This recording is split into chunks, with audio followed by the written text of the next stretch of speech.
Fan Studios, secured by DFWSecurity.com. This is Sean and RJ on 105.3 The Fan. Dallas had all the momentum, and the Clippers didn't go away. Make it 9 straight for your LA Clippers. 121-11. They down the Dallas Mavericks. Is that real?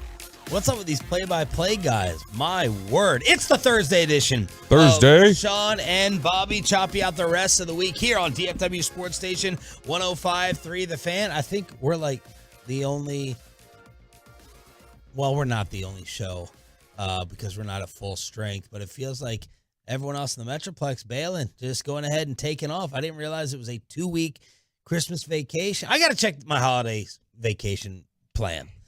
With what is allotted here in the building. I really do. Yeah, and I gotta...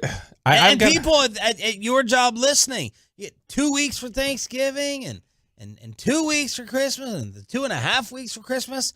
I'm not doing it right. Well, and I screwed up because when Tim Collins came to us 6 weeks ago or whatever it was and was like, hey, I got to know what days y'all are going to be off for holidays. Just give me some advance notice so I can prep for everything and know who's going to be off. And I was like, I'll be here.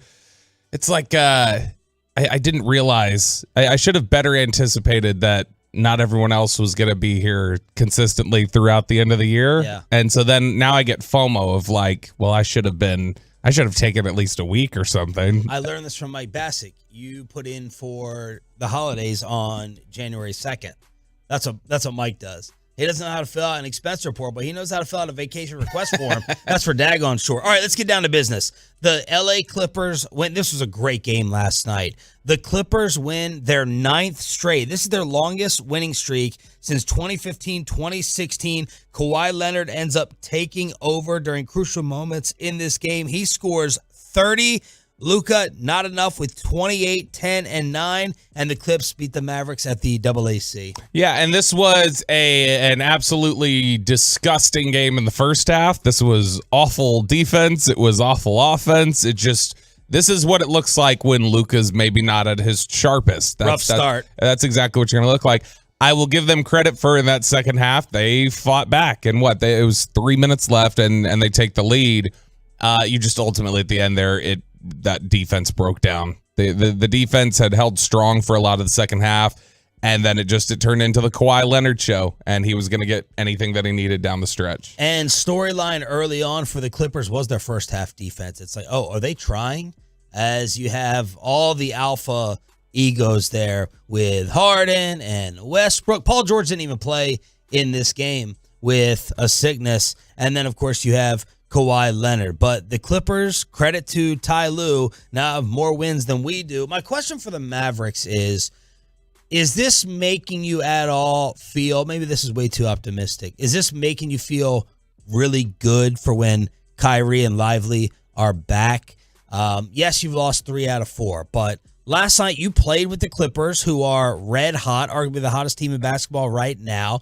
You did get beat down by Denver. You beat Portland. You lost by 18 to the Timberwolves. You did beat the Lakers in a fantastic, epic game. Is this making you say, okay, I know we're going to be good when Kyrie and Lively are back? Or no, you still have chemistry, fit questions when it's all back together? No, I mean, I think when you feel like you're going to get not just Kyrie and Lively back, but when you get Josh Green back, when you get Maxi Kleber back, which, I mean, God knows when that's going to happen. Maxi Kleber's been sitting out for a month now with this mysterious toe issue. And no Lively timetable. And that's concerning. And when people have seen Lively, it's like, okay, he's in a boot leaving the arena. And so that's concerning because Lively's been so important for them defensively. Yeah. What a great thing to be sitting here saying, man, when are we getting Derek Lively back when we didn't know if he was going to be a first-round bust? He's the Tyler Smith of basketball. He's the Mavericks Tyler Smith, which is there were all these questions about, well, he's so raw and like, yeah, he's got these traits, but oh my gosh, how do you trust that he's going to put it together? This looks like it has bust written all over it. And then he steps in here and he has become such an immediately crucial piece to what they do, especially defensively, that you feel uneasy not knowing when he's going to return. He's gone from, is he a bust? How much is he going to regularly play? To you need him to regularly play. You can't afford to think of him being gone for, an undetermined amount of time. So in that sense, it's really great and it's really comforting what you've gotten from him and what he can be. But it's concerning that you feel like you don't have any sort of timetable for him. But yeah, when he gets back, when Kyrie gets back, I trust that they're going to be a competitive basketball team. They'll be a better basketball team than they were at the end of last year, for instance. Second leading scorer for the Mavs last night was Tim Hardaway with 21. Jaden Hardy gave a nice boost with 15. Derek Jones Jr. with 19. Exum with 16. So it feels like the other role-filling guys are fitting in nicely with Jones and Exum. We've talked about the better shooting for Tim Hardaway. Are you going to get more of that from Jaden Hardy? And the Clippers only went 8 deep, and they got 42 points off the bench. Yeah, Tim Hardaway Jr. not awesome last night, just because you don't want to get 21 points on 21 shots. That's never the most efficient way to do things. But look, you live with the Tim Hardaway Jr. experience, which is there's going to be some nights where he'll go 8 of 9 from 3, and then there are other nights where he's going to shoot 3 of 20. And that's just what you have to deal with, especially when you're without 4 key role players right now, 4 key contributors. But I mean, what you've been getting from Derek Jones Jr. has been fantastic, and the recent resurgence of Dante Exum And not necessarily as a guy that, hey, we feel comfortable with him putting up 10 threes every game, but just the solid contributions you're getting from him. Those are all encouraging things along the path to getting healthy and getting your guys back. Luka had to play 44 minutes last night. The workload, they're trying to keep him high 30s. Last night, they had to go 44 minutes. He only shot 9 of 25, his worst shooting game in a very, very, very long time. Back since November 19th, had Luka not shot 36% from the field. You know this is starting to take a little bit of a wear and tear. Here's Jason Kidd on the difficulty of taking him out late in these games. Yeah, I like what the group did, shorthanded, everyone played and put us in a position to fight. A lot of character in that locker room, understand things weren't going well for us in the first half, but I thought we turned it around in the second half. Understanding no one feels bad for us that we're shorthanded, but we got it with those guys' fault, put ourselves in a position to win, and we just came up short. So Mavericks end up losing. They'll be looking for some revenge the next time they go ahead and take on the Clippers, and the Mavs fall to 6 right now in the Western Conference. Which, again, you can't be so, so fatalistic or so bipolar or whatever else whenever these outcomes occur in an 82-game season. And so, yeah, it sucks when you lose big games to big time competition in the West, like when you drop a game like that to the Clippers when you're at home. But I don't feel bad ultimately about what that game showed me, because it felt like, okay, they showed some toughness, they showed some resolve, they showed that they could make adjustments in the second half, the double teaming Harden, everything else that they did. And so I feel actually like it's one of those, it's a win-loss. You feel good about what they showed and what it can mean moving forward, especially once they get some of their guys back. At the Rockets tomorrow night, Houston, one of the early surprises. They've come back down to earth. They're 9th in the West. They've lost 3 straight. Pepe is out. Of course, his final send-off was putting his own segment in the Snacks replay before we started live, and we welcome in Chris to the show. Let's hop on the mic here, young man. What's your story? Where are you from? Yes, sir. I mean, born and bred in DFW, come out of Plano Senior High, class of 2018. So, yeah, just proud to be here. Pinch myself every day that I'm in this seat. So. And you're a big-time hockey guy? Big-time. I mean, you see me right now wearing the Stars jersey. Got a big game tonight against the Canucks, so just had to rep them today, yeah. Have any of the other shows just unleashed you on the air with hockey knowledge? Like, give us the preview of the breakdowns? Hey, I'm trying to get it on KNC. I mean, Mike's really trying to get into the Stars. So, I mean, I'm trying to help him out as much as I can. But, okay. Yeah, I mean. Your Stars audition, 7 o'clock this morning. Anything we can do. We're trying to take away hits from Spits and Suds. Yes, sir. Downloads. No, you don't say yes, sir. I would say yes, sir. That's 5:30. He's not up yet. So what's up with the mustache? What's your style? What's your vibe over here? I don't know. I'm just going hipster, maybe you could say. But Dahmer light, maybe. Yeah. Potential. I got Jeffrey Dahmer. Yeah, I get Jeffrey Dahmer. Let's see let's take off the hat here. We're going straight bald right here. Going straight bald. Oh, yeah. Proud of it. Look at that. Yeah. Bobby, maybe soon. No. Yeah. Everybody's telling me to come home. Somebody on Twitter the other day was like, go full in on beard maintenance and just shave the head. That's the decision. Everyone's been talking about Chris, work ethic.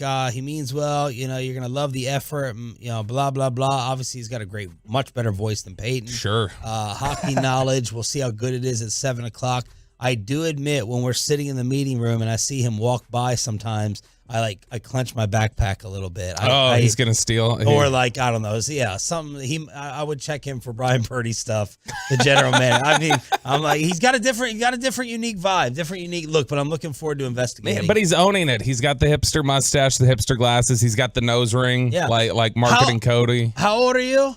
I'm 23. 23. Okay, so where's your hipster inspiration come from? Like, what are you in? You look like you have some records. Yeah, I like George Harrison, that sort of vibe, like Beatles all the way through. I mean, that's not very hipster of me, I guess, but I just picked the most popular band of all time. Yeah, but do you have records? Yeah, I have a bunch of records at home. I knew it. But you read me there. I knew it. He picked a Beatle, but he picked George Harrison. He picked the forgotten Beatle, so that's very hipster. Yes. There we go. You have a girlfriend? I do, yeah. Does she have a nose ring? She does. You guys have, Oh you guys my have God. matching nose Okay, rings. tell the people listening. I have no idea. Like I didn't know any of this stuff beforehand. No, you didn't. Genuinely, No, yeah. no clue. He's throwing it out. Oh, yeah. What we're finding is Chris checks a lot of boxes. And her hair is not past shoulder length. No. You want to guess the color? Oh, we got 4 hours, baby. I'm just getting started. This is my new favorite topic. Screw Cowboys, Dolphins. All right, so welcome in, Chris. You're going to be here tomorrow as well? Yes, sir. Okay. All right. Here we go. It's going to be good. It's Here we gonna be go. fun. Yeah. Pepe already listening, shaking his leg in nervous anticipation.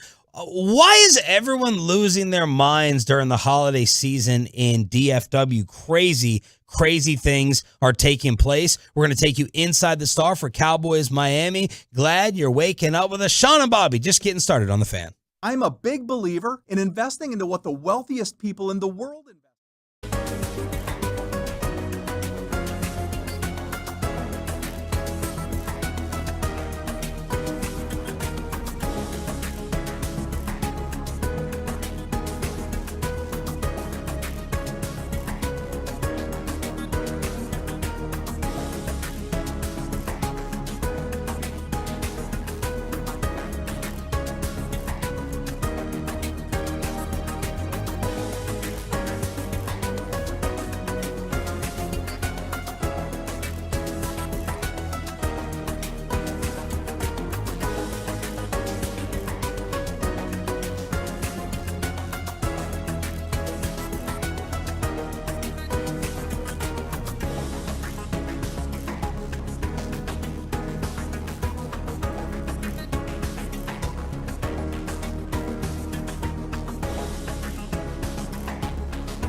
Good morning, Metroplex. Thursday edition of Sean and Bobby trying to get you to your weekend and your holiday as quickly as possible. Hopefully you're already there, but you're still Toloing. That stands for Turn It On, Leave It On. I'm Sean Sharif alongside Roberto Belt, our Cowboys insider. Ryan has it set up live on the Fan Cam, Twitch, and YouTube. How was the Cowboys Hour last night with the fellas? It was good. Nate Newton, my high-low champion, Larry Brown. Which Did you tell him? And of course, he knew what you were talking about. I did not tell him because I knew there's no chance he'd remember what I was talking about. But we were hosting with Nick Eatman, and it was good. It was a good show. Nate Newton was going off a little bit on not the toughness, but he feels like, as he puts it, there's not enough I don't give a damn guys on the Cowboys roster right now. That he said you need 4 or 5 guys on each side of the ball who are just kind of like, I don't give a damn, and just are intimidating and can't be rattled and set the tone, and they don't have enough of them right now. Did he say who that was on his teams? Obviously, Yeah, Nate Eric was Williams, James Washington, Larry Allen could be that guy. Haley. Yeah, I mean, Nate Newton a little bit. Darren Woodson, those were the guys who kind of set the tone. You know, while we're talking about toughness and backbone and all that stuff, I'm being swayed a little bit by Brian Broaddus and some others talking about maybe giving the Cowboys a little bit of a break. No. That the Cowboys didn't want to lose all their linebackers. The Cowboys aren't wanting to play safeties at linebacker.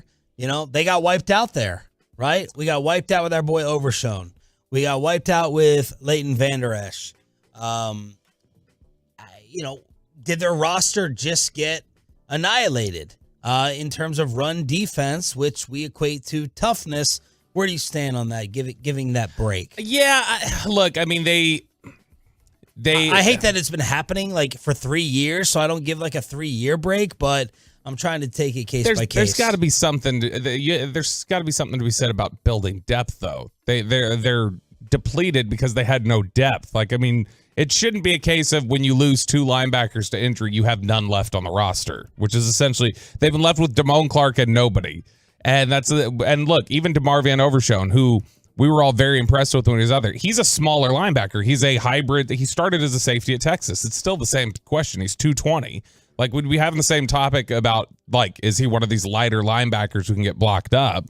I mean, he looked really impressive, and his instincts were really good. But, I mean, that's all stuff we say about Marquise Bell, and we like what Marquise Bell has done. But at the end of the day, we say, well, he's also a little light, and he's getting blocked up, and that can be difficult. So I still think that they've got to own the lack of depth in this linebacker core, because it's something that we all talked about during the offseason too, is that they don't have enough linebackers. So this didn't catch them by surprise. And Jerry, at points in times with interviews with us and KMC, was like, I think linebacker could be our strongest group. I think that could be the strongest position on our team. Why I've never understood. You don't have to call somebody out. I get it. But why do they have to say linebacker could be our strongest group? Or when they're like, I really feel like our best receiver in that last game was Michael Gallup. Like, why do they got to say things like that are so patently untrue? I don't understand why they can't just own or give some cover and fire without making things up. Can y'all agree with me or disagree with me on the truckwreck.com text line that maybe this year more than others, or maybe it's every single year, people are starting to lose their minds during the holidays. There are a number of crazy incidents that are taking place and happening. There was a plane that crashed the other day in Forney. There was a building on fire that was burning up overnight. We have the White Settlement accident with person getting hit, somehow landing in the passenger seat and dismembered. Our boss got robbed the other day with his personal bag, belongings, computer, everything just jacked. And robbed by Chris. Huh? Robbed by Chris. It was. Hey.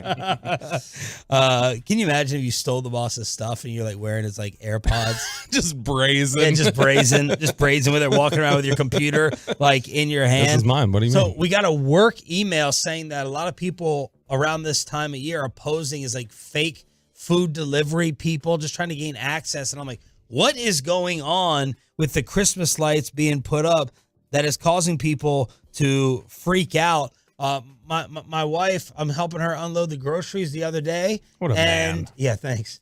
And one of Ollie's milks like has been unscrewed and empty, like in the 6-pack of the milk. Like somebody just chugged one and thought it'd be funny to leave it? Chugged it or took it and poured it out. She's like, this one's light because it was on the end. She was picking it up. She's like, this feels like hollow. Baby milk gone. Just one out of like the 6 containers. Did you keep the rest? Yeah. Because I know Kristen would have gone like, these others have been tampered with. Well, are they sealed? I trust the seal. I trust the seal always. Don't send me any articles saying why you shouldn't trust the seal either. Those things are $2 a piece. I'm not throwing them away. 945 says it's the seasonal depression syndrome. Said it's been known for years, and the craziness just makes it worse with social media. There was a shooting yesterday I thought I saw on McKinney Avenue. Well, I mean, that's just McKinney Avenue. I mean, McKinney Avenue, when I first I didn't know Calvin Joseph was back in town. When I first moved here, McKinney Avenue was like the spot. I had the apartment right there, walk on the street, go up and down McKinney Avenue. Flower Mound, my neighbors yesterday or 2 days ago or whatever it was. Oh, yeah. Yeah, that whole thing. People are going crazy right now. Yeah. So let me know if it's just me or it's just a yearly thing. 877-881-1053 is the truckwreck.com text line. Spittle sent us this story, and he said this thing is going to get very, very big. Speaking of losing your mind, did you all see the G League player, the NBA G League player who admitted to murdering a woman in Vegas with his ex-girlfriend? This guy was in the Sacramento Kings system. Chance Comanche was charged with murder in Vegas, now confessed to murdering Mariana Rogers with his 19-year-old ex-girlfriend, admitted that he choked her to death with an HDMI cord. I was very confused reading this story by Very confusing. what the motive is, and like you say, the ex-girlfriend And the setup. thing. Yeah, you say the ex-girlfriend thing. I can't tell. Like if he was saying that was his ex-girlfriend, was the girl he killed or the girl he killed with? It was So, all very confusing. The two girls were traveling to Vegas for prostitution. Okay, that's weird part number one. Both were previously friends, had planned to meet up for a prostitution double date. But the date, according to the police, that was set up that involved the player posing as a trick who could earn her $1,000. He confessed to police to have the girl. She agreed to have her hands zip tied as part of a kinky request before he and the ex-girlfriend strangled her. He used the HDMI cord. The girl used her hands. Yeah, there's something clearly here. This wasn't just like a random act, because it talked about in the story how like he had offered somebody $3,000 to do it previously, and he ended up, they ended up declining, so they had to do it themselves or something. But I'm very confused as to what the motive is. This guy played back in April, got into a game, put up like 7 points. So I mean, there are highlights of this guy playing in the NBA, but. Man, this Yeah, he went out and like played in the G League the very next day, like got a game in, and I like that's just wild to me that somebody can step out there, do their job, go out there, perform after something like that sits on that. That's the true sign of just a psycho. I know this story is a little bit old, but I'm looking at this McDonald's bag, and it got me thinking about your Doritos booze. Oh, yeah. So this is something that I've been really excited about. And I think, actually, let's see how on top of it Ryan is this morning. Because I know a couple weeks ago, Ryan was prepared and had Doritos booze photos ready for the fan cam. But yeah, Doritos thinks we all want nacho cheese flavored alcohol. So they have come out. PepsiCo announced a new release, a limited edition flavor going on sale last week in New York and California. $65 for a 750 milliliter bottle of Absolute vodka that's basically flavored with nacho cheese Dorito taste. What is the thing like this that you're like, no, never, but you tried it and you're like, okay, I have to admit this is good? Avocado. No, I'm talking about like a cross. In general, avocado? Yeah, well, I was against it at first. Then I tried it and I was like, okay, this is acceptable. No, I mean things that are cross-contaminated. Like a so-and-so flavor, like Oreos is trying something. The peanut butter whiskey. That peanut butter whiskey. That sounds good. No, it doesn't. It didn't to me. Like my brother, I remember the grossest thing my brother used to bring around was cotton candy flavored vodka. And when I tried that, I was like, this is as vomit-inducing as it sounded. Really? And so anything flavored alcohol that's not just flavored by something basic like lime bite rum or something like that. If it's something more than that, look at that. Look at Ryan on top of it there with the Doritos alcohol. Oh, that chip looks badass, though, on the case. It does, and I kind of That case looks awesome. But see, I would, for the bit, want to order this and have us drink it on the air. Is it out now, available for purchase? Yeah. I don't know if we can get it delivered here, but you can buy it in stores in California and New York, and I think you can get it delivered here, which I would drop the $65 on that. Let's continue to get you closer to Cowboys-Dolphins, who did not practice yesterday. Apparently, Tyreek Hill can fill up all the roster spots because of his personal life and where the Cowboys stand in the Pro Bowl voting. Inside the Star with Sean and our Cowboys Insider next. DFW.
Sean and RJ on 105.3 The Fan.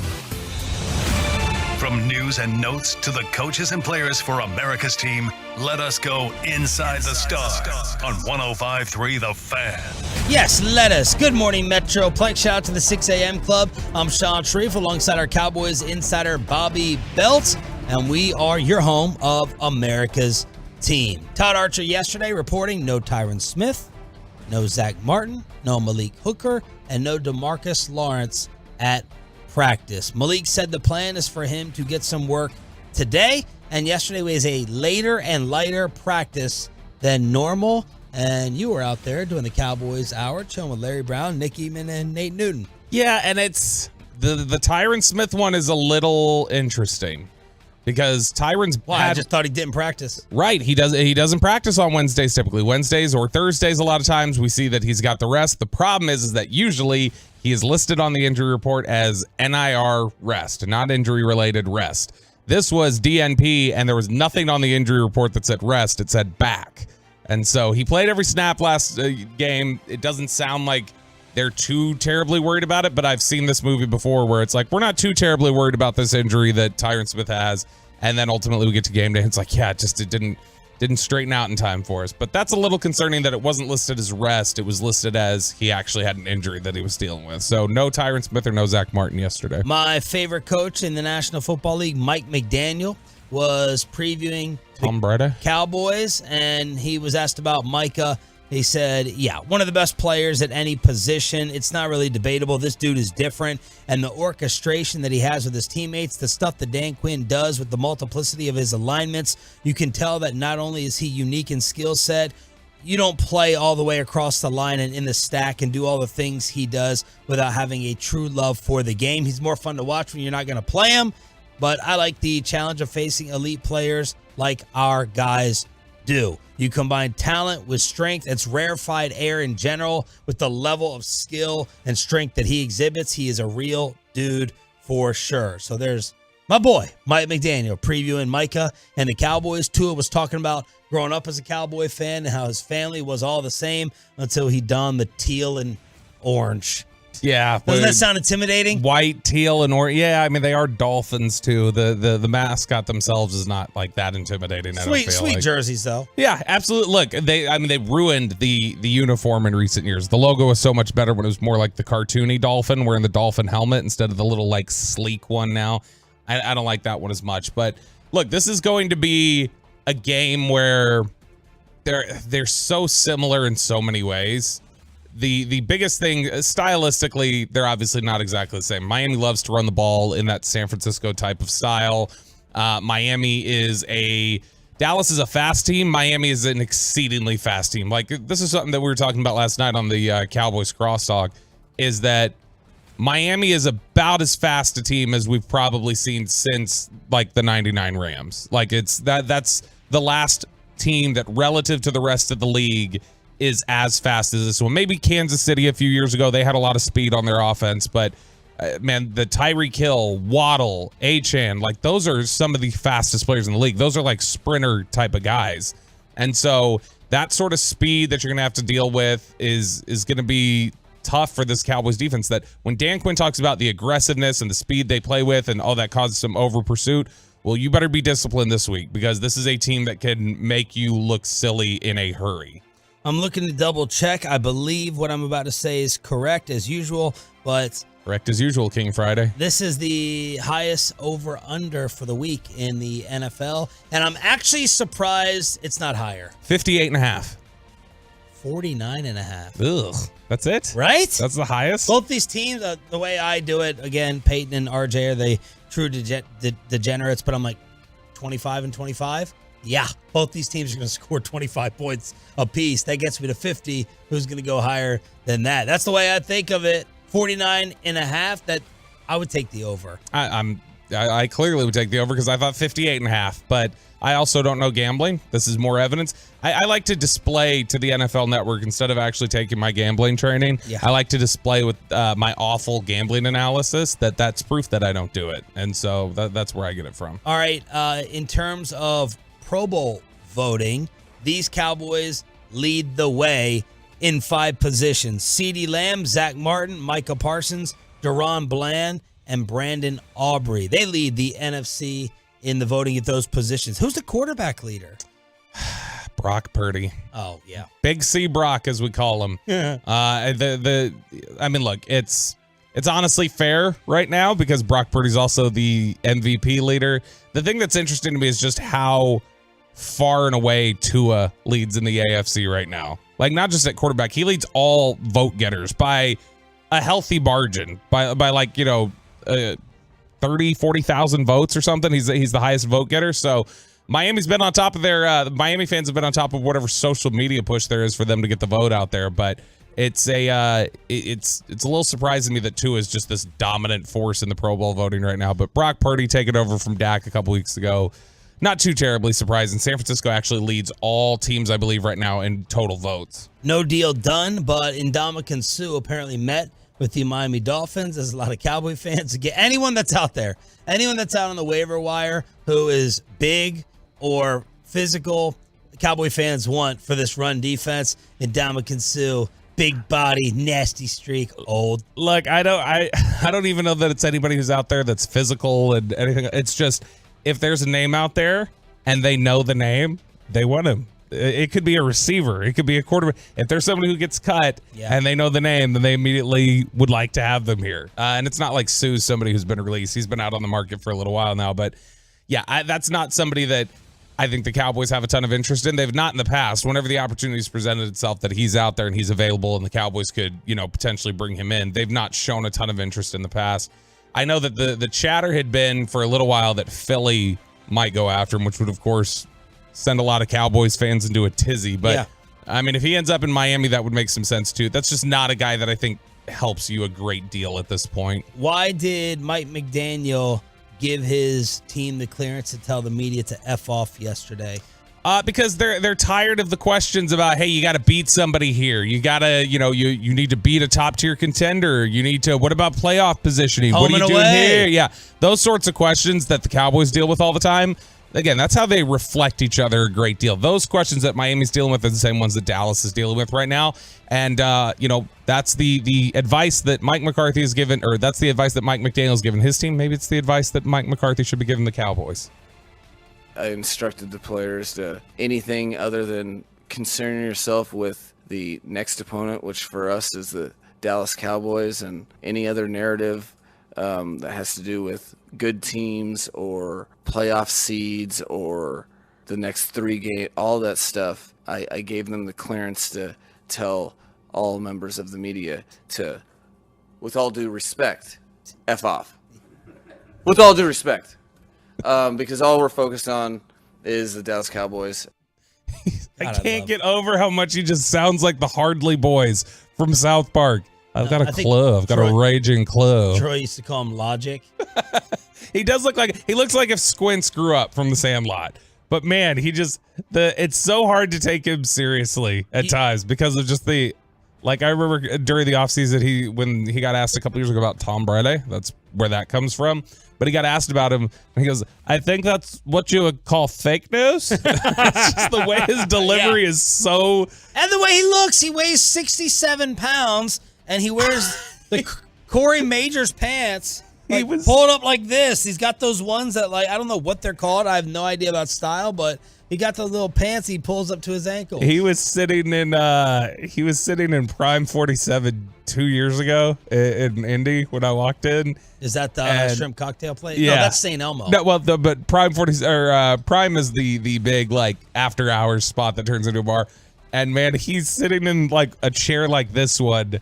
And he his legs are just swinging because they don't reach the little leg rest there because he's this little guy and he's in the Mickey chair. Yeah, exactly. It looks like Kevin Hart's done this bit before where he's like, we scoot back to the chair, your legs just kind of sway. And that's Mike McDaniel. He's a little guy. He talks funny, but he's a genius. He is a genius. He's a football genius. I remembered me and you arguing about him in the past, that you didn't love him. I don't love McVay. McVay's the guy that I think gets a little too much credit at times. And that's the one that Zach Wolchuk always wants to have a fight over because he thinks McVay's the best coach in football. Okay, I thought you were feeling McDaniel was a little bit overhyped and overrated. He was getting a lot of love yesterday. This went viral because they're on Hard Knocks, and Mike McDaniel, I saw this out of Chicago. I saw this from Tolos. We want our coach to do this. We want our football team to give this type of speech. Yeah, this is Mike McDaniel after it was leading into the Jets game. I can't remember who they played so poorly against. It was Titans. It was the Titans game.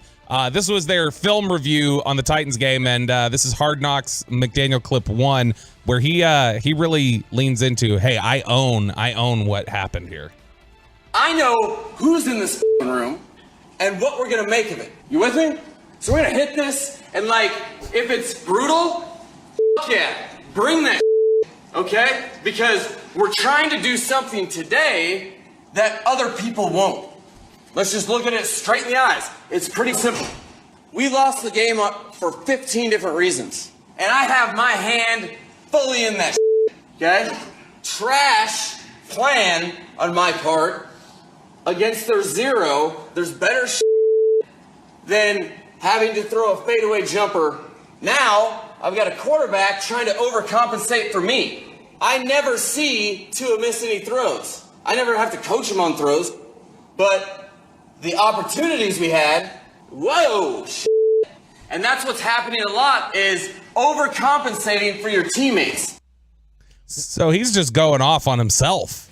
What he's doing here is a master class, as I just saw the commercial, a master class in psychology, in blaming others, but doing it in a balanced way.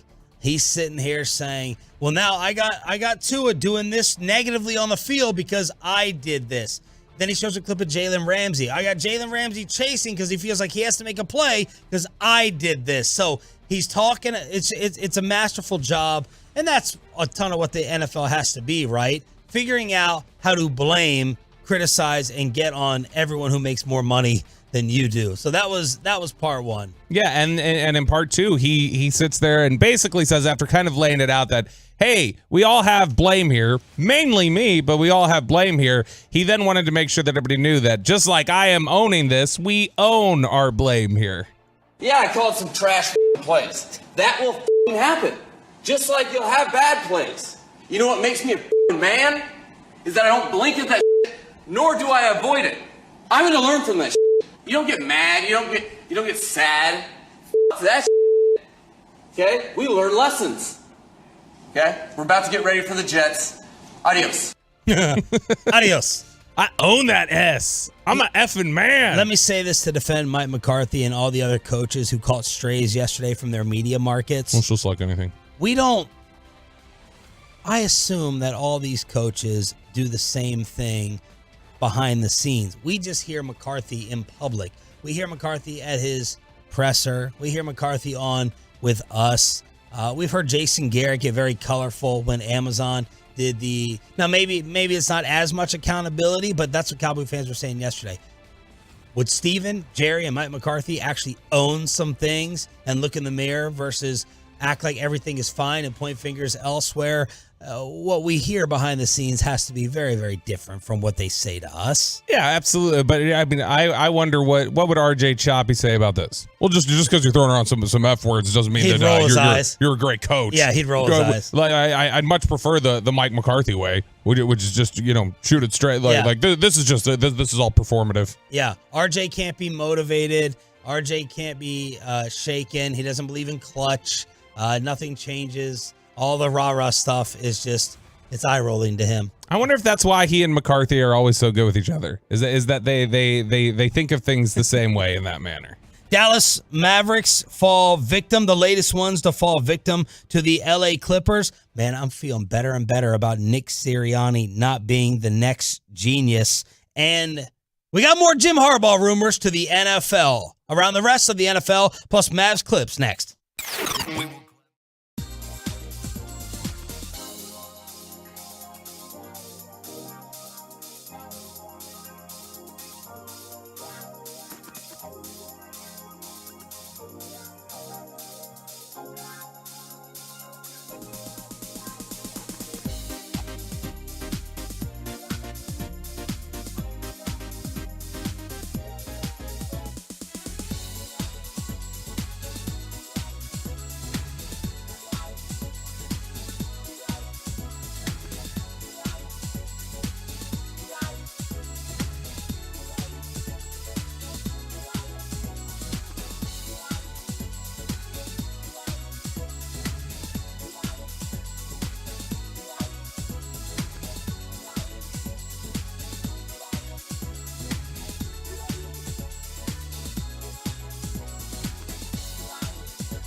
Good morning, Metroplex. Shout out to the 6 a.m. club here on DFW Sports Station. I'm Sean Sharif alongside Bobby Belt. We got Chris in with the sweet mustache in for Pepe, and we got Ryan in the back live on the fan cam, Twitch, and YouTube. Around the rest of the National Football League, by the way, today we are going to have the Rangers turning it up.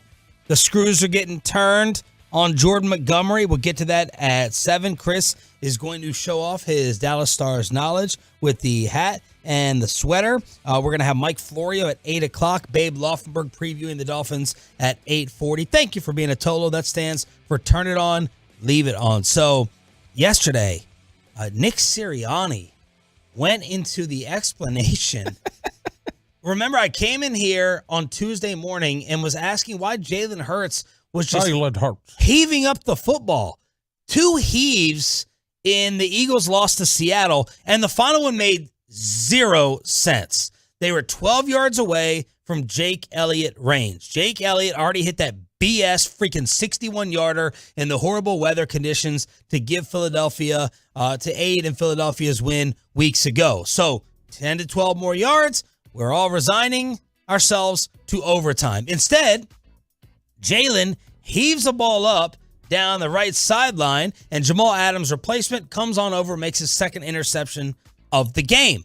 Night-night, see you later. Cowboys still alive in the East. Sirianni yesterday justified the play and kind of said it was part of the plan to draw pass interference. That's stupid. That he might Is he lying, or I hope he's not lying. I hope this really was part of the thought process. I think because we had talked about at the time, both of those passes looked like just YOLO balls, where it's like just throw it up, and it's either he's covering for Jalen Hurts, which, boy, if I'm somebody in that locker room, I'm going, so Jalen is going to throw all of us under the bus, talking about our level of commitment. Meanwhile, the coach is protecting Jalen for the stuff that he did wrong. That's going to start stirring up some problems, I would feel like, if that's the case. But I think that's probably that's not a commitment issue. But I think that's like just in general, like the quarterback gets to throw people under the bus, and then the people above the quarterback are protecting him. That doesn't seem like it's fair. So that would cause some issues right there. But I think this is legitimate. I think Sirianni and they probably were just like, hey, let's throw it to the sideline. It's unlikely to get picked off down in that corner. We'll see if we can draw something. We should have enough time to still be able to throw something over the middle if we need it. And that is an insane call to me. I can't believe he would publicly come out and say that. Right? They made it. That, number one, is an indictment of your quarterback, I think. Your running back. Well, I don't know whether it's number 1 or number 2. One or two is stupid coaching. The other is an indictment of your quarterback. Like, yeah, we're just going to heave it up. We're just going to throw it up versus like trying to go down the field methodically and at least get in field goal range. And you're going to throw it up down the sidelines. And he's like, it's worked for us in the past. Sometimes it's not going to work. And then he wanted to compliment A.J. Brown, of course, who was crying the other day with fans by saying a jump ball to A.J. And that type of 50-50 is never a bad thing. So that was Sirianni with an explanation that had the entire internet scratching their heads yesterday. Also, the internet came up with this. Since Nick Bosa's blueprint video on Jalen Hurts, the Eagles have an 0-3 record. He said, hey, Dallas, this is how you contain him. Since then, Jalen's stats are as follows. 1 passing touchdown, 2 interceptions, passer rating of 71. It was a 40 against Seattle. Make of that what you will. And old Dom and the blueprint. Those are the 2 things that have just jinxed this organization. Although I don't know how much it is jinxing because let's be real about this. I know you felt like it was a little bit more of a coin flip between Dallas and Philly. You didn't feel like Dallas objectively outplayed Philly the first time. Well, everybody forgets. Look, so there was 2 luck factors.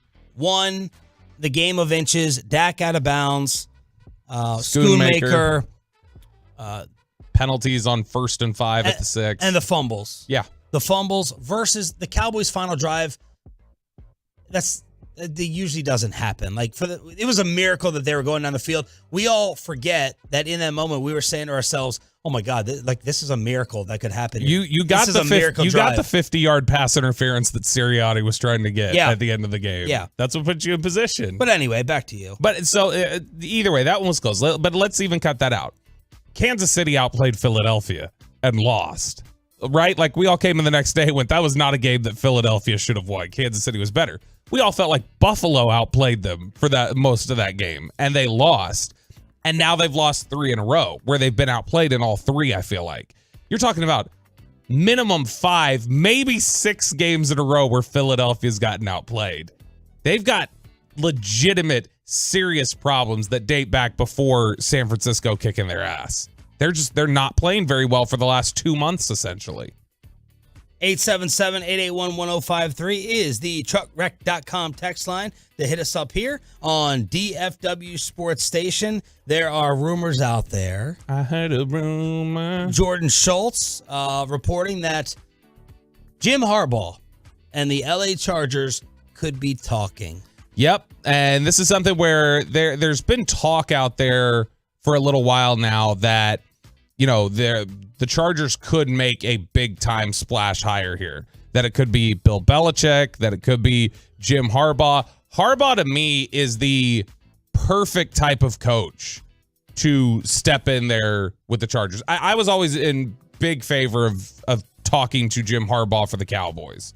Was that the Cowboys as a team that were just right on the edge, that if you could push them over the edge, Harbaugh's the type of guy that comes in, pushes you over the edge, and then pretty quickly starts grading on people. That's what he ran into in San Francisco. They didn't get the job done quick enough in San Francisco before he started grading on people and irritating them. But yeah, Jordan Schultz reporting that it's unclear if the feeling is mutual as Harbaugh gets set to coach the Wolverines in their 3rd consecutive college football playoff appearance, but that the Chargers do have this interest. And this is a lot of smoke around that fire, because this is something that Jeremy Fowler and Dan Graziano talked about recently, that the Chargers would be interested in making a really big time splash hire. They're not necessarily interested in, you know, some little elevation like, oh, let's just, you know, put Kellen Moore in that spot, or let's go out there and find just, you know, a quality assistant who doesn't have the big name. They want the name. They want the big time power player in there at that head coaching spot, which makes sense. Like, you already tried to find the next genius with Brandon Staley and it didn't work out the way you wanted it to. You know, if you go and hire Dan Quinn, which is something that there's been a little bit of smoke around that. Like the Fowler and Grazianos of the world have talked about that. When KJ Wright came on here and just basically out of nowhere threw out, I didn't think Dan was leaving the last couple years. I think he's leaving this year. I think he's going to the Chargers. Like, it's like, okay, it sounds like there's some sort of interest there. And we know that Quinn and Kellen Moore get along. And so it may be a case where he goes, hey, I can step right and do that. But do the Chargers want to make that decision, or do they want to make that hire knowing that they feel like they're close? They just need somebody who's going to come in here, light a fire, and push a group of underachievers over the top. That may be more a Harbaugh or a Belichick. I've soured on Harbaugh over the past couple years, and I was a big advocate of his. The whole cheating thing. I put him right up there. I don't know. There's something about him that rubs me the wrong way. I'm getting maybe, as RJ would say, RJ would have the balls to say it. I guess I have to now since he's out. Some charlatan vibes. I don't know. There's some. You know, he's very intense, obviously. We know what went wrong with Trent Baalke, the GM there. You would hire him if you were the Chargers? Yeah, absolutely. Like, I mean, if you're just talking about it, like... I'm surprised that you like him this much. You just need to... Because he's a great coach. Like, I mean, what he did in San Francisco was... With a high, fast burnout factor. Yes, that's the biggest problem. Is that it'll burn out quick. You need to win in, like, the first 3 years. But he's the kind of guy that can push that over the top. It grates on people after a little while. I just look at what he did at San Diego, and then what he did at Stanford, and what he's done, you know, into San Francisco, going to Michigan. Michigan was the first spot he was in where you felt like he was really disappointing, and that was for several years. Lately, people felt like he's done a fantastic job coaching, and so I think it makes a ton of sense if you're a team that's close and on the edge to say Harbaugh's the type of guy that pushes us over the top. That's somebody who can come in here, light a fire, give you that boost you need for 2 to 3 years. You just got to win quick. In the latest comedy show in New York, Aaron Rodgers, we know, is not going to be playing. He got his little rocks off and his jollies, or whatever that stupid saying is. His jollies. By fooling everyone and screwing with everybody when he knew he wasn't going to play this year. But they activated him yesterday. They activated him to have him out there practicing. Is this really a smart move? Everyone's laughing at it, making fun of it, robbing someone of a roster spot and opportunity. But is it a smart move for next year? That's the thing. You are costing somebody their job. Like you ended up getting a guy cut over it for what reason? The rehab or whatever else? That, oh, well, we want him to continue his rehab. It's important for him to be around and hanging around the guys and everything else. But like that, you are taking up a roster spot doing that. I have such a like-hate relationship with these guys. I really do. I hated them, and then Hard Knocks, I liked them. And then I like Zach Wilson, and then I disliked Zach Wilson. I'm done with Zach Wilson. And then I liked Rodgers, and then he was on with McAfee, and he's giving these great football points, and he's praising Dak, and then he admits the whole thing is a ruse, and I'm back to hating him and them again. The Jets are a clown show. Like, a couple of reminders this week. Mike McCarthy probably has a better locker room culture, at least with stability, than Nick Sirianni and the Eagles. And before you kill and crush Jerry Jones, look at some of these other freaking messes throughout the National Football League, like Mark Davis. And Woody Johnson is a joke, too. He's pretty tough, especially like the most hilarious thing to me. I thought that was all for show. You remember when he got his like Sauce Gardner chain or whatever, Woody Johnson during Hard Knocks, and he broke it out in training camp and he was wearing that bling.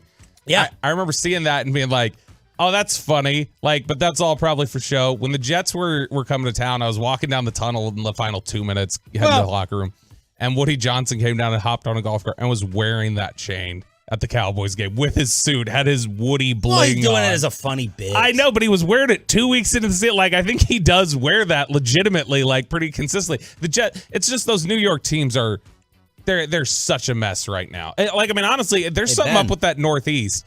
Buffalo has obviously had their issues and their wild distractions. We know the Giants and the Jets, everything they've dealt with. The Patriots have been a mess this year. There's just something about that Northeast right now for these NFL teams, but man. By the way, we were waiting to see if the Chargers would promote Kellen to head coach. That did not happen. Instead, it was their outside linebackers coach. Yeah, that's a little... GIFF? Is that Jeff or Jiff?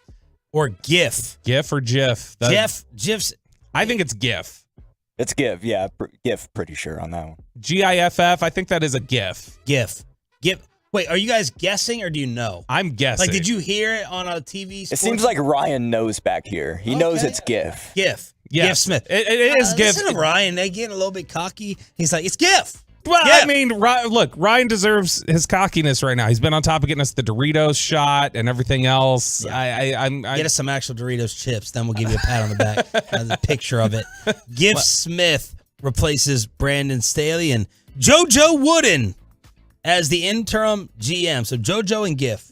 Yeah, I think that this speaks to what we had talked about, like the theory you put forth of GIF. Maybe they don't want to put Kellen up there and have him flame out. Stain him. Yeah, that would make a lot of sense and cause you to then think, well, let's put our linebackers coach in there. Or, the other reverse of that could be that you don't want a situation like the Raiders ran into with Rich Bisaccia a couple years ago, where he rallies the team and then there's this big push for you to hire a guy that you didn't really want to hire anyway. And so they feel like, well, let's just throw it to the linebackers coach. Nobody's going to make a big argument for this guy regardless of how the team plays. Kellen Moore, if they played well at the end, they may make an argument for that. And we want to hire a Belichick or a Harbaugh or some big name. I have a brand new college football team. I'm jumping ship already, and Bobby needs your help. Who else is screwed with Christmas gifts? You haven't bought jack squat yet. Roberto needs your help, and I'll apologize to all the Red Raiders. Apologize. Especially Peyton. Next on Sean and RJ. 105.3 The Fan. But first, let me go ahead and get you set up with...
John and RJ is brought to you by Classic Chevrolet. Classic Chevrolet is leading the way to finish the year #1 in America. They're racing hard with year-end savings on over 400 Silverados. Shop them all at ClassicChevrolet.com. This is Texas. This is Classic Chevrolet. Relax and enjoy the difference and find new roads. Whoa! I was about ready to talk in his ear, too. How about some pizzazz right there? What a commercial read from Chris in for Pepe. Where'd you go to broadcast school, or where'd you go to college? Principia College up in St. Louis. Princeton? No. God, I wish. Principia? Where the hell is that? D3 school up the Mississippi River from St. Louis. And was it a broadcasting school? No, because it was D3, I just did every sport that I could. So. You like call the games? I called the games, all that. Yeah. Okay, and what would you consider, like, you want to do play-by-play? No, I'm happy as a board op right now. I mean, I'm loving it right now. So. What? Know your role, fit the role perfectly. Yeah, we don't want another Joey Erickson situation. Yeah. Where we're like, oh, this guy's pretty good, and then he splits to go do D3 play-by-play. And another hockey guy as well. So I'm saying I'm getting Joey vibes just like that. If you were going to do play-by-play, what would your sport be? You think you'd be the best at? Probably hockey, baseball, yeah. He is Joey. Have you been on Spittle's podcast yet? I haven't. Okay. Listener, though. 7 o'clock, baby. 7 o'clock. Get that resume demo tape ready. Stars preview. You have those auto downloads, right? Like you say, you're a big listener, Spits and Sets. So you have it set to auto download. Make sure you get every episode. Absolutely. Odyssey app every single day. What did they talk about in the last one? Ooh. Thanks, Chris Arnold. 877-881-1053. Chris in for the next few days. Is Pepe out next week? No, just these 2 days. Just these 2 days. Choppy out. It's Sean Sharif and Bobby Belt with you. Thank you for being a Tolo and sticking with us as part of the 6 a.m. Club, our best radio audience of the entire show. I apologize to Joey McGuire and all my fellow Red Raider fans, but I'm out. I have to. Family decision. As yesterday, my godson officially signed to go play football at Vanderbilt. So I'm very happy for him. Spectacular young man, straight A student, 6'5", monster, just won the state championship. They were not supposed to. He's really a wide receiver / tight end. He went to play quarterback for his pops, storybook, final game, all that crap. But I'm really excited because this is the first time I'm going to go to that part of the country. And I've heard so much about it. Nash Vegas, baby, as I'm going to go. And eventually, why are you squinting your eyes? Now that I was just thinking, take that, Rashard Mendenhall. He's out here crushing it. White boy, white kid. He's out there crushing it, leading him to state. What is Rashard Mendenhall, though? Yeah. You've never been to Nashville? No. Well, really? Yeah. That's the city I've been to the most outside of. Really? Yeah, I mean, we lived there for 2 years, and so because of that, I've visited back several times. There have just been different instances for work or whatever else that I've had to go there. You'll love Nashville. Nashville's great. What's it like? Nashville, it's got this, the entire downtown area it's just a nice aesthetic. The energy's really great there. Everybody's really friendly. Is it just friendly. Like one street? No, it's not like that. But I mean, it's just the entire aesthetic. Like a cooler Fort Worth, or it's kind of Fort Worthy, yeah. It's more like the aesthetic of like a Dallas in terms of just like it's got the big city like skyscrapers and everything else. But the vibe is much more. Even though it's not deep south, it definitely does have like still deep south vibes to it. Oh, really? Yeah, it's very much southern I didn't mean charm. Cooler Fort Worth. I just feel like more uptown-ish city. More big city Fort Worth. Like Fort Worth is awesome, and the entire vibe of Fort Worth is great. But it definitely does have the like big city aesthetic. It has like the Dallas type of aesthetic, but then it's got the Fort Worth feeling to it. And I'm looking forward to the food. Hot chicken. Compare their barbecue. Have a Bud Light at Kid Rock's bar. Their barbecue is lacking. It is. I will say that. Yeah. No, but that's Nashville is. That's one of the cities that I've always really loved going to. Slater and I worked a Titans-Browns game there one time. I lived there. My dad was on the air in Nashville for a couple years. Well, what was his DJ name? It was just his normal name there. By then, when he started in radio, it was Bud Light. And then, of course, he couldn't do that anymore. He got canceled. Yeah, couldn't do that anymore. But no, he was just Bob Belt. He was on there at WSM, which is that's the big country station there out there with the Grand Ole Opry. How are the people? Good. Like I said, it's very much, you do get the southern hospitality there still. Okay. In Nashville. I like so it. It's a good area. So I just care about him getting drafted. So I'm looking at Vanderbilt, and it started off well. They were 2-0. They beat Hawaii. They beat Alabama, A&M, and then they proceeded to lose 10 in a row. 10 in a row to finish out the season. But this is what I told him. Bryce, all you got to do is flash and show out for 2 games. You got 3 years to play well against 2 teams somewhere in that SEC schedule. I need Brian Broaddus. I need Bobby Belt. I need Zach Wolchuk to notice you against a first or a second round draft pick. And you put up a stat line against a stud, and I can quit this. I mean, I can follow you and watch you in possibly the pros. So I'm looking at your Missouris, your Floridas, your Georgias, your Auburns, your Tennessees. You're going to be going up against some studs, but what do you know about Vanderbilt's program? when you said I had to double check in the middle of you going on that, because he said start off well against Hawaii, Alabama, A&M, and I was like, I don't remember them playing well against Alabama and Texas Alabama A&M. One word, one school. I noticed the strategic pause in the way you delivered Alabama A&M to try and make it seem like it also says Hawaii, comma I'm like, is that Hawaii or Hawaii International? No, they played Hawaii. They played Hawaii. Next year, man. I didn't know we were doing Hawaii like that. Next year, you've got Virginia Tech early in the season. Oh, you got the schedule? I'm looking at it right now. August 31st, they open the season against Virginia Tech. Win. Then you got Alcorn State. Win. Steve McNair's program. Georgia State. Win. At Missouri. The coin flip.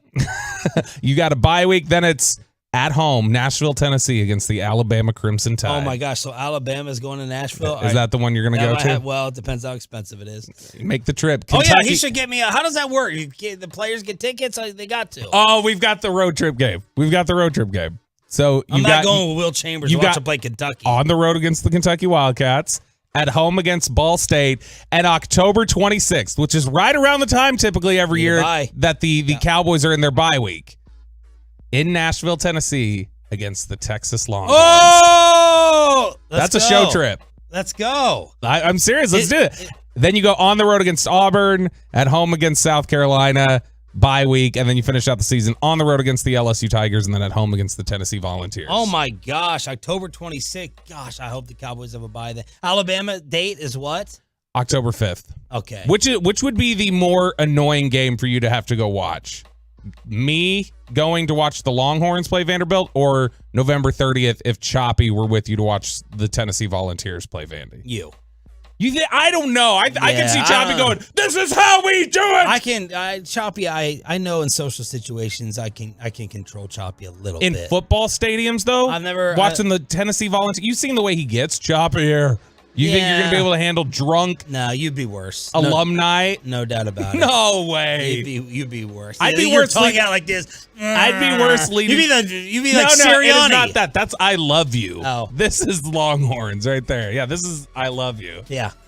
So congrats, Bryce, my godson. I did my best. I tried to whore myself out to Sonny Dykes, to Joey McGuire, Sark. I got nowhere with him. Tried to whore yourself out to Dykes. It didn't work. Yeah, that's right. You need to do some whoring yourself, apparently, because you're screwed with your Christmas gifts. I mentioned this in the Monday meeting that I had said I missed the window to buy anything online. I screwed up. How's that window work? I think generally the recommendation is like the 16th. You have to order by the 16th or something like that to guarantee it gets there by Christmas. So that's done.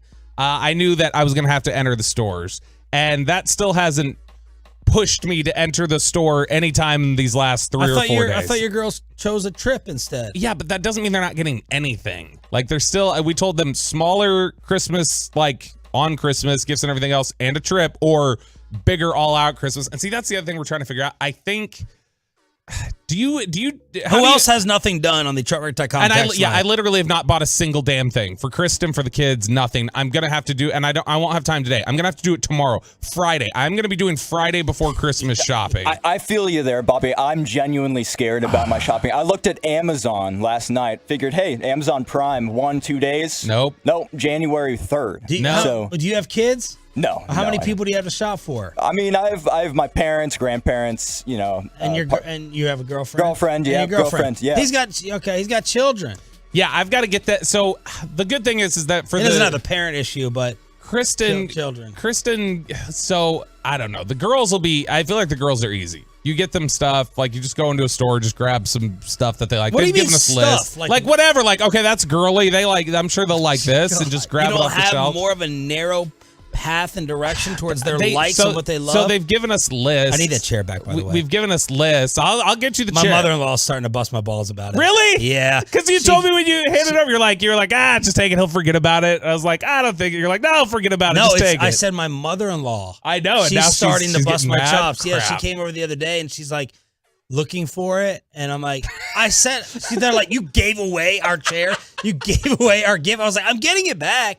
I promise I'm getting it back, so I'm getting in-law heat. I'll get it. I'm gonna have to scan the little like code that's on it though and figure out where you bought it, because we have to buy one of those chairs for Christmas probably. But the other thing is, when you approach this, do you approach it like with a budget? Like you say, okay, I'm gonna spend this much, because there are times we just get in there and we start shopping for the kids, and then we realize, have we spent more on one than the other? Is it important to match up the money, or is it important to match up the number of gifts for the kids? You tell me. I don't know. I have one child. No, I know that's what you're going to run to. But when you shop for Ollie, do you set like, hey, we're going to spend this much on Ollie this year? Or do you just start buying and then go, okay, I think we got enough gifts for him? No, I'm like, I don't know. I always have to ask, what's the price?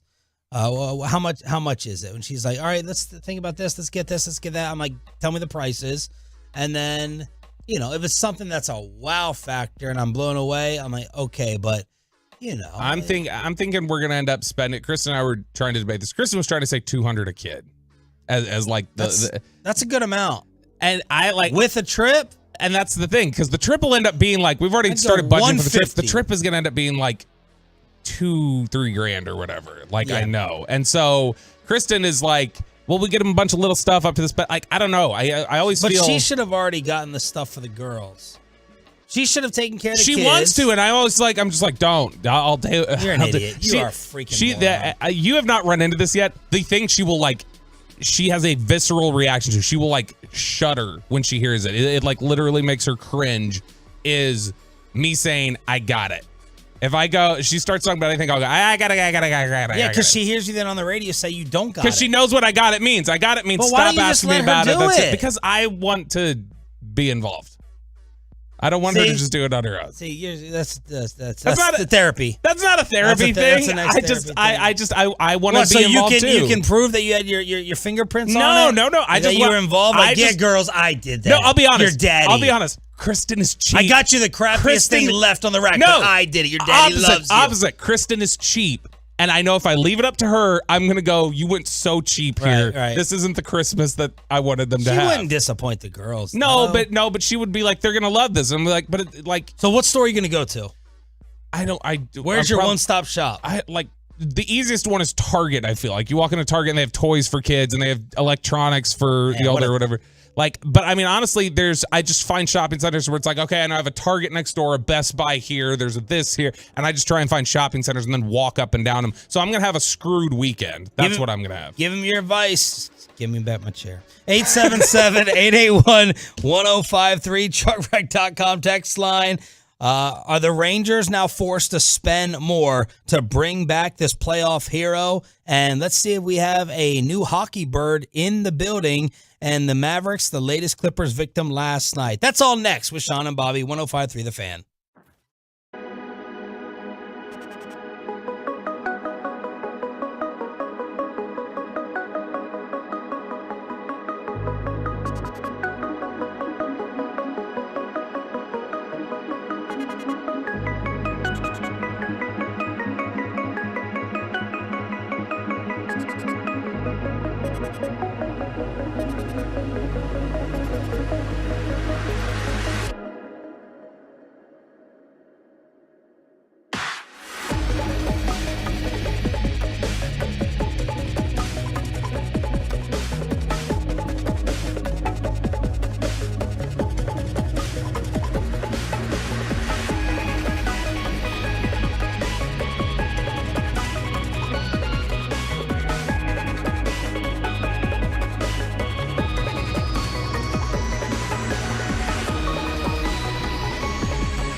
Fan Studios, secured by DFWSecurity.com. This is Sean and RJ on 105.3 The Fan. His arms getting up in the air caused that deflection and the steal for the Clippers. Is anybody doubling? Kawhi Leonard, hell-bent, heaven sent. Clippers lead 116 to 110. Now the Mavericks get put in the spotlight on all the national TV shows because they're taking on an LA team, and the Clippers are red hot. Fox Sports Radio with the call, 9 in a row. Still no Kyrie, no Lively, 120-111. This was a really, really fun game, though, back and forth at the AAC. It was. I mean, it wasn't very fun in the first half. I mean, there was about midway through that second quarter where it looked like they were going to get the doors blown off of them. The defense, Sean, didn't look very lively out there. See what I did there? Yeah, it was good. It was good stuff. No, it looked really bad early in that first half. What I do like is they showed fight, they showed resolve. That's a good team that you lost to. You're gonna have these stretches throughout the season where you run into buzzsaws like this, or when you go up against these good teams. It can't be a consistent issue where you're losing big games to good teams. But I think what you saw yesterday was a lot of fight, a lot of resolve, and a lot of positive things to build on as you're still waiting for 4 big contributors to get back. You're still waiting for Kyrie. You're still waiting for Derek Lively, Maxi Kleber, and Josh Green. Whenever Maxi Kleber gets back, whenever Derek Lively gets back, these sort of vague timelines that we're getting on those guys. Second hottest team in the West is Golden State. So Golden State and Memphis are trying to resurrect their seasons. You got Minnesota, OKC trying to prove they belong at the very top. And then you got Denver, Clippers, Kings, Mavericks right in the middle. The West is freaking loaded up. The Rockets are the 9th seed. Mavericks are going to be taking on the armpit tomorrow night. And the Lakers and Suns are lurking there in the 8 and 10 spots. You just need, at this point, you're saying, let's just make sure that we're playing 500 or above basketball until we get our guys back. Let's not lose too much ground until we get healthy. You're waiting to get healthy, hoping these injuries don't kill you too much. That's going to be the biggest thing for them, is just getting that health and being able to get the time on task with Luka and Kyrie playing together and getting more experience for Derek Lively. That's all going to be really important for them. This can be a Western Conference road trip. Houston, not road trip, stretch. Houston, San Antonio, Phoenix, got Cleveland in the East, Minnesota, Golden State, Utah, Portland twice, Minnesota, Memphis, before Jalen Brunson and the Knicks on January 11th, before I have to apologize for Jalen Brunson being an NBA All-Star. Yeah, there's gonna be a lot of apologizing that has to be done there. Did you see this? Not like this, not to the level that he is, but I mean, we did talk at the time. Like, I remember us having the discussion when it was a question of, do you pay Jalen Brunson? That one of the big points we had here was it's so difficult to find somebody who can play complementary to a dominant off-ball or a dominant player, on the ball guy like Luka that can play off ball effectively, and then when that guy goes out, can control the offense, that maybe you just pay whatever it is for that comfort.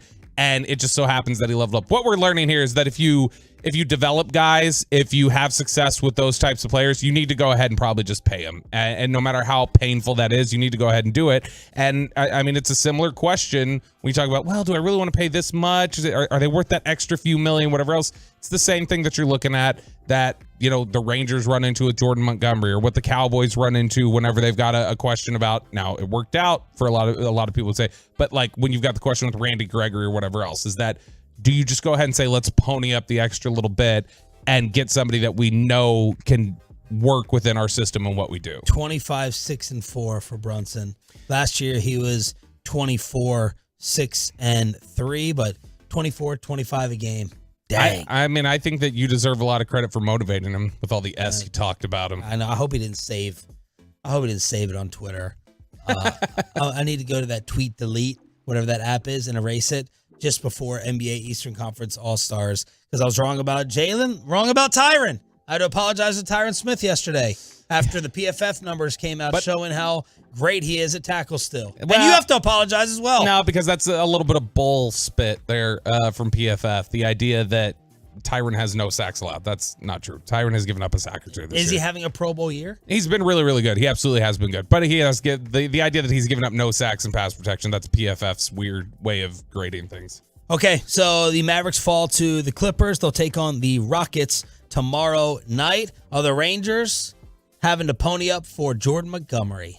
You mean Jordan Brunson or Jalen Montgomery, whatever you want to call him? Potentially, you see a guy that comes here, contributes, and you go, yeah, but is he worth that much? Well, maybe just go ahead and pay him. And that's what the Texas Rangers may be finding right now. Bob Nightingale reported yesterday that now that the Texas Rangers will be without ace Max Scherzer for at least half a season after undergoing back surgery, they are expected to be more aggressive in their pursuit of free agent starter Jordan Montgomery, who would love to return to Texas, which why wouldn't you? He found comfort here. He obviously became a big part of this. They desperately need that rotation help right now. I mean, if it's Evaldi and just a bunch of guys until the summer, that's going to be tough. Like when it was Evaldi and a bunch of guys, you were heading into the playoffs, you at least had Montgomery in there to help contribute. And so getting Montgomery and Evaldi would at least give you some stability. You've already lost Martin Perez. You know Max Scherzer's going to be out. The starting pitcher you signed is not going to be ready till the middle of the season. But is the green light? Is the green light there to spend? Does Chris Young have the authority to pay Jordan Montgomery and then pay Jordan Montgomery more money now, according to Bob Nightingale? Pony up, Bezos. I mean, I don't understand how you're coming off of a World Series run. You do understand. RJ has defended what I don't too. understand is the Diamondbacks are in the same spot as us, and the Diamondbacks are talking about a record-setting payroll. I don't get how they're just completely broke at this point. What was their payroll comparison? I get that it's not as high, but they're increasing their spending. Don't make me choppy fact check you here. They're increasing the Diamondbacks are increasing their their spending. increasing, yeah. But what was it previously? The Rangers did spend $500 million, and they got Scherzer and DeGrom already on their payroll. My whole thing is already I think Mike told me they already have a top 5 payroll. They do pay a lot, and the problem is that they've also invested in guys who are just hurt all the time, like Scherzer and DeGrom at this point. But they've got to be able to figure it out. I don't want this whole thing to be this entire offseason. It's been, well, let's like pay with our coupons. Let's see if we can clip coupons and do extreme couponing through free agency. Arizona was 20th. We're 5th. So them spending more is not an indictment that you're trying to make it out to be on the Rangers because they have a long way to go. You just had a World Series run. You're charging people $50 to take pictures with the trophy. Just figure it out. That's okay? the only time in my 13 years I've seen Chris Arnold get hype with anyone on social media. As someone was complaining about FanFest, and Chris was like, just enjoy the title. Relax. Life is short. Woo! Oh, man. Have you ever worked with or seen CA get hype? Oh, I've worked with CA, and I've never seen him get worked up. Oh, that's not true. I saw him and Will Chambers get into a big fight during a commercial break one time. Over? That Will was saying that was telling because Will is we all love Will, but Will has takes and angles that Will could was probably be infuriating. So they were watching the game, and it was some college football game was on, and Chris was talking about what was happening on the TV, and Will was guarding against you can't do play-by-play. Oh, yeah. Like that. That's and Chris was saying I wasn't doing play-by-play, and so they were going back and forth on was it, and they smoothed it over right in the next break. But they were getting a little intense. There was some shouting. I was in the prep room. I was like, oh goodness, that's Will with his old assistant program director days at 103.3. CA should have said how'd that work out? Don't tell me. Don't boss me. By the way, Jordan Montgomery. Is that gospel music now, Will? Look what you did. Jordan Montgomery. I thought the ERA, I thought I was going to see an eyesore here over the past few years. It has not been since 2021, 3.83. No, he's consistent. From 2021 on, 3.83, 3.69, 3.11, 3.42, and last year a 2.79. Well, that was combined with the time in St. Louis. So it has not been above a 3.83 since 2020. He's been 30. Solid. And that's I understand a lot of people are like, do you want to pay $25 million? Like, this is a team that needs solid rotation help right now. So if they have the money, if they can dip into their coffers and find that money, I think they need to pay it, because you need starting rotation help in a really bad way right now, unless Jack Leiter just all of a sudden it clicks for him, or it all of a sudden clicks for Owen White, or Kumar Rocker comes back as one of the 80 people in this organization that have Tommy John surgery. Sean Shreve, Roberto Belt, our Cowboys insider here on DFW Sports Station 105.3 The Fan. Let's turn things over to Peyton's replacement for the next few days. Producer Chris is wearing all the Stars gear. set us up for tonight. Yes, sir. I mean, double AC tonight, Stars Oh, he's versus... standing up. Ryan standing. Ryan standing. I'm ready. Pan up. Well, I mean, I don't know about y'all. How do y'all feel about "O Canada" as a national anthem? Choppy, it's his favorite anthem. Dude, it's a Maybe banger. second. So I'm all... Bobby, how do you feel about it? I try to stay away from anthem discussion as a whole, whether ours or someone else's. I find that it's too combustible. And he said a banger. Like Choppy would love this guy already. I know Choppy would be a big fan. Well, every time a Canadian team comes to the AAC, I'm excited because I get to sing "O Canada" with Selena Ray. So I'm excited. This is going to be a big time matchup. Before the season, you wouldn't think about it because the Canucks finished 5th in the Pacific Division last year. They're doing so much better. They're actually at the top of the division next to the Vegas Golden Knights, last year's Stanley Cup winners. Pushed us out. Yeah, and you would not have expected this. They're absolute, they're fantastic so far this season, and it should be a really good matchup. How would you grade the Stars season so far? It's really a mixed bag because we haven't seen the best hockey that the Stars team can bring. I'd say it's really... They had a phenomenal start. They had a phenomenal start, but when you're playing subpar hockey for your standards and you're still at the top of the division, that shows the potential. And this team's potential is fantastic. And the biggest thing is the top line of Robertson, Pavelski, and Hintz. They haven't performed quite as well as they did last season. And it's really been the acquiring of Matt Duchene and the second line with Duchene, Sagan, and Marchment. That's Dusher, yeah. Dusher, my favorite player. So it should be a really good matchup. Hopefully the top line brings it tonight. Okay. It's about time for Robertson and the fellas to bring it back. I need Joe Nieuwendyk to play better. He hasn't been. He needs to step up. Jamie Langenbrunner's got to do more. I haven't noticed them one time this year. Let the kid have his moment. Shut up. Well, dude, I mean, I'm wearing the Stanley Cup hat right here. I'm a Stanley Cup baby, born 9 months after we won it. So your parents big hockey fans? They're big hockey fans. So I'm thinking I came from that. So. Okay, somebody did. Well, that's enough. Both y'all stop talking. That was enough, and that's enough from you. Yeah. 877-881-1053 is the truckwreck.com text line. I don't want any BS right before I leave for vacation. I don't have to deal with any paperwork or files or things being written up. I still got to put pen to paper. There's still time for me to screw this up. 877-881-1053 is the truckwreck.com text line to hit us up here on Sean and RJ. Mike Florio from Pro Football Talk will join us at 8 o'clock. We have Babe Laufenberg, Cowboys analyst, at 8:40. But we have the Cowboys' fatal flaw and a report from a Cowboys insider. Whenever this guy, really good friends with Brian Broaddus, whenever this guy starts leaving some breadcrumbs, we got to pay attention. Thank you. What is, not you, good friend of Brian Broaddus, not someone he detests because he can't show up to Love of the Star, a NFL insider on the Cowboys' future, and what is their fatal flaw that could end their season? That's next on the Home of the Boys with Sean and Bobby after this. And this.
Arcades.com.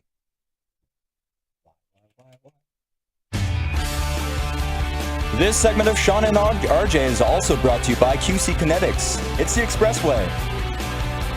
As soon as we give someone a little shine, it happened to Carter, it happened to Peyton. Let's not have it happen Time to for a cram Chris. session, baby. And the ad was dead air there. I mean, I don't know what to do there, but I appreciate you guys. Don't have dead air. Dump it. There's Chris in for Peyton. I'm Sean Sharif alongside Bobby Roberto Bell. This is the Expressway, as Chris said after the dead air.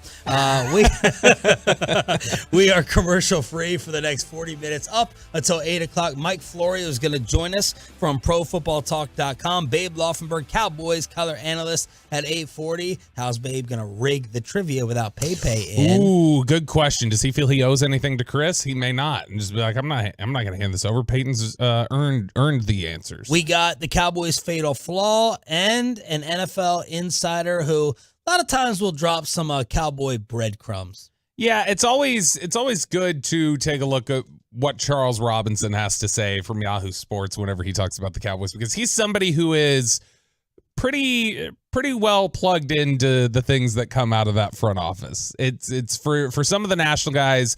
There are certain national people that when they talk about the Cowboys, I'm not going to pay too much attention, because I know they don't necessarily have the beat on things that others do. Charles is one that I know if Charles talks about it, it's like he's making a well-informed take here. He's got something that he's been led to believe. It's just like whenever Peter King talked yesterday about the seat for Mike Tomlin might get toasty. That's enough to make you sit up and take notice, more so than if it's no offense here, if it's a Jordan Schultz saying that about Mike Tomlin. It's just not somebody who we have that same feeling. So yesterday, who should we pay attention to nationally when they talk about the Cowboys? Peter King, Charles Robinson, Peter King, Jay Glazer's one. Glazer, when he would report Chris Mortensen was one that you should listen to. Jarrett Bell, USA Today.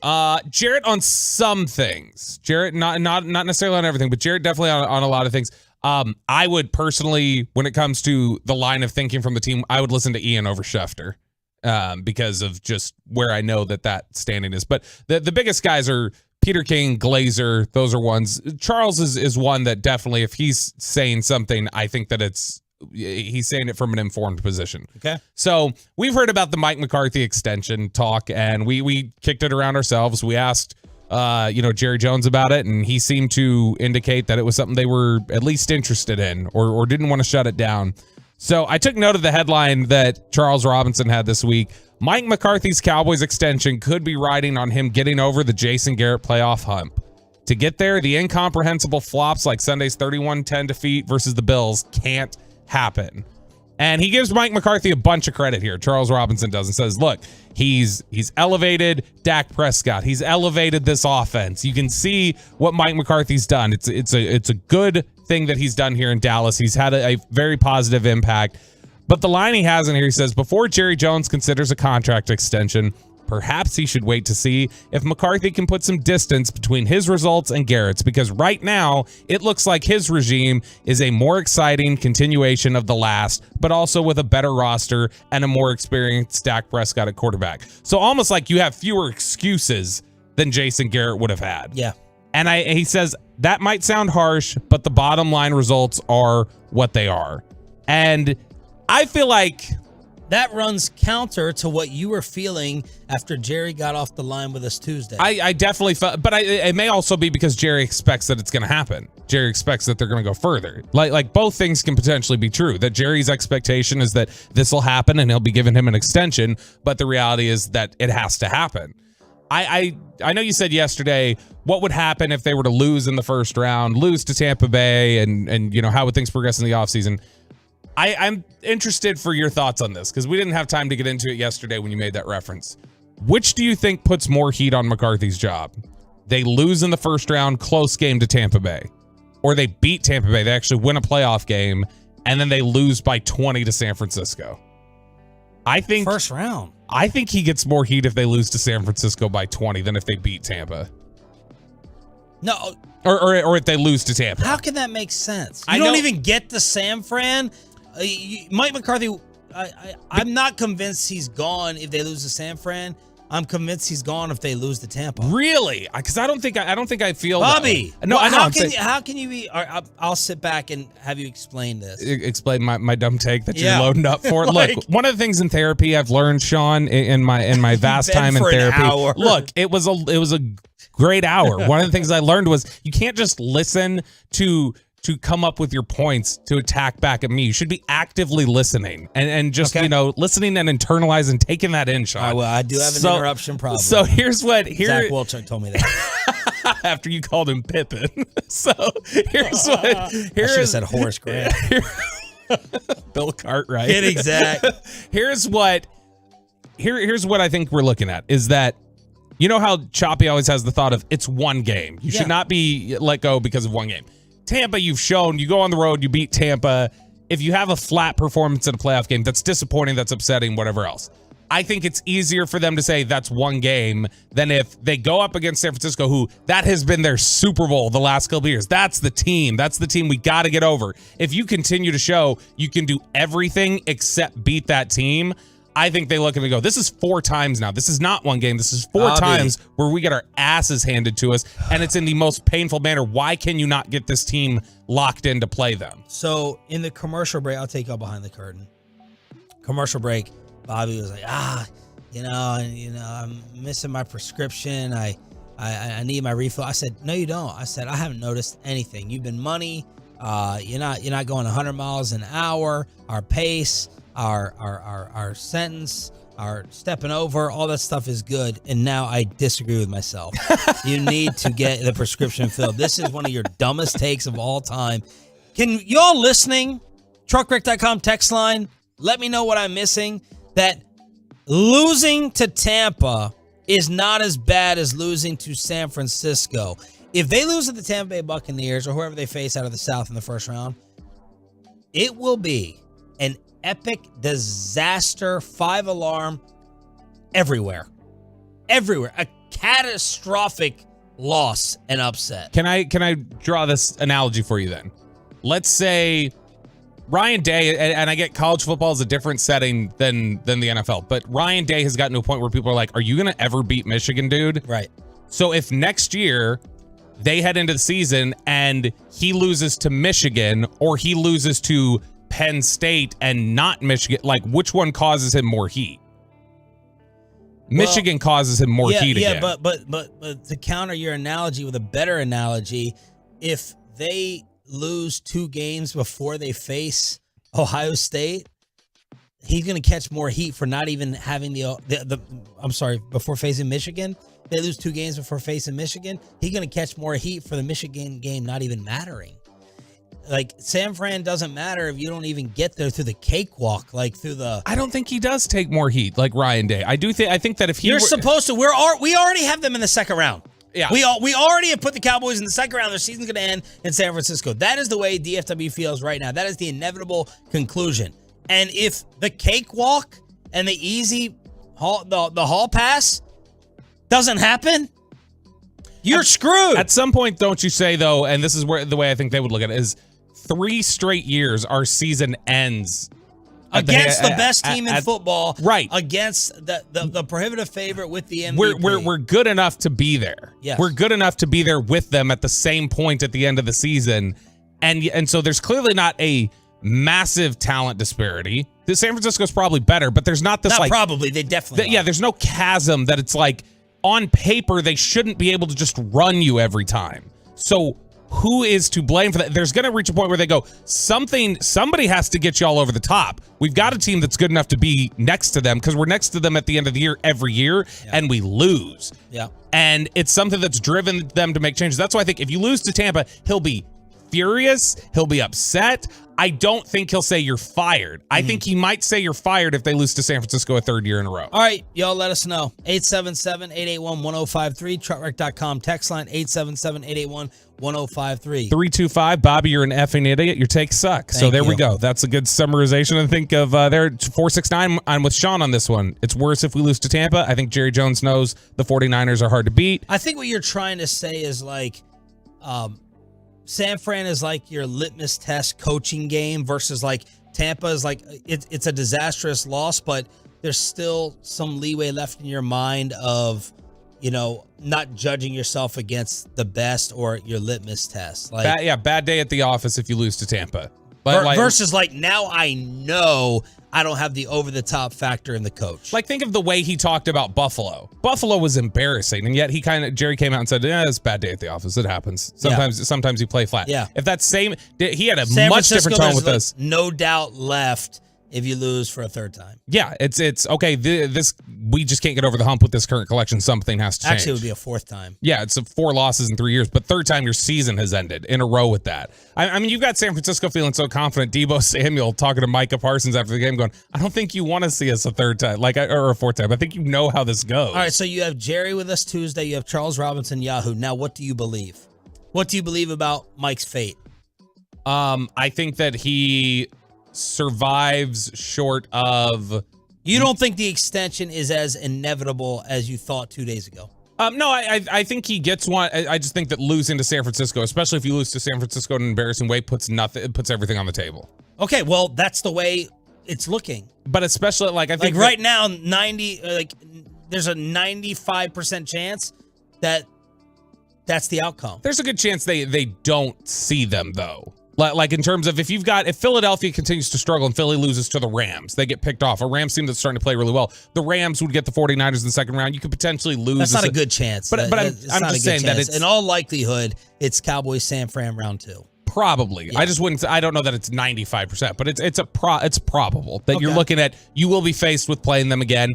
And to be honest, if we sat in here on that Friday leading into that game, and I know we're not supposed to spoil picks before Friday. I'm going to spoil it a month in advance. When they walk in that game and we're making picks of Cowboys on the road in San Francisco, and we got to say, what are the picks? I'm going to say 35-17 49ers. And it doesn't matter how they play the rest of the way leading up to that, because I have seen no evidence that they're tough enough to... Not tough enough. I've seen no evidence that they're able to get over that mental hurdle.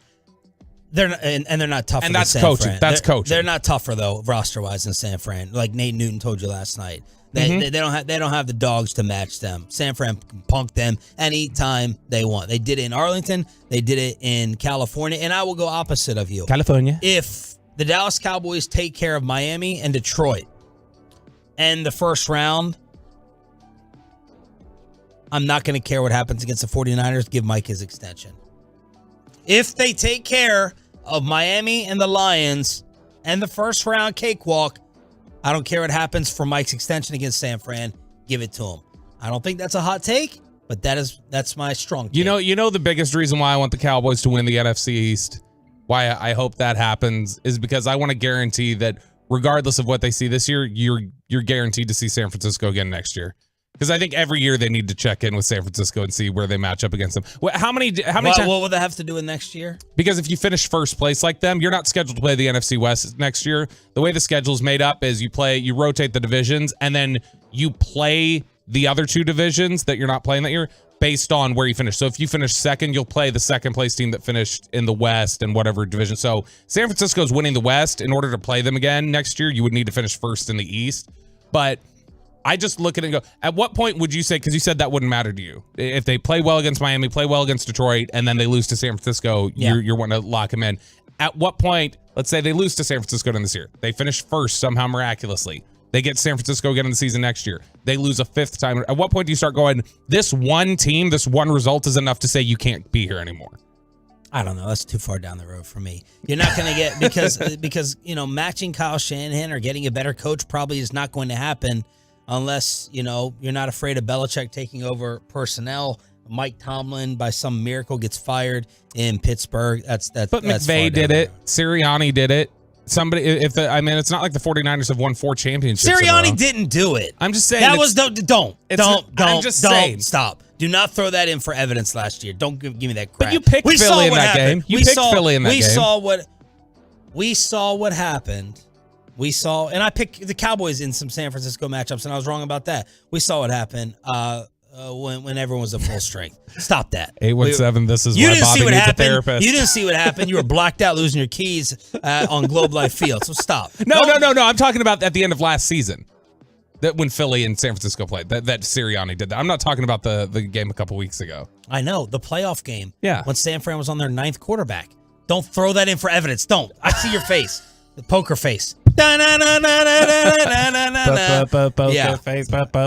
face. Y'all just saw it. All right, what is the fatal flaw before we get to the neighborhood watch? What do you guess it is? What do you think would be the fatal flaw of the Dallas Cowboys? Who wrote this? It's Derek Classett over at the 33rd team, he's a really good writer. I actually really like Derek a lot. But fatal flaw. What do you think the 33rd team would say, or just anybody would say? Their run defense. Yep. That's the biggest problem with your Dallas Cowboys is the run defense. What would RJ say about this argument this whole week after what Buffalo did about run defense and its importance? What would Choppy say? I think he would say run defense is you don't have to be great against the run, but what you can't have happen is you can't have somebody be as effective running the ball as a team passing it. And that's what he'd say, is that when you're just completely destroyed, he'd flip it around. He'd say, yeah, when you let somebody run like that, that's a problem. So if they're going to do that, that will kill you. I think that's what Choppy would say, because he'd say that becomes just as efficient as passing a football on a team, is when you're picking up 8 yards in a chunk. Okay. And so I think you take that way. Man, how good are we at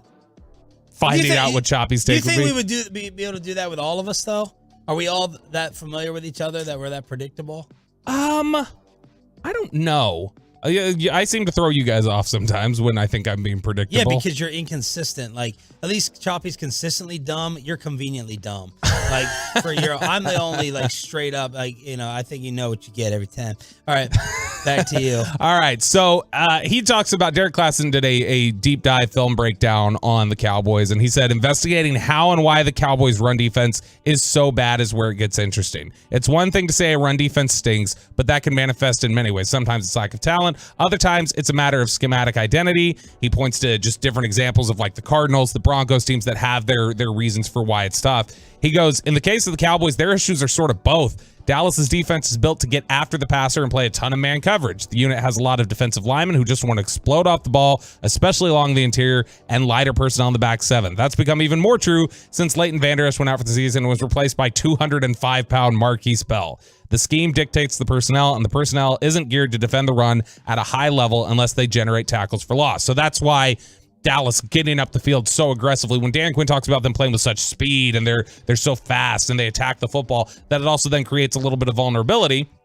Well, it's because you leave run lanes, because you're getting upfield so fast, or in your, fast attacking manner, any team that's a little patient, cuts it back, they create lanes, you over pursue, and you make yourself really difficult. So he talks about how even getting Jonathan Hankins back, who missed the game with an ankle sprain, isn't likely to change anything. He said Hankins' absence absolutely made Buffalo's beatdown worse than it could have been otherwise, but he's played every other game for the Cowboys this season. They still have been subpar run defense. He isn't going to magically fix a run defense, or he won't be the magical run defense fairy that the team needs. He said all of that is scary in a vacuum, but it's made worse after looking at the NFC playoff picture, and this is the big thing.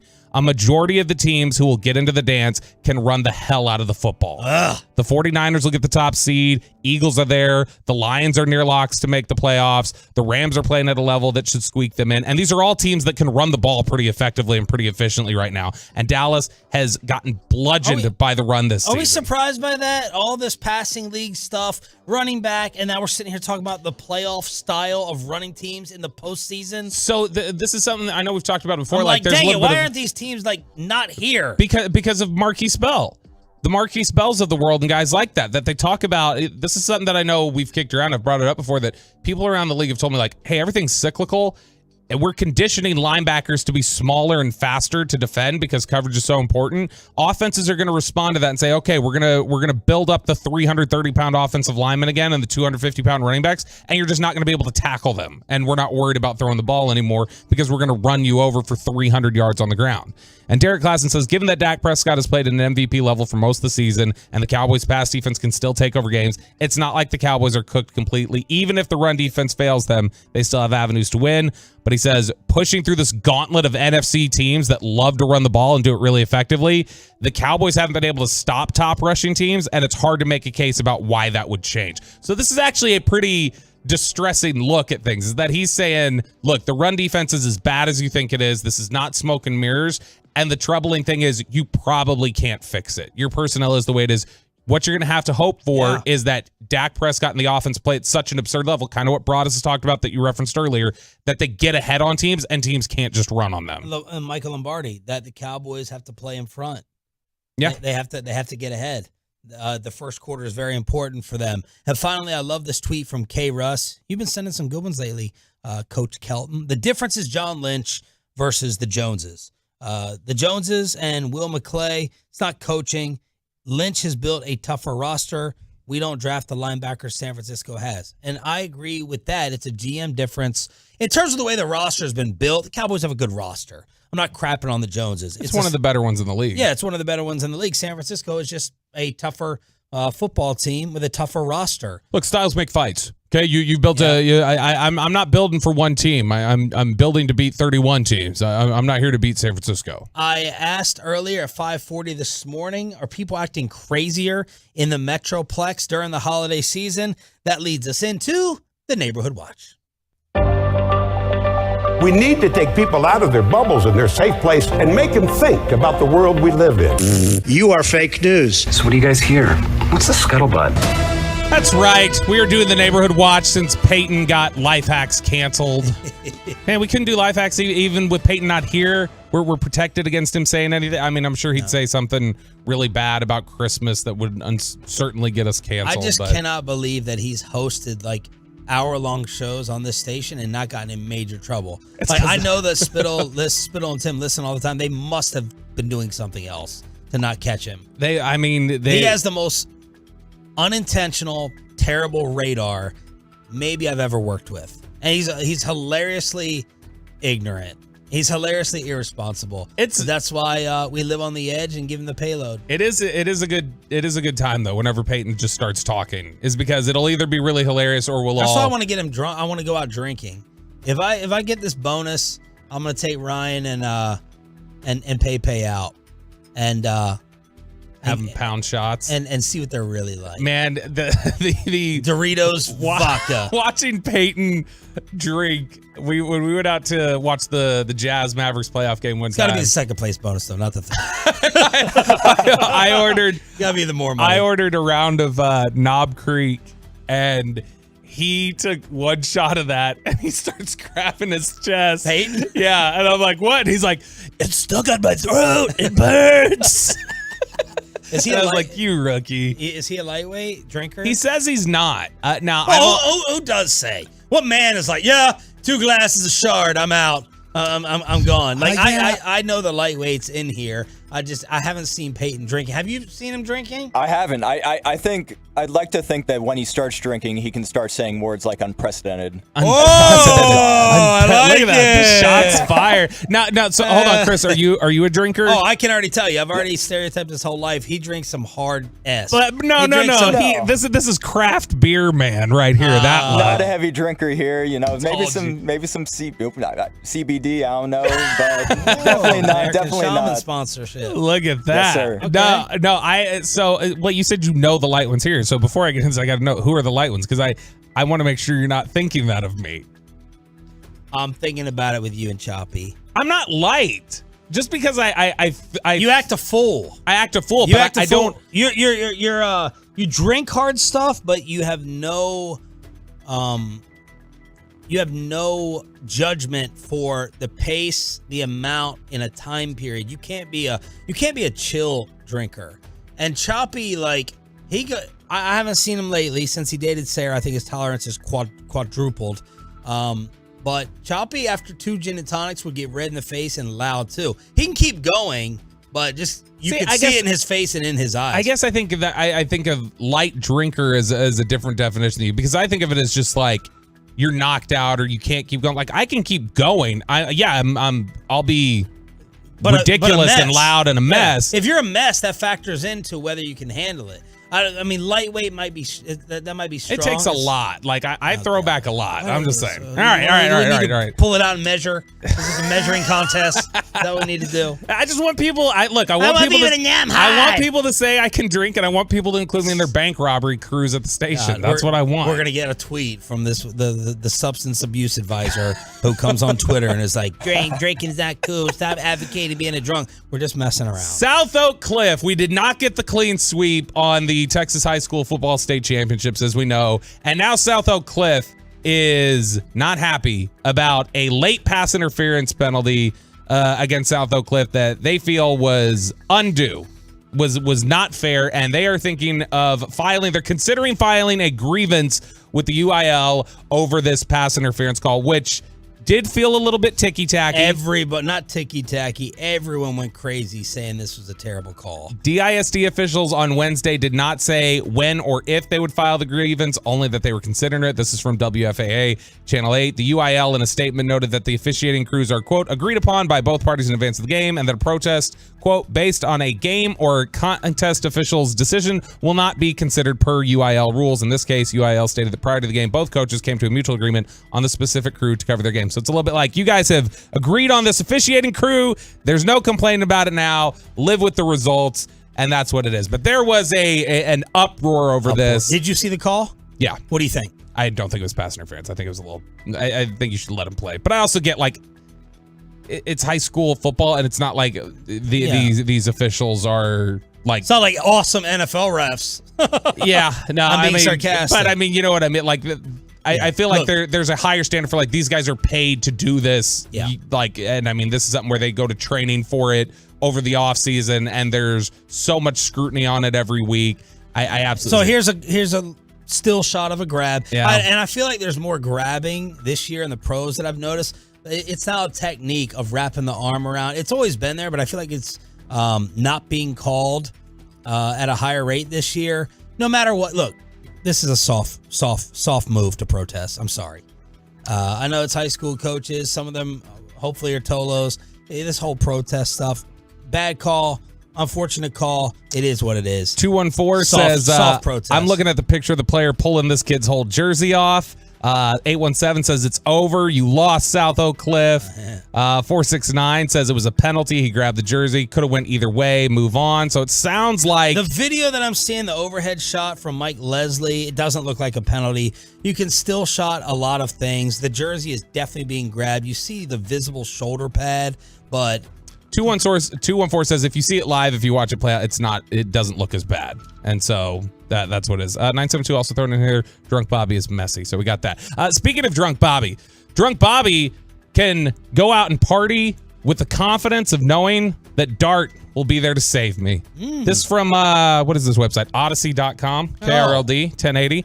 Dart is offering free rides for New Year's Eve. So if you need a ride home on New Year's Eve, Dart has you covered. All of Dart's services will be free from 6 p.m. New Year's Eve through the end of the service day. That includes buses, light rail, and paratransit. The TRE, which normally does not operate on Sundays, is running a free train to and from the Dallas Stars game at the American Airlines Center that night. The route into Dallas starts at the Fort Worth TMP station at 5 p.m. and leaves Victory Station 20 minutes after the game. So a nice community outreach effort from Dart that they're going to set up free rides. What are the New Year's Eve plans? Have you made them yet? Never been on the Dart.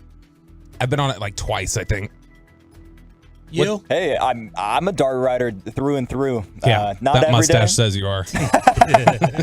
with a newspaper under your arm. My biggest thing is, like, does anyone actually live right off the Dart rail? Because I think most people just ride the Dart and then drive their car the rest of the way. There is a little bit of that, but I mean, at the very least, you can put yourself in position to walk home or to be in a position where someone can give you a ride home that's closer. Like, hey, can you pick me up from the Dart station? True. I'm right around the corner, whatever else. Have you locked in New Year's Eve plans yet, Sean? New Year sucks. It's an awful time to go out. I got in a fight last year on New Year's.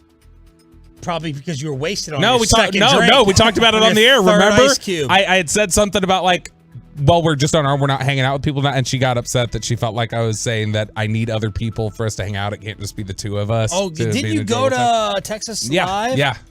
And that was where I got in trouble for that. Was I made it sound like I didn't want to just hang out with her. I wanted to hang out with people. And was Texas Live a madhouse? Yes, it was pretty packed. So I wanted to have a house gathering. I wanted to just invite them. Gather the foreigners? No, yeah, you gather the coworkers, have a bunch of people over. I'm not going out anymore. $100, $150 for a warm glass of champagne to get bumped by some schmo and elbowed. You're and looking for a different bump. Fight for the bathroom and all that stuff. So I was thinking about a house party, but I think we just have one day in between from returning from Maryland to see my family to New Year's Eve. I don't think that's going to be enough time.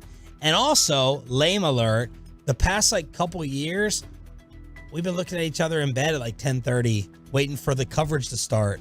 We're like, thank goodness that we're getting at 11 o'clock here versus Eastern Standard Time versus staying up. Ollie hasn't been old enough to do anything fun, but I don't know. I would like to throw together a last minute, like 8 to 10 people over to have it at my house, but I will not be going to any public events. I've got the so Kristen has Did you plan ahead this time? Sort of. Kristen has a hotel hookup that allows her to basically I can't remember what they are. I think they're Marriott's, but she can like basically get a Marriott room, a couple of Marriott rooms for like $50 a night. Where does she get a hookup from? She got Perot Museum passes. I don't want to out it on the air because I think it may blow it up if I say where she got it from. Wow. It may ruin it for her, so I can't say where she got it. But so she's always looking for like, well, we got to find somewhere to be because we got to take advantage of this great deal for the hotel room and everything else. And if you can get the hotel room, hotel room New Year's Eve, great things always happen there, Sean. Yeah. That's what I'm saying. I was at the Virgin a couple years ago. You certainly weren't that while you were there, though. That's I'm sure. right. That's why she's expecting. So where are you going to stay and what are you going to do? That's the thing. We haven't. I said we've sort of made plans. I know that and you're way too late. Exists. You think you're late for shopping? You don't have a New Year's plan locked in? You're screwed. Yeah, I mean, you go to a restaurant, you go to a party. I know. I screw things up. I'll ultimately probably just be at home and stuff. Now, that started a debate before. I don't think we've had it here. But is New Year's Eve a family holiday? No. Kristen makes the argument that she thinks New Year's Eve is generally should be a family thing. Like, oh, you hang out with the family if you got kids. And I was always like, no, I think that's adults time. New Year's Eve is adults. That's holiday. Adult time. Yeah. So because she was asking, she's like, kids, no kids. I was like, I know it's easier to invite our friends who have kids so they don't have to find coverage and all that. But I'm like, I don't want to celebrate New Year's Eve with 10 kids in this house. That's why we always I've told her, I was like, we're getting a babysitter and we're going out or we're doing I'm not doing this at home. Speaking of adult activity, a Texas high school football coach spent $5,455.81 at a strip club while traveling for a coaching clinic. This is a Texas high school football coach. $5,455.81. Peyton goals. Yeah, exactly. Pre-girlfriend. This is JD Bales. He was an assistant soccer coach at Bridgeport High School in Wise County, which is northwest of Fort Worth. This was written by a San Antonio paper, so they have to specify exactly where it is. But for all you people who are listening over there near Bridgeport High School, this was your assistant soccer coach. Decided in September to go hang out at the Men's Club of Houston while he was in town there, and put $5,455 of charges at the strip club on a school credit card, on a district credit card. Now, obviously, I have never been to the strip club. We've talked about it before. Never gone to these establishments.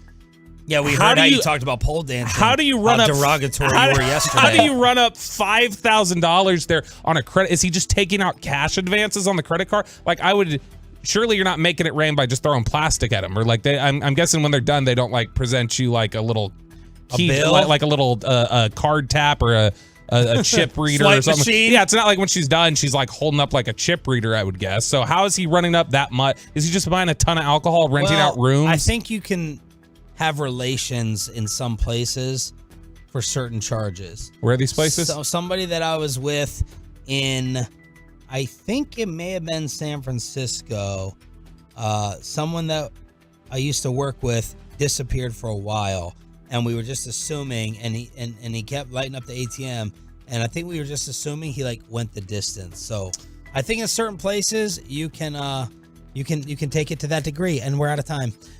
Man, I was really hoping you could go in more detail. I don't have more detail about it. I got blacked out in Vegas and lost my passport and missed my flight the next morning. That was my worst strip club story. 877-881-1053, truckwreck.com text line here on DFW Sports Station. What's he hearing about the Eagles falling apart? Could Mike Tomlin really be available? Where's Belichick going? And are we getting a Mike McCarthy extension before the playoffs or the playoffs determine it? Our boy Mike Florio, ProFootballTalk.com, is next.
This is the exclusive home of Dallas Cowboys football. KRLD FM and HD1, Dallas, Fort Worth. Let's go, Cowboys. Always live on the free Odyssey app. From our fan studios secured by DFWsecurity.com, this is Sean and RJ on 105.3 The Fan. Good morning, Metroplex. Let's go around the rest of the NFL with our good buddy that runs ProFootballTalk.com. You see him every Sunday night, Football Night in America. He is Mike Florio on the Boomer Jacks Bar and Grill Hotline here on Sean and Bobby. Good morning, Mike. How are you, sir?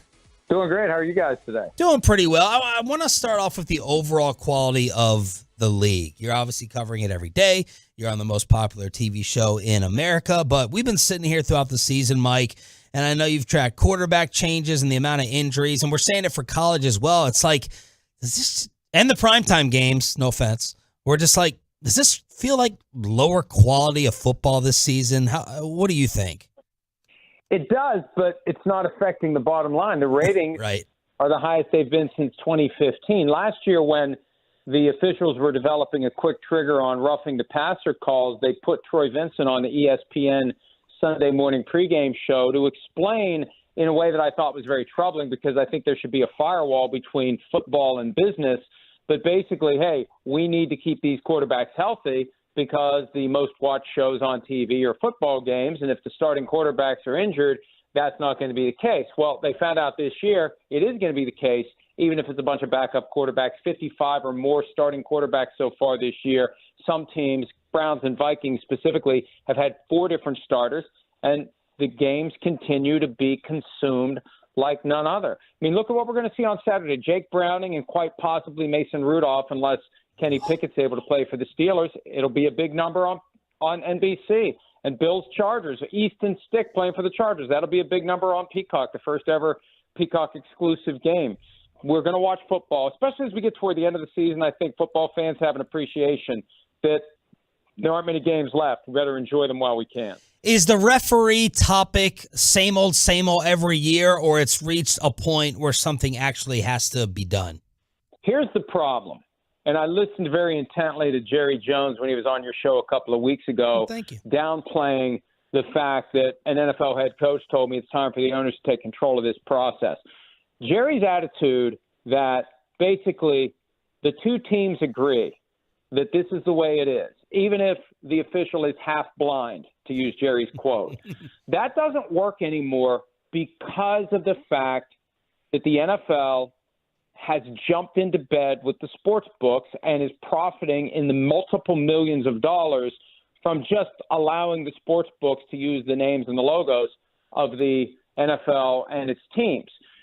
It's broader now than the two teams involved. There are, and I don't want to use the word victims in, the normal sense, but there are people who are victimized by these bad calls because they have made wagers under the assumption that the officials won't be, to use Jerry's words, half blind, that they won't get calls wrong. And the NFL spent years fighting against the legalization of gambling by explaining, and there are quotes from Roger Goodell on this point, if you have legalized gambling on a widespread basis, normal incidents of the game, drop passes, bad calls, coaching decisions, et cetera, you're going to have people who think the fix is in when you have legalized gambling. And I hear that more than ever now from fans. I don't believe that it happens. I don't think the NFL, frankly, is competent enough to pull it off. Now, one of these days, we're going to find out there was a Tim Donaghy floating around somewhere. Maybe we will. But the idea that people believe there is some sort of corruption, that's problematic for the NFL, and the NFL has seen that coming for years. But they've decided, screw it, when in Rome, we're going to go ahead and grab the money because we can't stop this flow of legalized gambling. Talking with Mike Florio from Pro Football Talk. Mike, did Aaron Rodgers play the Jets at all, do you think? Or do you think they were eyes wide open and kind of went along with this narrative that, oh, yeah, it's a reality. He could be back any day now? They did the deal with the devil back in March, and they knew that it was going to lead into places where it was going to look like Aaron Rodgers runs the show. He does what he wants. They let him do what he wants. They signed several of his friends. Nathaniel Hackett was pre-hired to be the offensive coordinator. He's got the most job security of any coach in any sport in the universe. He's not going anywhere. He's not going to be scrutinized because Aaron Rodgers is coming back. The only question I have is whether or not Aaron Rodgers is up to something by way of a possible upgrade from Robert Saleh to a Mike Tomlin, because it feels like Tomlin's time in Pittsburgh is moving toward an end. There's been nothing concrete or tangible in that regard, and I don't think the Steelers would fire him, but he's got 1 year left on his contract, and I wouldn't be surprised if somebody, if not multiple somebodies, Commanders, Panthers, Chargers, Bears, this guy can coach. And he can change your culture, and there are plenty of teams out there that need it. And I think there's going to be at least one call made. I don't know that, but common sense tells me there's going to be at least one call made to the Steelers just to see if there's an opening there to pull off the kind of deal that doesn't happen often enough in the NFL, where you can try to essentially trade for another team's head coach. Mike Florio, ProFootballTalk.com on the Boomer Jacks Bar and Grill Hotline, and we covered that story from your colleague Peter King yesterday. Are you going to blast the Steelers for this possibility? Like, what sense does this make? Why would, to me, Tomlin's Hall of Fame stock went up with the crap he's dealt with after Roethlisberger than maybe some of the disappointment of those Big Ben teams not going far enough or getting through New England. Why would they get rid of him? Well, I don't think they would want to get rid of him. I think that they revel in this idea that they've had three coaches since 1969. Hell, there have been more popes since 1969 than Steelers coaches.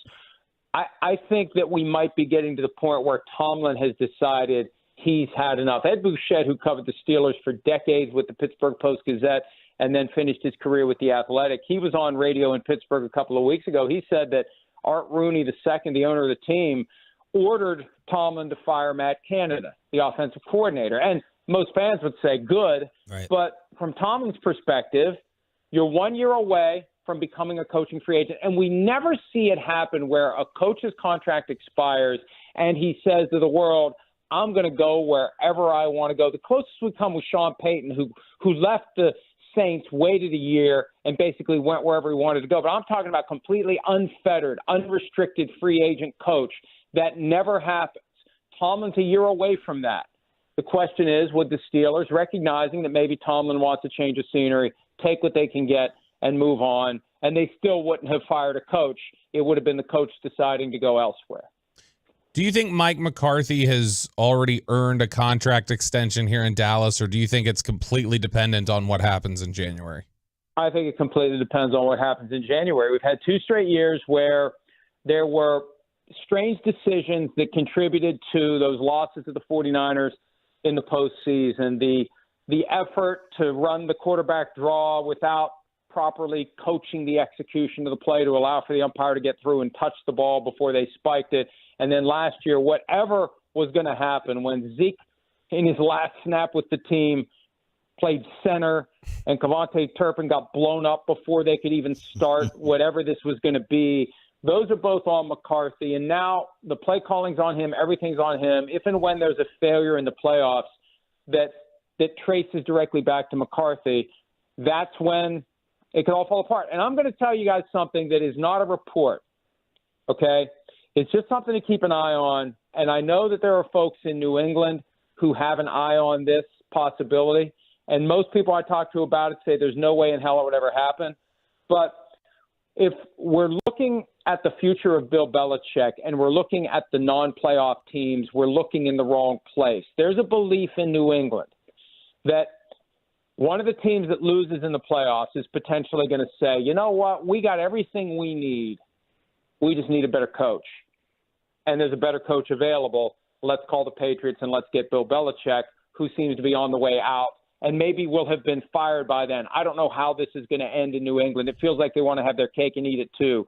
They want to get rid of him, but they want to get someone to trade for him. And I don't think that's going to be sustainable because Belichick won't go along with it. Anyway, my point is this.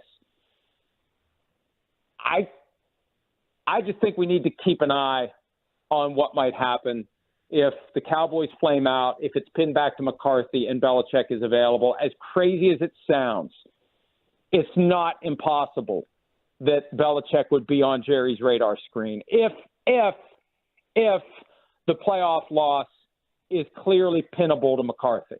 But why do you think that could ever work here with Belichick personnel issues, Jerry control issues? I mean, why could that be a marriage? Well, when you look back to some of the quotes from Belichick before the Patriots and the Cowboys played this year, very effusive about Steven and Jerry and what they've done with that team. And I think Bill Belichick's sufficiently self-aware of his limitations when it comes to putting a team together. And look, he coached Lawrence Taylor. What team has the closest thing to Lawrence Taylor in today's NFL? The Cowboys. What team has the pieces in place that would allow a great head coach to come in and try to take it to where it hasn't been in a very long time? It's Belichick. And for the second time, he would be going to a place where Bill Parcells failed to get to the top of the mountain. In New England, Parcells went to a Super Bowl, didn't win it. Belichick won 6. In Dallas, Parcells never got to the NFC Championship game.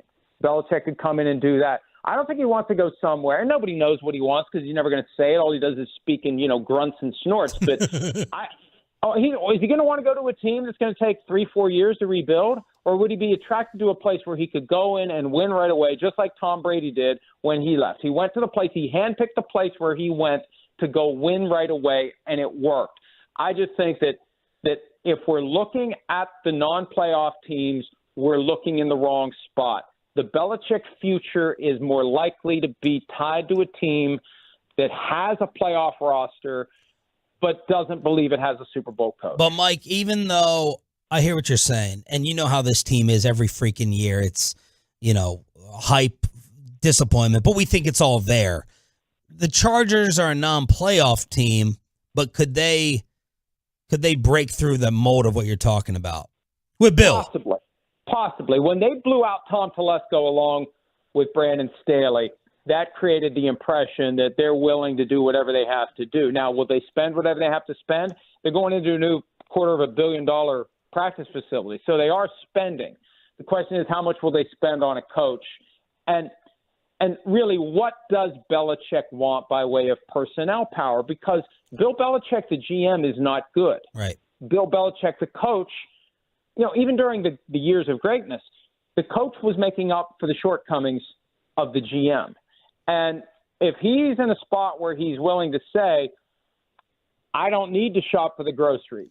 We already have a pantry that is stocked. I don't need to run to the store. But Mike, do you really think he's capable of that? I think that going 3-11 so far, it's got to be humbling.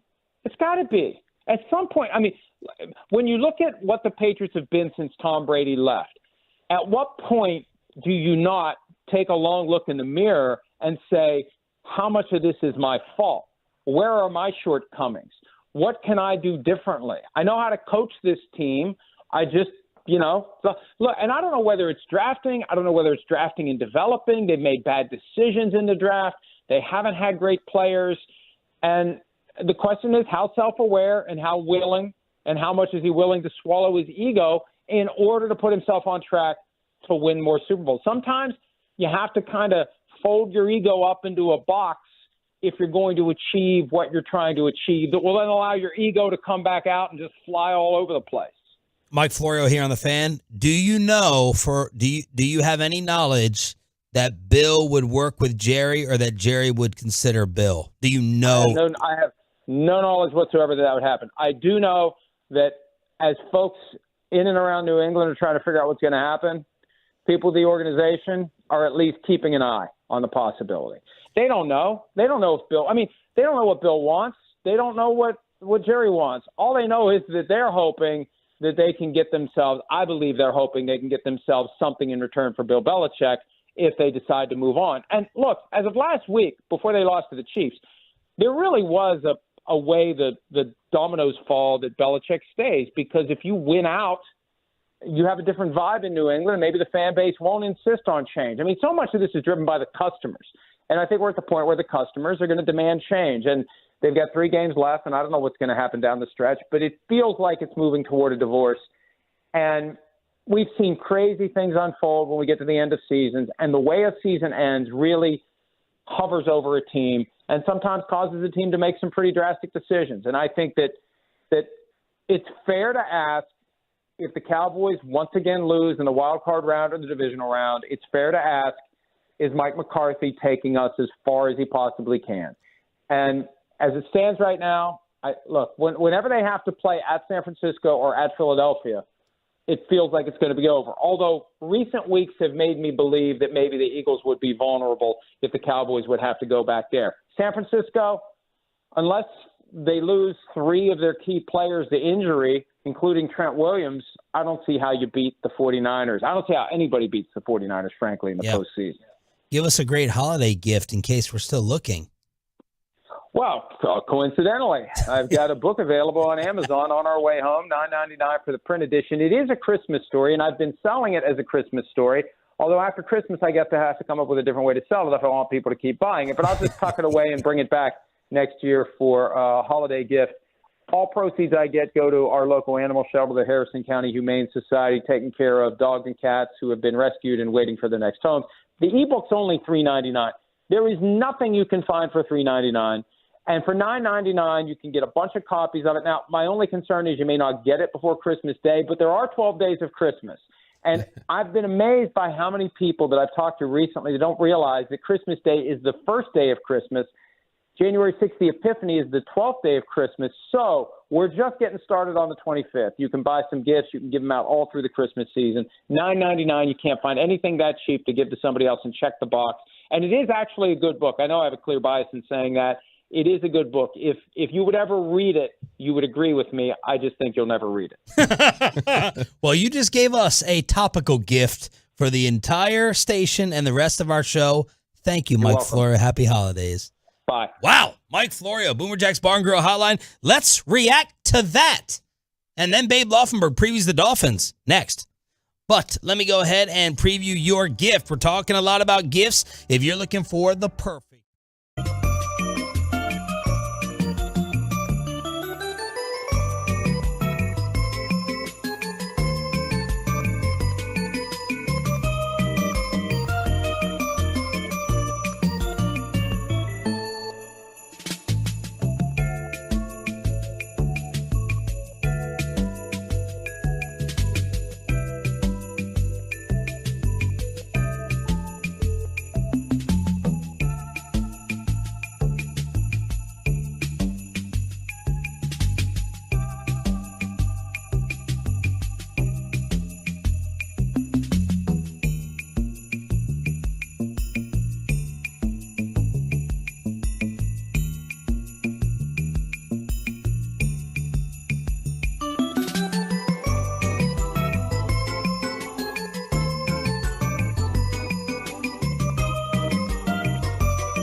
Just a major cough coming back. Oh gosh.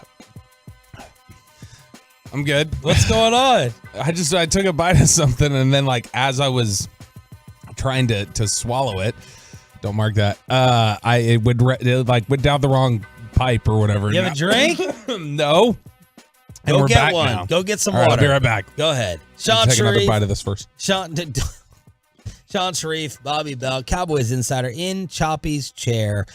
Here, just want to thank the theatrics and anything else cannot be duplicated from the Chopster. Roberto delivers. We got Chris in for Pepe. Ryan has us live on the fan cam, Twitch, and YouTube on this cloudy Thursday as we try to get you to the weekend as quickly as possible. I have to give a lovely shout out to my wife, Amanda. It is her birthday, and I'm getting the text messages that the hole is being put.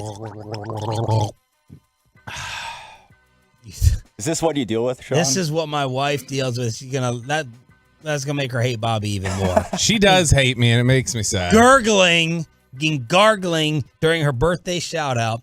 And I just got the text message. The great Emerald Custom Pools is putting the hole in the ground. They're at the house right now. They've sent me the layout, and Emerald Custom Pools and Turf is starting the pool project. So here we go. My in-ground kitchen is what I've been waiting for the holidays. In the pool, it's going to be a kitchen and a smoker with the TV setup. Listen to this 1%er. Hear him, Chris, just flexing on everybody with his You're the pool one that kitchen. pays open bar tenders, open bars, $100 tips, and buying ping pong tables downstairs. Ooh, we are going to do that. I did look into the cost of ping pong tables yesterday. So thanks to Kyle, Austin, they're working it up today. Emerald Custom Pools. If you take advantage of the winter rates for the spring and the summer, now is the time to do it. You can find it on all my social medias. And happy birthday, sweetheart. Okay, let's react. Happy birthday, Amanda. Let's react. You said happy birthday, you got through that, and then I gargled over the Emerald Pools is what I did. By the way, don't do that. Don't do that either. It's I wasn't doing it on better purpose. to do it over her birthday than Emerald. Wow. She's not in the car yet. A bunch of Tolos, by the way, are sending me their total minutes listened to. Oh, yeah, I just got that email, too. Are you seeing this? Yep, I got an email this morning. All right, William just sent a total for the fan. We should do a contest to where the top 3 highest totals get something cool from the station. 45,249 minutes from William Cutshaw. Dang. I don't know if that's going to be topped. I had 297. 1,000? No, 297 minutes. 297 minutes? Oh, I'm going to have less than that because I'm listening in the car. Look what they think I'll love. We also think you'll love Spits and Suds. Oh, my gosh. Spits and Suds got tied into it. Leland has top 5 status, 27,000 minutes. So shout out to Leland. My mother has texted me. Yo, mama. To try to go ahead and measure up. She said, see who your biggest listener is. My mother has 15,000 minutes. Dang. So I love you, Mom. I'll see you in just a couple of days. 27,000. That's 450 hours. So 15,000 from my mom. Let's see. Leland has 27,000, but no one right now is touching the top Tolo that I just gave you. 45,000 minutes from William Cutshaw. 45K? That's ridiculous. Yeah, because that's 750 hours. So we're talking about that's 31 days. That's a full month that you were listening of your life. Love you. Love you. Drinks on me. And check. So what is this email that people can check? So it's like the Spotify Wrapped. Odyssey's doing it. So if you have an Odyssey account and you stream the Odyssey app, then it'll kick you back your minutes. And so I have a total of 297 minutes. And they think I'll also love Love of the Star, Spits and Suds. Spits and Studs isn't bad. That's not a bad name for it, right? Your show name? Spits and Suds. And wow. then for some reason, No, don't move past that. Spits and Studs. Anyone that this kid gives grief to, Texas William, get that on a Magic Mike meme right now. Spits and Studs from Bobby Bell. Wow. And then for some reason, it also suggested that I'd really like Sabres. I'd really like the Sabres hockey podcast from WGR 550 in Buffalo. Spits and studs. Justin Raimundo, 19,000 minutes putting in on the Odyssey app. So send them to me so I can repost them all. Thank you all for TOLO, and that stands for Turn It On, Leave It On, and hopefully you've won some of the giveaways that we kick out here at the station. $393.11 for the ping pong table is what it looks like. Yeah, and I'm big dog here, 1%. I didn't buy it. You haven't even bought your kids gifts. You're more worried about a ping pong table than buying it for your daughters. Well, if I ever want to make it on Spits and Studs, I gotta show off here. They show off more than a ping pong table. Mike Florio just joined us, ProFootballTalk.com. What did you make? How long is it, Chris? Oh, gosh, Sean. The clip. The clip. Whoa. Sean and Studs. 30 seconds here. This is Mike Florio suggesting Bill Belichick and maybe the Cowboys. One of the teams that loses in the playoffs is potentially going to say, you know what? We got everything we need. We just need a better coach. And there's a better coach available. Let's call the Patriots and let's get Bill Belichick, who seems to be on the way out. And maybe will have been fired by then. I don't know how this is going to end in New England. It feels like they want to have their cake and eat it too. They want to get rid of him, but they want to get someone to trade for him. And I don't think that's going to be sustainable because Belichick won't go along with it. So he was kind of suggesting, he was trying to get to the possibility if the Cowboys season ends in a terrible way, Mike McCarthy heat and all that stuff, he was trying to sit there and tie together Belichick and Jerry. Yeah, and here's the thing. I hate putting, I'm not going to put words in anybody's mouth, okay? But. Except Spits and Studs. Spits and Studs, absolutely. I do think that. That in your mouth. Mike is not just going to step up there and go, now listen, this is not a report. Nobody's told me this. But this would make sense. Like. No, it wouldn't. He has to have some. It doesn't make sense from three different areas. That's what I'm saying. There's got to be at least some buzz he's heard. Even if he hasn't heard that directly, he has to have heard something through a rumor mill like, hey, this is just something people wonder. Oh, yeah. I believe he's heard something. He's protecting himself and and he's protecting whoever's talking to, and that's completely fine. That's why he's not going to go on there because he doesn't want to blow up anybody's spot. But I do think that that's clearly something that has at least been whispered around. No doubt. But it could never happen. The Cowboys are not going to trade for a coach, I don't believe. RJ would tell you that they don't pay out crazy salaries to a head coach. Belichick has commanded that. And the whole control factor. Were you listening to Florio suggest that Bill Belichick would have the personnel self-awareness to say, you know what? I think you should do it, Will. I think you should do it, Steven. I don't know if I'm buying that. Yeah, I don't think that he was throwing in the Parcells topping thing, which does make sense. Parcells made it work here. Maybe you could call Bill and ask really, truly, how was it? Bill, has nice things to say about working here and Jerry, but I mean, look, that's why I think that line of thinking of if you're looking for someone to just push you over the top who's not going to come in here and demand that, like, I think your coach is Harbaugh. I don't think your coach is Belichick. I think that's who you'd want more. Belichick, like I've made the argument recently, like my whole say that again. I think if what you're looking for is just somebody to put you over the top, bring in here, and not dictate too much, just literally, I need somebody to push me over the top. That's why I've made the argument. I think that's Harbaugh. That would just come in here, light a fire, be a push, but you wouldn't necessarily have to come in here and dictate everything the way you want it. Whereas Belichick, I've had the feeling the whole time. Now, maybe Florio's right. Maybe Belichick's at a point of his career where he's like, I want to show that I can win elsewhere. And in order to do that, I may need to make some concessions to make sure that happens quickly and show that I'm not just a, all Tom Brady type of thing. If he's got that ego need, then I would think that Belichick would, my thought this whole time has been Belichick would be like, I need to tear everything down and kind of build it back up the way I wanted to. But maybe he's not. Maybe he does have the feeling like I need the ego boost here to say that I can do this, so I'll be willing to make some concessions. What did you make of the compensation part? I mean, I personally would not want to give up. I'm at a point now where I'm kind of like RJ Choppy, I think, where, and it's not just this chair, is that I wouldn't want to give up compensation for a coach of any amount. Like, I don't even want to give up a day 3 pick for a coach. Just because it's like, So coaching doesn't matter. No, I think coaching matters. I don't think coaching matters more than the players, though, themselves. Like, I need players, and I need capital, and I don't want to sacrifice any of it, especially with... But he was suggesting that they're not going to get what they want in Belichick compensation. And so that they'd have to probably settle if they wanted anything. I mean, look, the interesting thing there, if you're going to tell me about any sort of compensation or going to getting anybody, I'd rather get who we talked about earlier in that interview with Florio. Like, I'd rather go do that with Tomlin than I would Belichick. I'd be more willing to make that concession there. He also kind of reversed Peter King's report.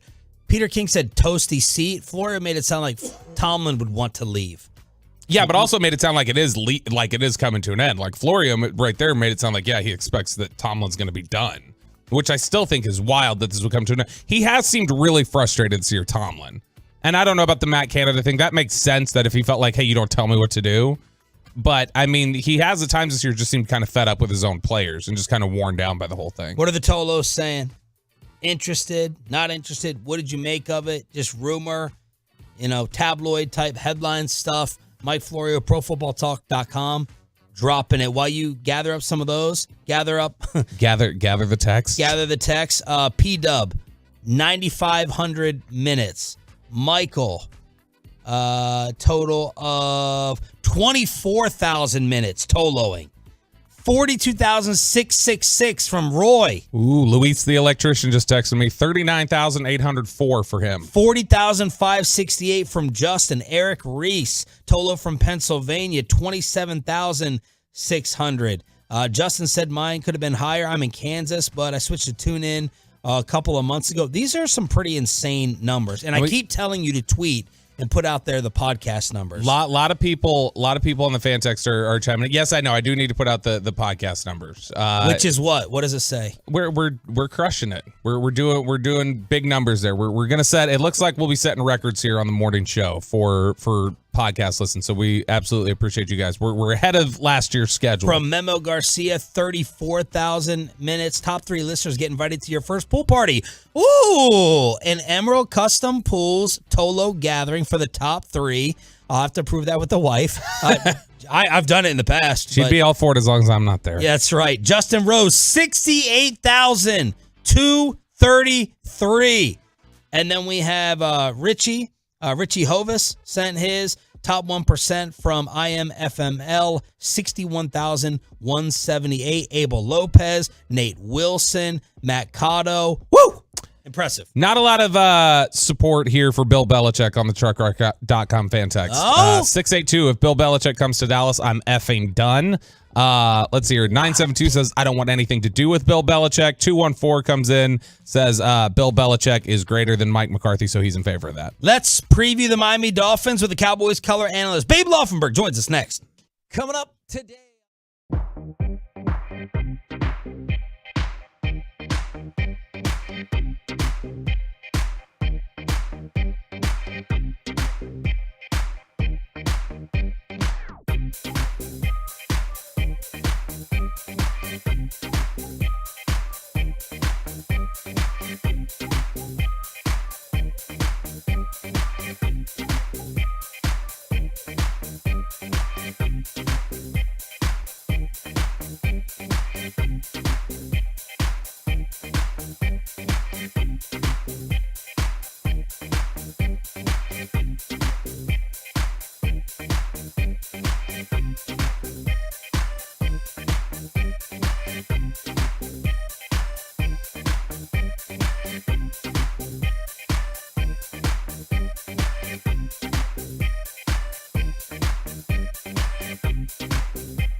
by Tolbert Garage Door and buyersbarricades.com. Buyers Barricades is a full-service provider taking care of your project from the evaluation and traffic control planning to setting up, maintaining, and taking down the equipment when the project is complete. They're service-driven and safety-inspired. The Texas Authority of Barricade Rental. Buyersbarricades.com.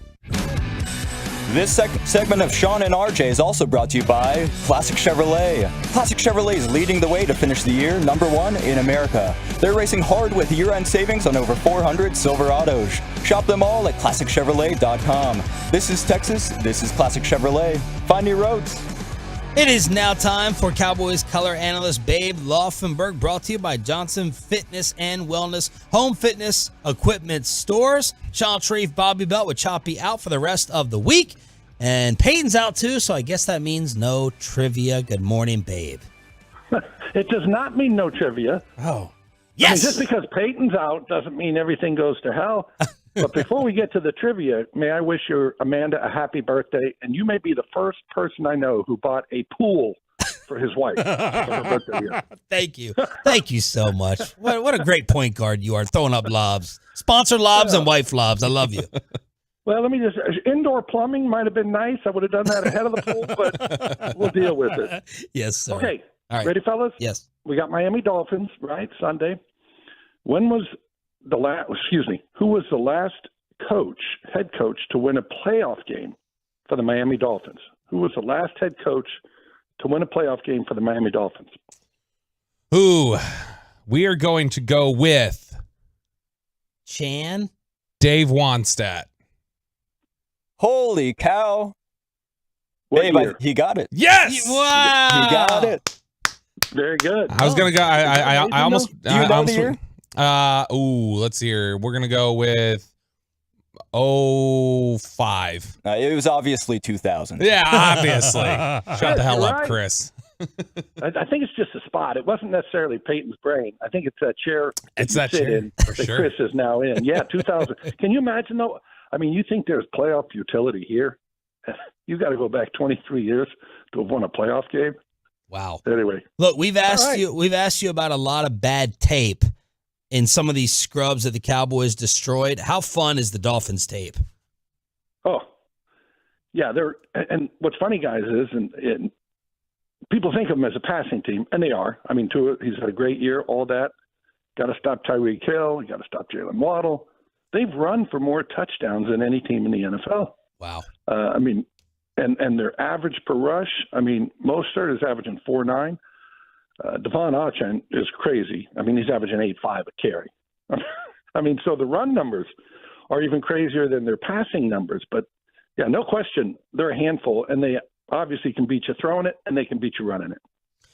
Babe, what did you think about Tua coming out? What do you think about him? What did you call him yesterday, Bobby? You called him a rich man's Jimmy Garoppolo? Yeah, like there's off-brand guys like I'm saying Tua's kind of like the left-handed, like, really high-class Jimmy Garoppolo. I like that. The high-class Jimmy Garoppolo. Kind of insulting, but like... No, because he doesn't have the same flaws of the off-brand. I agree with you. But it's just like, is it system? Are guys wide open? Is he, he's accurate, but does he really have the arm? What do you make it to? Does he have the huge arm? No, but the guy who probably is going to win the MVP this year doesn't have a big one either. Brock Purdy out in San Francisco. Right. So you don't need that cannon. Hey, they saw the cannon last week against Buffalo with Josh Allen, and he threw it 15 times. Yeah. So, I mean, I think Tua is a very, very good quarterback. I mean, I like him. You can see he's smart, knows how to deal with things, handles himself well. I guess he really announced himself. I always say guys kind of announce themselves. And I remember DeMarcus Ware announced himself. We really didn't know anything about him playing at Troy. We knew he was a first-round pick and all this. And this first preseason game, Cowboys go to Seattle. He plays about half the game. He has 2 sacks. He has a strip fumble. He has an interception. I mean, he took over a preseason game, if you could do that, in a half a play. And you're like, wow. And Tua announced himself in that national championship game, right? Who gets substituted? Who gets taken out? Especially when you're Jalen Hurts, right? You get taken out of a national championship game at the half, and then the guy comes back. And I believe it was Devontae Smith, if I'm not mistaken, who he got the touchdown at the sideline for, but you talk about handling pressure or being put into a situation. And right then you kind of said, this guy's a little bit, I'll be the first to tell you, he's a little better than I thought he would be as a pro. I think he's been better than I thought he would be. So obviously I misjudged that. But no, he's playing great. Seems to have McDaniel, that seems to be a good relationship there. So yeah, they're humming along on offense. They just can't beat a team with a winning record. Yeah. Do they remind you of the Cowboys a lot? Not really, not from that standpoint, but it is funny, the narrative. And I don't know if you saw McDaniel's comment this week where, and you may have even talked about it, but he said, anybody that wants to start the narrative about can't beat a good team and this narrative and that narrative, he said, with all due respect, I would tell you to F off. He said that to the media. Babe, if the Bills ran it like that against the Cowboys, what could Miami do? And is there any possible fix for the Cowboys' run D? And what do you make of all this toughness / bullied talk versus personnel? Well, I think that's going to happen anytime you get the ball run on you, right? It's going to be toughness.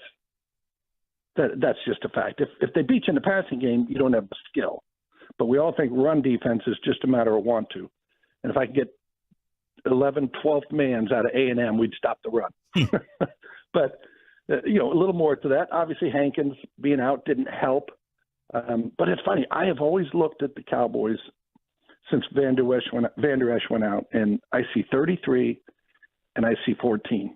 And I was like, why are teams not just saying, we're going to run it until you can stop us? They Jamon Clark, he's just not a big physical linebacker. He's not that inside backer that you typically think of. And then they've got a safety in Marquise Bell playing linebacker. And, I don't know why teams haven't done it. Even Mike McCarthy from day one has said, basically, hey, I'd run the ball on us. Yeah, it's something that Buffalo did it. And, we'll see what Miami decides to do here. That's what Miami may do on the offensive side of the ball. From Dallas's perspective and what they do on offense, is this a get-right opportunity here? Is this a bounce-back game from Buffalo? Do you think there's some things they can take advantage of in the passing game? I don't know if it's necessarily a bounce-back. They can rush a passer, Miami. They're second in the NFL in sacks, only to, I believe, Baltimore. Wow. But they've got 48 sacks. So they're going to get after the quarterback. And they come from a variety of ways. A lot of teams, they have that big-time pass rusher, and they have another guy who's good, and then it drops off. They've got like 5 guys with 6 or more sacks. So they come at you different ways. I think it's going to be interesting. Remember Vic Fangio after the 2021 game in Denver? He was a head coach, and he talked about after Denver beat Dallas at AT&T Stadium, shut them out for 56 minutes. Cowboys got a couple of late, garbage touchdowns or whatever you want to call them. And he said, we have the blueprint. I've got the blueprint for how to beat Dallas. I'm surprised other teams haven't used it. Yeah. And McCarthy took exception to that, if you recall. And who wouldn't? Right. It was very unusual for a head coach to come out of a game. Usually you say, hey, we did well. We had a good game plan. That's a great team on the other side. Fangio was beating his chest. And I will guarantee you, Vic Fangio now is the defensive coordinator at Miami, of course. I guarantee you this one's personal for McCarthy. Well, is Fangio going to ask him tomorrow? Well, is he joining you tomorrow? Yes, sir. Yeah. How would you ask that? I would say, is this personal? I would say after the last game that you played Fangio, he was in Denver. He said he had the blueprint, and you scoffed at that. Matter of fact, he said that's good to hear him beating his own drum.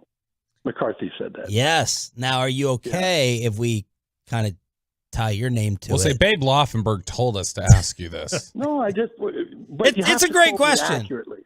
Yeah. You have to quote me accurately. That's the problem. Okay, that's not the problem. We'll do it. We won't include your name. Like, Babe Laufenberg said that you would knife Vic Fangio if you got him in the tunnel by his It's like, no, Babe didn't say that. Yeah, but Babe, my follow-up to that is, does Fangio have a Buffalo blueprint to copy? What did they do? Because I was like, I haven't seen this much Dak hesitation in a long time. Are guys not getting open? Are they confusing him? What did Buffalo do?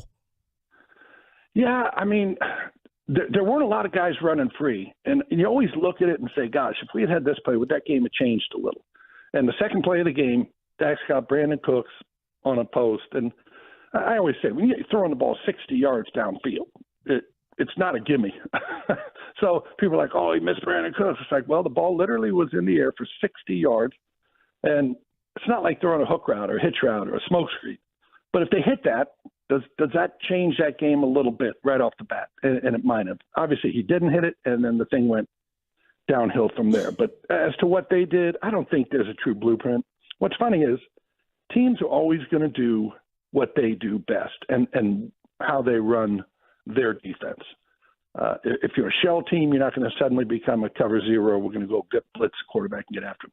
And Buffalo did what they did. Buffalo was not a big blitz team. They played a lot of coverage, and, it worked. Babe, we're talking with Babe Laufenberg here, Cowboys Scholar Analyst. When you look at what Vic Fangio's scheme did to Dak a couple years ago in Denver, it was the man match scheme. And that's something that a lot of people said, well, look, it's going to be hard to do exactly what Denver did because there's not a lot of teams that run the scheme the way that Fangio does that. Is he running something similar right now here in Miami, and are they having success with it? Because I know that's considered a pretty complex coverage scheme. Yeah, it's similar. And it's funny, when you look at defense, now there are a bunch of different variations, but there's 3 defenses you can play.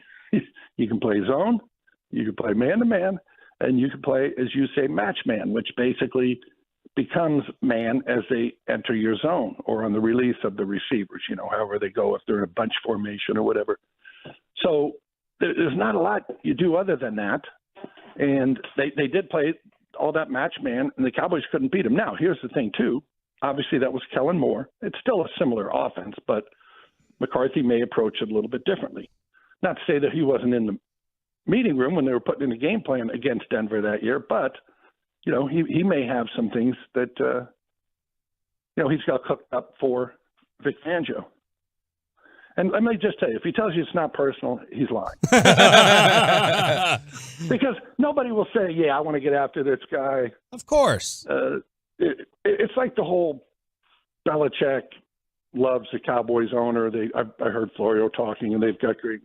Nobody's ever going to say anything bad about the Cowboys owner. Yes. He's the most powerful man in football. Belichick previews every team like they're the 72 Dolphins. Absolutely. Yeah. Oh, my goodness. No, I remember when Saban, he's you guys, great. I don't know if you remember this press conference, but gosh, they were playing like McNeese State. And one of the reporters there in the press conference during the week, as they were preparing for, again, I'll say McNeese State. It was someone like them. And they said, hey, is this a good opportunity to see some of your backups play, get some of the twos in there? And Saban went off. Oh, so you've got us winning. You've already got us beating them. Have you seen them? Have you seen them play? Have you seen their quarterback? Like, yeah, we've seen them play, and you're going to win 50. It's going to be 50-0 at the half. So my question is, are you going to get your backups in? But so every coach, right? The other team is the 72 Dolphins, or you go into the other quarterback is Tom Brady. Right. They're all great.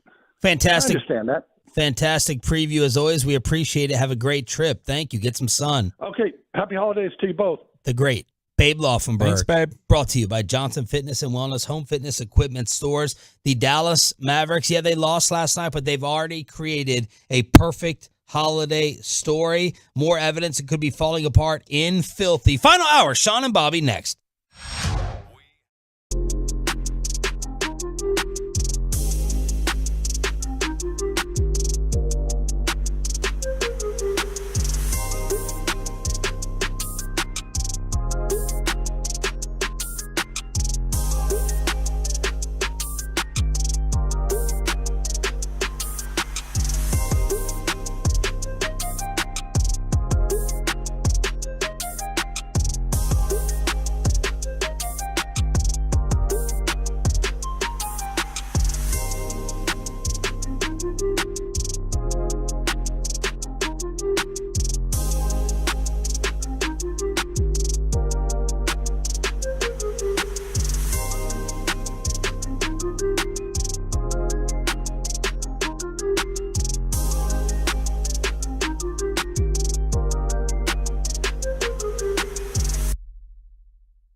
our fan studios, secured by DFWSecurity.com, this is Sean and RJ on 105.3 The Fan.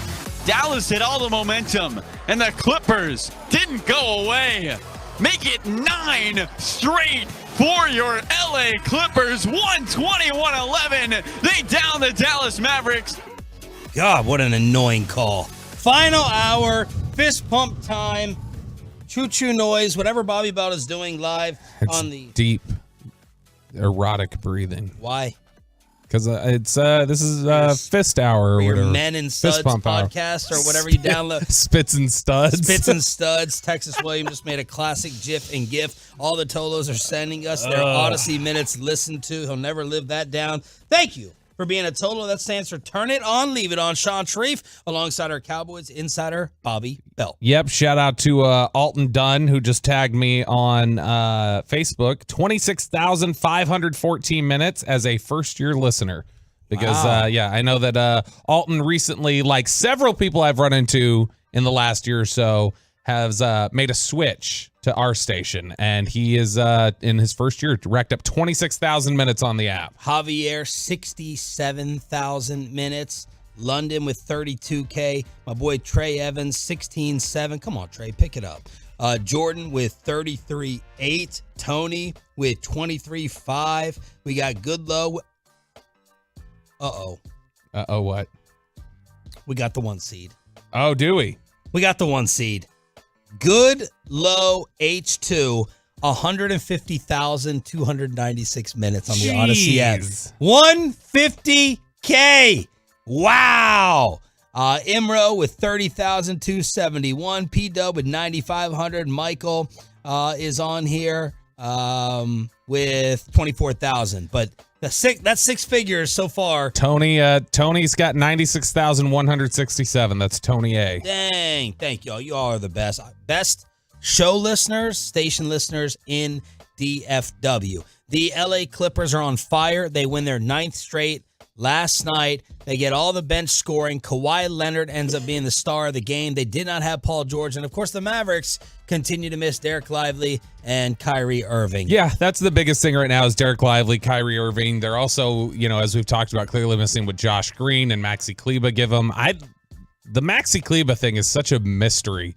Like, it's just this weird toe injury that's kept him out, or the dislocated toe that I didn't realize the dislocated toe could keep you out for over a month, but here we are. But where they're really missing somebody right now is Derek Lively, just what he does for them defensively, not just in the paint, but what he does calling out screens and everything else. He is such an important factor for them on defense, and obviously Kyrie Irving is a big guy to step up and make buckets, especially when Luka's not as sharp as he normally is, like last night. And so that's the difference in a game like that against the Clippers. So I feel encouraged knowing that if Lively and Irving are in that game, I think they probably take care of business.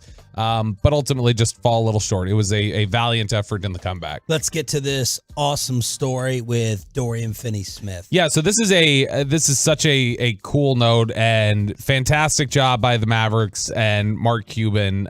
So Dorian Finney-Smith, obviously one of the better success stories from the Dallas Mavericks and their personnel department in recent years. A guy who nobody thought would ever be a full-time type of contributor, became a really good player here in Dallas, was included in the trade for Kyrie Irving. Well, after 30 years of his father being locked away in prison, he has been reunited with his dad, and it's in large part thanks to the Dallas Mavericks. So on Tuesday, Dorian Finney-Smith's father, Albert Smith, was released from Virginia's Greenville Correctional Center as he was met by his ex-wife, his daughter, and Dorian Finney-Smith, who was granted a one-day absence from the Nets to be there for his father's release. Dorian Finney-Smith told the Dallas Morning News, "We just hugged, a long, long hug. So many questions and stuff that we have. It was very emotional." And in July, it was Mark Cuban, with the help of Jason Luton, chief of staff of Mark Cuban Companies, and the former Virginia Attorney General Jerry Kilgore, who assisted in getting the Virginia Parole Board to consider his case, got him released. And Dorian Finney-Smith said, "He's here for Christmas. That's what matters. This is the best Christmas gift I've ever gotten. Wow. Besides the birth of my kids, this is up there with the best days I've ever had." And he said, "Thank you to the Mavs family for this. This is past basketball." So a really cool story for a guy who was just a stand-up individual in the community, was I mean, right up there as one of the hallmarks of what hard work and, the work ethic and the willingness to improve yourself can get you. Dorian Finney-Smith is the Terrence Steele of Dallas Mavericks basketball, that he shows like work ethic can get you the absolute, like getting every last bit of his potential out of himself. I think that's what Dorian Finney-Smith did. You put Terrence Steele in that high regard? Terrence Steele absolutely earned his contract as one of the top right tackles. Now, he's had a down year this year, but it's somebody who's coming back off an injury. Last year, Terrence Steele, before he got hurt, was one of the best right tackles in football. And when you saw him the first year, you would have never thought that was possible with Terrence Steele, but it just shows what the work ethic and the willingness to do the work in the classroom. Dorian Finney-Smith put in so much work. There were articles I know about it at the time, put in so much work to his three-point shot to become somebody who was even a threat from back there, because he was never thought to be a guy who could develop an outside shot. And so just the work ethic and the high character, it's good to see him get a nice story like this. I got some baseball mentions coming in from Bet Online and Future Vegas Odds. By the way, Bob Nightingale, Sandman, if you're listening, text me your thoughts on this.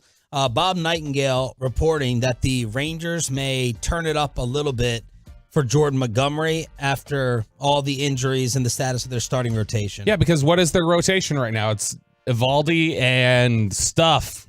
You're asking for a lot of help until at least the summer, when you start getting, Scherzer back and DeGrom and these guys start to heal up a little bit. So, yeah, Bob Nightingale reports that with the Max Scherzer news, the Rangers are now kind of ramping things up and realizing, all right, we may need to intensify the pursuit of Jordan Montgomery, who, according to Bob Nightingale, wants to be back in Texas. Like, his ideal situation would be that I'm back here. I know Choppy's already written him off to, where was it? He said that Boston. Boston. He's already got Boston. He's got family up there, whatever else.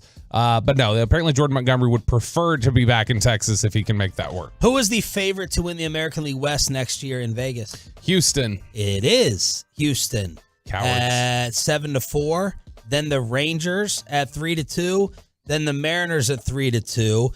Angels. Then the Athletics are 100-1. Sleeping on those Athletics, man. 100-1. Franchise. All right, some of the names that. Are you joking? Yeah, I'm joking. They're an awful franchise. Well, you can make the argument, right? They bounce back and win division titles. They have. They have in the past. That's true, but they can't get a damn stadium. They're gonna have to go to Vegas. Just like the Mavericks. Blake Snell's next team, if it's not the Padres, are there any Rangers on this list? No, not in the top 10. Giants, Dodgers, Red Sox, Mets, Cubs, Seattle for the NL Cy Young winner. I thought I saw something yesterday that said the Angels were pursuing him, and that the Mets had him as a backup plan. But yeah, I know the Angels. Yeah, that was what it was. The Angels have been trying to get on the pursuit of Snell. Cody Bellinger's next team, if not the Cubs, Toronto, Yankees, Giants, Dodgers, Mets. Josh Hader's next team, if not the Padres, the Dodgers. Dodgers are up here for everyone, but the Rangers are second. Dodgers, Rangers, Cubs, Yankees, Phillies. Jordan Montgomery's next team, if not us. The Red Sox. It is the Boston Red Sox, followed by the Mets, Cardinals, Yankees, Orioles, Guardians, Dodgers, Brewers. Boy, that feels like cheating sometimes, doesn't it? When a team like the Cardinals could trade him away just for the half a set. Like, I know people got upset when the Yankees did that with Chapman in the past. They traded Aroldis Chapman away, didn't have him for 2 months, and then just boomeranged back and re-signed him. Matt Chapman's next team, if not Toronto, Giants, Cubs, Yankees, Dodgers. Yamamoto's MLB team on opening day is Dodgers. No. Yankees. Yankees, 1. Then the Mets, Dodgers, Giants, Red Sox, Blue Jays for Yamamoto. Have you looked into him at all with any of the hype or his stuff? Yeah, I looked into him to the extent to go, wow, he looks really good. And then I quickly stopped when I realized the Rangers weren't going to be involved, and I didn't want to feel sick about them not getting involved in it because they're, if only he had a Tommy John surgery, right? Like, then maybe he'd be in contention for the Rangers. Dude, Lewis Brinson, you remember him? Oh, yeah. Lewis Brinson got dealt away in the Jonathan Lucroy trade, I think. Lewis Brinson gave an awesome scouting report on Yamamoto and facing him. He said basically he's the only guy that I have been intimidated by. I felt overmatched by, I should say. Ooh, you were overmatched by quite a few guys but in the major leagues. He felt like he was completely overmatched by Yamamoto. He said he is going to be a problem. Getting a text message from someone in the know. Who's to say Scherzer is going to be himself again after this? You know, that was kind of my question. Like, the Rangers ramping up things for Montgomery would also tell me that they were like surprised at the Scherzer news, and that would surprise me. Like, how can you be taken off guard and be like, all right, this changes up our plan a little bit? I mean, did we all assume that Max was going to be fine? Well, because Chris Young did say that they had tried a number of different avenues. So I'm guessing they thought whatever avenues they had tried, that they figured it was going to work, and they ultimately had to come back and go, crap, no, it's not. Now we got to look at bringing Jordan Montgomery back. Truckwreck.com text line. I hope these guys come back, but we need to sign guys that are good now. Pitching, bullpen, and starters. You can never have enough pitching. Well, do you have enough money? Do you have any money? That's the problem, and that's the cloud hanging over the head in Arlington. Yeah. Can you find enough coupons? Can you GoFundMe enough liquidity so that you can actually pay some of these guys? I hate sounding as bitter as I have in recent weeks, because they did, as CA said, enjoy the damn title. I understand it. I do enjoy the title. I'm also guarded against, I don't want to be the Marlins. I don't want to be. They're not the. Not the Marlins. Not the Marlins. Well, they're not blowing it up. They're not blowing it up. We got a top 5 payroll. Okay, fine. They're the Mavericks. Where the Mavericks didn't blow it up, they just didn't retain anybody. They didn't go out and get anybody. That was something that was. I think we went into that next Mavericks season saying they're not going to win. They're taking themselves out of championship contention. I got to go look at that roster. It was weird. It was. I won't have less hope for this Rangers upcoming season than I did for that Mavericks season after. That was a weird year, because that was the strike year. They were at strike until Christmas, and that was the Lamar Odom team, where they had gone out and gotten Lamar Odom, and so they kind of made it look like they did something there, but it was just, that was a mess of a team, and they let everybody who was free, they let go. And I don't want that to be the case here with the Rangers. I want this to. Here's that team: Roddy B, Brian Cardinal, Vince Carter, Brendan Haywood, Yi Jin Leon, remember him? Kid, Jan Mahimi, Marion, Lamar Odom, Jason Terry, Delonte West, Brandon Wright. So it wasn't you didn't have Deshaun. Tyson was not on there. That pissed off a lot of people. Tyson was the big one. Was Sean Marion on that team, or he left? Okay, he was. They didn't totally punt. No, but that's the thing. They didn't retain. They didn't retain anybody that was really available. They did go out and give Vince Carter, who ended up being a much better contributor than I anticipated he was going to be on that team.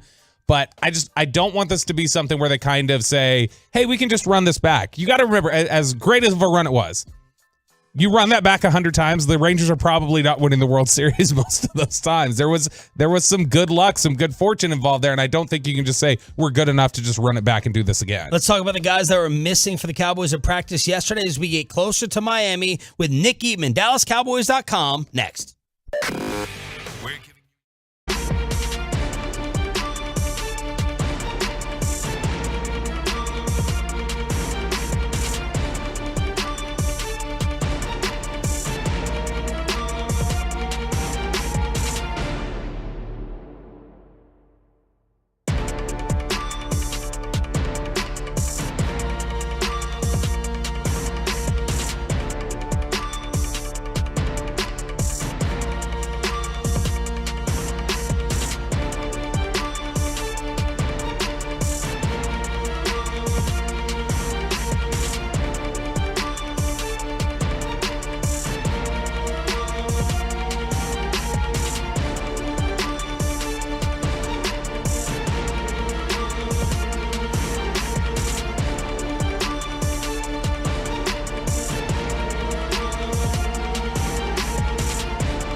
Truck wrecks in DFW. If you or a loved one has been in an accident, contact Frankel & Frankel for a free consultation at truckwreck.com or call 214-817-333-3333. Nick Eatman, DallasCowboys.com, brought to you by the WinStar World Casino and Resort, proud to be the official casino of the Dallas Cowboys. Please game responsibly. Patrick Walker is banged up today.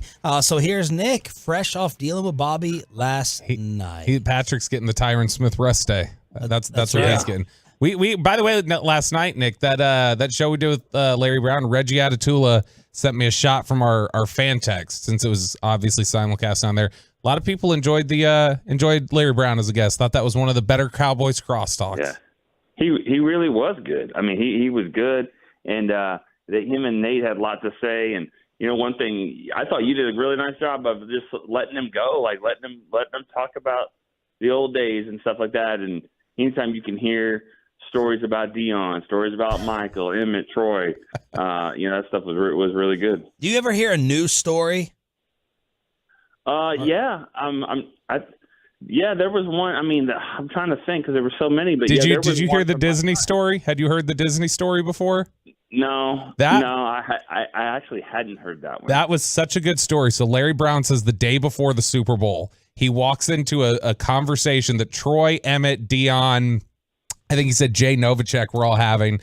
And he just kind of happens in there, and Dion saying, Disney has not upped the money for the Super Bowl MVP. Like, if they ask us if we're going, we're asking them, are you upping the money? And if they say no, we say, no, we're not doing it. Right, Troy? Right. Right, Emmett? And then Larry said, I wasn't even supposed to be sitting there. And he just goes, right, Larry? And I went, sure, I'm not winning the MVP. Right. The next day, he gets the 2 Super Bowls, wins the MVP. Disney comes up to him and goes, are you going to do the Disneyland thing? And he said Aikman and Dion and Emmett were just staring at him like, don't you dare. And he was like, no, I'm not going to do it. And so Larry Brown missed his Disney moment from peer pressure. So he said, this, let that be a lesson, kids. Don't give in to the peer pressure. He's like, I wasn't even supposed to be sitting in that conversation. Yeah, he basically was like, hey, you guys are superstars. Don't be hanging with superstars when you're really not. And and he knew that. He kind of knew his place. But what did you make of Nate talking about the lack of whatever you want to call it on the Cowboys from an attitude standpoint? Nate and I always argue about stuff, which is, it's fine. I mean, like, you roll your eyes like Choppy would, like you're old, you're just old school take guy. No, but the one thing about it, and I did kind of challenge him on it, was when he said, the Cowboys have to give that I don't give a damn mentality. And I'm like, when it comes to penalties, it feels like they do. It feels like they have that, So I don't understand really what that is. It was cliche, but I really didn't understand that part about where do they need to just say, screw it, let's go and do that. I don't know. I kind of feel like they kind of have that mentality. I just think, I think there's a mindset to go get stats, go get sacks, go make the play, go be the guy, go get the bag. That's not just with the Cowboys. That's with a lot of people, a lot of teams. And sometimes when that happens, when you're trying to do that, you're really not buying in as much from a team's perspective. You're trying to go make that big play, big hit, and whatever happens, happens. And a lot of times it's a penalty. So I think that's just something that's really hurting this team is they're just not being as disciplined when it comes to those killer penalties. Nick, we know about like DeMarcus Lawrence and Micah Parsons. Who are some of the low-key tone setters, though, on this team? Because when Nate brought it up, my first thought went to, well, I think Ferguson's got some of that. Like, I think Tyler Biadasz has some of that. Who are some of the guys that you think set the tone for this team and their attitude that we don't maybe think of right off the bat? I don't know if there's enough. And it's funny because they have like a leadership council that's like 14 guys, which also seems like a lot. Mm-hmm. I that's a tough question. I don't know that, because I would say Zach Martin running up and knocking, Rap to the ground and is setting the tone. But I mean, they didn't really do much of anything after that. You know what I mean? It didn't really lead to anything. There's not enough of those guys. I think Mike McCarthy, I'll say this, I think he does a great job with this team and how to handle the team and every aspect of what, you should do coaching from, early in the week all the way to Sunday. I'm not a big fan of, I don't know if this matters, but I'm just not a big fan of the captain's process. Every Saturday night there's different captains and all that. And then you see across the field, and you see like the top guys, they're playing like here's the 49ers got their 3 studs, or the Eagles got their guys, and then the Cowboys have like a backup center, and you're just kind of like I don't know. I just feel like from a leadership standpoint, I look at that differently. Does that matter? Is that why they're losing? No, I'm just throwing different aspects, but I do think from a perception standpoint, it would be nice to say, all right, Dak, Zach Martin, Tank, Micah, these are your captains. These are the guys. These are the dudes. And you don't see that. But then again, he's coached a lot more football like in the last 20 minutes than I ever have. So what can I say? Nick, we're talking with Nick Eatman from DallasCowboys.com here. Nick, when you look at the injury report yesterday, obviously Zach Martin was a DNP. Malik Hooker still dealing with that ankle a little bit. And Tyron Smith didn't practice, which isn't unusual for a Wednesday, but it was unusual that it didn't say NIR rest like it normally does. It said back. Should we have any concern here about Tyron Smith's availability? Always. I mean, always. And that's not being, disrespectful. I mean, that's just kind of the way things are with him. And, he had a kind of a wrap on his back. I mean, we could see it in the locker room. It didn't look like he was going to run a 40. I mean, it was so.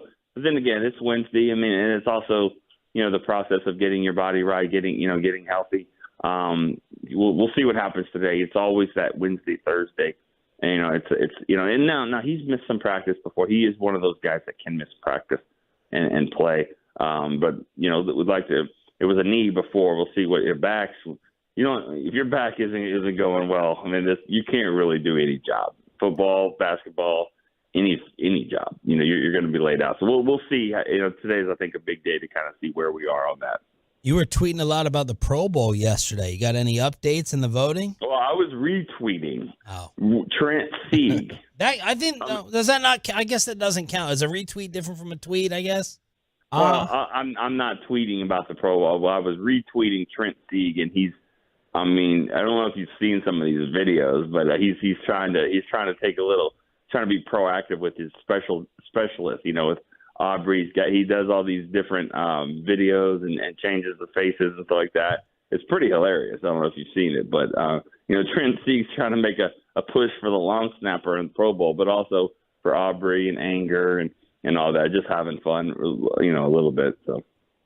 He is, I mean, look, I would say, Nick, I don't know about you. I would say that Trent Sieg is probably the best Colorado State Ram on the Cowboys roster.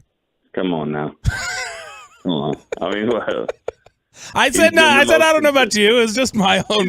He's been the most consistent. He doesn't have the most touchdowns. I know that. That's true. Or the most catches, but per play divided by the money that he makes, yes, he is playing. He's the most efficient Colorado State Ram that there is. That's a shot, but whatever. Go for it, Bobby. That's what you do. It is what I do. Thank you for the back-to-back. We appreciate it. Get well, Patrick.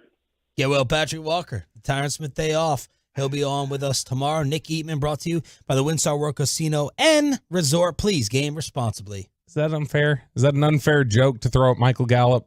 I think that's fair at this point. We're near the end of the season. To call Trent Sieg the best Colorado State Ram on the Cowboys roster. Yeah, that's a fair joke. I think that is pretty good. I'm all for cheap shots and fair jokes. Okay. Sometimes I think we lose sight of how nice it is to get these 11 and 12 win seasons. And then you get a little reminder, like the New York Jets. Aaron Rodgers, for some reason, he is activated, even though he's not playing the rest of the year. What a complete and total joke with Robert Saleh. Well, CBS 11 with a story on how bad teams really have it from their fan base. This New Jersey man told police he drank too much because the New York Jets, quote, suck. Officers say 57-year-old Christopher Grayshock rear-ended another vehicle about 5:15 p.m. Sunday. Coincidentally, that was about an hour after the Jets lost 41-10 to the Buffalo Bills. Police say they found an open bottle of whiskey and suspected marijuana in his car. He was charged with a DWI and assault by auto. Matt Urish for CBS 11 News. I've done this. I have, there's only been one time where the outcome of a game forced me to just drunkenly disappear. Oh, wow. It was Denver, Colorado in February 2011. I went and saw the Mavericks and the Nuggets play. My buddy lived in Denver, and I actually met Mark Cuban that night, took a picture with him. It was a great time. And we had seats right behind the Mavericks bench. It was great. And it was awesome for most of the game. The Mavericks were up like 15 with 3 minutes left. The Nuggets go on this insane run down the stretch, and then Aaron Aflalo hits a buzzer beater. Mavericks lose, and we just walk right out of the arena, just getting showered with Nuggets hate. Because, like, how does it feel? Dallas walking out of there. So I'm mad. Denver fans get angry. Oh, like that? they were going after me because I was wearing a Rangers World Series hat too. So people were making comments about, "Hey, how'd October go, buddy?" And so it was nonstop. I enjoyed it though. So I was upset that the Mavericks had lost. I'd gone on the road and the night had ended so poorly. So we just went bar hopping around Denver. I had been introduced to Vegas bombs that night. Never had those. I drank about 15 Vegas bombs, Sean. As usual with you, another apples and oranges mile high altitude, and I was vomiting for the next 2 days. Yeah, you weren't. It ruined my Denver trip. I didn't get to hang out with my buddy for the next 2 days. I was sick. You weren't drink. That's another thing you do while you're a bad drinker. You wipes you out for the next 24 hours. But you can't go back to backs like Nick Eatman just did. You didn't drink and get hammered like that Jets fan because you were devastated over the loss. It was over the loss. No, you went out because you were able to bar hop in another city and have fun with your buddy. buddy. No. February regular season? I was. You had a regular season loss to Denver and you got devastated. No, I was. Not sad. Angry. I was angry leaving there, and I was like, whatever. And I was getting shot. I was wearing a Sean Marion jersey. Yeah. I threw my coat off. I walked around 15-degree weather, wearing nothing but a Mavericks jersey. Bobby, if the Mavericks won, would you have been bar hopping and going out and drinking that night? Not like I did. No, because at it first got to you a regular season game against the Nuggets. Of all the places, Denver. I was 22. I was 22. I was immature. I was younger than old nose ring over here. I was 22, and every game was like that was back when I was like breaking tables when they lose to the Blazers. Yeah, you don't do anything stupid or immature now. Exactly. I'm an adult. You can go hang out with Bobby and the KNC Masterpiece today in Frisco. Find out how and where next in Crosstalk on The Fan. I'm Trisha Crick with BetQL. Only one team in all of college basketball is covering the spread over 90%.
Classic Chevrolet is leading the way to finish the year #1 in America. They're racing hard with year-end savings on over 400 Silverados. Shop them all at ClassicChevrolet.com. This is Texas. This is Classic Chevrolet. Relax and enjoy the difference and find new roads.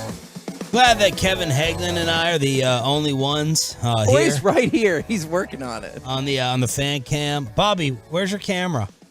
So I have to run right out to go to. No, fine, I'll put it on my cell phone. Go ahead. What was the rest of your Hold excuse? on, Dad. I've got to go pull a double. I got to go right to Noah's right after we're done with this. I've not got to get to. I get to go to Noah's and get to have a great time with everybody. We're giving away a Celine Ford Bronco. Very excited for that today. But we're giving away a car? Well, I mean, we're not. Our friends at Noah's Fine Watches and Jewelry are. That's a very important legal distinction we're making there, Hagee. That's true. And so I've got to be able to grab my stuff and run because we don't have Choppy here to cover me in crosstalk so I can leave early. So I was trying to save time by having it packed up. But just for you, Sean, I'm going to jump right on here. Your computer, Ryan gets mad when I do this. Here's all you have to do. Shut it down. Oh, close it, you unplug, and you walk out. Oh, I'm unplugged. So don't you worry. Can't sit there and do all that. Ryan, I'll get back on. You're supposed to wait until the show's over. Well, I'll tell you Oh, look, I'm here. I'm here. Where's Sean? When we were out at Buffalo Wild Wings last Friday, in Roanoke, Choppy showed up. And when he Did he drink, Kevin? No, he did not. He did not. He did I was pull his watching. phone out though, and he got on the Zoom on his phone. He was like, "I want to be in this thing." So and I never saw him put alcohol to his lips. Ooh, good job, Kevin. Well done. Okay, I regret telling Bobby to do this now. Yeah, me too, man. What you asked for. That is not what we asked for. Oh my God. Yeah, what did you say? You want to listen to what? My gosh. Men and Suds. What was it? Spits and Studs. Spits and Studs. Did you hear him say Spits and Studs earlier? That is actually a good name. I like it. It's a horse racing. Okay. Spittle next time he has Ludwig on. He intros it. We give him money or make it a bet payoff. He intros it and keeps resetting it as you're listening to Spits and Studs with Craig Ludwig on. How many times until Ludwig stops him or shuts it down? I think he lets it go. It's a compliment. Yeah, he loves a good bit. Yeah, it's a horse racing term, studs. Oh, the guy's a stud. Yeah. That's right. But I mean, it's also horse racing. Kevin, I heard you interrogating or questioning Chris on the fan cam of whether we're being nice to him and everything. Yeah. Yeah. Well, I was mainly concerned about Bobby. Oh. No, because Bobby has obviously gone rogue the last few weeks. So I just need to make sure Bobby was being nice to him. Gone rogue how? I've just been listening to your feedback, Sean. It sounds like Bobby's been a jerk. It's all those texts you keep sending going, what's Bobby doing? I don't understand this guy. No, I've told him he doesn't need his Adderall. He's proven he's totally fine without it. I don't think he needs it. And are you sure? Are you looking at the fan cam? Are you sure? Well, he's doing that to be look at that herp right on his. Oh my God! You know what I got that from? I feel like you're going to say Rosebud at any minute now. Corey, tell us where you are. What's going on? We are at Noah's Fine Watches and Jewelry today, and this place is awesome. They got a bar set up here. Let me show you the bar. They really do. Bar. Yeah, you want to come out. You can drink. You can drink and smoke cigars there. So we'll see you here, Sean. Look at those bottles right there, in case you want to know a little bit about what they got going on. It is a wonderful place where if you want to mull over your purchase, go over to the bar and hang out and have a little coffee, have a little Johnny Walker or Blanton's or something like that, and think about it. We got stuff to give away out here, courtesy of our friends at Noah's Fine Watches and Jewelry. It is on the North Dallas Tollway and Stonebrook. So if you want to come out, it's right here in Frisco, just past the Star. And it's a wonderful place, man. Great people, and I really love working with them. We're looking forward. We're going to have Noah on today a couple different times to kind of explain what they have out here, the kind of products they have. No waiting line for Rolexes. So if you want a Rolex, they got you covered right here. Lots of different beautiful jewelries that you're going to love. And you're going out there? Were you mimic? Oh my gosh, dude. What is wrong with This you? fan cam is You still want me to have the positively fan cam on? disturbing. Yeah. Ryan, I want to know from Ryan how people react. Ryan, when he give me a does this. one shot. Just give me a one shot. That's all we One need. shot. Twitch, he's shaking his head left, right.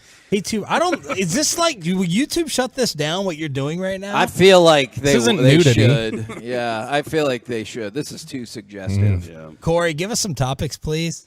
Yeah, please. Well, I did. We are going to have baseball nuggets at 10:40 today. That's not what it's called. Fact or fiction? It's baseball buckets whenever Mike's out, and we'll talk a little bit about that. The Mavs stink. There's a topic for you. Oh my gosh! Yeah. Is that, what time is that? That's at 10:20. Is that That's at 10:20. We'll talk Oh about my- the Mavs stinking and having no rim protector with Derek Lively out, and how much that affects what they're trying to accomplish. And whenever you don't have a secondary scorer, this team doesn't look very good. So, and that's the Clippers you're dealing with. Has Bassick checked in at all? Do you get the feeling he misses you guys or his job whatsoever? Not really, honestly. I thought you were talking about him skiing. Like, I went on his Twitter account to look at ski photos. I didn't see anything. He sent me some videos of him skiing, and he fell. And he was like, "This is me at my best." And you can hear Sue go, "Well, at least he's trying, guys. Give him credit for that." And I was like, Oh man! so that's pretty good. We're also going to play a new game show today. I don't typically do this, but I thought it would be fun. At 11:20, it's called Good Actor, Great Actor, or Tolo. And Kevin and Alec will be fighting today to figure out if the people that I'm talking about are good actors, great actors, or Tolos. Are you seeing some of these Tolo Odyssey minutes? It is unbelievable. I thought the first one I saw was somebody at about 500 hours, and I thought, well, surely that will be the most. And then the next person I saw surpassed that by like 40 hours. I have the champ. The champ is here. How much? LeVar Parrish. Guess. Get in minutes. 42,000 minutes. Not even close. 69,000 minutes. Nice. Not even close. 100,000 minutes? Not even close. What's the answer? 182,316. 182,000 minutes. That's amazing. 182,316 minutes of listening to the station via the Odyssey app. What'd you calculate? Is that? It's basically like 4 months of listening. 3,000 hours. It's a ton. LeVar, you're the Holy king. crap, Butterfly in the dude. sky. You're the king today, baby. That's amazing. That is incredible. That's fantastic. Now, who on your show would have the most and the least? On the Odyssey app. Who on the Odyssey app? I think Mike's going to have the most. I could see that. Bassick? I'll come in second place, and then Kevin's last. Yeah, Bassick, like... I'm shocked. He wants to hear y'all talk about him. Yeah, sometimes he wants to hear things that he likes, but sometimes he wants to hear things he doesn't like. Yeah. And he'll be like, hey, I was listening to this show, and I think they're totally wrong about this. We should do essentially like a counter-programming segment without necessarily calling the other show out. No, I know he's listening because he'll text, but I'm I listening. thought it was a little bit on the YouTube, like while I was on the Peloton, but he's listening on the phone. And he's listening. Well, and Speaker. does the car count too? Because I think I'll add that in. He listens while he drives, and he drives a lot. He drives around a lot. So that's where he's locked in. Okay, Does Kevin. he? He drives to baseball games. He tells us how busy his life is, like how much stuff he has going on. I don't have time for anything. I think his except to review like college tape of like the Mavs, second round draft picks and pitching prospects. He goes back and reviews. Yeah, and even all that time spent on Derek Lively, he still got it wrong. That he did. I think our perceptions, me and him, our perceptions of busy are very different. How so? Yours is like actually legit. Yeah, I think having a thing to do doesn't mean you're busy all day. That's just. What do you mean, like a thing to do? Like Ooh, I'm trying to golf. I'm so slammed.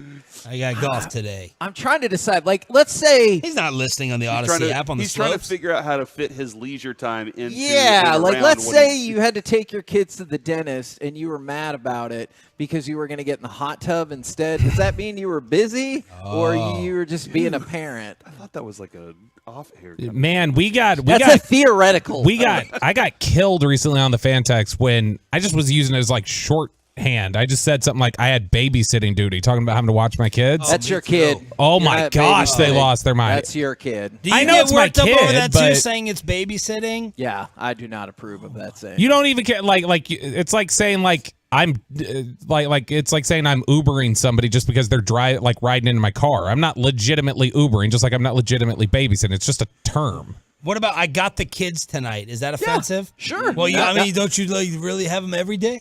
Don't you have them every night? Unless you're Oh no, there's a difference there because I'm like, well, sometimes you Unless have to you're work. what, Tyreek Hill? Did you say that? No, I did not. Oh. Did not. Is that story real? I don't know. These aggregators are effing everything up. They really are. Oh, Choppy loves them. Choppy loves Ari Myrov and old Dove Kleiman, and he loves everybody. Rich Eisen called them out yesterday. What was the story? The story was that Tyreek Hill fathered his third child in the span of 4 months. So got all the different moms out there. Anthony Edwards does not approve. One time we had Cowboy on the show, and he said that he had a baby, and it was his second baby. And I was like, oh, great. How old is your other kid? And he said, 4 weeks. So he was knocking them out back to back. That was a pretty stunning turn of events. I'm sure people remember who that was. It was a training camp. Oh, give me a position group. Special teams. Oh my God, dude! No, that's gotta be hard. Wide receiver. Golly, dude. Bobby, I told him I'm not on the fan cam. Okay, there you go. We were. I feel like you should have been able to figure it out off of Corey's We were clues. asked not Special to, teams? That's go not a too great deep into clue. that story. USFL. Is it not? Yeah. Special teams and wide receiver. Mouth Hey, what again. was really funny was on Show on me the your fan mouth text again. and the Twitch, people started they started texting in. They were like, "Hold on, did that just happen?" And Yeah. we were like, That was yeah. that was the only time during training camp I fumbled a follow-up question because I was so shocked at that turn of events. He has a tendency to fumble. Congrats, Jesse Holly. Well done. There you go, Mr. Fourth and Long. Yeah, he's stealing our guest, old Tiffany Gomez. No, that was Jesse's fetish was pregnant women. Yeah, the pregnant. That's our. Yeah, that is definitely That's a true. reality. Hey, y'all, Yeah. it was not Jesse Holly. I'm just joking around. No, All right, look in Gots your to chat. go. tell us where you are one more time. We are at Noah's Fine Watches and Jewelry right off of Dallas Tollway and Stonebrook. Just head up to Frisco. And I'll whenever be there you see too. Stonebrook, exit and turn left. And you will see Bobby Belt out here as well. Because he's going to come hang out with us. So if you want to get a picture with Bobby and tell him that he made the morning show better or ruined it, you can come out here and do that right now. Yep, we're back tomorrow morning with Mike McCarthy at 6:30. The KNC Masterpiece is next on The Fan. Be a part of the show.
fan studio secured by DFWsecurity.com, it's the KNC Masterpiece on 105.3 The Fan.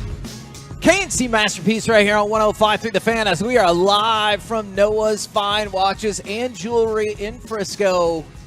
Yes, my son has excelled. My youngest son has excelled in the business space very quickly. He has opened up not just a regular watches place, but a fine watches and jewelry place. So if you want to come check him out, support the cause in Frisco off of Dallas Parkway, we would love that. Yeah, man. And Kevin, it's not your son, but we will have Noah on in momentarily to talk about what they got going on here today. Hopefully he can talk better than my son. Can your son talk yet? He can. Just, okay. There's a lot of gibberish. A lot of dada and mama stuff and read. Eat. There we go. That's good. That's awesome. I love that. This is a really cool place if you're looking for last minute jewelry ideas. If you're looking that's for, a good point. You know what, I need to celebrate and give myself something amazing for 2024. Then come on out here today. They have a lounge, cigar lounge, bar area to kind of mull things over, to just kind of hang out and observe that. But great people to work with as well. And they do have a Bronco that they're giving away today. So today? Yeah. And Woo! I hear there's food. And then we have some cool items that the fan is giving away today as well out here. So come on out. It's right off of North Dallas Tollway and Stonebrook. And it's real easy to access, get in. And, they do have donuts next door, too, if you're just like, you know what, I was hankering for a donut today. So come on in and enjoy the experience today. And, Kevin, I do believe that Barrett Sports Media just posted a story where I said I do feel like with MLB and these other sports, it might be more difficult to do regional sports networks like Bally is doing. And I think that is ripped directly from a quote from you. Oh. So we'll work on that. Fantastic. Because you were on TV yesterday. That is true. On NBC5. That is true. Talking about all the things. I'm not gonna lie. Yeah. I'm surprised so many people watch the news. I got a lot of feedback from that. All right. We're going to start it off like this. I know the Dolphins game is coming up Sunday right here on 105.3 The Fan.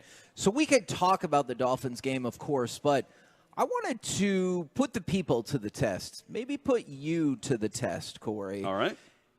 3 things that the Cowboys must do to reach the NFC Championship game for the first time since 1995. So, look, I'm skipping all the way ahead. All right. I'm skipping all the way to the second round of the playoffs. All right. And I said I didn't want to do this yet, but okay. Alec, you might be needed if Corey boycotts this segment. All right. I got you. Fact or fiction, the Cowboys, to make the NFC Championship game, must secure the NFC East title, thus ensuring themselves of 2 playoff games. I think that's fiction because, except for Mike would say that you have to be the 1 seed to get to the Super Bowl. Right. So, he's like, you have to have that. It's Except when we are the 1 seed, we don't make it to the Super Bowl. So, but I'm going to say that's fiction because you said must, and then I don't think that's necessarily the case. I think it's important. I think it's something that you want to accomplish. It's something you want to do, and you should want to do it. Like that should be your goal each year is to get as many home games as possible to put yourself in the best position for it. Win as many games throughout the year. But I don't think it's necessarily a must. It cancels everything out. This might shock you to hear, Corey.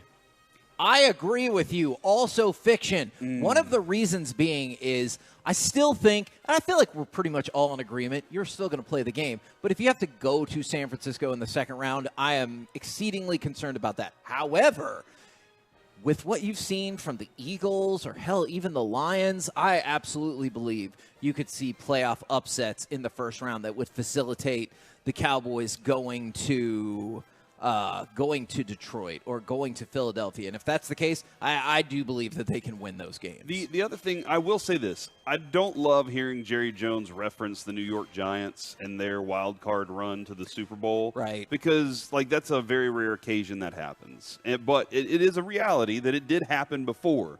But that's not – can't just sit there and go, well, I mean, it happened then. It's going to happen again. you can say, well, the odds are that it's not going to, but it's not like 0 is the answer. Do you want me to totally change the segment and ask you if you think Dak is better than Eli? 877-881-1053. Come on, you do. Do not. He's better than Eli. Okay, good. He's better than except for at Super Bowl wins. And then from the 817, shout out to Baby Noah opening a fine watch store while not being able to read. That is insane. Is very fair. And then from the 214, Noah has a whole jewelry store but can't read a lick. All of those this is amazing. Are facts. All right. So you say fiction on the next one. This one, I think you're going to be a fact on. All right. Fact or fiction, to make the NFC Championship game, the Cowboys must shore up their tackling issues. Let me give you a little bit more insight because I have to admit, I was pretty surprised about this. How do you think, before the Buffalo game, I know everything fell apart there, would you say the Cowboys were average, above average, or great at tackling? Before the Buffalo game. I realized I would say they were average. Okay. I would say they were average at tackling. I would have said above average, but not great. They had the lowest missed tackle rate in the NFL at 8.3%. Okay. That went up an entire percentage point as they missed after the Buffalo game. Think about how deep into the season we are. As they missed 17 tackles. That's too many. And they are now second in the NFL in missed tackle percentage. That being said, if you see that type of performance again against a team that's not Buffalo, it feels like you're definitely going to lose. You know what? Now that I think about it, Kevin, when I go back, I think that I let the Buffalo game skew my thought. It was terrible. But they were really good. That's why they were able to get off the field. Yep. They were able to get out of third down situations. They were able to say, you're not going to score a lot of points against our defense because they were making those sure tackles, even if it was at the whatever marker for a first down. So I feel like that is something that can be corrected pretty easily. Like, they were already good at it. Why weren't they good at it in this game? Is it because they didn't care? Because they made the playoffs and they were just like, whatever out there. You don't think that, right? I don't think that. I don't know the answer. I really don't. I don't know where they were mentally in this game, because it looked like they weren't mentally ready to compete in a football game, Kevin. It really did. Just watching, and maybe it was also something in the middle, something on that defensive line was creating situations at the second level. And those missed tackles were, hey, I'm just barely even getting to the guy. This is a quality question from the 817. My backyard is kind of small, and I'm not certain what they eat. Am I still eligible to win the Bronco? It is a vehicle, Kevin. Bronco the car, yes. Not Bronco the animal or Bronco Nagurski. Right. That is an important clarification that I appreciate that you bring this up. I think it's premium or premium. Yeah, I think it's premium. That's what a Bronco the car eats? Yes. Okay. All right. That's a good note right there. All right. So you say fact or fiction to shoring up the tackling issues? That they must? Yes. Yes, okay. They have to. All right. They have to, but I think that's very easily correctable. Once again, agreed. Now, the last fact or fiction I have for this part is, and this might be the most difficult because it's kind of a multi-tiered one right there. Fact or fiction to make the NFC Championship game, the Cowboys must score early, allowing Micah Parsons and the Cowboys pass rush to tee off. Okay, so you're saying get past the first round, get past the second round, and get to the NFC Championship game. I'll tell you, I'll tip my hand here. I think this is a fact. I think it's fiction. Ooh. And the reason is because you're getting to a point in the year at those two games at least where you're playing good football teams. Not trash football. You're not playing the Giants. You're not playing, you're not playing the Carolina Panthers. You're playing good football teams. So you're going to have to play a tight game. I don't think there's going to be a 40-point blowout in the playoffs whenever this year rolls around. God, so last year was it was exciting in round one, and then there were some weird things in round two. But, I don't think that you're going to be in a blowout game. Now, if you're saying scoring first is the reason you stay ahead, I get it. But I don't think you're going to just run away with a game, and you're going to play tight ones. And they're going to have to learn how to play that way. They have to. I have started to feel more and more as I've watched this team is this defense is good. This is a very good defense. However, you don't feel like they're elite. all time. I agree. Oh, for sure, I agree on that. But I also think they're a front-running defense, all right? Which doesn't have to be a bad thing. But what I mean by that is they're so good at pass rush. Yeah, Okay. is that when you have the lead, it doesn't work like this in every circumstance. But would you agree that theoretically, if you're in the lead, it gives you some more leeway to cut it loose and be like maybe a little bit more risk-taking on defense? Is that fair to say? Yes. Okay. And so my concern is when you hinder that element of the Cowboys' defense, like if you fall behind, or maybe you just have to be a little bit more conservative on defense, that takes away a huge element of what makes this defense special. When even if it's 7-0, you're like, all right, let's start to turn it up. I think that's what makes this defense special. I think that one is fact. Yeah, I understand that. I think that in order to be a special team this year, they got to do everything.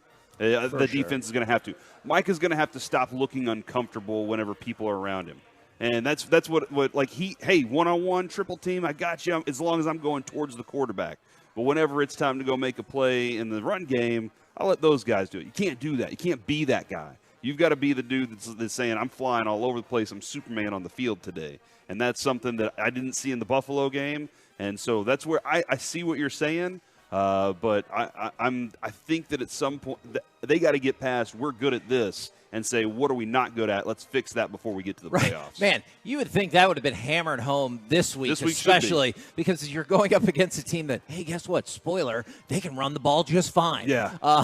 That is obviously a low-key compliment. They can run the ball very, very well. Now, a couple of people are popping in with this stuff. And look, I hope that you're right. From the 940, the Cowboys focused so much on beating the Eagles, took a mental breath, and got rolled by a team fighting for their life. Or from the 214, I'm starting to think the players were sicker than we thought. They had a very low energy against the Bills. Look, I hope both of those things are right. But you have to prepare as if neither one of those things are right? Mm-hmm. You have to prepare as if you just got the brakes beaten off of you by a team that is fundamentally better than you. Your run defense is not good, and it has to get better. You do not play well on the road, and it has to get better. Like, I'm not saying all of those things will bear out from here, but that feels like the way you have to address your issues right now. Yes, absolutely. And it's not a perfect team right now. It's not a perfect team at all by any means. They have a lot of different areas that they have to get better at. But a lot of things, Kevin, is like you saw them do it against teams earlier. So why did it change?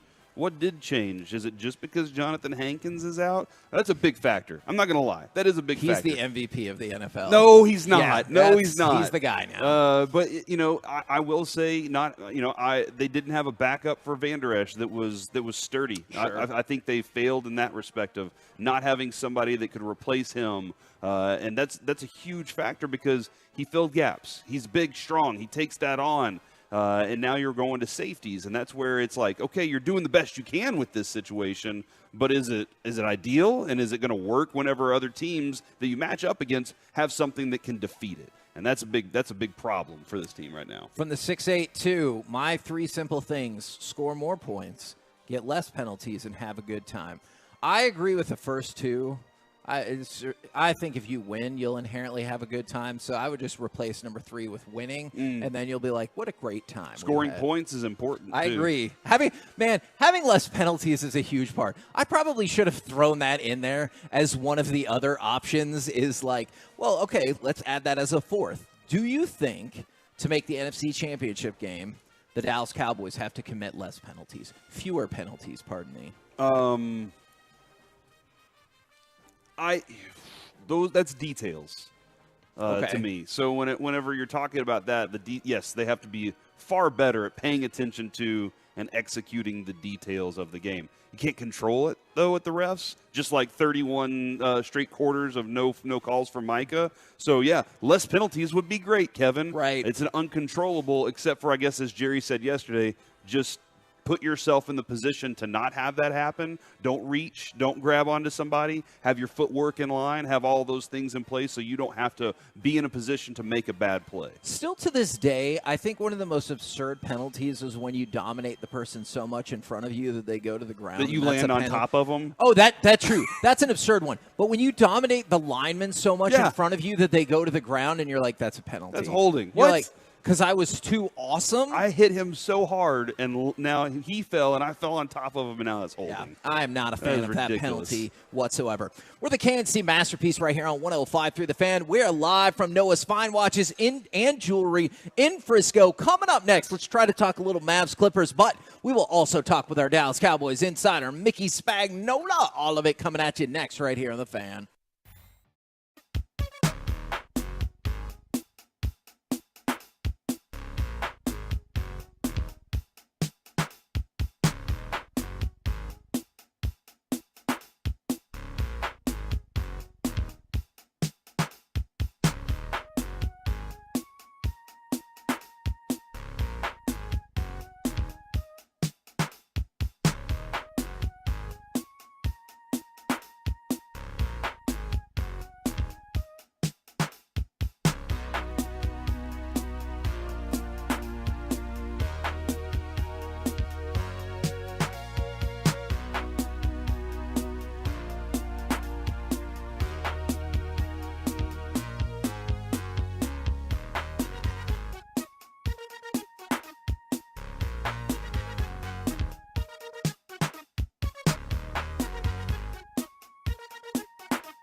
Wisconsin.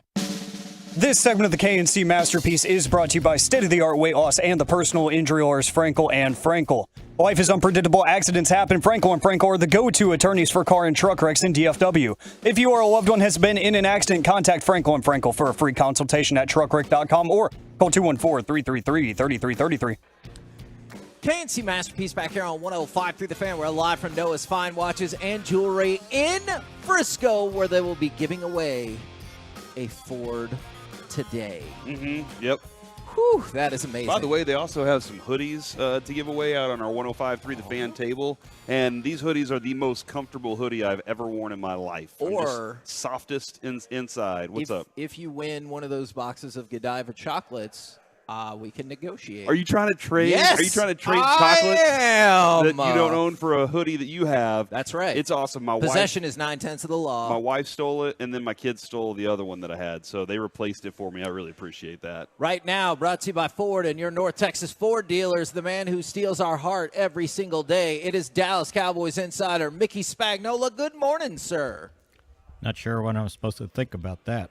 What's a compliment? What do you mean? Every single day, Mick.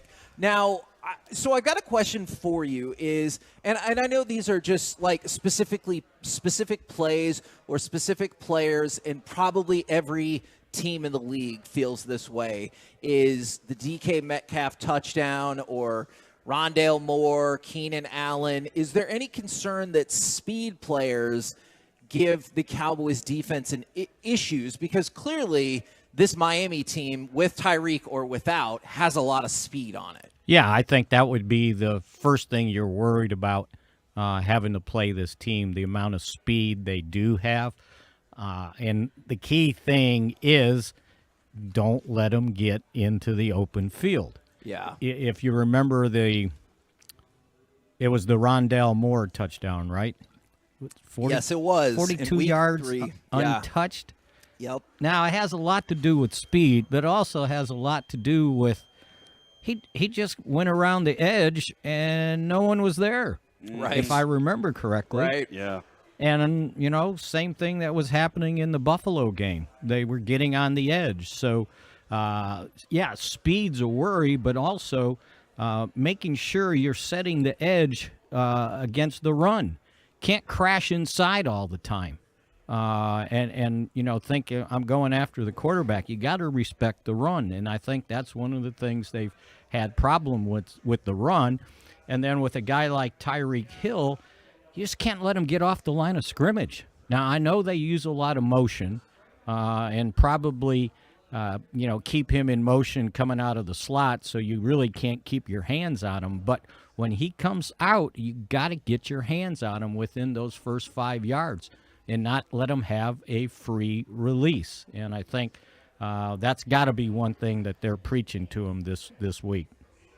Yeah, I know we're going to do this segment later, but Tyreek Hill, he concerns me a lot because I'm not sure how to do you bracket him? Do you have one guy follow him? Because that motion does put them in bad predicaments whenever he gets from one side of the offensive line to the other, and he's doing it with tempo and he's in a groove, and by the time they say hut, he's already moving. Yeah, and if you come up with that answer, you should spread it around the league because he's got 97 catches for 1,542 yards and 12 touchdowns with an average of a tenth less than 16 yards a catch. So no one's really come up with that, that answer. My answer is get to Tua, right? Don't give him time in the pocket. You got to get there and get there fast. And if that means, putting extra pressure on him, then go get him. But the problem is you got to respect the run, right? You've got a running back that's run for 18 touchdowns in Mozart. And now Chan. Thank you. I got myself, right?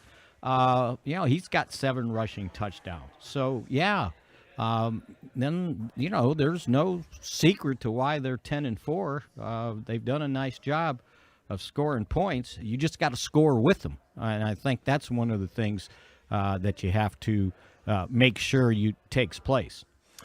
Now, Fangio was the Denver Yes. Broncos coordinator whenever he laid the blueprint out. Mm-hmm.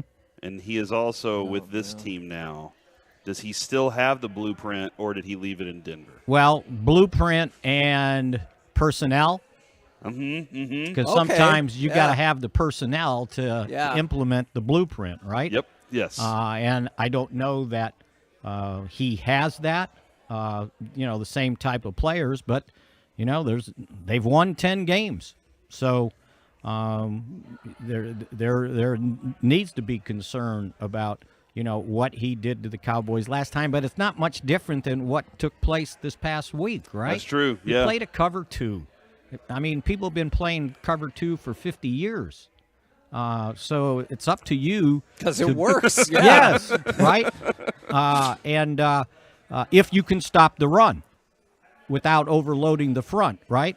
Yeah.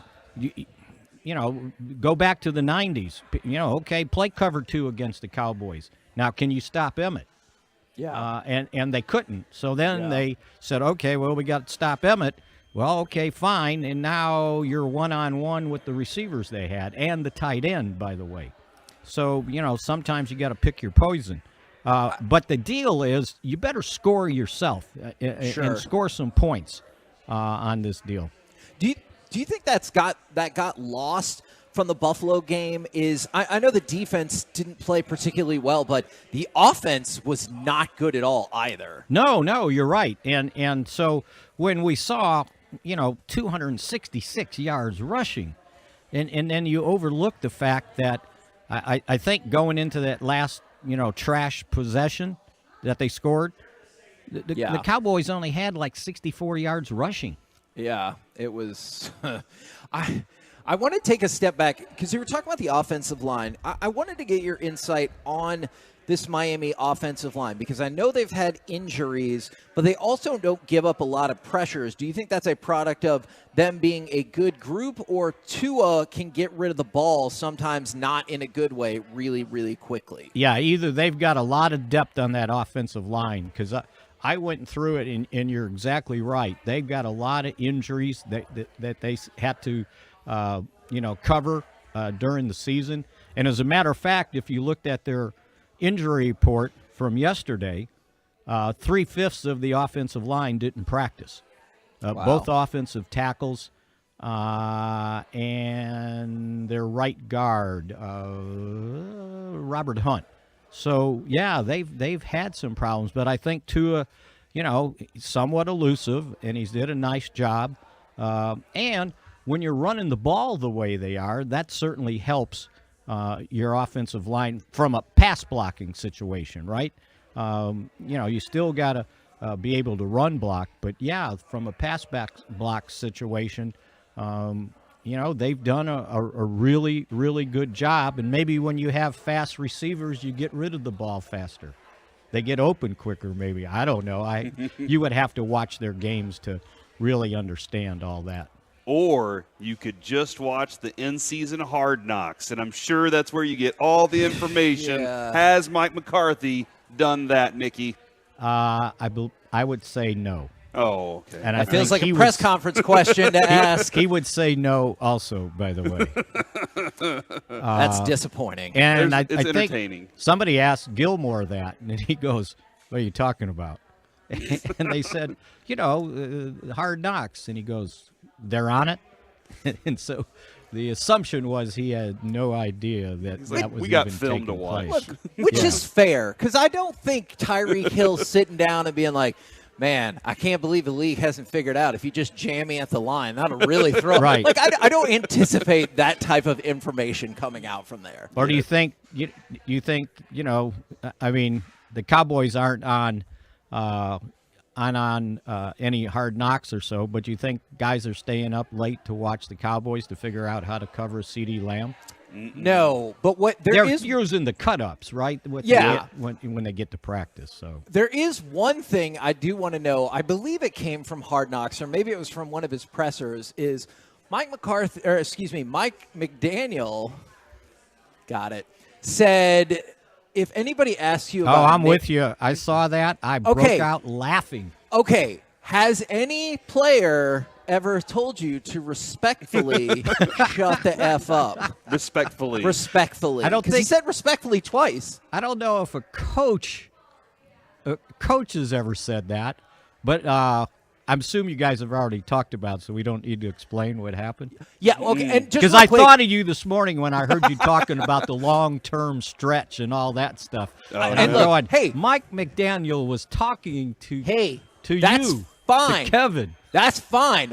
We could talk about it amongst one another. I'm not going to bring on CeeDee Lamb and be like, hey, what about these next 3 weeks, right? But, like, I thought about it because we talked about it yesterday, too, and we talked about how the Miami Dolphins face some of these same quote-unquote narrative problems as the Dallas Cowboys. And McDaniel was like, hey, if somebody asks you that respectfully, tell them to shut the F up. And then he said respectfully again. Yeah, with So, all due respect. With all due respect, shut the hell up. Well, he didn't say shut the hell up either. That's true. That is true. Family show. But can you're we right. say it? We can't? No, as long as Go you, ahead, Mickey, go As ahead. long as I say it right, you don't want to jeopardize Yeah, and I'd be me. like, hey, Mickey's a rogue. He went rogue. I can't control that. It was something like off, right?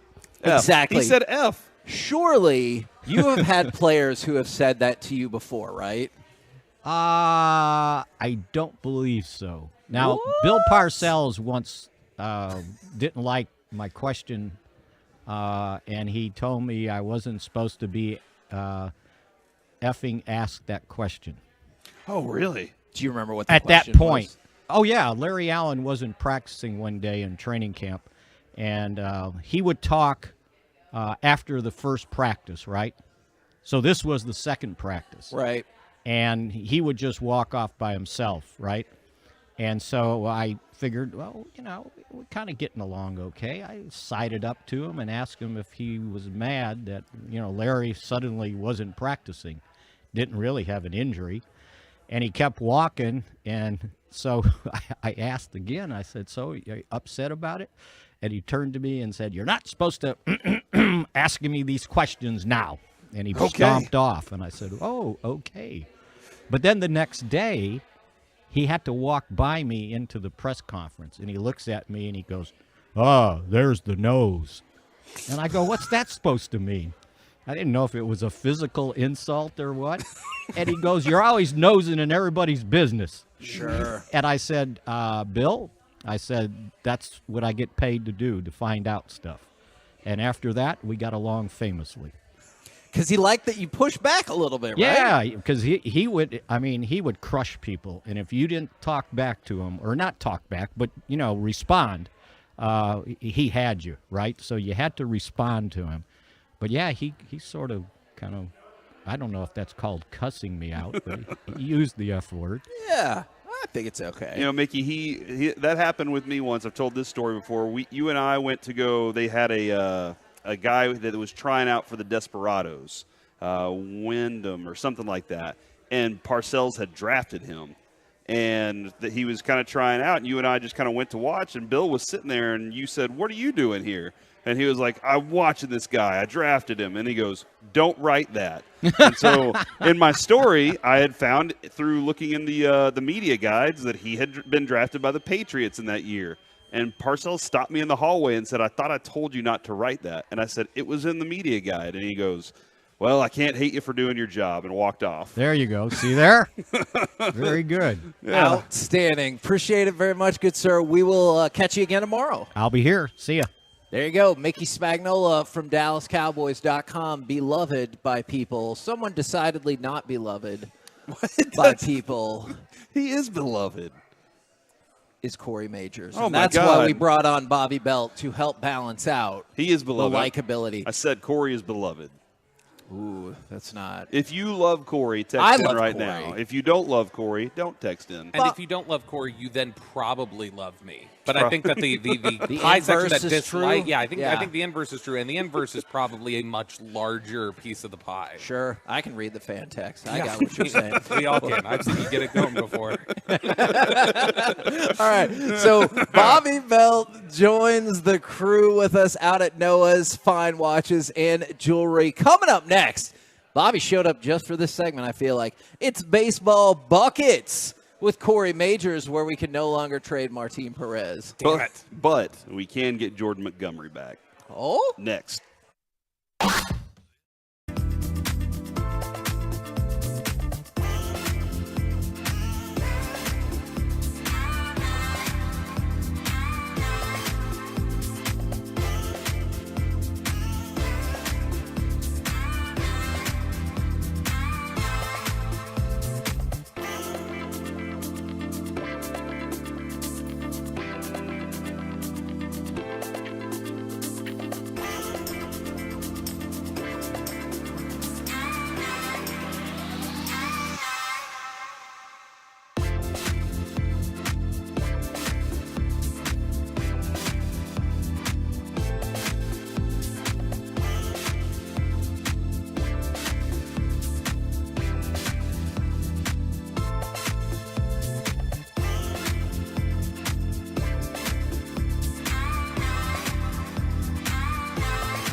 of a Rangers ride, and the celebration will continue at Globe Life Field for the World Series edition of the Rangers 2024 Awards Dinner presented by Coca-Cola. It's Friday evening, January 26th. Awards will be given out to Corey Seager, Josh Young, Leody Taveras, Nathaniel Lowe, Dane Dunning, and Gold Gloves presented to Lowe, Jonah Hyman, and Adolis Garcia. You can be a part of this special evening by purchasing a table or an individual ticket at Rangers.com/awards dinner. Classic Chevrolet is leading the way to finish the year #1 in America. They're racing hard with year-end savings on over 400 Silverados. Shop them all at ClassicChevrolet.com. This is Texas. This is Classic Chevrolet. Find new roads. Here's the 1-0 pitch to Seager. A swing and a high drive, well hit right field. That has hit a mile. That ball is history. A mammoth home run for Corey Seager into the upper deck. And the Rangers grab a 1-0 lead in the top of the first. K&C Masterpiece right here on 105.3 The Fan. We're live at Noah's Fine Watches and Jewelry off of Dallas Parkway in Frisco. And right now, it's time for Baseball Buckets with Corey Majors. Please. Ladies and gentlemen, now batting with Baseball Buckets, Corey Majors. Buckets. My wife says that whenever I'm smug, I look off to the right as if and off into the distance. So if you see me kind of look off into the right, it's my smugness coming out is what she says. So I'm working on that. I have this little smirk that one time made Corey want to punch me in the face. Oh my gosh. It is, if you ever see it, you'll know exactly what I'm talking about. Sean's really getting irritated with my smirks. He says that it's usually my tell that I'm about to troll or be unserious. Yes. I can hear it in your voice. Whenever I'm driving in, I'm like, I know exactly what's going on. Usually it's kind of delivered like this. Yeah. And, I mean, look, you know. We are out here at Noah's Fine Watches and Jewelry, and Bobby, you will be giving away a Bronco today, right? I will not physically be doing it. It's not my personal Bronco. That would probably up the value a little bit if it was something that I previously owned. See, this is the troll voice delivery right there. You heard it, Corey. No, this is our great friends here at Noah's Fine Watches and Jewelry. It is a wonderful store. You guys should come out here, come see us, and come hang out for the huh? I'm here now. Well, yeah, you're here too, but it's not just you guys. It's all of our friends listening on the airwaves and on the Odyssey app where everyone's posting their Spotify wrapped Odyssey version. But yeah, come out here, come see us at Noah's Fine Watches and Jewelry right around the corner from the Star. It's gonna be a good time. Yeah, you have to sign up to win though. If you don't sign up, you can't win. So there you go. That makes sense. And you can sign up right here. All right, guys, so this is from Bob Nightingale. I actually heard this on the Sean and Bobby show this morning with RJ.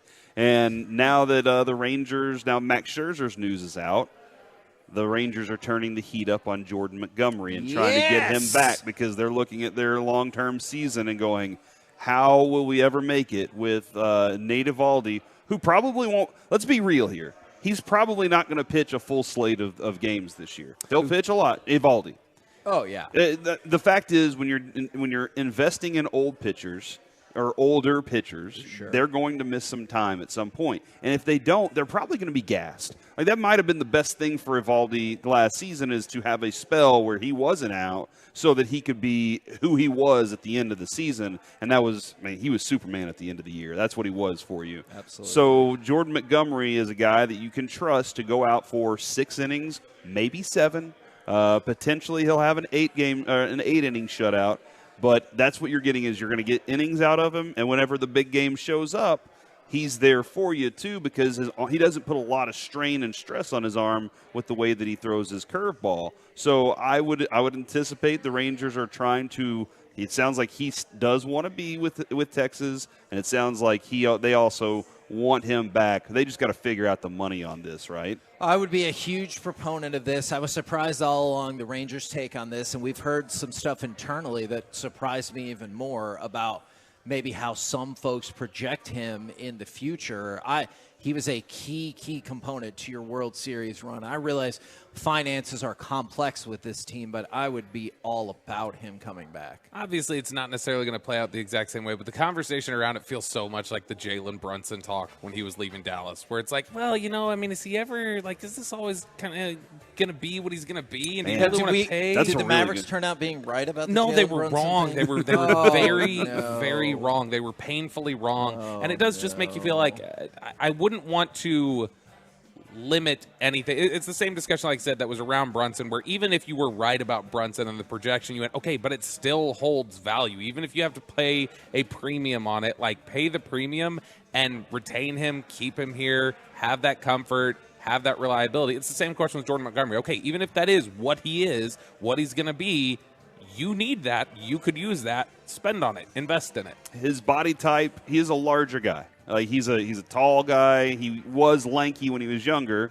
I'm not SOTAweightloss.com. and I'm not saying anything about that, but I'm kind of curious because like he does every year. It's 30 games. That's just what he does, and I do hope that they have that conversation of, hey, how do we extend your future? How do we make sure that you are healthy all the time?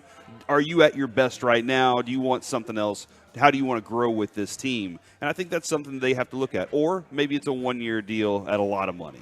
You know, like that. I wonder if that would be a situation How would you that they feel would. about that as opposed to, and what do you define a lot of money as? Like, I don't know, 33 million? Sure, yeah. Like what he would get. What would he get, Kevin, if he signs for, let's say, 6 years per year? He would get about $25 million a year at so 6. you bump that up for a shorter term contract with Right. him and see if he's interested in that, because you do want that opportunity to try and go back to back.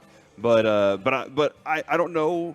Somebody texted in earlier and said, "Hey man, just understand the odds are you're probably not going to win the World Series again this year. So why even go that deep in on it?" I think it's because you got to make it through the season first with a good rotation, and you don't even give yourself a chance if you don't have something going here. And you might even pay extremely more for some of the other guys that are out there right now.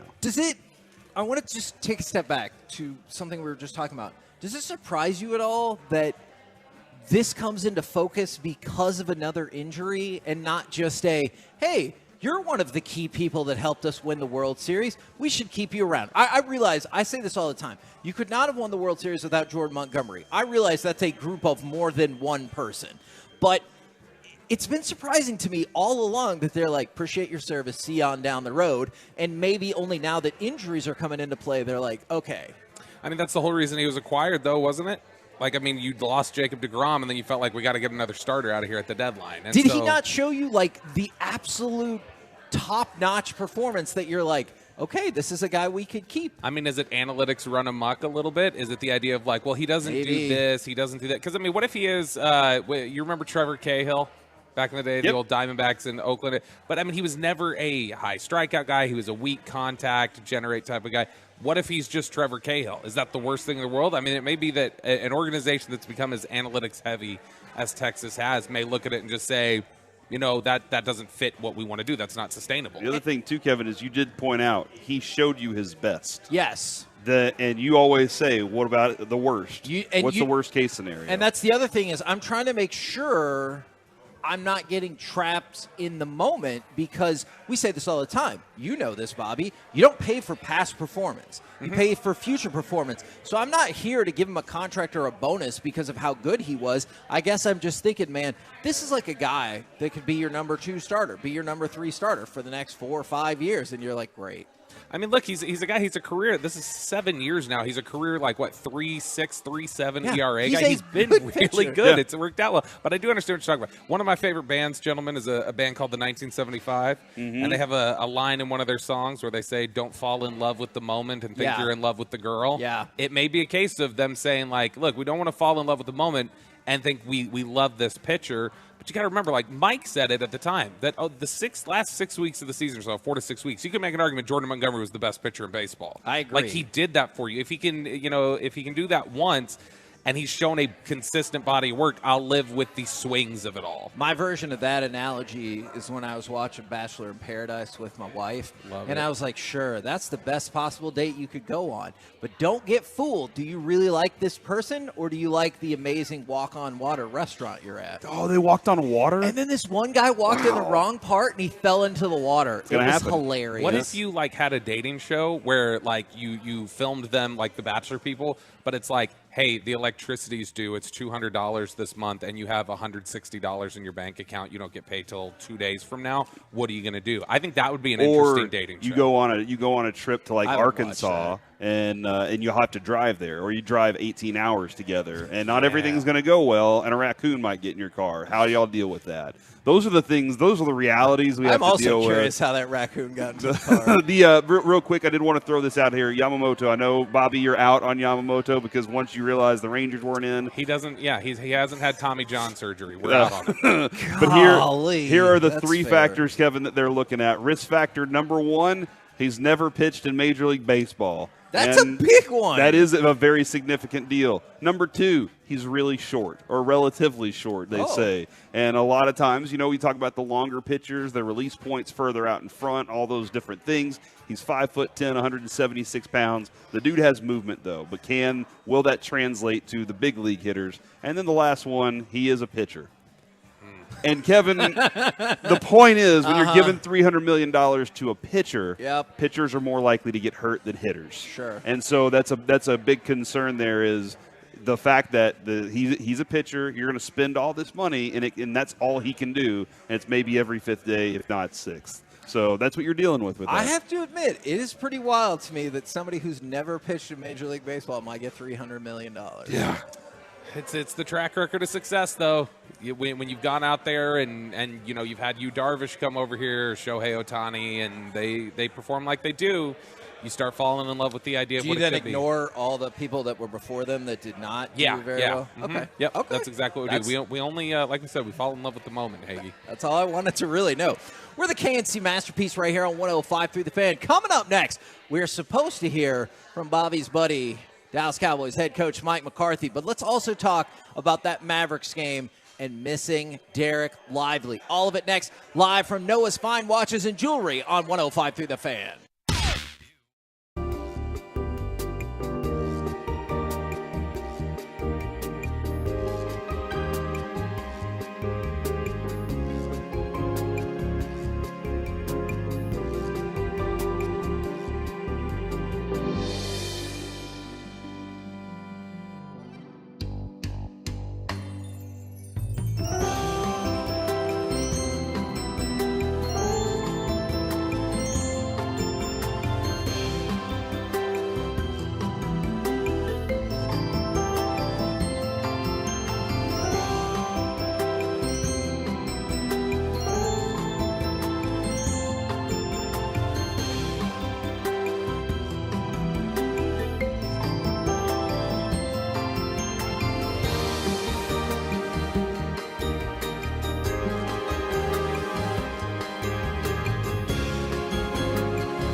fan studio, secured by DFWsecurity.com, it's the KNC Masterpiece on 105.3 The Fan. KNC Masterpiece right here on 105.3 The Fan. We're live at Noah's Fine Watches and Jewelry in Frisco. If you want to come see us, and later on, they will be giving away a Ford Bronco. I know you think, but not really, right? Yes, really, they will. So you got to come out here. We got all kinds of other great stuff if you want to enter for any of the giveaways happening around here. And we are supposedly going to hear from Dallas Cowboys head coach Mike McCarthy at 11:05. But in the meantime, Alec, can you fire me off a little bit of Mavericks right there? Those arms getting up in the air caused that deflection and the steal for the Clippers. Is anybody doubling? Kawhi Leonard, hell-bent, heaven sent. Clippers lead 116 to 110. All right, now this was a really odd game, and we'll get specifically to Derek Lively in just a minute. This was a really odd game for me in terms of after the first quarter, I thought the Mavericks were going to lose by 30 points. And then into the fourth, you not only get all the way back, you take the lead, and then the Clippers smoke you at the end. I think they outscored them 14-3 to close. Did you guys share my sentiments along the way? At the end of the first quarter, I was like thinking about just peacing out because I thought they were going to get run. 35-22 at that point, and I felt like the only way to keep up was Luka has to go for 60 tonight. Right. And that's not honestly, that's not the basketball we want to watch. We did see some great rotations last night offensively when they were swinging the ball around. There were some moments where it didn't work out. Kevin, I think it was the moment where Tim Hardaway shot 4 consecutive three-pointers, and it wasn't until like he finally made the last one that I was like, oh my gosh, if he's struggling like that, it's going to be tough. And then he gets the next one. They get a steal. They pass it to him, and he hits one at the buzzer, and I was like, hold on. Maybe we do have a shot here. And you're right there because both Hardaway and Luka were poor from 3 last night. It was honestly Jaden Hardy who was on fire from 3 in this game. Bobby, did you go through the same ridiculous ebbs and flows of emotion that I did for a regular season game where you're like, it's the end of the first quarter, let's all calm down? No, I mean, it did feel like a game where they were going to get the doors blown off, and especially once you hit like middle of the second quarter, they're down 20 or something at one point, and it felt like a game where it's like, all right, pack this one up. Clippers are on a roll right now. Luka's not hitting shots. This is just going to be one of those nights. But yeah, if you're not getting Tim Hardaway Jr. to knock down shots, if your next consistent or your most consistent scorer in that game early on was a guy like Derrick Jones Jr. or Dante Exum, that's not going to be a game we're going to come out of there and feel good about it. But I do feel like at the end of that game, you come out of it still feeling pretty good about things because even though it's a home loss and one where you fought back and ultimately fell a little short, you do feel like, okay, well, as soon as Kyrie Irving gets back, as soon as you get Derek Lively back and Maxi Kleber and, Josh Green, that you feel a little bit like, okay, this is a team that you feel like is well-rounded and can take on some of these tougher teams in the West. Okay, let me ask you about specifically Derek Lively. I'm not – obviously Kyrie is super important to this team. He has to be on the court. I agree. So the Mavericks got outscored in the paint 60-38. You might have thought it was 80-4. I don't know, but it was 60-38. How much is Derek Lively worth? I'm not saying Derek in that specific avenue. I'm not saying he would score 22 points. How much does he make an impact both in terms of offensive glass and defensive rim protection to even up that gap? I mean, it's not just the rim protection and the glass. I mean, he's also been a pretty vocal guy on the back end, like a back end defender. Like, he calls out all the screens and everything else. Like, I mean, his communication is so much better and so much more advanced, honestly, for a guy his age and as inexperienced as he is, that I think that he's contributing in ways that are felt on the defensive end more than just what he's doing at the rim. Like I feel like he's helping things, a few steps ahead. And so I think that that's worth a ton. Kawhi Leonard, he had 4 baskets, it felt like, in the final few minutes, like at the rim. Mm-hmm. Yeah. And I don't think a lot of that happens if you've got Derek Lively in there contributing. hopefully staying out of foul trouble. That's been a problem at times, obviously. But if Derek Lively's in there, I think that's a different ballgame. I thought, there were times where maybe it was Harden or maybe it was Kawhi would have it at the top of the three-point line, and they'd swing it over to the corner, and then that person was able to drive to the basket, whether it was Norman Powell or whoever. They were able to just take it right to the lane there because there was nobody there to do it. Nobody there that's the rim protector, and they have to have that body there at least. So you don't get the easy points. Kevin, you take away some of those easy points last night that I'm talking about, you win the game. And defensively, they didn't have those moments where they had somebody that just deters the guy from going to the basket. Says, you know what, I'll take this stupid shot from the outside. Now, Kawhi's going to get whatever he wants at the elbow and just in those little soft spaces where nobody plays anymore. That's just what he does. But when you have guys that are on the bench, coming off the bench, getting easy buckets at the basket, that's not going to be useful to you. And there's a potential player out there in the world that I was looking at some of the betting odds, and I thought, I just don't totally get the fit right there. Do we have McCarthy ready to go? All right, brought to you by Ford and your North Texas Ford dealer, Mike McCarthy, right here on The Fan. A lot going on this time of year. What's that? A lot going on this time. That's what I'm told. Especially when you're off and studying. I know you're focused on the defense, but just Mike McDaniels, he's appears to be one of the more creative offensive guys. What do you see in his approach and what he's brought in? Definitely. You got to have a lot of appreciation for what he's done so far, and I just think look at the whole team. Obviously they're well coordinated, both the offense and defense. Excellent personnel, but yes, I think what he's doing schematically, scheme-wise, is a great fit for his players, and at the end of the day, I think that's what it's all about. And he does a tremendous job putting those guys in consistent position, to make big plays. Back to start this century, you were one of the young, bright offensive minds who, when you. We laughed at Kellen. Well, look at you guys are great too, man. Don't be acting like it happens. It happens. You've been through this. You've seen the cycle of kind of younger guys, and everyone's intrigued by what they bring, and they tweak things. But having observed that cycle and been part of it, how much of it is always in place and it's just tweaking and modernizing and using personnel, and how much of it is kind of really different and advancing what offenses are doing in the league? Well, I think like everything in this league, player, coach, support staff, everybody has a story. Everybody has a journey. And when you look at McDaniel's journey, I appreciate it. He came up through the quality control, learned it, grassroots, worked his way up and so forth. And I think, not part of your journey is, the experiences that you have in the past. And I know personally, I'm just always so thankful for the staffs that I was on as a young coach. And, the Kansas City staff, the veteran Hall of Fame type coaches that were on that staff, and to be a young guy, first in the league.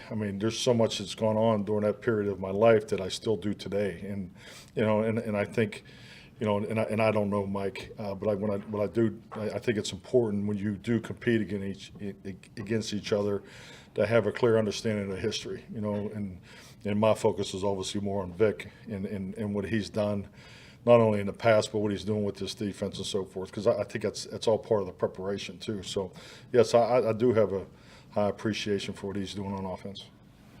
Clarence Hill, 4-star television. Last week when I asked you about the playoffs, you said that's this week. You didn't clinch like you wanted to, but you clinched. Do you look at scenarios now, strength of victory? Do you even look at that stuff with all the 3 games left? Because there's so many things can happen with you and the Eagles and how you could win the division and stuff like that. To be honest with you, Clarence, and I said that last week, is my anticipation was to be standing here at 11 wins. I do think 11 wins is a great time to take a step and look, and that's really, I think, what next week gives us. So we have to get this opportunity in Miami. Getting to 11 wins will give us a clearer picture of what needs to be done, because I understand the history of this and obviously the stories and the narratives and to come in here and answer questions. So I'm not trying to play ping pong here with you.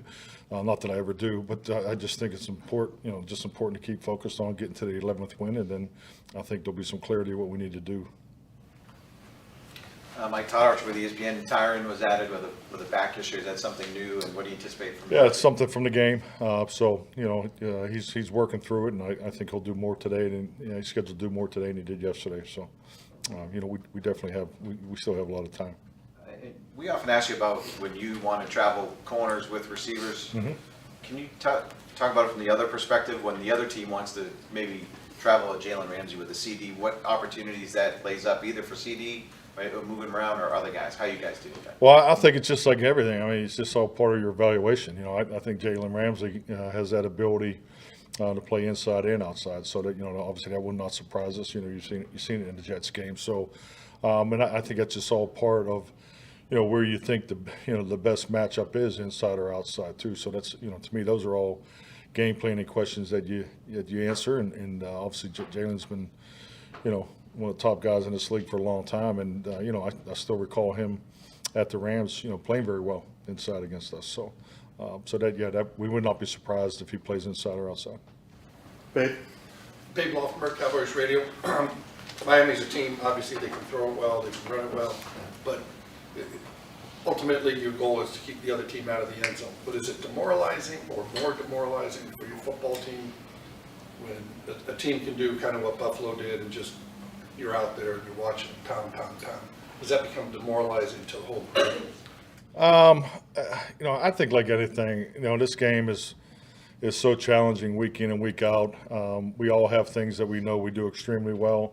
The statistics at this point in the season can usually point to that, but I think it's important to stay in touch with the why. Why was the run defense not where we wanted it to be, last week? So, and that's really where our energy goes. I mean, the physical mental battle is something that we can validate, regulate, and put mathematics to. But the emotional realm is where the money's at. So I wouldn't I think would I say demoralizing? Absolutely not, because being demoralized is not part of a complimentary football team, and we've shown for the most part this year that when we can pick up for one another, and that's the vision. It's always been the vision the last couple of years, and defense was having a hard time, but offense we didn't help out either. And there's plenty of times where the defense has picked up for us too. So that's really the way our minds work and the way we look at these games, so forth. But yeah, I mean, I would not say anybody's sitting there going, looking at the scoreboard in the second quarter, thinking, oh my gosh, we're in trouble. That's not our team. I think the thing we talked about at halftime was let's pick up for one another and get going, and play to our complementary formula, because that's what we do best. Scott Hendrickson with the AP. You guys have lost consecutive games just once in these 3 playoff seasons. What do you think makes a good bounce back team? Oh, I just think it's the response. It starts with your preparation, and at the end of the day, is leadership comes to the top. And that's something that I think you engage in and just remind your team. And I think our younger players. I mean, look at TJ. Look at the way he played. Compared to week 2s and 3s. Where he would be in week 2 or 3. This is why we spend so much time with our younger players, because this is the time of year that young players are playing, and it's the most important time of year because we're all fighting for playoff seeds and so forth too. So I think the biggest thing is just to stay after it, stay consistent, and lean on your leadership. Garrett Podell, CBS Sports. For you, how important is getting Dak in rhythm over the middle of the field on those seam balls to Ferguson and others, especially since the Dolphins have a couple inside linebacker injuries? How about that? That was a loaded question, huh? That was good. Very good. All right. Rhythm over the middle of the field. Yeah, I mean, hell, if you're in rhythm over the middle of the field, you got big plays. I think we always talk about the fastest way to the end zone through the post. So, I mean, it's more of a mindset when you're building a offensive playbook. But I think the biggest thing here is is being in tune with how we think they're going to play us. Getting in and out of the personnel groups, play to the strengths that we feel attain to us. On the road. We're going to be in silent count. We're not going to be in silent count. So that's really what we're thinking. But yes, definitely. I mean, you always want to get your quarterback in rhythm. The how is always part of setting those first 15 plays, how you think it's going to go. And when it goes well and you're in rhythm, obviously, you're able to build off of that though. But this is going to be a 4-quarter challenge, no doubt about it. I think Vic does a really good job in game adjustment wise. So those are the things that I think about as far as keeping us in rhythm, in production, generating first downs. Michael Galpin, Dallas Morning News. Do you feel like your team is taking something positive out of each losses and learn for the better? And if so, for each one, what is the team taking from them? Oh, I think so. I mean, hey, trust me, no one wants to lose. No one wants to, have a kind of performance that you have to answer the kind of questions we've had to answer. But I do think the negative experiences in this journey that's where the goal is. I mean, you talk about building and stacking success, but the negative experiences of going through that, it gives you some clarity of, hey, what wasn't right? Wasn't I right? What do I need to do better? And a lot of things, come down to the technique part of it, the fundamentals, and I think that's really, when you look at our evaluation process, I think we do a really thorough job of giving our players, the feedback, of their mental performance, their fundamental technique performance, and they have their own personal cut-ups that they've done every Monday, Tuesday. They can go back and look at it. So we're in tune with the other guys looking at, as far as the Miami people. So I think you gotta stay true to that, because the one thing that we talked about in the team was our peaks have been unbelievable. I mean, this is some of the highest peaks that I've seen over a course of a season so far. But the valley, we had a couple of valleys that are way too low. So consistency, how do you get that? And I think just really being in tune with your experiences, and everybody just really, staying on top of the South Scott. Because at the end of the day, if it's going to be about you learning and growing, then you have to stay on top of what you're doing. We can't be worried about what the other guys are doing all the time. Bree Miranda, Sports Illustrated. Super busy time of the year for you. But in your household, is there any Christmas, holiday traditions that you Traditions?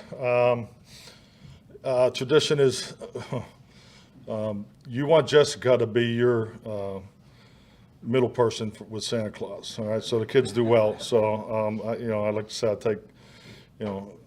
can take no credit for that. But no, I think our house is very similar to most coaching households. I know as a head coach, I've always thought it was so important for the families to be together, on Christmas Day, and especially in the mornings, that wake up moment that you have with your kids over the holidays. So, but yeah, I think it's, this is a challenge. It's probably the biggest challenge schedule-wise I think I've ever been on, a 6-day game after, Christmas Eve day. So, yeah, so I'm trying to think of something really cool to say, but I don't have anything. Sorry. There you go. Mike McCarthy right here. Doesn't have anything cool to say, but something uncool that he said, but factually accurate, was that Tyron was out because of his back, and it was something that happened in the game. So obviously not just your run-of-the-mill rest day, and something that we're going to have to keep an eye out on going forward. Coming up next, we continue to be live from Noah's Fine Watches and Jewelry in Frisco. Where the fajitas are ready. I know. I was excited to hear that. Some fajitas, get out here now. And coming up next, we've got Corey's brand new game, Good Actor, Great Actor, or Tolo. Yes, we'll do that next.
started at SodaWeightLoss.com. That's SodaWeightLoss.com.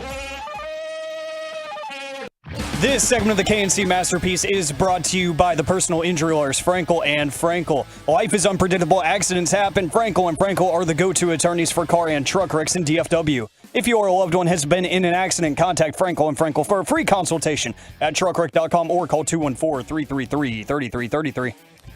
We are back here on the KNC Masterpiece on 105.3 The Fan. We're at Noah's Fine Watches and Jewelry, and it is right here off of the southwest corner of Dallas Tollway and Stonebrook.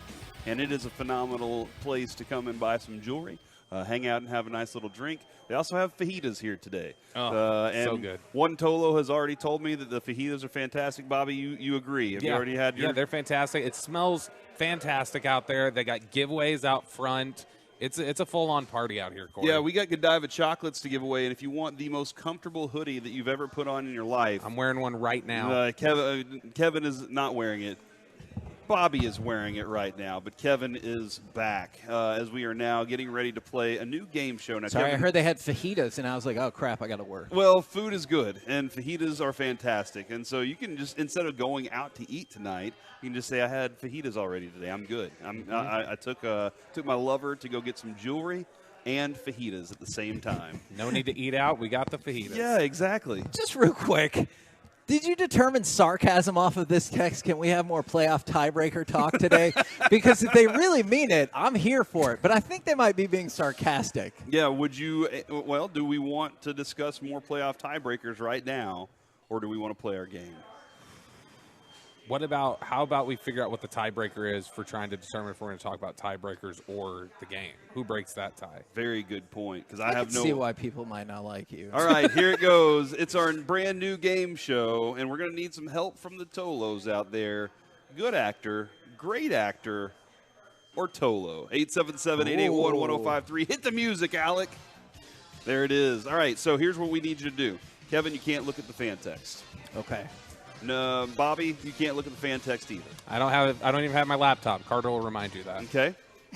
So Kevin needs to hide his fan text so that he can't see this. I got my email up right now. Can you confirm? Yes, you do. All right, Tolo. Tolos, start texting in your name.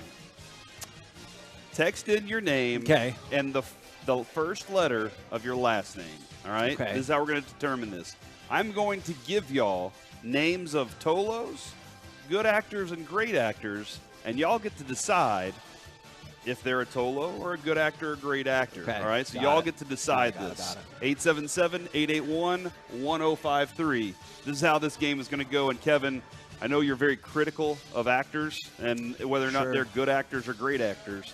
So we'll see how this works. Bobby, are you big into movies and stuff too? The biggest. Love movies. Okay, what's your favorite movie? Eternal Sunshine of the Spotless Mind, written by Michel Gondry, directed by Michel Gondry, written by Charlie Kaufman. That is an excellent movie. All right, here we go. And y'all have a sound for your buzzers? All right. Bzz. Okay, all right, so that's how it goes. Matthew, Because you think he might be tricking you by saying McConaughey, right? I'll say Matthew McConaughey. All right. Is he a good actor or a great actor? Those are my only two options. Those are your only. Okay. Well, he could be a Tolo. I'll go good actor. Good actor. Look, his career stat line is tough because he's made a really big push, but also there's so many awful seasons at the beginning of his career to pull it down. So I'll say good actor. He had a Time to Kill at the very beginning. He also had Dazed and Confused. Time to Kill was great. Do you think about him for Time to Kill, or do you think about Samuel L. Jackson standing up and going, yes, they deserve to die, and I hope they burn in hell? I do think of that, but I also think about Matthew McConaughey's speech to the jury at the end. That was pretty powerful there, Hagee. It was really good. Do you think about all the checks that he just took? Is like, well, this cash, I'll be in your movie. I'll be Hera. I'll be honest. When you said Matthew McConaughey, my bzz would have been Matthew Modine. That's where my head went. Oh, man. Wow, that's good. Stranger Things. I know he's done a whole bunch of other stuff. Yeah. I feel like, did I win? You did. You got a point. You are now up. Good job. 1-0. I don't think I totally get the game yet. Don't worry about it. It's okay. It's new to all of us. We're learning as we go. Kevin C. All right. Kevin Costner. Oh, that is incorrect. Damn it. Kevin C is a Tolo, ladies and gentlemen. Good try, though. That is a Tolo out there from the 805. I should have known because Kevin Costner is an awful actor, so that wouldn't have even been an option. Does he lose a point or just stay at 0? Yeah, it's currently -1. Oh, yes. -1. Thanks for that, Ken Jennings. All right, so there you go. Now, Kevin, what would you have gone there, Tolo or Kevin Costner? Wow. Because there's no way to He's a prove man of the that I just Tolos. made that up. He is a man of the There's Tolos. no way to know. Always has been. All right, here we go. Steve Z. Ding. I mean, okay. That was weird. That's an incorrect buzzer use. I think it should default That was to a me. weird, yeah, that was a weird buzzer use. I'm going to go Steve Zahn. That is correct. Yeah, Kevin. let's go, baby. And the question is, good actor or great actor? He's in Saving Silverman. That means he's a great actor. Bonus point for Kevin. Because Die, Steve Zahn replacement friend. is definitely a great actor. I don't care what – I know I'm guilty of looking at Rotten Tomatoes. I don't care what anybody on Rotten Tomatoes says. I think Saving Silverman is awesome. I love that, like, out of all the characteristics Hagee has for himself, he's like, I know I'm guilty of looking at RottenTomatoes.com. People have said that about me. Yes. Oh, man, I didn't even think about this. Hopefully the Tolos aren't sending in fake names. Oh. Hopefully they're sending in really strong names here. Chris M. Tolo. Bam! Bobby with an extra point right there. So you're up to 0 It's now? 3-0. Hell Hey, yeah. dude, don't worry about that. He's Okay. back in the game, and that's Okay. what's important. You knew that so fast. I figured that Corey was just going to alternate. Harrison F. Oh, Harrison Ford, a great actor. there it is. That is 2 bonus points for him right there. So it's now 3-2. What? Look at that. And he's from your favorite movie, Indiana Jones. Yeah, Empire Strikes Back, but still. Oh my gosh, I'm on a roll now, baby. Look at that. Back in the game. All right. Michael BJ. Good Lord. We're in public, for God's sakes. I'm going to say Michael B. Jordan. Yes, that is correct, Kevin. He Good is job. a great actor He and is a good actor. handsome. I'm taking a point away. missed Good it. actor. So he gets 0. Yeah, hits back down to your 3. Did you factor in his handsomeness? Look, man, that is your opinion. That You don't you've think always he's thought. handsome? It's pronounced European. The judge can't have an opinion here. Judge just goes by the rules, Kevin. That's okay. All right, it's back to 3-2. It feels I'm like this very entire proud of game you. is based on subjectivity, and now you say you can't have an opinion? Don't worry about that. Okay. Harrison G. I'm sorry. I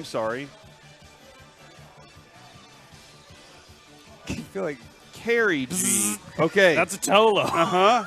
That's incorrect. It was What? Cary I Grant. knew he was doing that It was as a Cary trick. Grant. It's back to 3-1 now. Damn it. Yes. Jason M. Tolo. Yes. Tolo. Actually, he's standing right next here. to us. I knew that!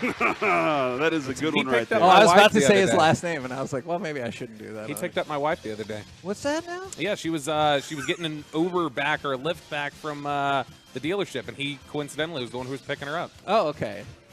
Yeah, he didn't pick her up like that. Sure. From the 817, Steve Zahn is also in Sahara. So it was kind of weird that we called out Sahara, but Steve Zahn's in it right now. Yeah, I could see Steve Zahn needing the money a little bit more than Matthew McConaughey, though. Sean B. Tolo. That is incorrect. That is correct. No, the man who dies in every movie he's in. Sean Bean. Sean Bean. That was the name. That's not a real person. Game of Thrones, Lord of the Rings. Right when everything is on the precipice of getting super popular, he dies. Do we know he doesn't listen? Like, what if he is a Tolo? Man, that is a good question. Are you altering Also, the rules of is the he a good actor or a great actor? He's a great actor. He was great in National Treasure. If he's a Tolo, he's a great actor. If he's not, he's just a good actor. Okay, all right. I see where you're going. Now, with I that. thought you were going to say if you listen to the ticket, you're a great actor, because you're like, yeah, that's good. They didn't just do K&C show from 3 days ago. Put me down for a point for nailing the Tolo thing with Sean Bean. All right, Mark I'm that, giving that too. back to you. Tony B. That was Bobby first. Tolo. Ah, you got it. That's Good what I was job gonna there. say, darn it. Ah, well, you got to buzz in first. That's right. Tolo Tony Brothers, the NBA referee. Jose C. Kevin. Tolo. Look at you, man. Look at that. Jose Canseco. Listen from Old I was going to say Stadium. Calderon, and I was like, well, that doesn't help the acting. From the 817, thanks, Kevin, for spoiling Lord of the Rings. Okay. It's been 22 years. Yeah. Like, that's on you. If you haven't slept through Lord of the Rings already, you never will. Yeah, spoiler alert, sorry, the elves win or they get their necklace or whatever they need. Although, some of that is kind of... I guess I did back off of giving a spoiler alert on Gremlins yesterday. That movie came out almost 40 years ago. Yeah, that was a moment that Think we all about that shared for a there. minute. That movie's 39 years old. Denzel W. Oh, man, I think that was Kevin. No I think way. it was. Actor. Kevin, you've done very good today. And you continue to do well, man. This is amazing right now. I can't believe you didn't get that one, Bobby. I am. I had it. He's a great actor. Larry S. All right. Larry Sanders is a good actor. Actually, it's not even his name. His Are name's you Gary talking about Gary Shandling? That was the show, the But Larry that Sanders counts because he acted in it because he was not really Is Larry he Sanders. explaining to you the rules of your game? It said it counts, though. It counts. But it You should counts. not put up with this. That is Ring a me Tolo. up, Alex. That is a Tolo, Bobby. That is a Tolo. I feel And like you're look, getting destroyed in this game. It's okay. There are lots of Tolos out there. There are lots of Tolos, and they're all chiming in. All right, and last one, Darth V. Tolo. Yeah, because that's not an actor. Well, then why didn't you buzz in? You were going to be like, oh, yeah, no, that's his character. He's real. Exactly. Well, I mean, look, because I didn't get the Larry S for Larry Sanders show. And that's the new game show. We may never play it again. What? I want to play it next segment. The final score? It was like 20 to 6-2 in 6. favor of Kevin. Dang. And actually, those are all multiplied out by 17. So, Kevin, I need, what's 102 to 34. This makes sense, though, because we are on the road, and I am the Cowboys insider, so it makes sense that I got my ass kicked on the road. Oh, wow. I love it. And I appreciate Yeah. Bobby for that. That's a fair point. We're the KNC Masterpiece right here on 105.3 The Fan. We're live at Noah's Fine Watches and Jewelry in Frisco. Coming up next, it's time for Gridiron Gravy, where the NFL seems to be getting exactly what they want. We'll do that next right here on The Fan. They are three lifelong DFW guys talking sports, sharing laughs, and they love when you join in. You are dialed in to the KNC Masterpiece on 105.3 The Fan and the Odyssey app. Hey, everybody, we are out here at Noah's Fine Watches and Jewelry, and we got Tolos standing outside right now having some fajitas. They're getting ready for the giveaways because they're going to be giving away some Godiva chocolates and some charcuterie boards as well. You can come in and check out all of the fine watches and jewelry that they have in this place. And right now, it's a great opportunity if you're like, you know what, I got to get something from my significant other, make sure they're taken care of. My wife wants a beautiful necklace. They got everything you're looking at right here at Noah's Fine Watches and Jewelry. And Bobby, you got something special that you're going to be doing today as well. Absolutely. Our friends here at Noah's are going to be giving away this one-of-a-kind Celine Ford Bronco. We've been talking to you guys about it for weeks now at these appearances where Noah's has been out there having you guys sign up. It is a beautiful car. You can come out here, get a look at it. We're going to be giving it away here shortly. And like Corey said, we got plenty of great giveaways. These wonderful fleece hoodies they've got out here from Noah's. They're amazing. My goodness, those are going so fast over here at the 105.3 The Fan tent in front of Noah's. You need to come out here. You need to come see us and come check out this beautiful Ford Bronco. Yeah, they have their luxury lounge. It's fantastic. So if you come out here and you're buying something and you want to take a few minutes to just think about it, they got some pretty great selection of liquors and wines and beers to choose from. Just to kind of think about it for a second and then get yourself ready to rock with that thing. Also, their fine watches, they're open Monday through Saturday, 10 a.m. to 6 p.m., located right here in the heart of Frisco. Frisco, this is your jewelry store. So come on down today, meet us, hang out with us, but find your best jewelry at Noah's Fine Watches and Jewelry.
Classic Chevrolet is leading the way to finish the year #1 in America. They're racing hard with year-end savings on over 400 Silverados. Shop them all at ClassicChevrolet.com. This is Texas. This is Classic Chevrolet. Find new roads. The prime of his career and goal indeed, and it's Jerry Rice. And Jerry Rice works the snubble, scores the 125th touchdown of his career.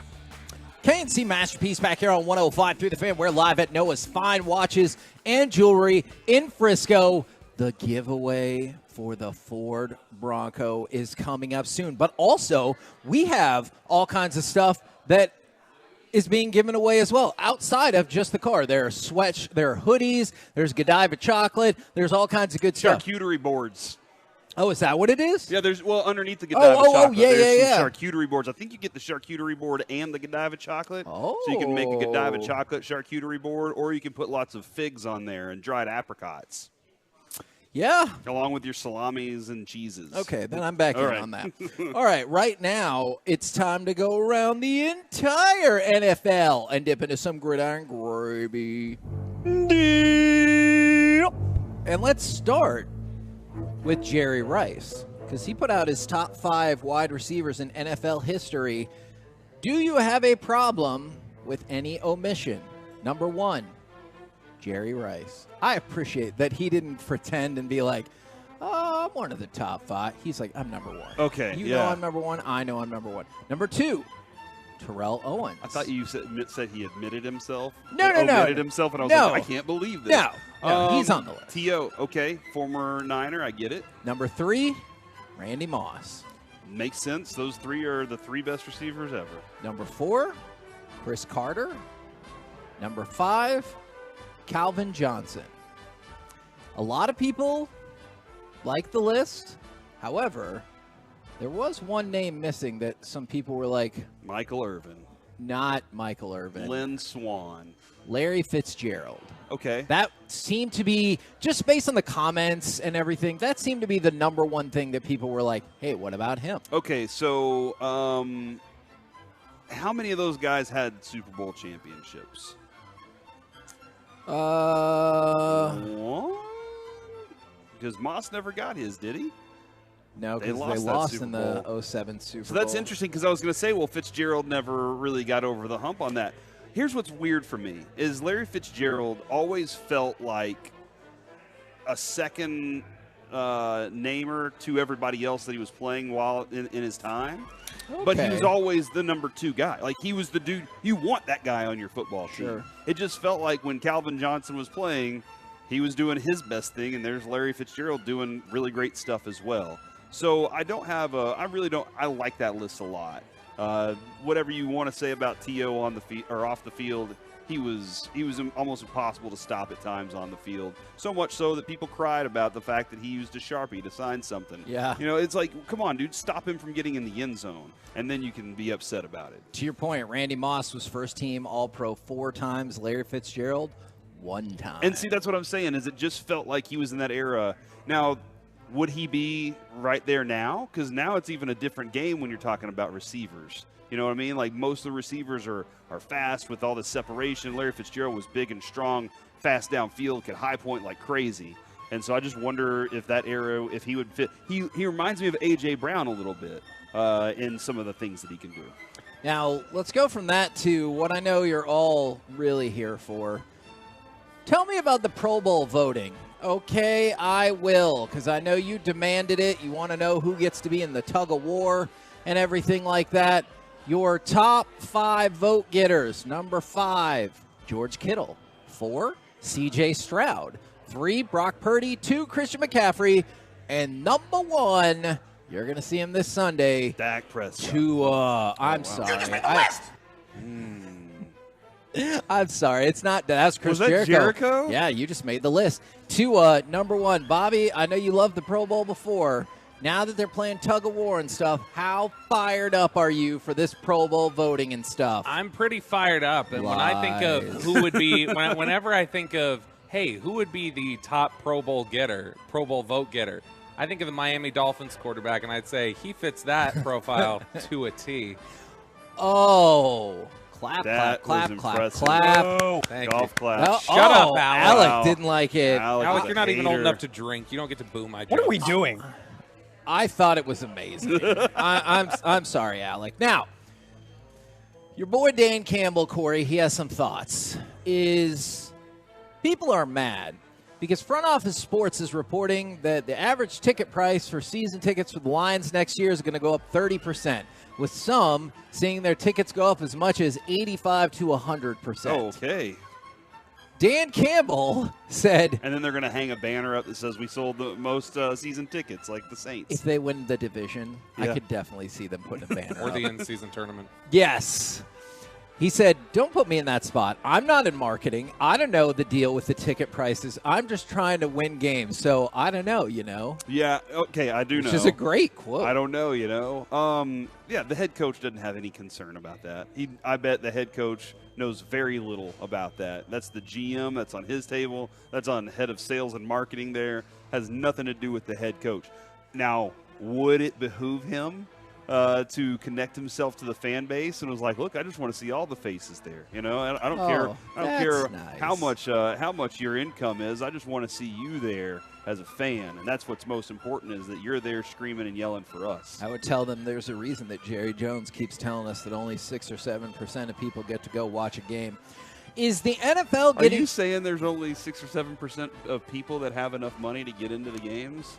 Or another way of putting that is the NFL manipulates it so the ticket prices are so high that becomes the Makes case. sense. Is the NFL getting exactly what they want? Prior to Thursday Night Football tonight, there are 13 teams with winning records, 12 teams with losing records, and 7 teams that are 7-7. So they're like 13 good teams, 12 bad teams, and everybody else is exactly in the middle at 7-7. This feels like their perfect unfolding of the records. This is what they've always wanted. They want, what does Jerry say all the time? He wants... It's an 8-8 league. That. He wants... Or 8-8-1. Yeah, he wants it to be like that so that it's competitive at the end of the season. You're staying around all season. Well, why are you there at the end of the season? Not for Carolina. That is very true. I will tell you there is obviously one really marquee game on the docket this week. The 11-3 Ravens visit the 11-3 49ers on Christmas night. This will be the first time since the end of the 93 season that the two teams with the best record in the NFL meet in week 16 or later. That was the Cowboys and the Giants back then, with the Cowboys taking the division. But it's been 30 years since we've got this deep into the season and you get the two best teams.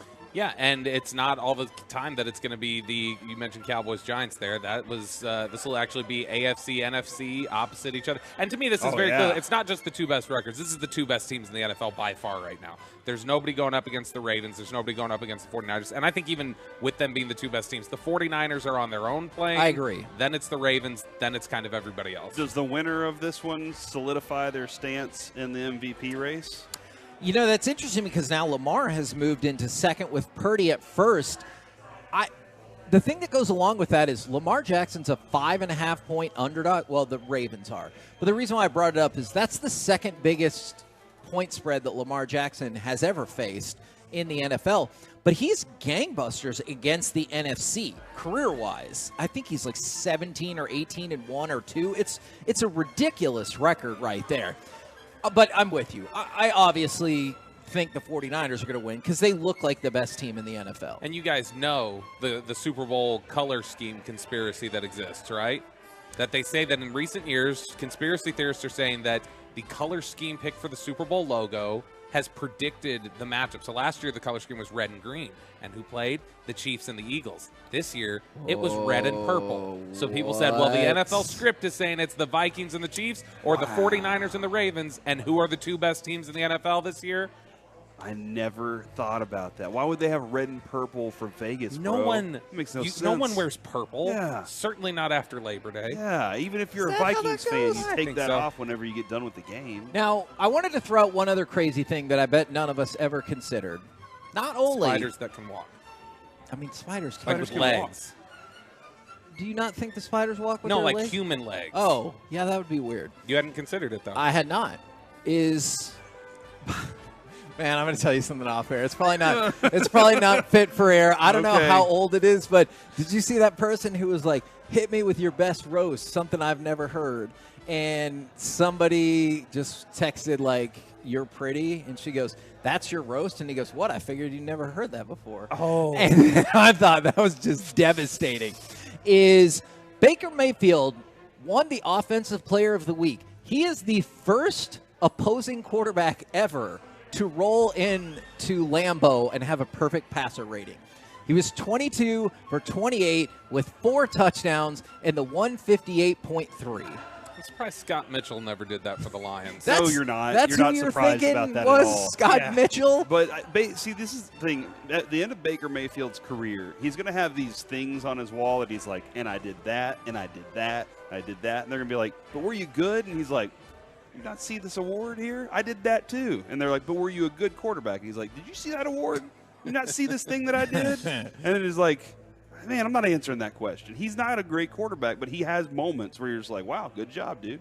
We're the KNC Masterpiece right here on 105.3 The Fan. We're live from Noah's Fine Watches and Jewelry in Frisco. Coming up next, it's going to be a loaded segment. Who do you fear from the Dolphins, and where do the Cowboys hold an advantage? Plus, who's winning that Bronco? All of it coming at you next right here on The Fan.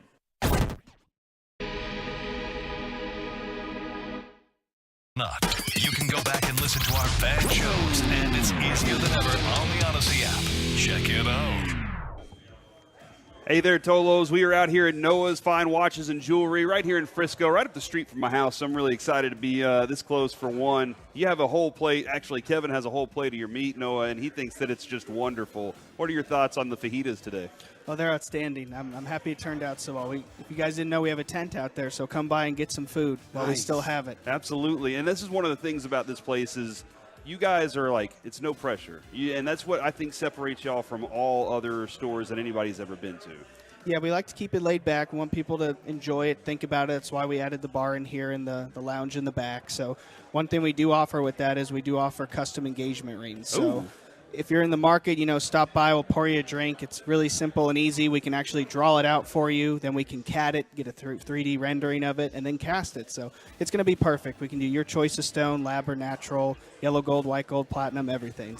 I can walk in here and say I'm getting a wedding ring or an engagement ring. You guys can take care of the whole thing for me. Yeah, we'll make it easy on you. We'll find out the style, maybe bring us some pictures of what she likes, and we'll do the rest. So you just enjoy your drink. Secret too, huh? Oh yeah. Okay, see that's the part. She's gonna find out. She's one of those people that she always finds stuff out, and I'm always afraid of that. So you guys, this is where I trust y'all. I really do. All right, so we are giving away the Bronco here. Yeah, absolutely. So you can come out here, you can get your fajitas, you can get your wonderful fleece hoodie from Noah's out here under the tent in front of the store, and you can also come out here and see that beautiful, custom, one-of-a-kind Celine Ford Bronco. It's awesome. We're going to be giving that away today. Noah's Fine Watches and Jewelry is giving that away. We appreciate them for that. Afterwards, you can take that Bronco right over to Corey's house, which is just around the corner, as he just identified, and we can have the after party there, Noah. Of course. Make sure you have your Noah's hoodie on. Exactly. There you go. Thank you, Noah, for hanging out with us today. We are so happy to be here. Thanks for having me. This Odyssey Sports Minute is brought to you by Bosch Power.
fan studio, secured by DFWsecurity.com, it's the KNC Masterpiece on 105.3 The Fan.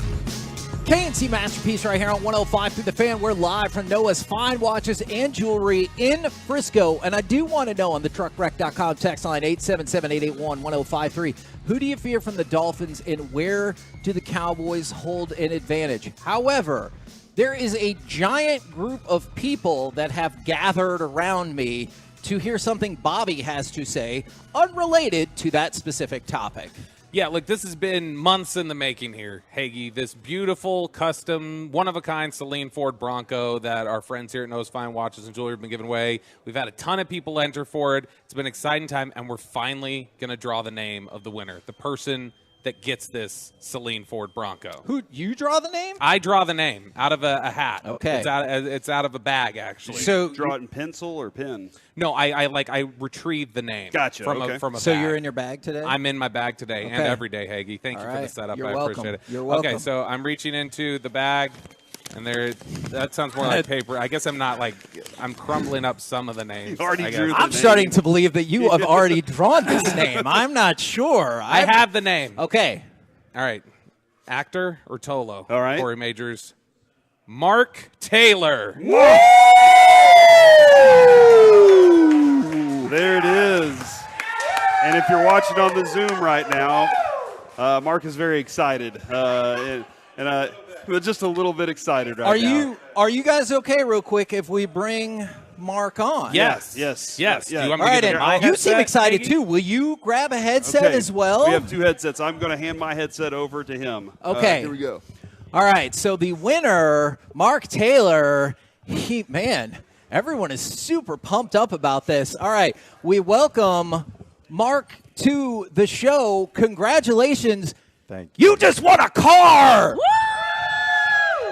So exciting. Now, have a seat. Feel free. You're welcome. You won a car. You might share the winnings with me. I don't know. One second. Okay. So I've got something in my back pocket. Okay. So I need to take that out real quick. Okay. Before I sit down, because Hold on. Did you buy this at Noah's? I think I did. That's one of Noah's boxes right there. What's in that box? And who's right next to Well, me? Take it away, brother. You know, the funny thing is, she keeps gonna pass asking out. me, everybody keeps asking me, what did you purchase in order to win this beautiful, beautiful Bronco, which shout out to Celine. Thank you guys so much for being here. Thank you for the truck. We love you guys. We love Noah's Fine Watches and Jewelry, obviously. But everybody asks me, what? I'm crying already. Just hurry up. That's usually what I say in these segments. Right. Everybody asks me, what did you purchase in order to win the Bronco? And this is what I purchased right here.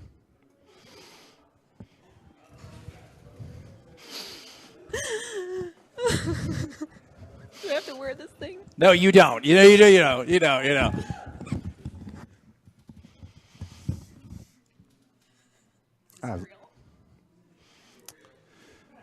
You know that I've loved you from the very first time that I laid eyes on you.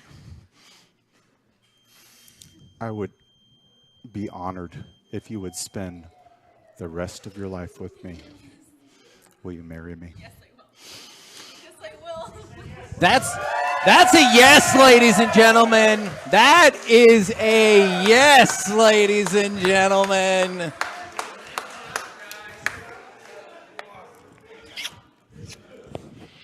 Oh, FCC might need to censor that part. Now, let's hear it for the newly engaged couple, everybody.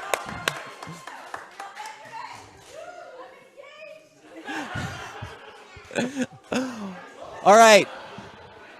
Do you want to put the headset on and confirm that you said yes? I just want to make sure that you really said yes, and we can confirm that. She has to collect herself. This is a very emotional moment, Corey. I'm back. Can you confirm that not only did your then boyfriend, now fiance, win a car, you just got proposed to? Woo! my gosh! I kind of had a feeling because my son was telling me, "Hey, Mom, Dad got you something that starts with a D." He's a snitch. And Our son's a little snitch. he's going to surprise You're you welcome. today. You're welcome. And he- Thought your kid was a Wow. pervert. Okay, that makes sense. That makes sense. And you did, in fact, say yes. We can confirm Yes, that? I did. Okay, Yes, I said okay. Congratulations. Wow. Now, Wow. I have a quick follow-up question for you. We really did a lot of work here to facilitate this. Do we get invited to the wedding now because of all of this? Absolutely. Yes, there we go.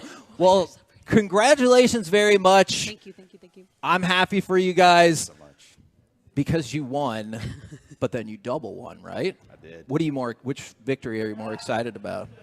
You know, I think I'm more excited about That's good. That's probably a good answer. That Ford Bronco will come and go. I but yeah. gotta play it safe on this. That's one, a good okay? answer. That is good answer. I want her to ride in the vehicle home with me, and I think Sure. if I answer it the other way, Yeah, you can come back with us. There you Well, go. we're friends now. We got a spot. Well, thank you guys very much. Congratulations. Thank you. One more time for the newly engaged couple. Thank you. Can my son say something? Yes, real quick? yeah. Come on, come on. Okay, there we go. Introduce yourself. What's your name? Benjamin. Yeah. Are you excited about mommy's engagement? Did Dad buy a rock that's big enough? Yeah. And are you excited about riding in the truck? Yeah. Hey, can you tell Noah thank you for everything? Thank you. Yeah. Tell all these great people thank you. Thank you. And say I love you. I love you. Awesome. That was amazing. There you go, ladies and gentlemen. That's a moment. Congratulations, you guys. She is pumped. Man, congratulations. Hell of a job that you just did there. Hell of a job. That is, Kevin, that is now, we are the show of engagements. I don't know if you know this or not. The marriage show of record. We are the marriage show of record. That is a fact. And I love the fact that all these people are here celebrating this with them here at Noah's today. This is awesome. From, oh my gosh, from the 571. Oh, yes, you're very Absolutely, welcome. you're You are very welcome. You're very welcome. From the 571, I love that was covered on air. I started to cry, too. From the 214, holy hell, this is crazy. And then from the 817, that's 2 wedding proposals on 105.3 The Fan this year. And I believe that is now 3 wedding proposals from our show. The first one I can ever remember was whenever we were down in the showroom downstairs, and Kevin was just walking around getting people together. He was like, "Hey, you guys look like y'all could be a couple," asking questions. Kevin asked, he was like, "Hey, have you ever thought about proposing to her?" And he was like, "I mean, I'd do it right now." And all of a sudden, there they were up on stage, and we bit a hole in a chicken nugget, and then she used the chicken nugget as a ring, and I thought that was pretty impressive. You That do was not number seem one. impressed by the romance of that. No, I was just very thrown off by "I do it right now" or whatever Corey just said. That's what really threw me off. That's romantic. But to me. T-Bag has a proposal now. You guys have several proposals. We are a 0 spot on the morning. It's too early to get engaged on your show. It's I don't too know, like early. one of these firefighters could have done it during the firehouse tour or something like that, I feel like. Okay. No, I hear what you're saying. From the Up on the ladder Yeah. in the smoky room. from the 805, that was so freaking cool. From the 469, well, dang. That's a good thing I didn't come out. There's no way I could have topped that. Congratulations Yeah. from Big Lou. Thanks, Big Lou. Kevin, that's true though. He's on You meds, show too. up and you tell the story. I proposed to the love of my life with a beautiful wedding or engagement ring from Noah's, and it was amazing. And then your friend goes, "Yeah, and I also won a Ford Bronco that day and got engaged." He topped you, man. It is weird doubled up.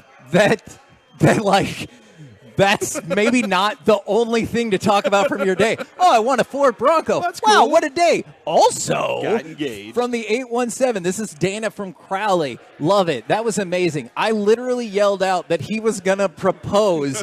From the 469. You a-holes have me crying at work.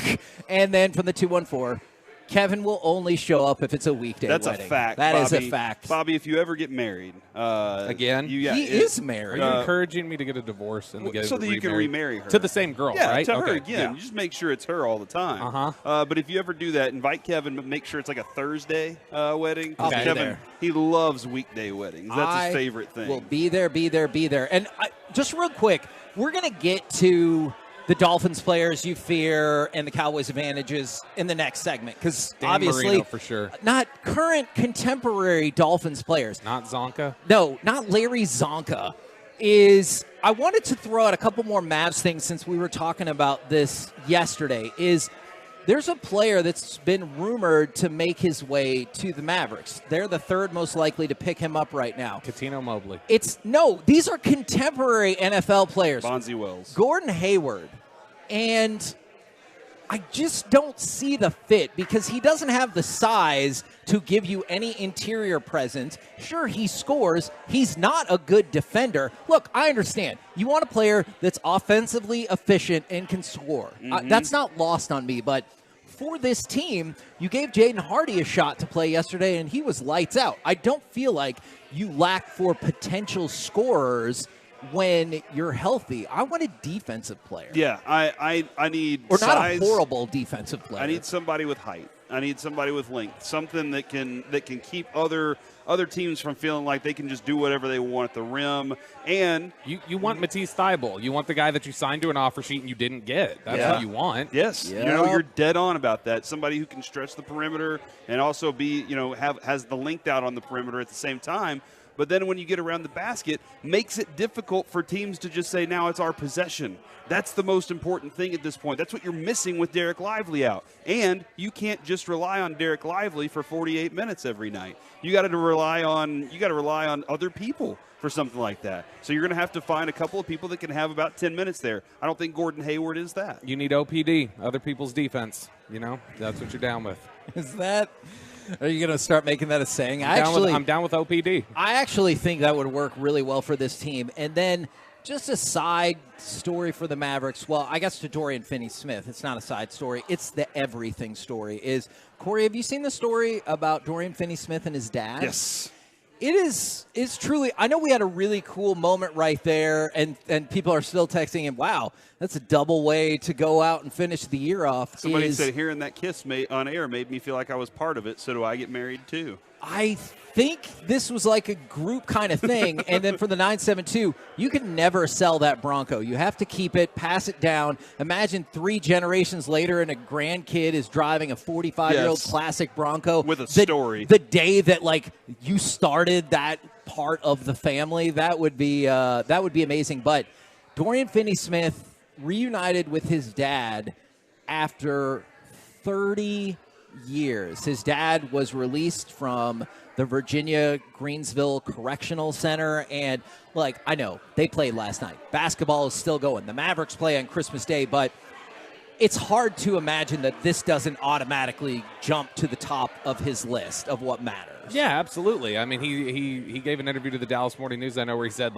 outside of my kids being born around Christmas, this is as good of a Christmas gift as I've ever gotten. And I know he was really appreciative to Mark Cuban and the Mavericks for the hand they had in, trying to get the parole board to take a look at his case and evaluate it. And look, we give Mark Cuban a lot of crap That's true. consistently. You're and right. This is a big credit to him. This is an awesome story. And something that goes beyond basketball, and somebody who in Dorian Finney-Smith is one of the best examples of hard work, work ethic and commitment that we've seen come through Dallas sports in general in terms of taking a game from somebody who they didn't think there was going to be much to him to becoming a legitimate contributor.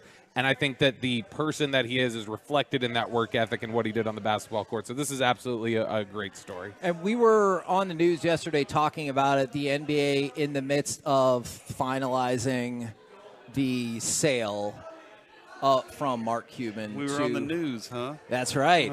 Now we're not just not sports, man. News. Last time I saw Corey on the news was the NTX Daily that he was doing for the Mean Green. Yeah. I got a story about that for you I need to share with you at some point. And then from the 682 G-Bag of the Year right there. That was outstanding. You could hear how nervous he was. You could see So how professional nervous that he was. That is outstanding right there. Now, coming up next, I know we teased it. Obviously, some other stuff happened. This time, we really will dive into it. Who do you fear from the Dolphins, and where do the Cowboys hold an advantage? Plus, as part of the Expressway, your favorite and least favorite Christmas songs of all time. A lot coming at you live from Noah's in Frisco right here on 105.3 The Fan.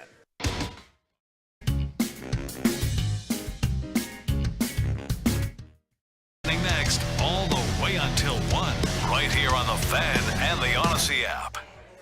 Hey, everybody, we just saw a very special moment that you can only find right here at Noah's Fine Watches and Jewelry. And Noah, what did you think of what just happened? That was a really wild, unexpected thing. Like the Bronco, we knew that was about to happen.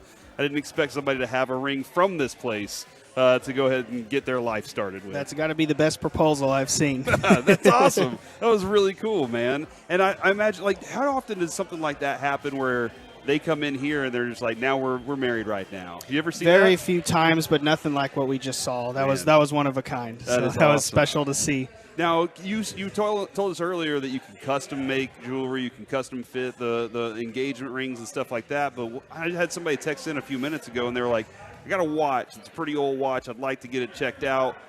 Can you fix this thing? What are your thoughts on that? What do you guys do there with repairs? Yeah, we can definitely take care of that. We actually have an in-house watchmaker. Oh, really? So everything's handled here. We're not shipping your watch out, getting it lost in the mail. It's all done here. So does he have like all the little lenses and everything? He's got all the lenses. Are you serious?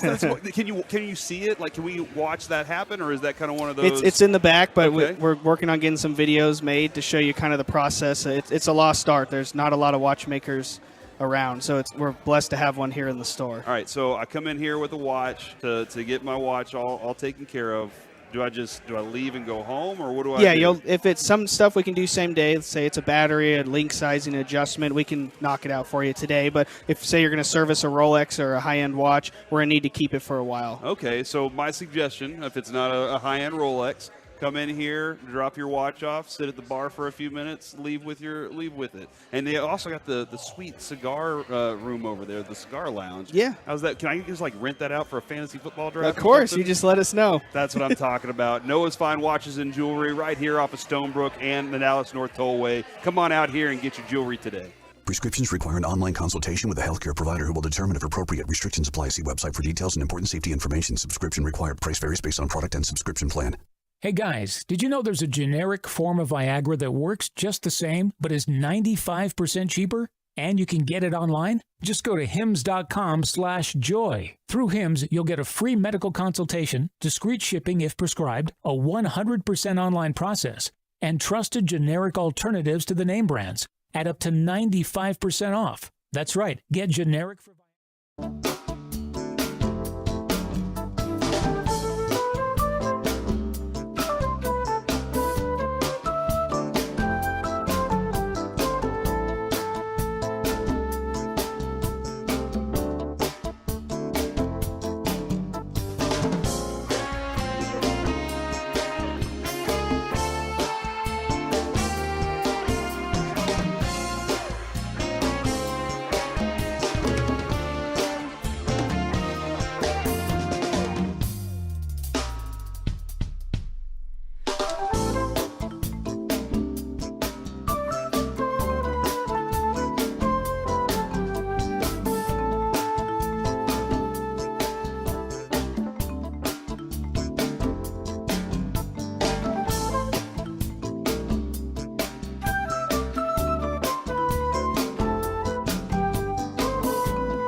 And the Expressway on 105 through the Fan is brought to you by QCkinetics.com. Dolphins begin at their own 40. Going deep. Right there! What a perfect pass and play. And the touchdown to Jalen Waddle. 60 yards and a touchdown. K&C Masterpiece back here on 105 through the Fan. We are live from Noah's Fine Watches and Jewelry in Frisco, where if you missed it in the last segment, we had a live on-air proposal. And she said yes. That was pretty cool. Did you think she was going to say yes, Bobby? I didn't know. There was a long pause, right? Uh-huh. But I think She was emotional. surprised. Yeah, she was surprised and emotional. Yeah. But, man, I respect so much guys like Mark Taylor, the man who won that Celine Ford Bronco. Thank you once again to Noah's Fine Watches and Jewelry for that. It's been months in the making. A lot of people enter for that. But I respect the hell out of guys like that who have the confidence to ask that question in public. Yeah, because that is nerve-wracking. I do remember, though, whenever I did that, Kevin, I was very nervous. But I was mostly nervous because I was afraid that a homeless man would steal the ring out of my hand. Oh. And I was like... You proposed on the show? No, it was on the street. Oh. Down at Union Station in Dallas. That's where we went to my prom together. And then I didn't propose on prom night. Oh.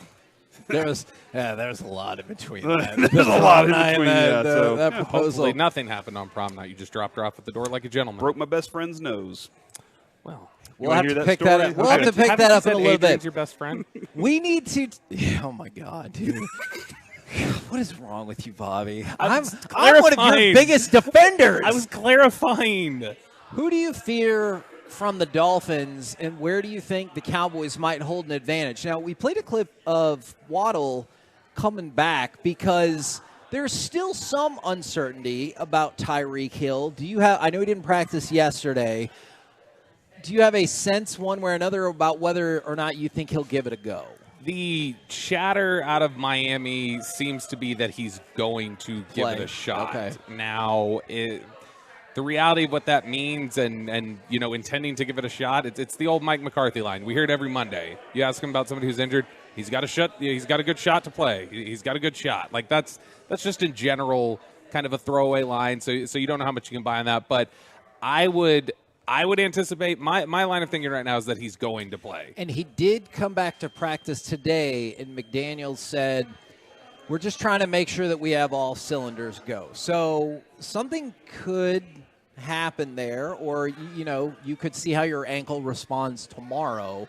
But to your point, if he's in the game, I fear Tyreek Hill, and we'll see what level he's at. Yeah, absolutely. I think that's exactly what it is. You're 80% of Tyreek Hill is faster than 80% of the league. Yeah. So and the way that they get him open, the way they get him the opportunities is something that can strike fear in you too. Yeah.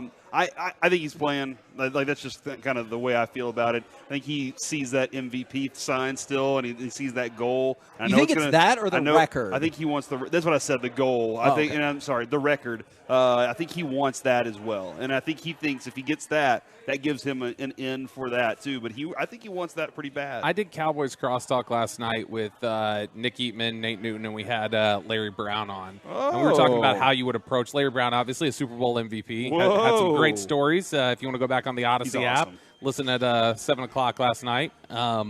He had a point talking about how you defend Tyreek Hill. Because we were asking, when you got speed like that, how intimidating is that? Or you just kind of on your heels directly at the snap? And he's like, you know what? At times, those guys who are fast like that, they're almost easier to defend. He's like, because they're so used to just getting by with their speed and running right by you that when they don't, you can make them physical. He said you can make them uncomfortable. He's like, get up in their face. He's like, jam them, hit them, knock them off. That can really disrupt guys like that. I know you can go back to they had practice tape. But that's what the Patriots did to Isaac Bruce and Torrey Holt in that Super Bowl was they got in their faces and got physical. Ty Law had the famous line. He said, I've never seen anybody win a 40-yard dash with somebody standing in front of him. Yeah. That is a good line, man. What about, because I've been really curious about this, you've been a proponent of this guy for most of the season. What about Tua? What's the fear level for Tua? Because he's been in the MVP conversation now that he stayed healthy. He was in the conversation last year, although I know he got hurt about, midway through the season. What's your concern level about Tua? This sounds so offensive on its face, and I genuinely do not mean it to. It's meant as a compliment. It really is. But you know, we always talk about, oh, somebody is the off-brand or the generic whatever or the Wish brand whatever, right? Like we make that joke all the time. I feel like Tyreek Hill, or not Tyreek Hill, I feel like Tua is the name brand, high-quality version of Jimmy Garoppolo. Okay. Wow. I think he's better. Well, I think that I'm not being offensive there. Like I say, whenever we say somebody's you're a poor man's whatever, I'm just saying it's the inverse. I think that Jimmy Garoppolo is the right-handed poor man's version of what Tua does really, really well. Okay. I think Tua is really good, but Tua, I think, wins in similar ways more effectively and better than Jimmy does, but it's a similar type of player. I think he's a good player. I think he's an accurate thrower. I think that things do have to be just about perfect for him to really excel. I think it's tough if things are, you know, a little outside the norm, if things are disrupted for him a little bit, he can struggle. Yeah, I will add, I understand that part. I think the other thing they have is I don't think Jimmy Garoppolo really felt that he was the guy. I think he was kind of told he was the guy a lot. Tua thinks he is. Tua, I think Mike McDaniel spends so much time telling him how great he is and telling him he's the dude and telling him all these things. And it's not just the video we saw last year. Kevin, this does go to the Hard Knock stuff that I'm watching right now. Every day, you're this. Whenever you're this, you're this. He's constantly trying to tell him what he's best at. And I think that some of the best quarterbacks don't need that, like the Mahomes types. But he's trying to grow a guy that I think had some fragility early in his career. And he's trying to build a good relationship with him, too. Do you think he's always been that guy? Like, for instance, this offseason, you remember there was a lot made during training camp. It became a real big controversy the way Ryan Clark talked about him and the way that he fought. And, like, you know, you need to be thicker built and blah. And Tua came out there and, you know, keep you know, my name out your mouth or whatever else. But it felt like he was trying to almost reassure himself in those comments. Like, he felt like I have to take a stand here. Because I remember thinking it wasn't even that offensive what Ryan Clark had said. Yeah. But it became this issue, like this big, oh, wow, Tua's got to take a stand. So I do wonder if he feels like he is that guy and he's that, you know, he's in charge, large in charge, he's the dude. But it does feel like he's had to work to reach that level of confidence. It doesn't feel like it came naturally to him to be like, I'm the guy. Yeah, he's worked to believe it. But I think everybody liked his point. Yeah, that's a really good point. Good job. Man, we need that more often on our around. But I will add this too: everybody on that team loves him. Like, they love Tua. Does it matter? Yeah, or to what extent does it matter? Like, I'm not saying it's not important at all, but if you're like, oh yeah, that guy's a D, but he's great, so what can you do? Well, you're right, but I always I'm think, seriously curious. I always think people are more willing to go through walls for people they love or like truly fear because they're afraid that if they screw up, they're done. But I think you have two different ones. You can do either one of those. It's interesting because, I mean, we've got a long history of is Tom Brady like the most inclusive, like, hey, I got you, buddy type of teammate? Yeah. No. But you knew where you stood with him. Right. Was Aikman? No. But at the same time, you know, there's a fine line where if you are difficult to deal with or whatever. Look, this is just flat out putting it out there. It's been years now. I don't think that this is a surprise to anybody. You guys have probably all heard the same sort of stuff behind the scenes. The reality is that there were times where Romo could have been a little heavy-handed with guys, and that when Dak stepped in and Dak played the level he did, the biggest A1 concern for that football team when they were making their decision of do we go back to Romo or not is, does this harm the chemistry because guys will be so deflated by having to go back to that leadership style that it didn't matter necessarily to them that Romo was probably better in that moment. What mattered more was Dak was better for the morale of everybody else on that offense, that it didn't matter that you were necessarily getting a better quarterback. You were getting a worse offense potentially because of what it would do to morale. So I do think it matters, definitely, in instances. Now, we've talked a whole lot. Dude, if we're talking about players that I fear from the Dolphins, I hope this makes sense. Oronde Gadsden. We've talked a lot about Bronco Nagurski. About their passing game. Did he play? Okay. Any human who could possibly run the ball is on my list. Obviously, Mostert and Achane jump to the front of your mind. But realistically, after the last game, if you can run the football, I am probably concerned about you. Yes. But I think it goes back to what we discussed right out of the gate this morning. Can you tackle? Yeah. And the Cowboys, as you said earlier, for the most They of had the been season, really good. they were good, and they were poor at tackling this last week. And, Bobby, I don't know why. I have no clue if it was lack of effort, lack of desire, or if they were just caught off guard on every single one of those runs. But they could not tackle at any level, front level, back in the backfield. They just could not do it. Edge, and yeah. so that's where I'm like, okay, as long as they can do that, I feel comfortable with trying to stop this run game, because it might not be break loose for 20, 25-yard big runs all the time. Yeah, I think it's I think physicality is such a mentality and such a specific approach. And if they went into that game not expecting Buffalo to be play this as smash mouth football, it's like, okay, are you even in the right mindset to play this type of football game? If you're expecting Buffalo to try and just, all right, let's kind of spread things out, let's hit them with Josh Allen, let's do some different things in the passing game, were you prepared to go in there and play a game in the trenches? Right. And if you were not that's the best explanation I give, because there's not a good explanation. They've been a really good tackling team this year. And it was they had been the best in the league. And it wasn't like it was some sort of well, they're sleeping on the Bills. Everybody knew who the Bills were going into this and knew they were a very talented team. They were underdogs, yeah. There was a ton of talk leading into this game about what Buffalo was and what they could do to the Cowboys that I don't think that surprised them. I think the style of play they came out there and hit them with was a little all right, this is not what we were expecting. We were expecting a little more finesse. But I will say, and just listening to Broadus a little bit yesterday and then kind of watching what I've been watching, Bobby, I think it's not the guys on the defensive front that I'm most concerned about. It's the guys on the linebacker spots and in the secondary stepping up to make that stop, because they're going to do a good job of creating a 5-yard space for Mostert or Achane to be into. And it's whether, can your defensive front squeeze that hole tighter? But it's can those guys at the second and third levels make the stops whenever they get to that spot. That's where the Dolphins make their money, man, is that next level. They're really good at blocking down. Can they do it with a hodgepodge patchwork group of offensive linemen? Which, look, they don't get a lot of pressures on them and they don't get a lot of sacks on them, but part of the reason could be Tua gets rid of the ball quickly, which we talk about as a good thing, but it's not always a good thing. If you can prevent these deep plays from even starting to materialize because you're harassing him with pressure and he's got to get rid of the ball, that feels like a huge key to being able to win this game. Look, Dak was getting the ball out faster than he ever has in his career the first 5 weeks of the season, and the offense was not good. Yeah. We all walked away from that saying that's not an offense that looks like it's going to threaten anybody in January. And so, getting the ball out quick is not always a big plus in your favor. You absolutely want to get – look, the biggest plays, I can't remember what the exact time is. I think they said it's 2.37 seconds or something on average, is that if you get past that window, that's where chunk plays typically happen. And so whether it's because it's extended or you've got enough pass blocking to, push the ball down the field.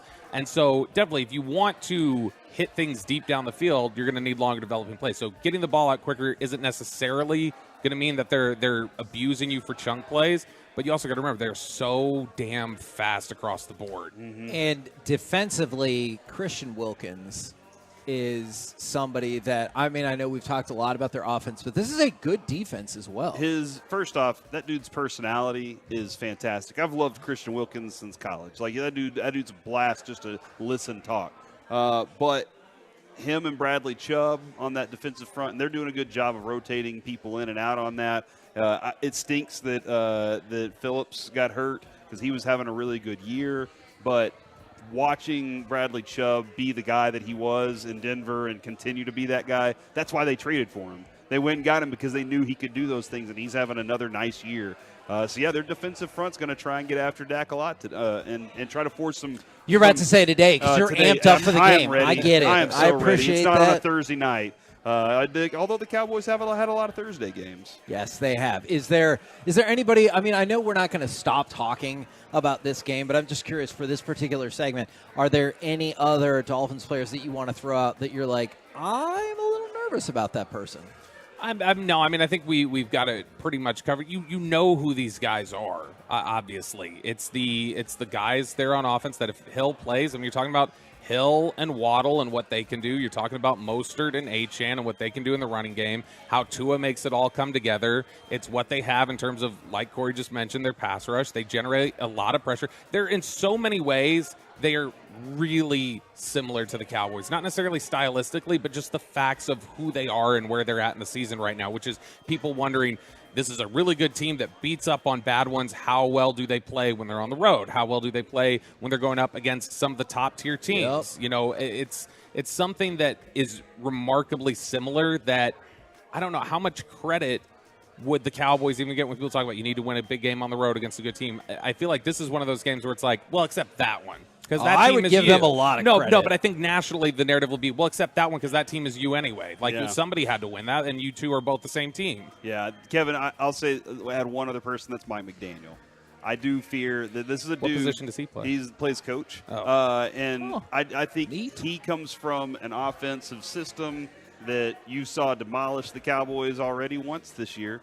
He's very creative in his play calling. He steals a lot of things that he sees that worked against opponents, and then he'll use it over and over and over until you prove that you can stop it. So his creativity in offense is the thing that concerns me a lot. They got to do it on the field, but that dude can draw it up. We're the KNC Masterpiece right here on 105 through the Fan. Now, yesterday we kicked around the movies. Now I feel like it's time for your most favorite and least favorite Christmas song of all time. 877-881-1053. You want to jump in on the truckwreck.com text line. Also want to hear from you on Twitch, on YouTube. Most and least favorite. And do you think you can just change your favorite song for not a new song? Like, I had one favorite Christmas song, and I think I've picked a different older Christmas song that is now my favorite.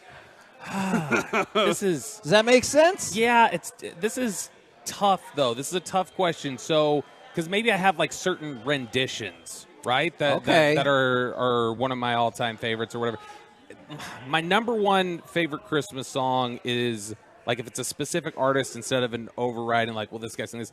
Glenn Campbell's "The Greatest Gift of All" is a fantastic Christmas song. Okay, that one means a lot to us as a family because one of our early Christmases with the middle daughter, we we're putting up the tree and the song was playing, and so it's just a very if you've ever seen Inside Out, the Disney movie, yes, it's a core memory right there, and so we associate a lot with that song. So that's a big one. And the worst song. Do you think that makes it unlikely to ever change because of that emotional connection? Yep, 100%. And it's funny. The flip side, the worst song is one where I actually know the person I know somebody who was in the band that sang the song. What? That is historically one of the worst Christmas songs of all time, and we all know it.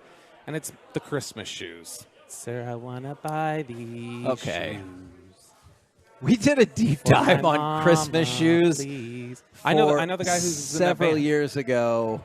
People love that song. I know, and it's a sweet sentiment. Because you think he should have been there with his mom instead of going out and shopping for shoes. I mean, and there's stuff. that, and it's like, I mean, you could have just. It was all put on a platter there of just like, here we go. This is emotional. This will hit people right in the feels, and it's like you weren't even worried about writing something that was lyrically sharp. It's more a criticism. Like, I mean, you don't have to be Bob Dylan, but dear God. From the 214, their favorite Christmas song. This used to be my favorite Christmas song. Let's go ahead and fire off cut number 17.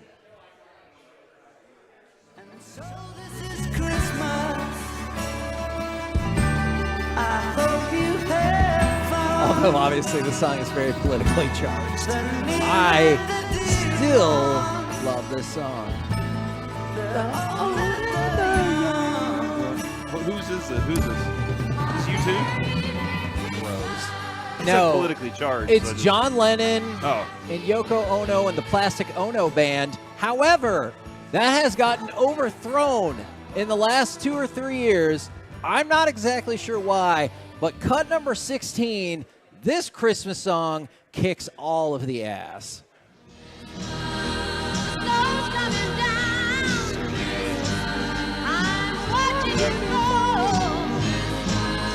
Now, whether it's because of that episode of New Girl I saw, or the beginning of Gremlins, or the fact that this song is just awesome, this is now my favorite Christmas song of all time. This one is for you, huh? Yeah, it was That's Darlene Love with the song Christmas, parentheses, Baby Please Come Home.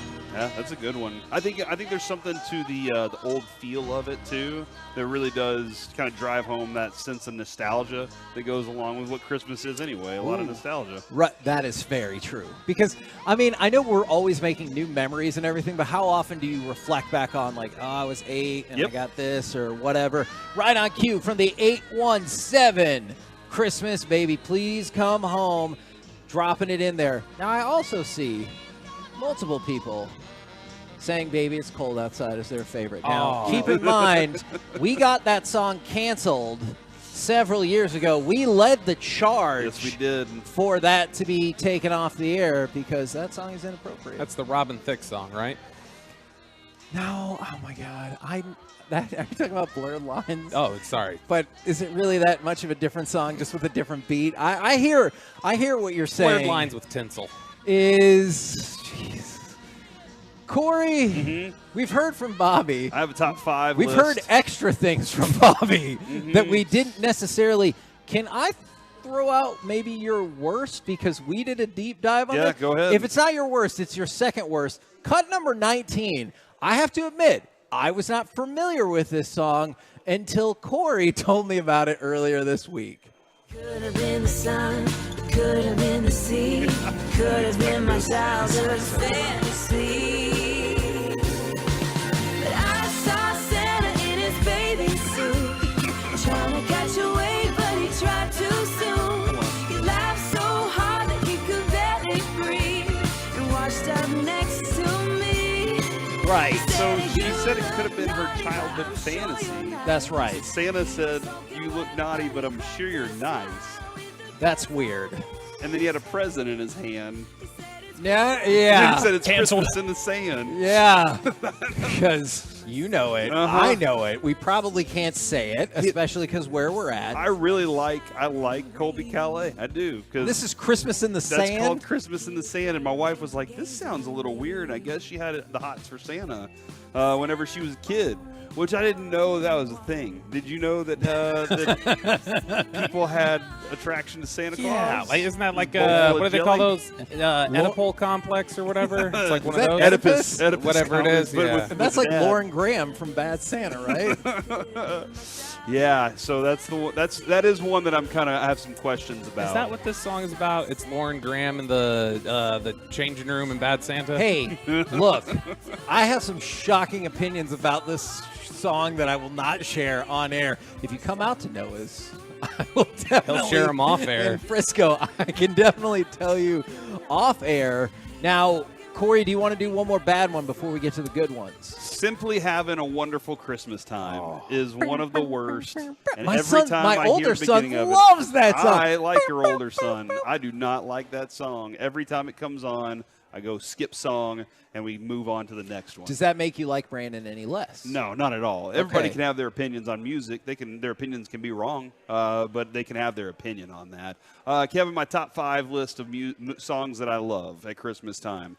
Ribbons and Bows by Casey Musgraves. It's the last song on her on that album. And then also Present Without a Bow is also Casey Musgraves and Leon Bridges. And that is a fantastic song where they dance in one of those rooms that's spinning.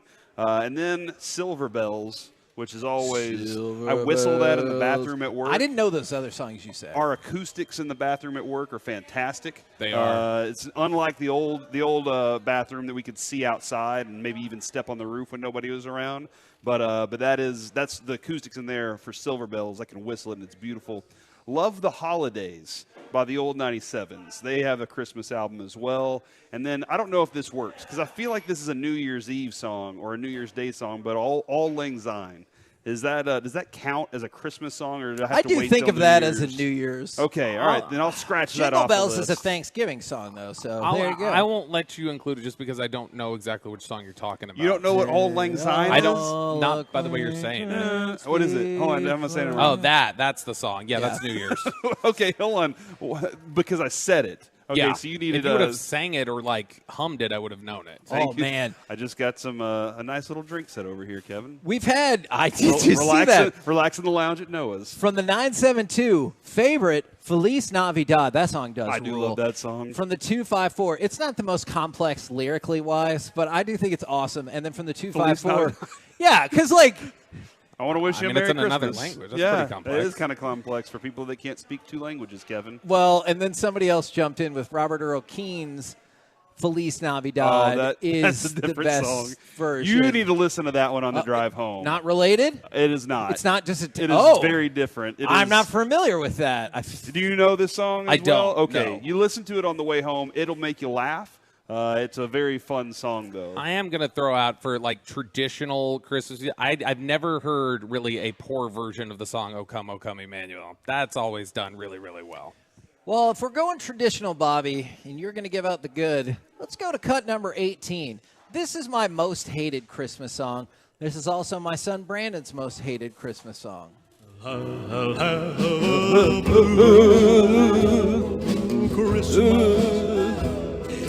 Why are you doing that? That's what this song, he goes, That's the way he sings. That's the way he sings. That song though. sucks. Yeah, I don't disagree with you. It's not one I'm putting on, but if it's on the playlist, I'm not skipping it. I'll tell you that. Do you like Porky Pig's Blue Christmas as an alternate?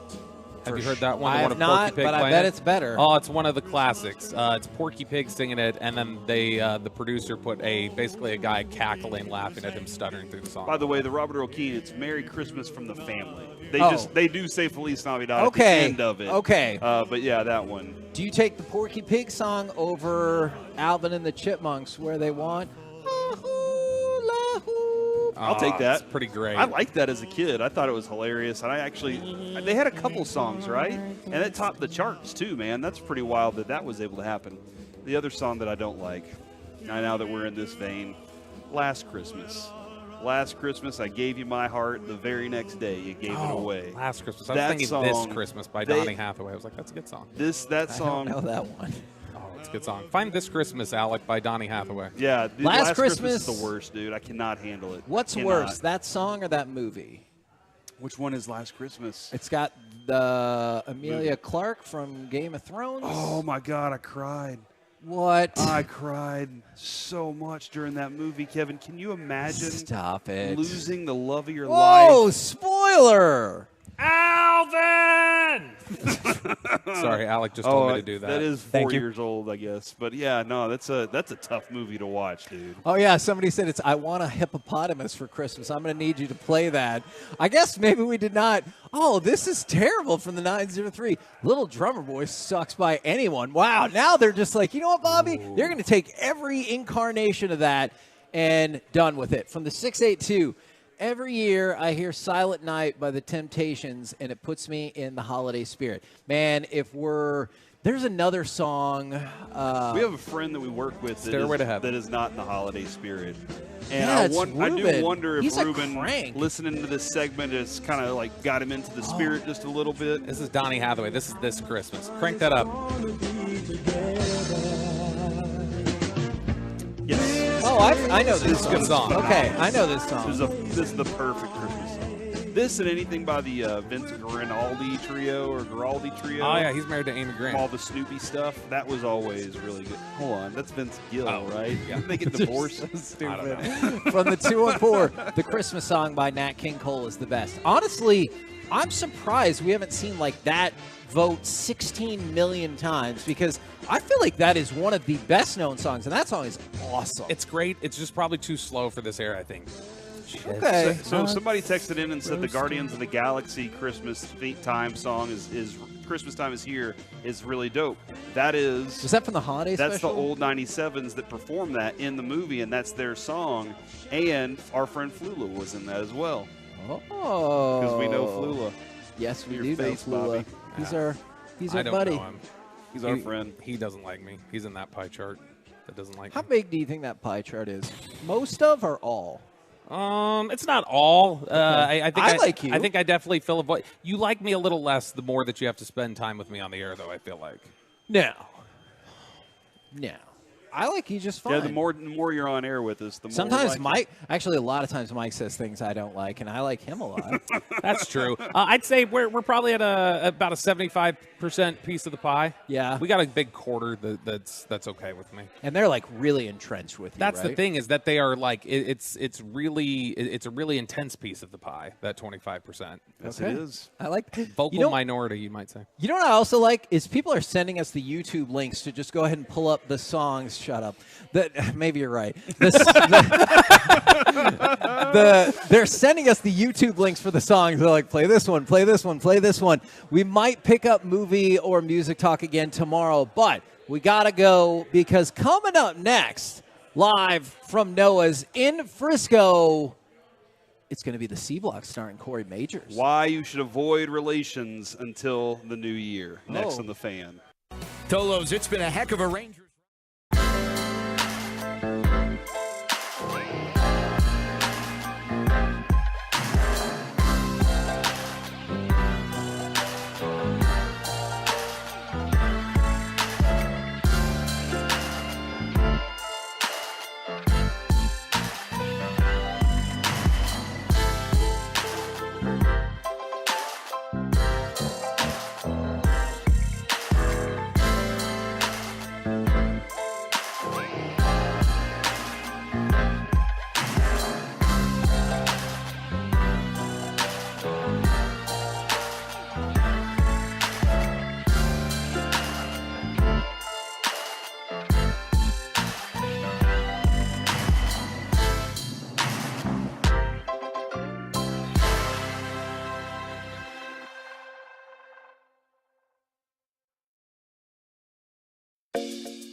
fan studio, secured by DFWsecurity.com, it's the KNC Masterpiece on 105.3 The Fan.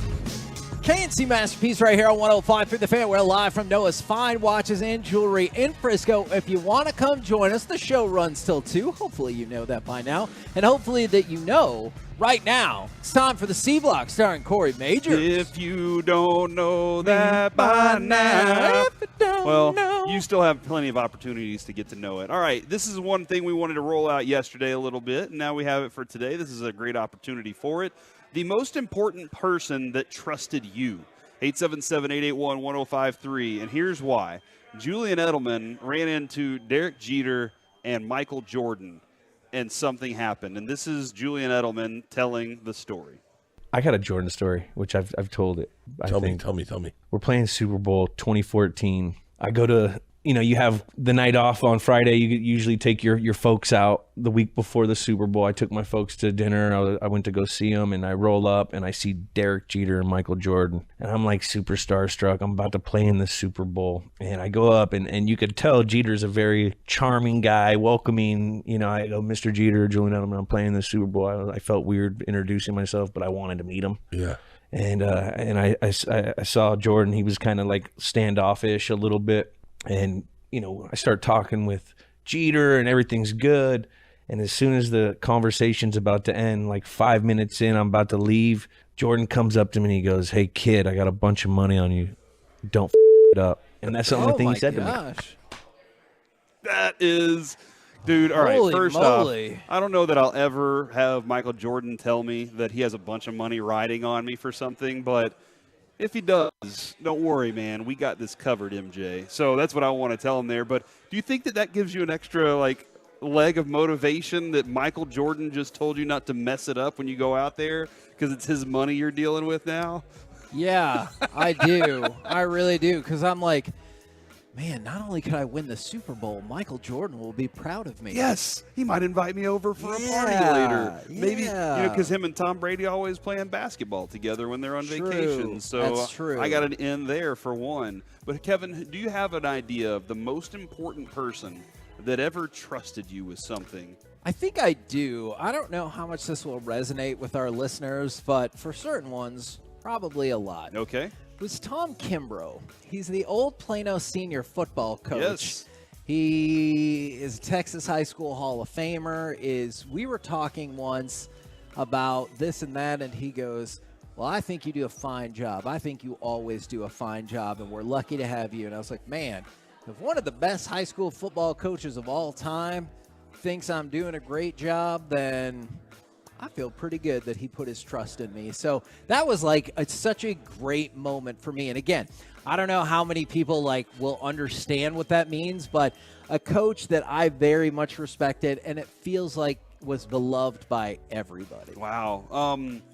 Gavin Spittle trusts us to go on radio every day. That feels like a mistake sometimes. And every day, what did him and Tim Collins tell us? Don't F it up. Every single day they walk in.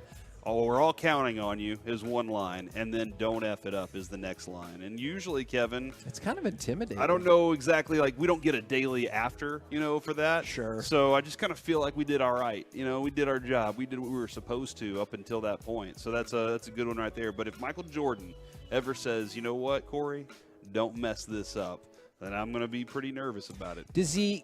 Does he say mess, or does he have to be more aggressive with the language? I can't say it, Kevin. Okay. But I think you know the answer to that question. I appreciate that. It's a family show. I appreciate that. Well, and from the 817, Jerry Jones trusts all of you to keep the local Cowboys fans entertained. So Jerry Jones is not my boss, though. I do not get paid by Jerry Jones. Man, I wish I got paid from Jerry Jones. Even though there are some people out there that like to run ads on their station that we are in the pocket, we are not. Fine. Here's my ad. Want to hear the show again? Listen to them in 3 days. And also, here's another thing to add to it. You want to hear me get cussed at by Jerry Jones? That's happened before. I did. I was there. Yeah, you were sitting right there, and I saw the look on your face whenever that happened. You embarrassed. Again, Jerry Jones or Gavin Spittle trusts me to do radio sometimes.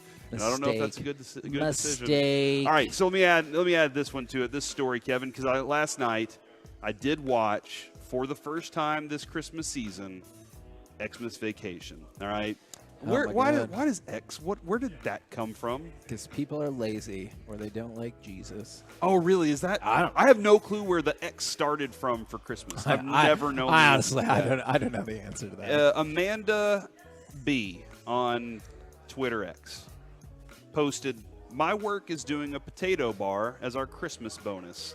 I'm literally getting a hospital potato as a bonus. They also said it has a $15 value, so it will be taxed on our next check. Does anyone need an assistant right now so I can just quit?" I can beat that story. What is? Hold on. I can destroy that story. I've gotten 2 Christmas bonuses in my life, okay? Because most of the time I was spending working in bars and stuff like that, so I was just getting cash. But one time I got a TV with a VHS and DVD player on it because it was that time where we didn't know which one was going to go which way. Right. And but they also gave me lottery tickets. Didn't win, but like $3 on it. But even still, they were like, "Yeah, it'll be a fun surprise," instead of giving you the money we spent on it. That being said, Kevin, I've never had a potato and then said, "Hey, here, we're taking money out of your check." Then you're going to enjoy this story. Now, I know what I'm supposed to say is the best Christmas gift I ever got was my wife because she was born on December 24th.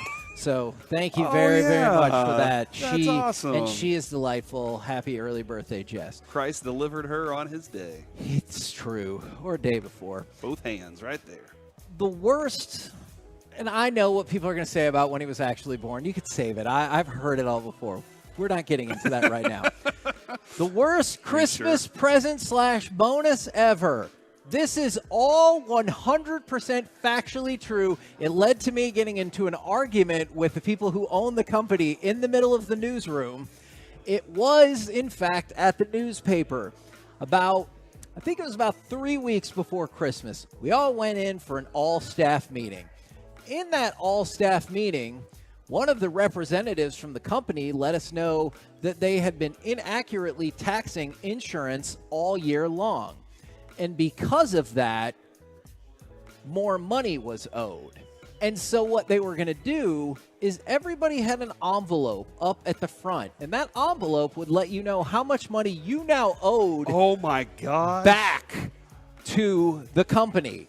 At which point, they said, "We can set up a payment plan for you because we know this is difficult, especially right before the holiday season." Look, it's a newspaper. As you can probably guess, a whole lot of folks were living check to check. I made $11 an hour there. And right before Christmas, for them to be like, "Here's all the extra money you owe." And this led to the argument that I was like, this is belligerent. Yes. And I did get belligerent. And I raised my hand. And look, I'm not usually somebody who likes to ask questions in the meeting because if you have a personal thing that just affects you, ask it after the meeting. But clearly, everyone looked like they had just been punched in the face sitting in that room. So I fired up my hand, asked my question. Why is it that this mistake was made and were those people fired? Well, blah, blah, blah, blah, blah. No, they weren't fired. Follow-up question. And I was going to talk over anybody who's going to ask. Those people the son of the owner of the company? Yes. See, you know exactly what we're talking about. Follow-up question. Why is the company making the employees pay for a mistake they made? Well, because it's against the law for us to pay that. Follow-up question. That is true, but couldn't you very legally reimburse the employee that difference by adding it to their check while we technically pay the difference?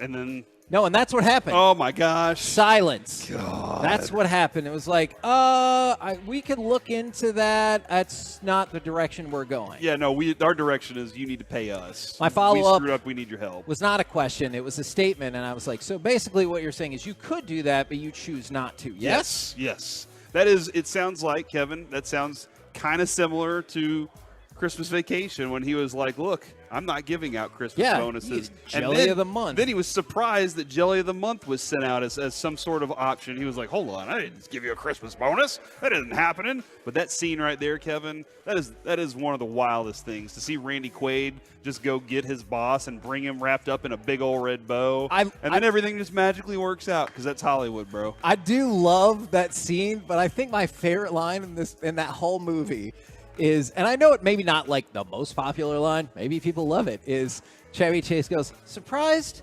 If I woke up with my head sewn to the carpet tomorrow, I wouldn't be more surprised than I am right now. I always thought that was the funniest line in that entire movie. That is a great movie. By the way, from the 214, hey, Merry Christmas. Love you guys. Thank you very much. And Corey, to your earlier point, I trust myself with a credit card. That was a huge mistake. Yeah, look, man, sometimes just here's what my suggestion is.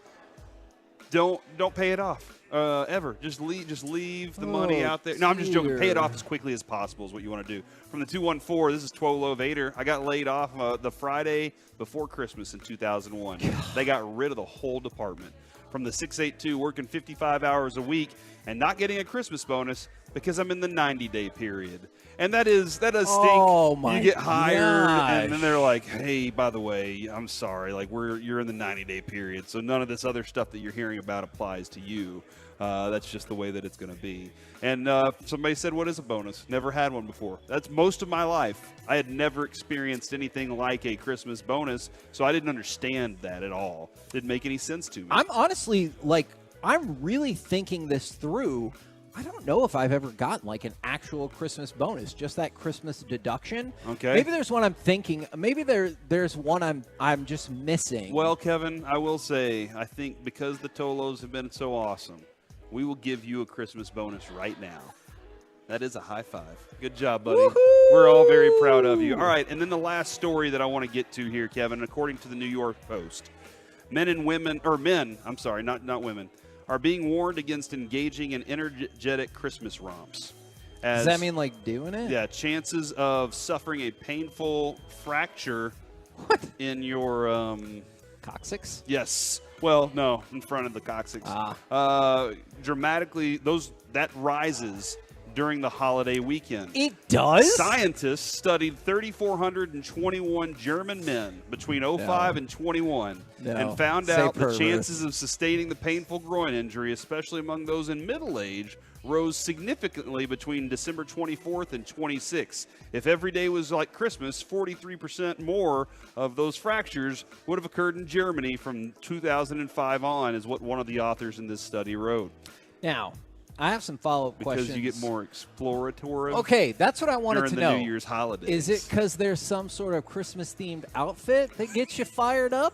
Is it because people are naturally excited with the holiday season? Is it because you've eaten too much holiday food and you're not in the right shape to be going at it? It's a combination of the sugary foods that you've had and maybe the extra wine that you had that night, or the extra the bourbon nightcap that you had maybe. Would you admit to your family if you showed up for Christmas and had suffered a sex injury? Or would you just say like, oh, yeah, we were playing basketball or something like that? Like, you wouldn't want to say that to your family, I am would not you? telling my family that. I will add this, though, Kevin. This is the last line here.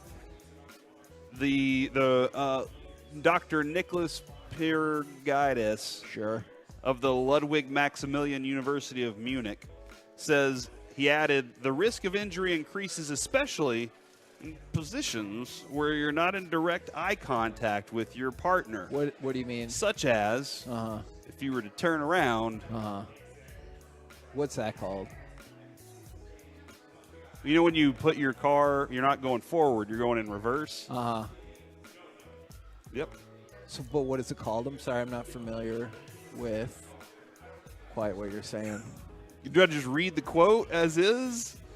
Or do I just say, Kevin, I can't say that and move on? You know what? It feels like you should probably defer to that second one, or I'll probably keep pushing you on that. Be careful in the bedroom this year between December 24th and New Year's. Just be very careful. Doctors would say, don't do anything at all until the new year. Next year, I want you to incorporate that in a once-a-day segment leading up to this called Corey's Holiday Help, and you just give like one tip. It could be like 10 seconds long, it could be however long. I would love you to be like, Hey, everybody. Corey's holiday help. Yeah. When we start this? Like the 2 weeks leading into Christmas okay, next year. I think we can remember that. I think we can figure this out. Yeah, Ruben, remember that for us, all right? Write that down. We're the KNC Masterpiece right here on 105 through the Fan. We're live at Noah's Fine Watches and Jewelry in Frisco. Coming up next, it's time for My Buddy's an Idiot. Does your friend have a terrible sports or pop culture opinion, or did they finally admit to a terrible murder plot? We'll do that next right here on the Fan.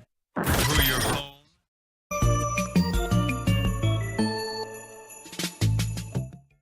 To our friends at Comerica.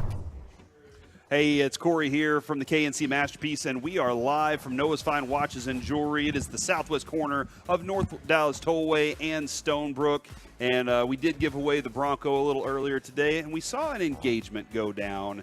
And I'm just wondering from the two of you here, how often do we have engagements and Broncos together at the same time? I can't think of another time, but there is a first time for everything. Yeah, definitely. Would that be a significant thing for you to say yes? You're like, and the Bronco? Of course. Yeah, it was a double whammy for sure today. Yeah, and why was that vehicle specifically so special for today and with Noah's? Well, because it was Celine, and no, I'm just our collaboration. So it was a Bronco that we did a Gulf livery on. It had custom fenders, hood. We did a complete Celine suspension on it. The interior is done with a painted dash, 35-inch tires, and new wheels on it. It's a beautiful, beautiful ride. Yes, I thought it looked great. And if you didn't win this car and you're upset, they can actually do this to your car too. So yes, hit up Molly. They'll take care of you. They've modded out my car. They did that Bronco. So if y'all need something, they can do it for you. Yeah, and you can modify and customize any jewelry that people want to have whenever they walk in the doors here, right? Maybe, you know what? Tell them Noah sent you, and you'll get a good deal on the ring and your car modded. So get her the ring. She'll get you the car modification. Yeah, so if anybody's in the Austin area, come by and check us out. Celine Performance Parts. We just moved here not too long ago, and so yeah, you'll get a special discount if you mention Noah. And speaking of, our Tolos out there are wondering, like, what's the purpose of coming into Noah's? What are they looking for? What do they want? Why should the Tolos show up here? Yeah, so we're going to be open the rest of the week through Sunday. So if you want to get that Christmas gift, if you show up and say Tolo, you're going to get a free pair of studs if you purchase a Rolex. Whoa, so really? It's going to be a big deal. We did it for Black Friday, and it was a huge hit. I'm going to extend it while supplies last through the rest of the weekend. So. All right, through the rest of the weekend, there it is, direct from Noah's mouth. You walk in here, say you're a Tolo, you're getting a free pair of studs to go along with it. They're going to be here all weekend. Just make sure you walk into Noah's right here off North Dallas Tollway and Stonebrook. Happy holidays from family-owned and family-run Huff.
Third one out. Rangers trailing 2-1. Adolis Garcia swings and hits one high and deep into left field. McCormick is back at the wall. It is gone! Gone! Adolis Garcia, who slams his bat down midway between home and first, now starts to take his trot. A 3-run Jimmy Jack here for Adolis Garcia. KNC Masterpiece back here on 105 through the Fan. We're live from Noah's Fine Watches and Jewelry in Frisco. Now, that particular Rangers clip will come up just a second as it's time for My Buddy's an Idiot. 877-881-1053 on the truckwreck.com text line. If your friend has a terrible sports or pop culture opinion or dares to disrespect the Rangers, do you think the betting lines are idiots, or probably more importantly, the people that set them? Because the Texas Rangers plus 150 to win the AL West next year. They just won the World Series. Mm-hmm. The Houston Astros plus 140. So the Houston Astros, who were vanquished by the Texas Rangers, are in fact a slight favorite over the Rangers to win the AL West. Well, the Rangers didn't win the AL West this year. Oh. Like, let's not forget that. I know we won the World Series. Interesting. And I say we because we won the World Yeah. Series, Kevin. I know the players were out on the field, but we were there for everything our entire lives, 42 years of being a Rangers fan. And we finally did it. And there are people that had even longer of that. I will say the fact that they didn't win the AL West, that's a season-long venture. The odds are definitely probably not in their favor that they'll win the World Series again either. That is true. And the Astros they win the AL West. That's their thing. They get to the ALCS a lot. But I don't think that this team, I don't think there's anything about this Rangers team that's just going to roll over and say that's it for us. We got a World Series. I think Corey Seager wants a lot more. I think Marcus Semien wants to put a stamp on what he is as a player, and that one World Series was nice. And I think Bruce Bochy has an idea that he's back for however long he is, and he wants to take full advantage of it. So I expect excellent baseball from here on. From the 817, this person wants to know, am I an idiot? Because I thought it was Friday, and y'all were about to do Masterpiece of the Week. Unfortunately, that will not happen right here and right now. It'll happen tomorrow. And remember, tomorrow will be in Fort Worth off the left bank at Buffalo Wild Wings, 629 Staten Street. Always all kinds of cool Cowboys swag to give away, and Miller Lite will be giving away a pair of Cowboys-Lions tickets. Nice. So you're saying that tomorrow we will have Cowboys-Lions tickets, courtesy Correct. of Miller Lite? The only person that might not be able to win are people who work for the company or the person who won a car and proposed. Okay, all right. We might, I don't know Yeah. if we might need Well, to rule him out. I just on want to that. point out, Kevin, like tomorrow is going to be a great day. I get to bring my present to you, and you get to open it on air. Oh, no. And exactly what it is, you do not know. That is true. From the 817, hold on. Is Houston favored over the Rangers because they're more apt to cheating? I mean, That's a good point. That does make sense. That is I'll never put it past them to cheat. Good I do have a point. question about that. Yes. Do Altuve and Bregman know that's connected to them forever, or do they think they can get rid of that stigma that comes along with it? Because it will be forever.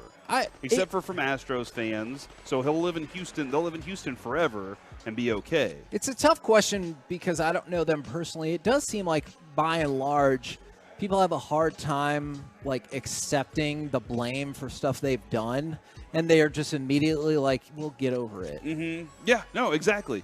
Can we not just move on? Yeah. Can we not just move on from what just happened here? Yeah. I mean, I know it happened already, so let's move on from it. I do wonder if they're gonna if later down the road will it affect Hall of Fame chances or anything like that either.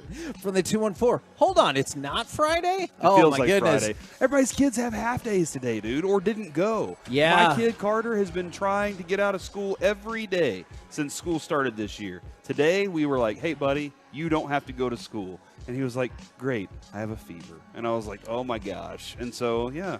Did you think about giving him more cowbell? Oh man. He wouldn't have gotten it. He definitely wouldn't have gotten it. From the 214, to answer your question, I guess we'll never know, Corey. Yeah, I guess we'll never know. From the 325, anybody not voting Beltray into the Hall of Fame is an idiot. He should be unanimous. And I can get down with that. He is a Hall of Famer to me. For sure. But look, he's not on my favorite Rangers list, but yeah, he is a Hall of Famer to me. It is a weird stigma for a lot of players, like Mariano Rivera, Nolan Ryan, Derek Jeter, like people that you're like, well, obviously they're in the Hall of Fame, and you're like, yeah, they're not a first ballot Hall of Famer. I would love to hear more from those people and be like, why? Mm-hmm. Like, what is it that is any player constitute for that? Is it only like Babe Ruth that makes the first time Hall of Fame? Like, I would love to know more about their process. By the way, somebody said their son's been out of school since last Friday. Oh, God. I know that's when Garland ISD got out as well. But you don't have to worry about that anymore. That's right. Because you're oldest. One's too old and one's too young. But here's the thing. Now, my kids, good Lord, but now's the perfect time for your son and other people in Plano and Dallas ISD. Because those people who got off early, they've already elapsed that vacation time. Now, so they're not getting 3 weeks. No. Oh, okay. So now when you go back to school later, it's advantage you because you're like, hey, that's great. I hope you had a great last 4 days. But those are over. Yeah, those days are over now. Now it's my time. Yeah. It is better to have the last part of it, the last laugh, if you will. Now, Corey, I know normally you like this to be a fun segment. Oh, no. Are you prepared for not a fun part of My Buddy's an Idiot? I guess. And this person's person's that's what you're gonna do. not really my buddy, but I feel like we're responsible because we talked about this story before anybody else. Chance Comanche, the NBA G League player who was arrested for his role in a murder of a woman earlier this month, he confessed to the cops that he did, in fact, strangle that lady before burying her body in the desert. So this is a terrible story across the board. I guess good for just saying you did it, and let's let the judicial process take hold. Hopefully it wasn't coerced or anything like that. I know people get concerned about that, but this is an awful, awful story. He developed a plan with another woman. I think we talked about that earlier in the week, a 19-year-old, his ex-girlfriend, and they developed this plan, and unfortunately, somebody is dead because of that. Can you, it's just so wild to be thinking that you're just going about your life thinking everything's fine, and somebody's developing a plan to kill you. That is a weird thing to me. And I'll tell you this, Corey, and I hope you're... I know there are Tolos out there that don't like me, but hopefully they're not developing a plan to take me out. Oh, I like you. I hope you'll agree with me on this. I actually have a lot more details that I feel like maybe not like super relevant for the show, like in terms of what happened and how they did it and everything like that. Look, it's a terrible story with terrible circumstances, and there you go. Yeah, so don't do that. Chance Comanche, you go down as an idiot. Yep. Now, in other crime news from My Buddy's an Idiot, former Super Bowl champion Derek Ward, he was arrested Monday on suspicion of committing multiple robberies in L.A. He was reportedly arrested in North Hollywood, and the allegation goes that he robbed 5 businesses, including gas stations, along the way. I'm not saying that everybody knows everybody everywhere. I would think if you were on a team that won the Super Bowl, I think he was on the Giants team that beat the then undefeated Patriots and won the Super Bowl. I feel like you would probably be afraid of people recognizing you. Yes. Oh yeah, for sure, man. I think that's what the mask is for. Maybe I don't know. That's usually why I don't go out in public, Kevin, because God. I don't want to do something wrong and then somebody have video of me doing something bad. Look, radio host. So that's my biggest fear. But yeah, man, why would you do that? Also, I am always shocked, Kevin. You need to get out there and put this together for the NFL. Okay.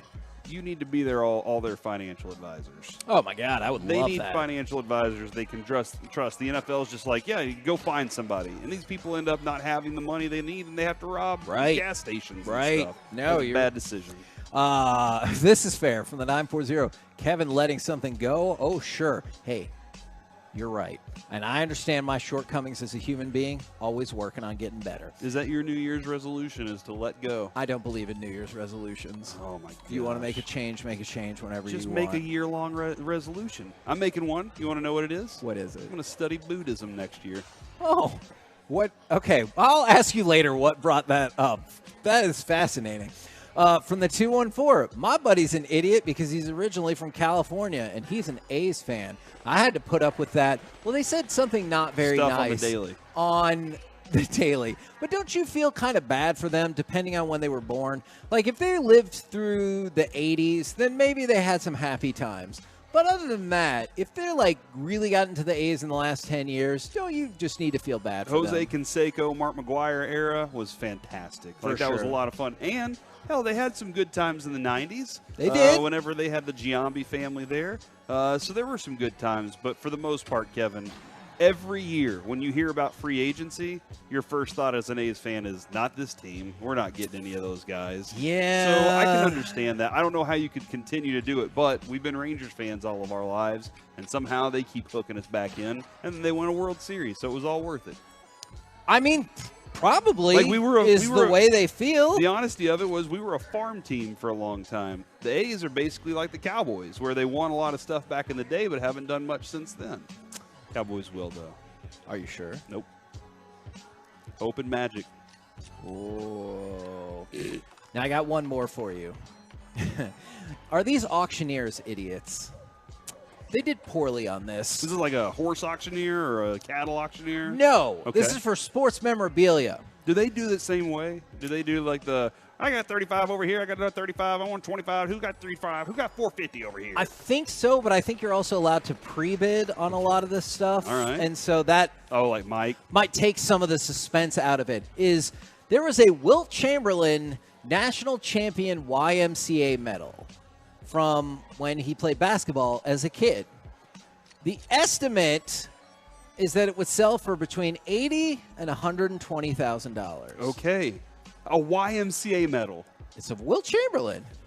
Instead, it's not even like it's just a participation medal. No, they're national champions for kids basketball. Okay. Because they have Wilt YMCA. Chamberlain. He's Gotcha. probably All right. already 6'4". All right.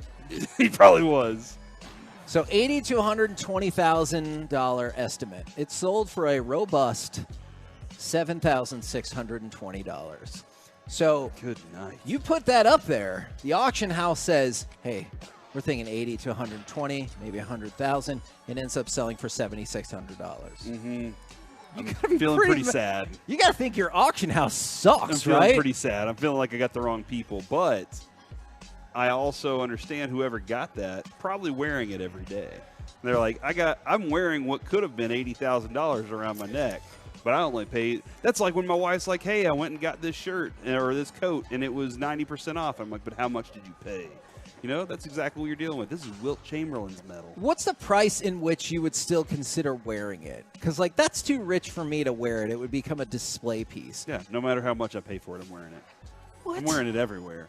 Because it's not a display, Kevin. How often I'm going out to dinner, I'm wearing that around my neck, and when people are like, "Hey, what is that?" Wilt Chamberlain's YMCA medal. I want everybody to see that, man. I don't want just people to come over to my house to see it. I want the whole world to see it. Couple more quick things I wanted to let you guys know about. This is outside of the idiot category. Just news that you might want to know.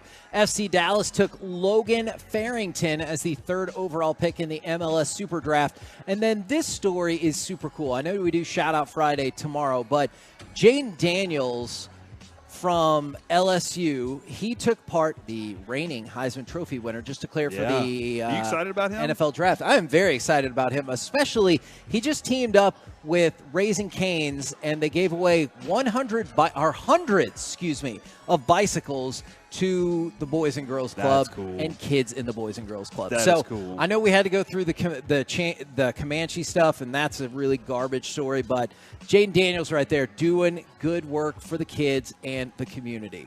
We're the KNC Masterpiece right here on 105.3 The Fan. We're live from Noah's Fine Watches and Jewelry in Frisco. Coming up next, let's chit-chat with those fellas from the G-Bag Nation. We'll do it next right here on The Fan.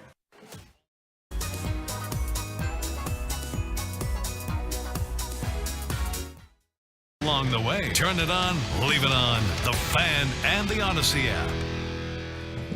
Hey everybody, we are still here at Noah's Fine Watches and Jewelry, and it is located at the southwest corner of North Dallas Tollway and Stonebrook. And Noah, you know what? There's some great watches in this place, man. I've gotten a chance to look at them. You've shown me around. What are your favorite ones, and what are the ones that guys are walking in going, that's the one I want?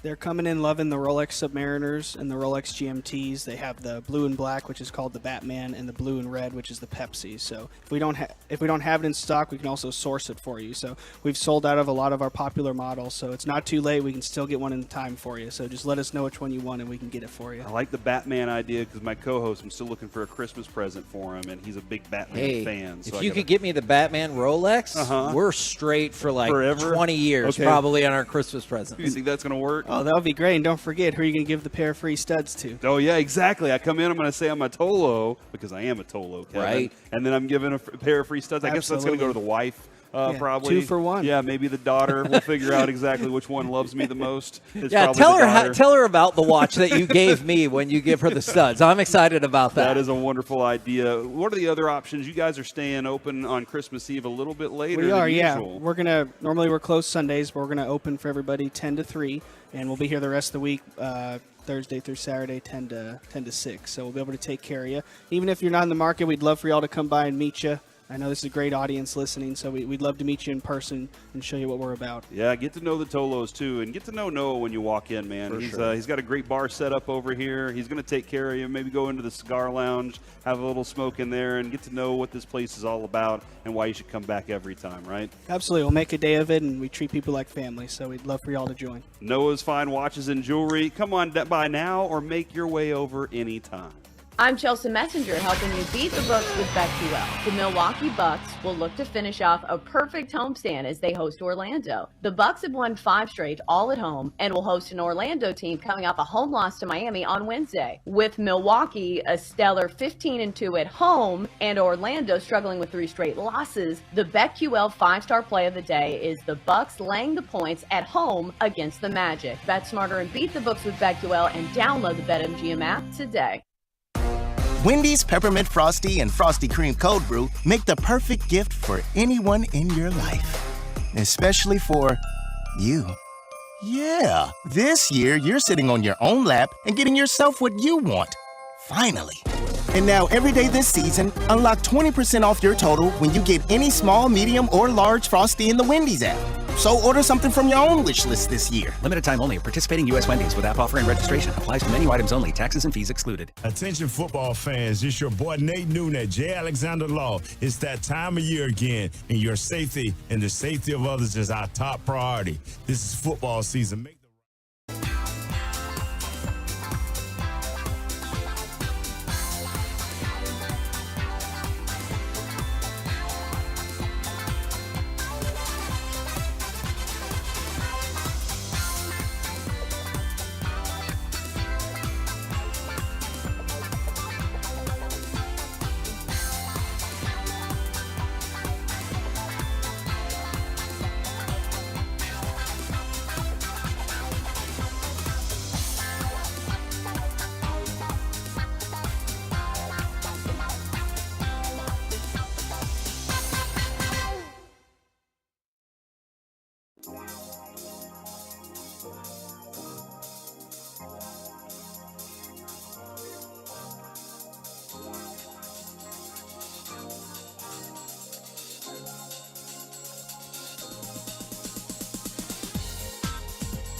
Is leading the way to finish the year #1 in America. They're racing hard with year-end savings on over 400 Silverados. Shop them all at ClassicChevrolet.com. This is Texas. This is Classic Chevrolet. Find new roads. Here come the Clippers left to right. They can make it awfully difficult with 90 seconds left. Straddling the near wing. Leonard with a basketball. Spins baseline. Euro steps. Left-handed finish. Zigging and zagging for two. KNC Masterpiece back here on 105.3 The Fan. We are live out at Noah's Fine Watches and Jewelry in Frisco. If you want to come out, I know the show's wrapping up, but the deals will continue for them all the way through Christmas Eve, where, yes, they will be open then as well. And right now, courtesy of D&M Leasing, it is time for our chit-chat with those fellas from the G-Bag Nation. Gentlemen, how is you today? We got that holiday spirit, unlike Ruben. Hagee, how are you? Yeah, are you Ruben's always so surprised down on holidays. to hear somebody so young be so bitter? Bah humbug. No, Ruben's probably just tired and worn out. Although, didn't he just go on vacation? Yeah, he just got back. I'd expect maybe refresh. So, yes, I am actually shocked and stunned. Do you think he's bitter because he saw the Mavericks in the interior yesterday again, or the Mavericks in general without Derek Lively, and that has put him not in the Christmas spirit? Well, I don't know that the Mavs are even his #1 team, so it's possible that that's it, but I think he's loving what Chet Holmgren's been doing. Yeah. Chet Holmgren, by the way, now the favorite to win Rookie of the Year over Wemby, which really I know would be an upset for some folks. Because he was a rookie last year. Well, yeah. I was kind of wondering that same thing, wasn't he? Look, I don't make the rules. I'm just telling like you. Like Evan Carter next year, you know? Yeah. This Mavericks game, we talked about this earlier in the show. I have to admit, I was impressed how the rest of the way the game played out, because after the first quarter, I thought they were going to get absolutely smoked off this court. I did too. In fact, I ended up just really focusing on watching the college draft. And I was like, all right, I'm not really going to pay too much attention. Then I look up, all of a sudden they make the correction to go small ball. You got Grant Williams basically playing the 5. They made a serious run. Yeah. And all of a sudden it's like 8.5 left in the fourth quarter. I'm thinking, oh my gosh, the Mavericks going to come back and win this thing. And then Kawhi took over. And credit to Kawhi. I mean, he recognized the weakness. He attacked the rim. It's like nobody here is really going to stop me. And nobody did. And I didn't think, 2 months ago when the season started, we'd be dreaming at the holidays saying, can we just get a healthy Derek Lively back? Right. Yeah. Right. That is that your whole existence depends on a 19-year-old kid, right? Is that It kind of does. It does feel like that. I was encouraged when you were talking about going small ball and Grant Williams at the 5, is seeing that he could hold up some semblance of his end of the bargain on the rebounding front. I thought that was a good potential development that maybe we can see some more of going forward. Well, he's one of those guys that always says he can guard all the positions. Yep. He's so he's okay with that. But yeah, the Mavs were like they got that thing into the what they call it, clutch time, crunch time, whatever. And they've been 9. They were 9-2, and you're kind of thinking, man, maybe they actually do have a chance to. But yeah, just Kawhi. He looks so much healthier and just better the way he's playing right now. And he's that kind of guy that just lifts his team up when they absolutely have to have a guy to do it. He answers that bill. 14-3 stretch by the Clippers to finish out the game with, like you said, Kawhi doing a lot of the lifting right there. Kyrie is that guy for you, or like just having him next to Luka, it makes that fourth quarter different? Probably so, but or is it Lively that still makes the fourth quarter different? I'm not. Don't get me wrong. By the way, I'm pretty sure Kawhi has played in all the Clippers games this year, which is a wild side note. It is. Don't jinx them. Yeah, or do. I'm not saying that Derek Lively is the better NBA player than Kyrie by any of the stretch of the imagination, but I feel more comfortable with the wave of guard, or even, if you want to say, swing players in some instances the Mavericks can put out there, as opposed to the post players they can put out there. No, you're not. Yeah, you're not wrong about that. The thing that, like I said, you just got to find the thing I'm most encouraged by right now is actually Luka. Mm-hmm. And we're always encouraged because of the way that he plays, on a nightly basis. But he just the fact that he's trying to play defense, the fact that he looks like that he is in shape. It looks like that he's not struggling with the minutes and stuff like that. And he's been able to navigate that with some positivity, because you're thinking, man, with all these minutes that he's having to play, that it was going to be bad wear and tear on him. But each night he goes out there, he looks just a little bit better. So hopefully he can continue doing this. Well, and you talk crunch time in 44 minutes. Luka's got to play, and Jason Kidd's talking, man, I just couldn't take him off the floor. Can't take him. He had no if you choice. did have Kyrie, then maybe you have a fresher Luka down the stretch as well.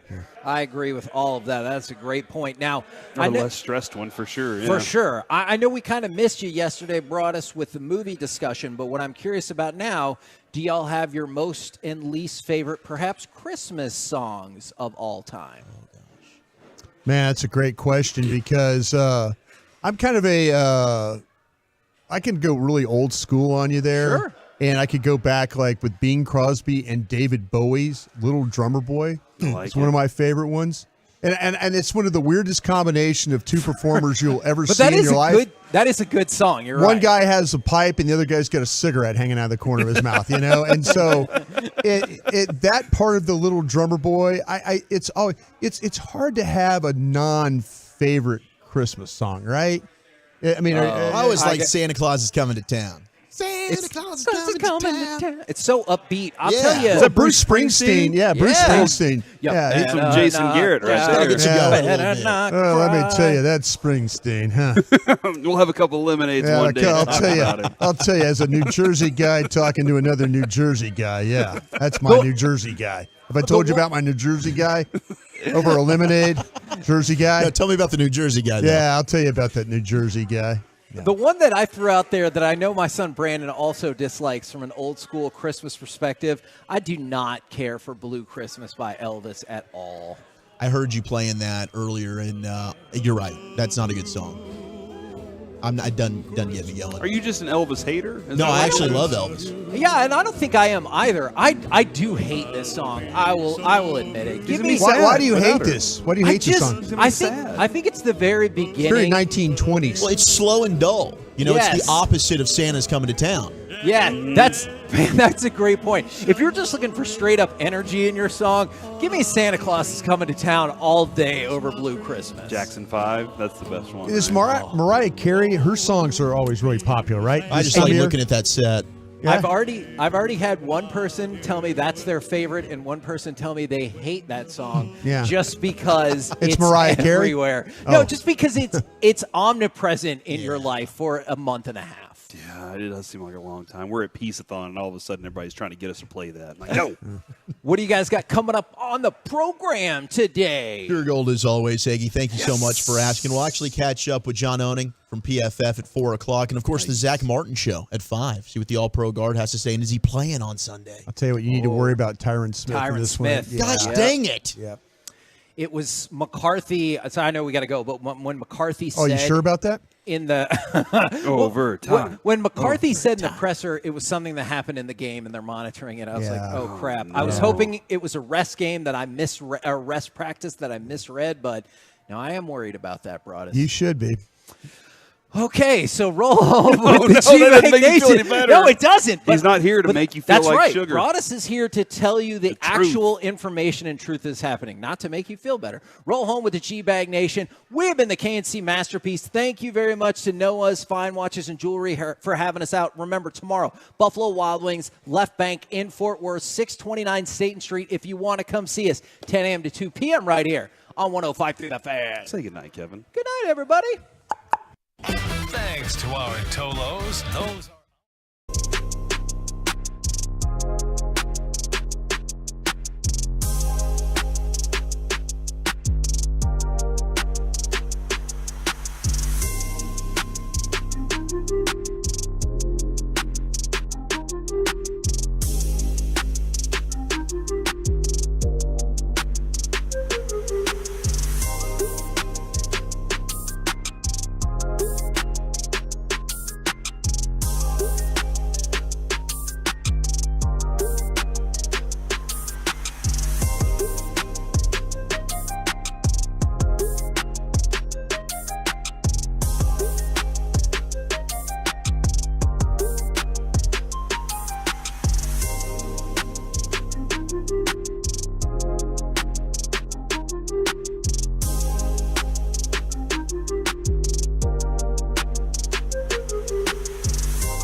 From our fan studio, secured by DFWsecurity.com, you're rolling with the G-Bag Nation on 105.3 The Fan. Did Nate Newton tell us the key to this road success all along on Cowboys Crosstalk last night? We'll hear from Nate here in just a moment. Get Broadus' thoughts. Of course, we got to recap what happened with the Mavs last night. And we got Stars Hockey hosting the Vancouver Canucks as it's hour number 1 of the G-Bag Nation. Zach Wolchuk, Brian Broadus, Lucius Alexander. We got Carter Freeman. Carter's going to join us for a little Carter Goes Harder coming up in the 6 o'clock power hour. Oh. That's going to be fun. He used to do this when Eric and I did BetQL. It was Carter's Corner. Well, he's got his Stars sweater on tonight, so I guess he's going to take into the game. He is. So he's going to go straight from his segment with us at 6:20. Right, yeah. He's going to go straight to the double AC. Yeah. I know. I was like, hey, man, we can move this for you if you need to. He's like, no, don't worry, boys. I got this. I'm locked and loaded. I'm ready to rock. So he's going to go to the game tonight with Joey Erickson, Joey the Jet. Get out of here. Yeah, Joey the Jet's in town. All right. So shout out to the Stars. Like Hopefully Joey a they lot, win tonight over Vancouver. Of course, if Vancouver wears their Orca sweaters tonight, I don't know. That might be a tough one for the Stars. They knocked off the Stars 2-0 in their first meeting. Yeah. And Jamie Benn's usually been really good against Vancouver. So is Sam Steele, I was reading. That was interesting. That was the first game, I think, without a goal in 5 straight contests against Vancouver. So hopefully the Stars can get back in their winning ways. If you're heading out to the Double AC tonight to take on some Stars hockey, let us know. Also, how concerned are you about Tyron Smith? We'll get into that in just a moment. I was kind of hoping this wasn't a big deal. Yeah. Evidently, it is a big deal. But, Brian, we're talking crosstalk with KMC about the Mavs. Holy moly. I thought they were up just about to pull this out. I'm along with you. I was dabbling in Dolphin defense and college draft picks and trying to kind of listen to the game, and then I got like, okay, this thing, maybe you're gonna get a comeback here, but it just didn't have enough horses at the end of that one. No, just didn't. And Kyrie, he like I said, he looks healthy. He does. He's just the way he's playing right now. They've kind of figured some things out.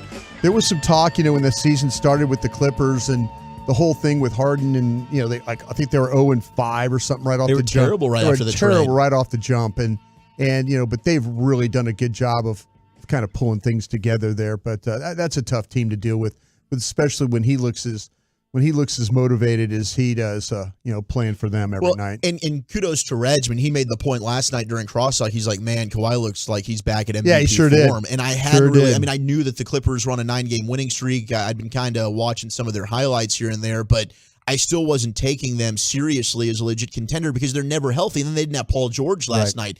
But no, Kawhi looked back to that guy that was leading, the Spurs to championships and what was dragging the Clippers to playoff wins. I mean, he was Toronto, of course, what he was able to do there. But when Dante Exum buried that corner 3, thinking, okay, here we go. And credit Jason Kidd, he made those halftime adjustments going small, but the legs just weren't there in the final 8 minutes. And certainly Kawhi was able to attack the lack of size that the Mavericks had inside. I mean, they just don't have anybody that can protect the rim without Derek Lively. That's got to be the number one priority as you get closer to the trade deadline. Whatever you need to do, you've got to get another big in here. That if Derek Lively, for whatever reason, isn't available, and even to take some of the pressure off of him, you've got to find somebody else with some size down low. Yeah, I know the general always talks about that, kind of his trade ideas of, how can you package some players together and maybe make a run at one of these bigs to kind of help you out. But man, who would have thought that a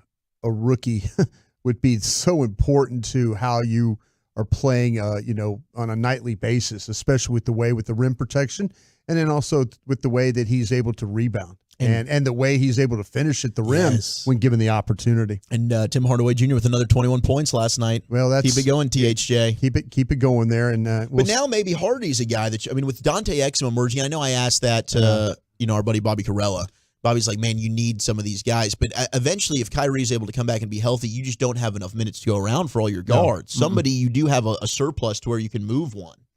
Yeah, and the thing about Hardy is that he's been one of those guys that every once in a while, you have that run of 2-3 games where he just shows up and you're like going, oh, okay, I get it. And then all of a sudden there's then the disappearing act. And now you're like, well, and you wonder if any teams, as they look at him, advanced scouting and, studying the rosters and stuff. With he's still a very young player. I think very the upside. very I would very think raw maybe player there's a as team well. out there that would be interested, but you could be right. I mean, Yeah. who knows with that situation? Then Grant Williams not giving you as much offensively as maybe you would have liked, but he certainly was showcasing. You mentioned it, his ability to play and defend every position. Well, that's his thing. He'll tell you. He goes, I can defend all the spots, and unfortunately down the stretch, he missed a corner three that would have kind of kept things going. After that, it appeared that the Clippers just kind of went on this okay, you're not going to finish this one out. And what was surprising is that the Mavs had been pretty good in those clutch games. They really had 9-2 and finishing out. They had the 1 point lead, but you kind of just felt like that the lead it really at that point could have gone either way. I mean, I think you just spend all your energy to rally and come back. And Luke is absolutely exhausted. He's playing 44 minutes, another triple-double for him. But Mavs back at it in Houston tomorrow night. That'll be a 7:00 tip against the Rockets. We did mention, of course, Rockets the stars. playing better too. They are. The Ime Udoka's got that team playing well. Some veteran They players. made some moves that are really paying off. Fred VanVleet this offseason as well. I mean, we saw last time with Dylan Brooks. I mean, that was a good game back and forth. Luka eventually getting the best of Dylan Brooks, but then Brooks calling him the best player in the NBA. Yeah. So they get to reunite on the floor together tomorrow. How concerned, though, should we be, Brian, about Tyron in the back? Yeah, I think that it's kind of like when you ask folks about Zach Martin, getting better, improving, and then.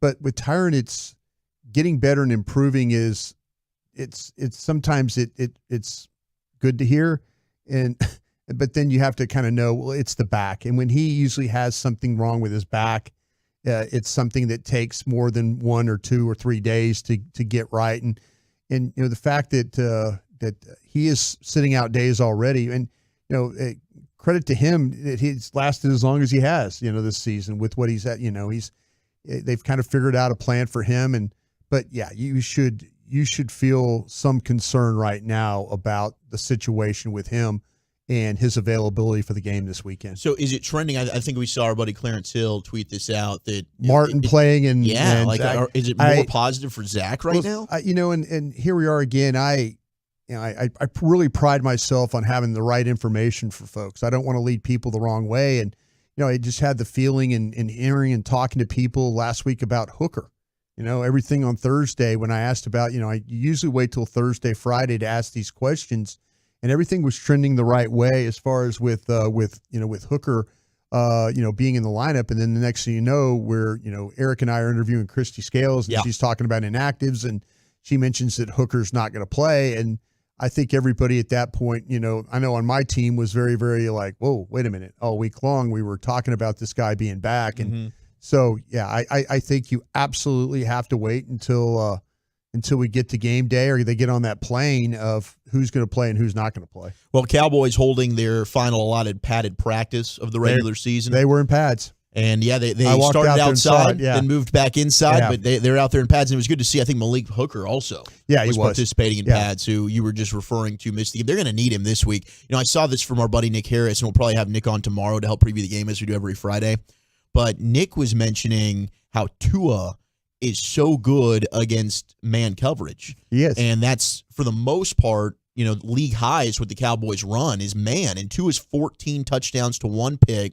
He has 124.5 passer rating, which is 3rd in the NFL. Cowboys are playing man on about 48% of their coverages, which leads the league, as I mentioned. So, do you go more zone? Is that something that benefits the secondary? Is that you're forfeiting a strength? Yeah, this is where Dallas's front needs to be, and I'm talking about your defensive front, need to be, part of this game plan and part of the game plan in a big way. And I just don't feel like that you can allow the Dolphins to run the football. And I'm not saying run the football like Buffalo did, because they're capable. Miami's got a capable. We mentioned this yesterday, though. Their offensive line right now is compromised. I saw an interview with Mike McDaniel today, and the question that was asked right off the jump was, give us the condition of your offensive line for practice today.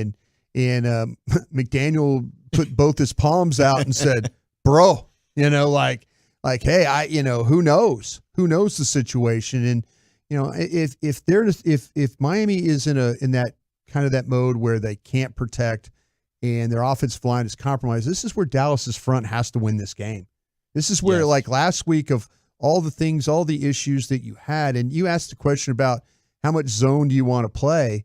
Well, if they get after you, and Dallas is on the screws, as I like to say about, with their pass rush, man or zone, I mean, Tua's going to have a hard time getting that ball out because there was you clearly watch him play against the Jets, and they were worried about him holding the ball because Tua's not going to run from you. No. Tua's not going to move. Tua is going to stand there, and he will take a hit, and he will deliver the ball. And the reason they're so good against man coverage is because he is deadly accurate throwing the football. His biggest strength is the accuracy. Accuracy. He is going to hit guys on the move running away. I mentioned it yesterday. Half, or a little more than half of the Dolphins' offense, passing offense, is yak. Yep. And that's where they hurt you right there. So I think Dallas is who they are. I think they're going to play man coverage. They're going to do their best to try and disrupt these routes the best they can.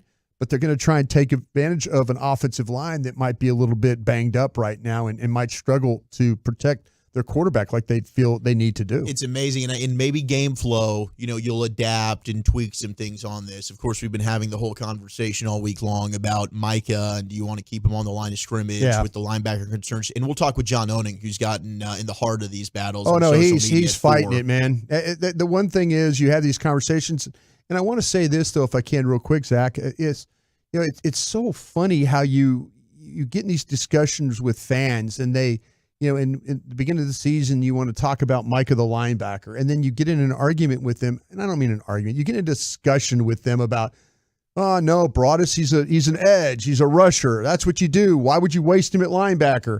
And now the fact you've had a game where you just basically got embarrassed on the front seven, you're thinking, well, how can Micah play linebacker? I went back and watched the game, and John's going to bring up the Green Bay game. I went back and watched that for Micah. If you watch that game as him as an off-ball linebacker, you're going to go, okay, this is not terrible. This is not a bad idea. This is I felt like, though, when you going into it, there was well over 200 yards rushing by Green Bay in that game. And, there were other issues that they had with the front other than Micah Parsons there. But he was an off-ball linebacker in that game. Started off the game really, really well with the movement and getting to where he needed to be and all that. And, as the game wore on, they were catching him on blocks. He jumped around a couple of blocks.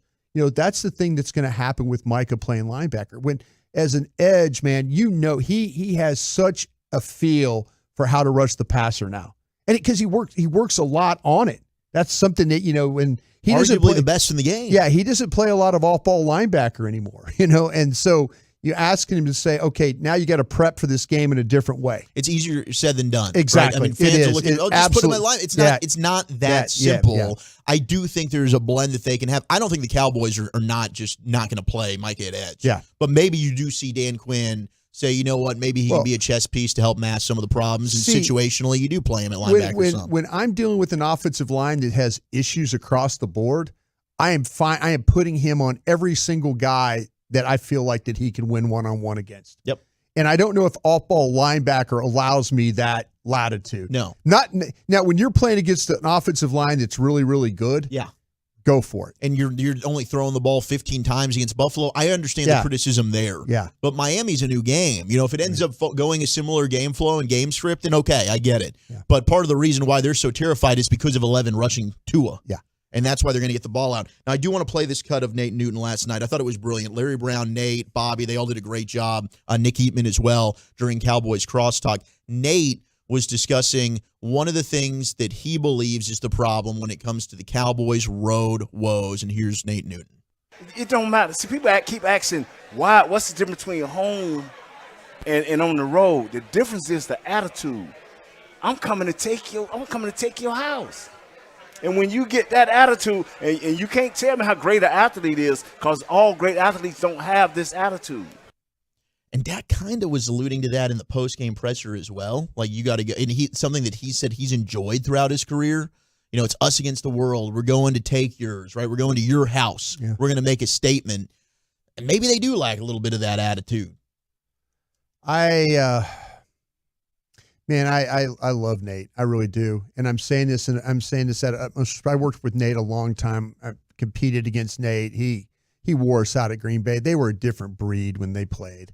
And he played on a team that had not only talent, but did have that attitude. And he was giving some great stories. We were talking about Eric Williams and Michael Strahan. And Strahan is talking to Eric Williams before the game, and Eric Williams says, okay. Yeah. Well, and then afterwards, they beat the brakes off the Giants in New York, and Michael Strahan just shakes his head. Yeah. And I could tell you the whole thing. Reggie White was the same way. He absolutely hated playing against Eric Williams.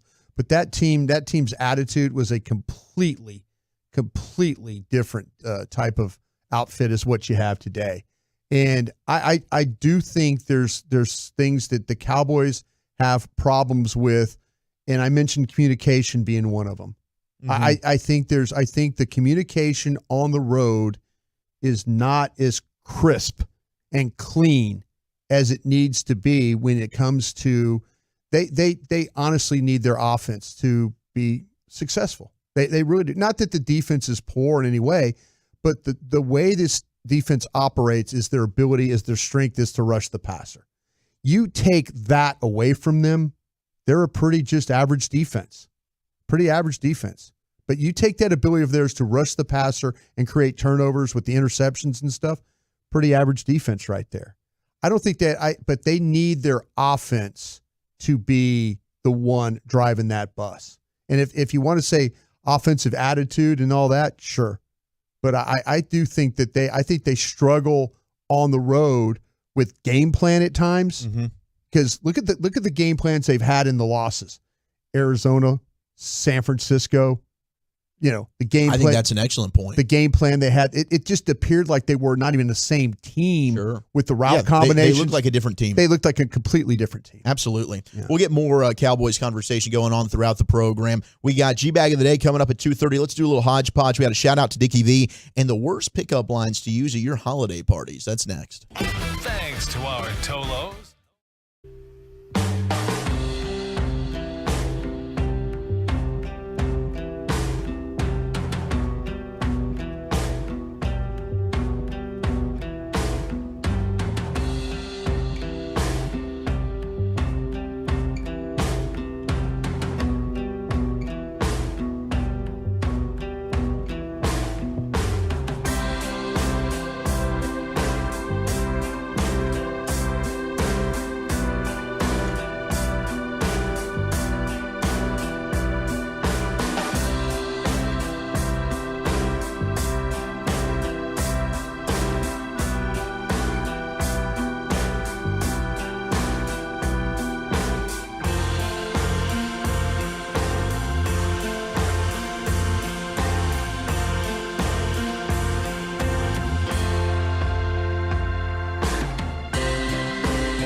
All right, let's do a little hodgepodging, shall we, before we slide into the G-Bag of the Day, brought to you by Frankel and Frankel.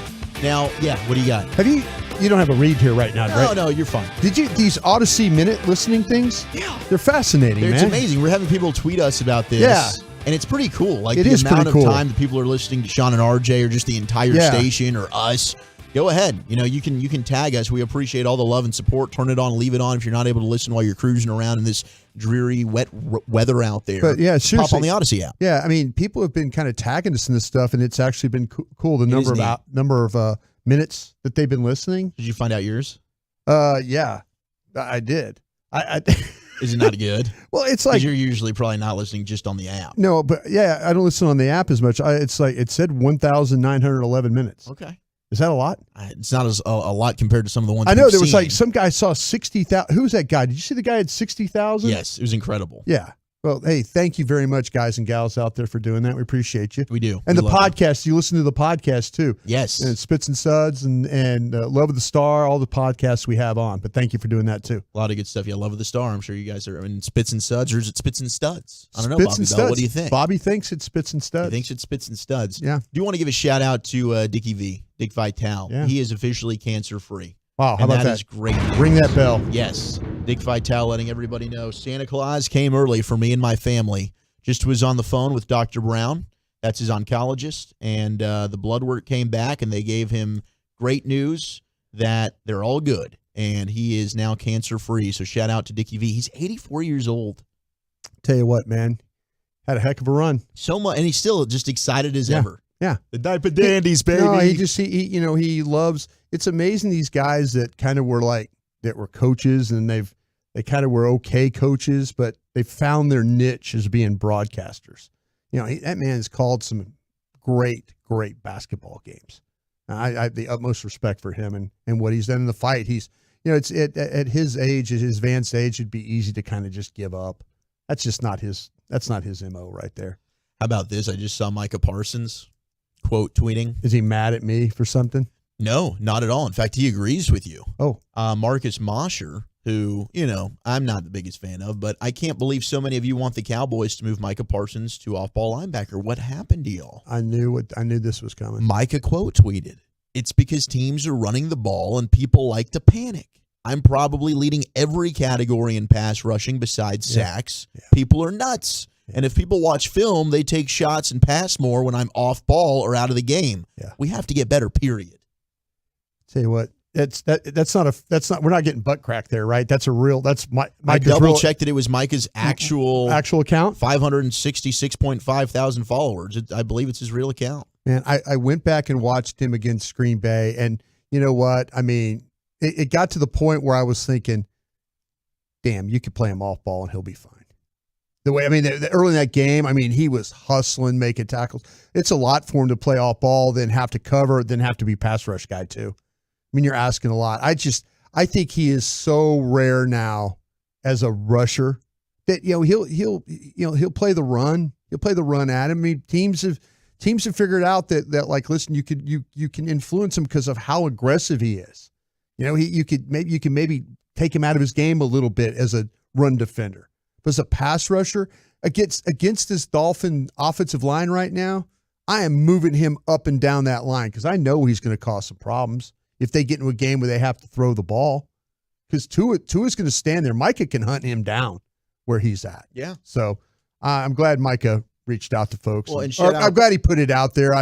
It didn't make me feel any better because there's been a couple of platforms where I was like, man, I can't do that right now. It's just, it's panic time. When you lose the way that you did against Buffalo, you're searching for any type of answer. And I have not felt the Cowboys were going to do that and just move him to off-ball linebacker.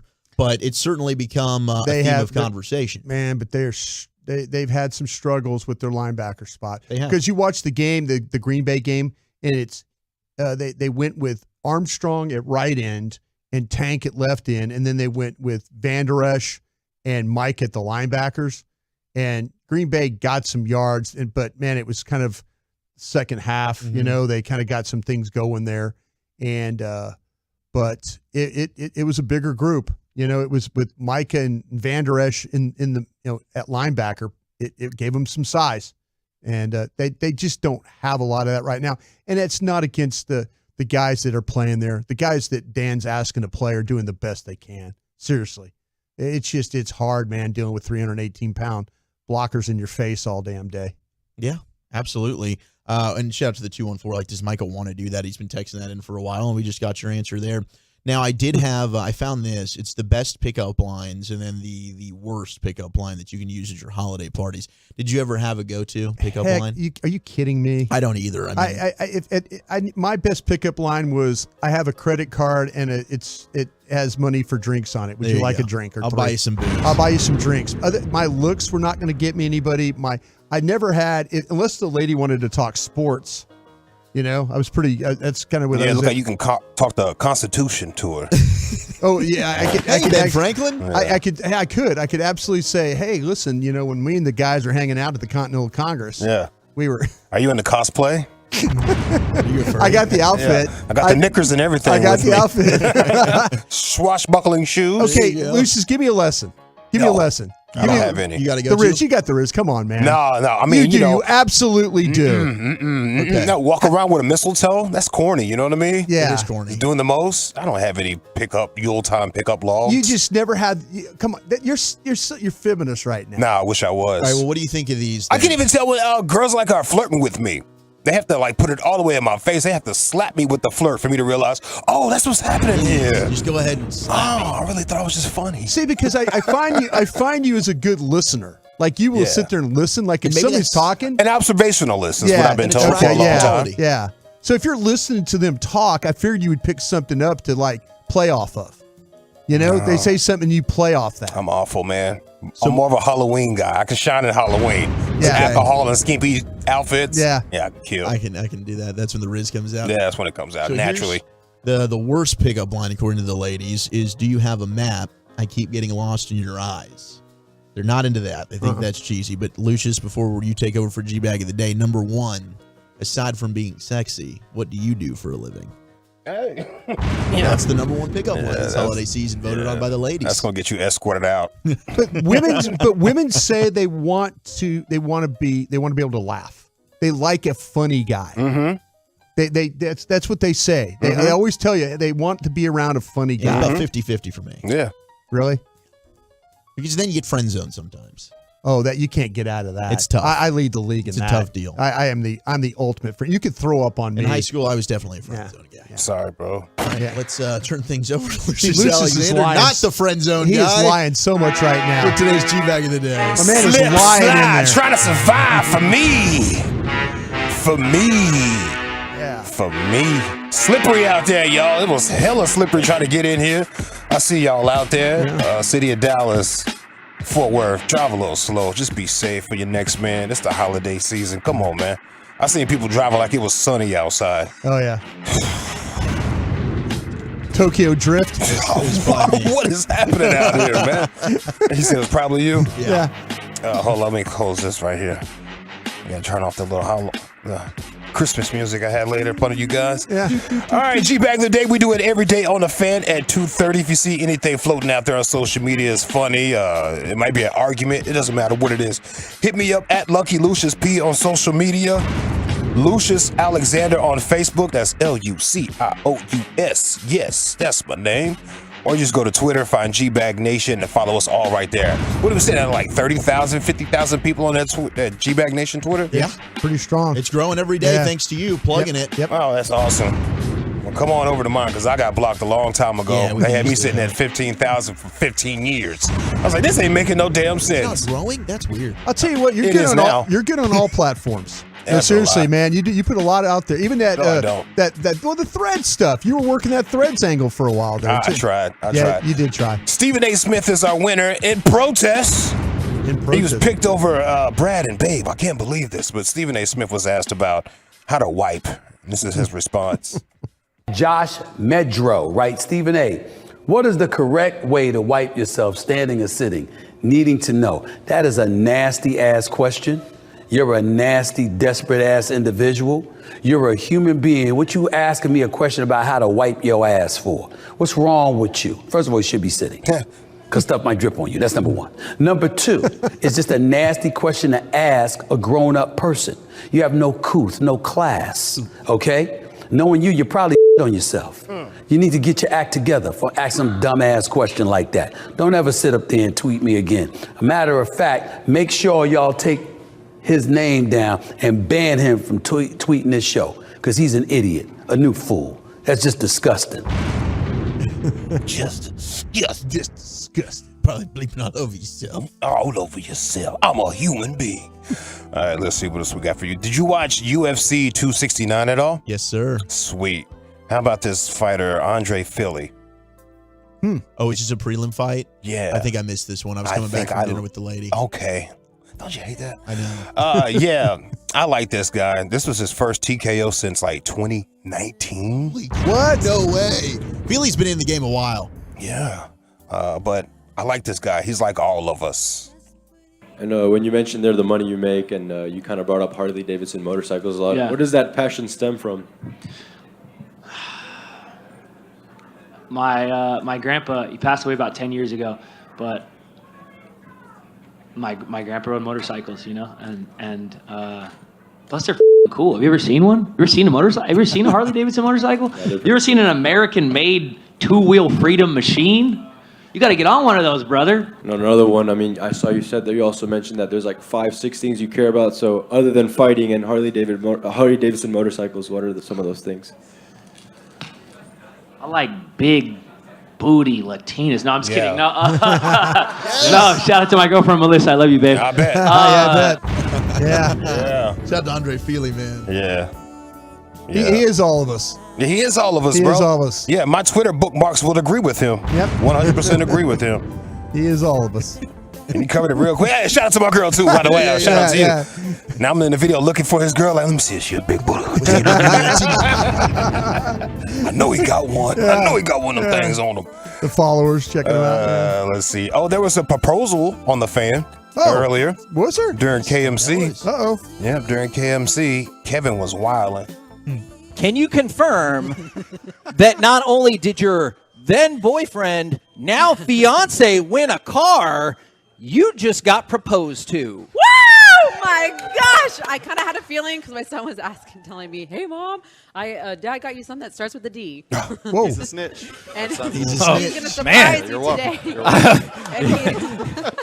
Thought your kid was a pervert. Okay, that makes sense. That makes sense. Jeez, bro. What are you doing, Kevin? Kevin's a straight laced guy too. What that was dropping the perv comment? Come on.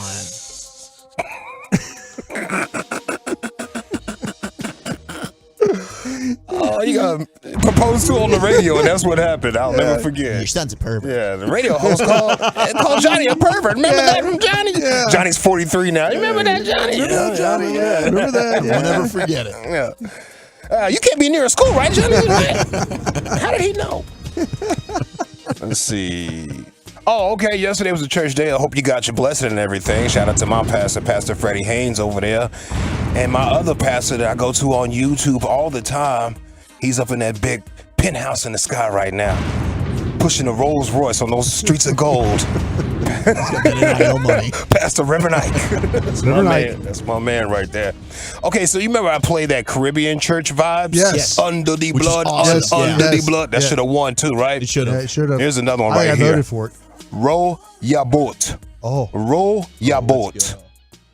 Row, row, row your boat gently down the stream.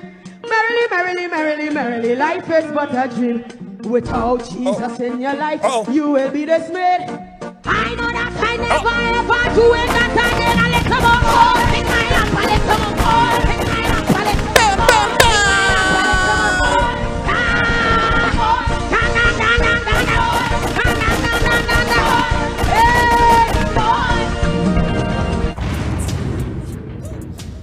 That's awesome. There. That is awesome. That church has some That's fun. going to get the people. Yeah, somebody said TD Jakes. I got more on that later during LA Live, but I got to step lightly. My sister worked for TD Jakes, okay? I got to step lightly, bro. Oh. I gotta talk. Matter of fact, I might not even touch it, bro. I probably would. I wouldn't do that, Lucius. I would not. Yeah, Chris is gonna be weird. So, Yeah. you still doing the radio thing? Yeah. Okay, so I'm hearing that. Screen grabs. That was you. The streets have ears. Yeah. All right, man. Let's wrap it up, bro. All right. So late we got already. Stephen A. We got Andre Feely talking Big Booty Latinas. We got the KMC proposal. Kevin calling the sport kid a pervert. And roll your boat. Lucius, where are you voting? I got stuff. You talked about the UFC fighter, bro. Yeah. My imagination Yeah, was. I was thinking about all of them Big Booty Latinas. Wow. Shoot, man. Yeah, I'm going to go with the UFC fighter, bro. Okay. UFC fighter. UFC fighter, I'll go roll your boat. But from a vote of 2-1, Andre Feely, Big Booty Latinas is your new G-Bag of the Day champion. Krusty's Corner coming up next. Where we going, B? Yeah, let's talk about this Miami Dolphin defense. We'll do that next. Coming up Friday morning on Sean and RJ.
Classic Chevrolet is leading the way to finish the year #1 in America. They're racing hard with year-end savings on over 400 Silverados. Shop them all at ClassicChevrolet.com.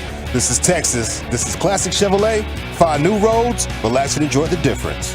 Thank you, Lucius. Shout out to Tolo Alex, who just DM'd me, said he's Tolo'd for a total of 70,996 minutes on the Odyssey app.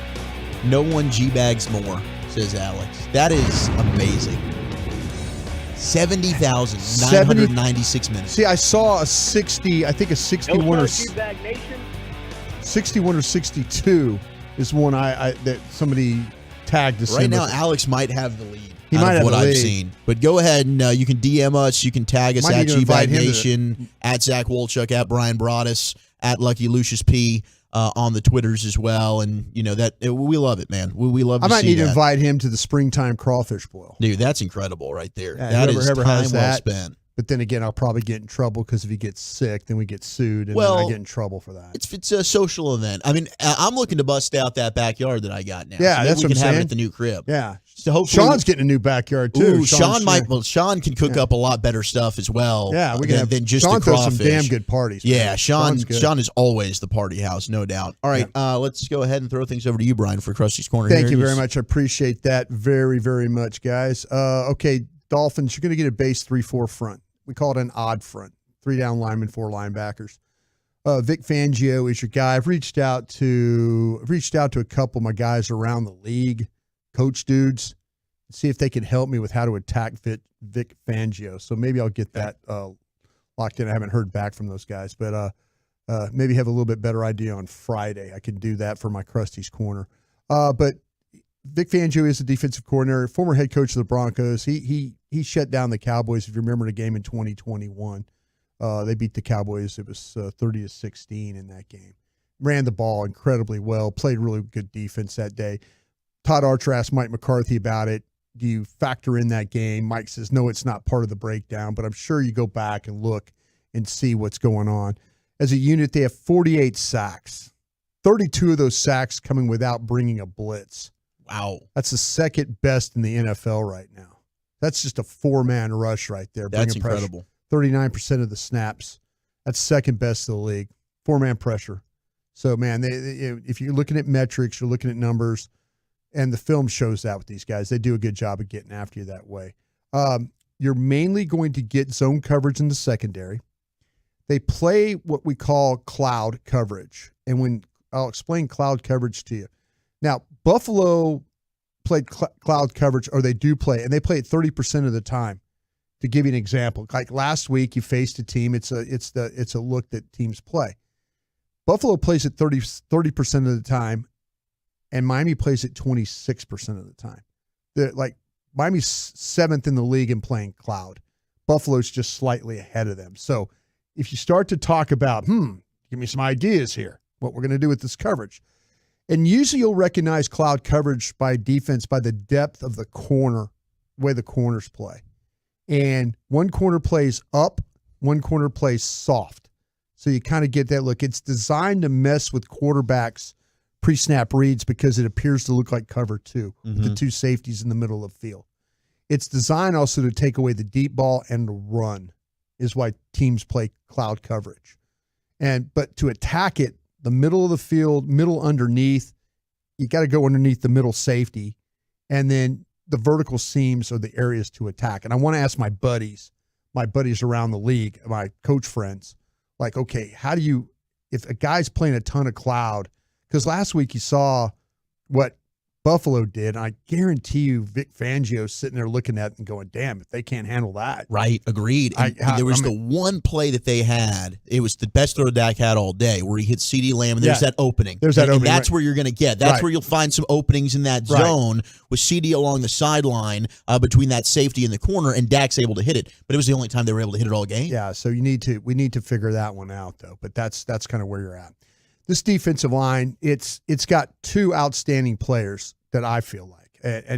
And Christian Wilkins is the defensive tackle that you're going to have to deal with. And now hopefully you get Zach Martin back, because you don't want to go into the game with Bass is a capable backup.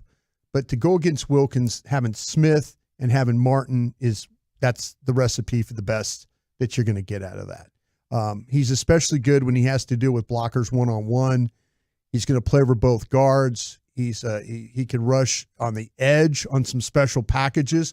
Last week against the Jets, it's like the Dolphins had no respect for Zach Wilson at quarterback. They moved their guys around. They're like, you can't block our front. You can't. So they moved Wilkins to where he played some edge, and then they put a bigger guy inside, and they pushed the middle of the pocket on Zach is what they did. But Wilkins is not super flashy, but he's super consistent the way he plays. More of a straight ahead, player than when it has a lot of movement to him. But he'll cause his share of problems with the length and the power that he plays with. He's a penetrator in those games. They use him, and he's a guy that can cause some problems in there. And then you get the loopers and stuff around him. Bradley Chubb is listed as a linebacker, okay, and you got to think of him more as an edge. And he will play both sides of the defense, but he'll be lined up over Tyron Smith or whoever plays left tackle for you in this football game. Pray to the football gods that Tyron Smith is playing left tackle in this game with Bradley Chubb as a rusher. He's got very good athletic ability. He's got speed. He's got length. He's got bulk for the position. He's very similar to what you see with when you get with Tank and how he's able to rush the passer, but also play the run. All-around edge. Hard guy to run at. He's super active. He's got the ability to break blockers down. He creates pressure. You got to account for him. You definitely got to account for him. On the other side, Andrew Van Ginkel. Real name, Van Ginkel. Yeah. Andrew Van Used to be Ginkel. a special team star, and now he's a good starter for Now him. he's a starter for him. He's going to play opposite. He's like a traditional 3-4 outside linebacker. He's a high motor, athletic ability guy. He's got some range to defend the run, but they use him in pass coverage as well. The lateral quickness, change of direction, quick with the hands. He's that kind of guy. Linebacker David Long. Now, here's something this is the second week where you had to face an undersized linebacker. He doesn't have great height nor the bulk, but he's super, super aggressive the way he plays. He attacks the ball right off the snap. He's quick. He's got stop-start movements are really good. He's explosive. Now, where you have to maybe take advantage of him is with the play-action game. If Dallas can find a way to kind of even some just showing it, you're going to get these linebackers to step up. And then now we talk about the ball going in behind them on some of these routes, the crossing routes and things. But you could get these linebackers to move and get them to step up. And then that way, ball behind them. There's your possibilities for some plays. In the secondary with this, with the Dolphins, it's a lot like their offensive line. In this way, they've lost a lot of key pieces right now, and who knows who's going to play in this game. Xavier Howard, Deshaun Elliott's in protocol, and then Javon Holland, the safety, have all missed time at some point this season. We'll see how many of those guys make it back for the game against the Cowboys. Against the Jets last week, they lined up with Jalen Ramsey, Eli Apple, and Kadar Kaho. Is that how you say his name? It's Kaho. And so that was their starters in the game. And in that game, Ramsey traveled with Garrett Wilson the majority of the game. And he even went with him in the slot. Okay, so he truly was traveling. So he truly was traveling with this guy. So you watch him play. Now, this wasn't a stressful game at all because the Jets' passing attack really sucked. Now, when you watch the Eagles, that's a totally different thing. I studied that game. Ramsey wasn't in. But Kaho and others were involved, and they had their share of issues in that football game. As the season has gone along, Kaho, he's played more snaps than anybody, but more completions and more touchdowns against him than any other cornerbacks they have. Which would make sense. I mean, he definitely is probably the weak link of the group, and I think the rookie Cam Smith, who we liked a lot, is out for the year, which is unfortunate. Xavier Howard did practice today. So he's trending positive to play. He's trending to play. If that's the case, then that is a big, big help for them right now. I would be really careful, and I'm not totally avoiding the guy. I'd be careful of trying to go out Ramsey here. Okay. And I feel like this because when you watch from him coming back, I feel like he's been outstanding. He's given up no touchdowns. The opponent's completion percentage of the game is right at 48%. So it's 50-50 basically about getting either he's going to knock it down or it's going to or incomplete or you're going to get a completion on him. So if that's the case and CeeDee Lamb gets kind of eliminated, we probably are looking at Jake Ferguson being your top priority. Ferguson, Cooks, others, Tolbert, Gallup. Somebody has got to step up. I'm not saying I just would be careful throwing the ball at Ramsey. I would just be careful in that. I'm not saying completely, but I would just be careful in that regard because he is back and he is playing it again at a high level. He's got elite ball skills. We've seen that throughout his whole career. And he loves that challenge. He loves the challenge about taking your best guy out. Thank you, Brian. Thank you. All right, more from Brian, of course, throughout the entire day. We'll circle back, do some redrafting the quarterbacks of the last 5 years. That'll be fun at 3:40. But up next, let's do some NFL news of the day. How would you handle this quarterback dilemma in Chicago? The next Joe Cool and Deflategate Part 2. That's next.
fan studio, secured by DFWsecurity.com, you're rolling with the G-Bag Nation on 105.3 The Fan.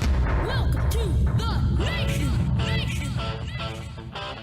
Hour number 2 of the G-Bag Nation. About to get into some NFL news of the day. We'll go around the rim. Coming up on the other side, an hour from now, John Owning, PFF's own, will join us to preview Cowboys and Dolphins as well. Zach Wolchuk alongside Brian Broaddus, Lucius Alexander, and Carter Freeman holding it down on your video on Twitch and on YouTube. 877-881-1053. Always the number to text in on the truckwreck.com text line. A lot of people telling us how many minutes they've listened. I'm easily over 200,000 minutes, 3 hours a day, 4 days a week, 48 weeks a year for about 7 years at the 254. We love you for that. Thank you so much. 469. Sean called out an above 100,000 this morning. That's Jeez. pretty incredible. Yeah, I did find the 64,662. That's Nate Smith. Okay, shout out to Nate Smith. Shout out to Nate Smith. 214, I got 185,304 minutes just on the app, not including car time. They even called me superfan status, ranked in the top 1% of listeners. So shout out to you. Man, thank you guys. That's incredible. Yeah. That really, really is amazing. We love all the love and support. You are part of our family here. 505, who do we root for tonight? Saints or Rams? Tolo from the 505. I had this discussion with Prince Faisal, my buddy in Saudi Arabia, about this one too. Because he was like, don't you pull for the Saints in this one?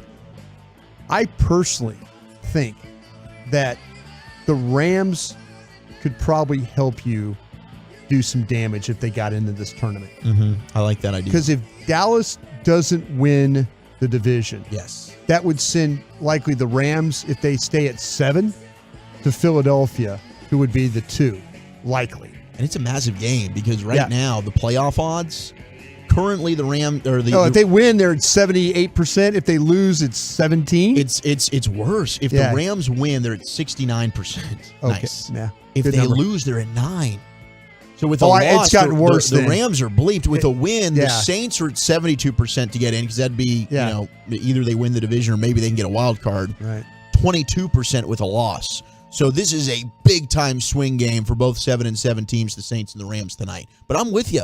I'm kind of leaning Rams. I was thinking because I was hoping the Rams could do some dirty work for you, like if they got in and all of a sudden if they were the 7 and they went and kind of handled Philadelphia, and then San Francisco. Then they play the Rams, and then they would play the 49ers, who they're kind of familiar with. They've Very done that. familiar. They've done that before. I mean, and the 49ers usually beat them in the regular season, but we saw in the NFC Championship game, the Rams can knock them out in the playoffs. But I was reminded that if you were the 2 seed, that having to play the Rams might not be a good thing either. But you've already beaten them at home. Ideal, but I think you feel so good about whoever you play at home, you'll be okay. I mean, the difference for the Rams now is Kyron Williams. Is that the feeling though with the whole thing with home, right? I think it's so important for the Cowboys to play at home. I really do. And it's just becoming so apparent. I mean, you've won 15 in a row at home. I get a lot of people will say, hey, it's the level of competition. I understand. I mean, I think that the Eagles are still a solid football team. You won that game handedly, right? So yeah. I do think you feel better about your chances at home. But the Rams are hot right now. They're 4-1 in their last 5. They're probably the most scary team outside of San Francisco currently in the NFC. They're the team that went to Baltimore and had Baltimore beat. They had them on the ropes. And so, hey, I'm not making this up about the Rams. Matthew Stafford looks great. We're like looking at highlights right now. Their 3-by-1 attack with how much pressure they put on secondaries with that. And I don't know, man. I just kind of feel like that if the Rams got in, they could cause some problems for some folks. They could. And maybe help the Cowboys. Yeah. Maybe help the Cowboys. I agree with you on that. Now, we got some news on Jonathan Hankins. We got some players talking to the media right now. Hankins said it's realistic for him to return next week. Yeah, that's what we thought, a couple of games. Yeah, for the December 30th regular season home finale against the Lions. He said, quote, I'm from Detroit, so that would be nice to play against them. Yeah. He's expected, of course, to miss Sunday's game, but maybe, just for personal reasons, Hankins trying to get himself back for that Lions Sunday or Saturday nighter when Jimmy Johnson's going to the Ring of Honor. Yeah, how about that? That's going to be a great night of football. Hopefully, a great night for Jimmy Johnson to finally get in. But that it was always going to be a couple of games for Hankins, and we'll see. We'll see. This is Mike McCarthy in his press conference was talking about how many perimeter runs that the Dolphins, he's talking about C gap runs. That's that last outside gap. that you're going to have to defend. And so they've got to get better on the edge. They do, because they want to stretch it out and then hit it upfield. They do. And then the cutback lanes, and that's an issue for the Cowboys sometimes. When you get over pursuing, you're allowing a lot of cutback lanes. You're allowing way too many cutback lanes. So, this will be a big test for them. Chargers have ruled out wide receiver Keenan Allen for their game on Saturday against Buffalo. So you got Austin Eckler, who's still saying, hey, I'm playing. I'm trying to pad my resume because he's a free agent. He's trying to go get paid. Yeah. He is, and he's a heck of a player, and you always wonder about a guy like that on another team. You kind of felt like that maybe with, I don't know, is Kellen Moore going to ever help a running back? He waited too long on Tony Pollard, and certainly Austin Eckler, who led the league in touchdowns last year, has regressed. And granted, he did miss some time due to injury, but he's not being utilized the same. Right. I mean, he was an amazing weapon out of the backfield there. But that's a good question. I mean, can you imagine Eckler going to a Miami or the Rams or Minnesota, who needs a running back, with Kevin O'Connell, who's also off of that tree? Yeah, those would be good places for him to go. Speaking of the NFC North, we talked a lot about Jalen Johnson at the trade deadline. Outstanding young corner, has a high career high this year, 4 interceptions. He's got a 91.3 PFF overall grade. Take with a grain of salt, but still, he's been fantastic. He was talking about wanting to leave. Now he's saying, okay, I want to get a contract done.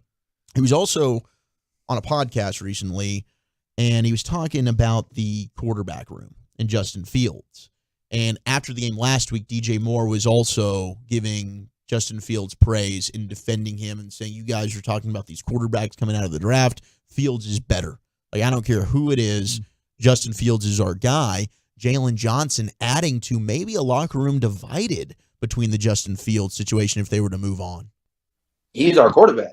Like, we believe in Justin. We've seen Justin play at a high level. It's not like we just have a quarterback that we just see and just like, he's not it. Like, no, he's a guy to me that checks a lot of the boxes, and it's just like, we're only going to gel closer together. We're only going to defend him. We're only going to pump him up. We're only going to put what we have into him because he's our guy. He's the guy in the locker room. He's the guy that makes plays. He's the guy that leads us. He's the guy that take everything on, in a sense, onto the chin. Like, if it's somebody who's going to step up further and say it's his fault, it's him.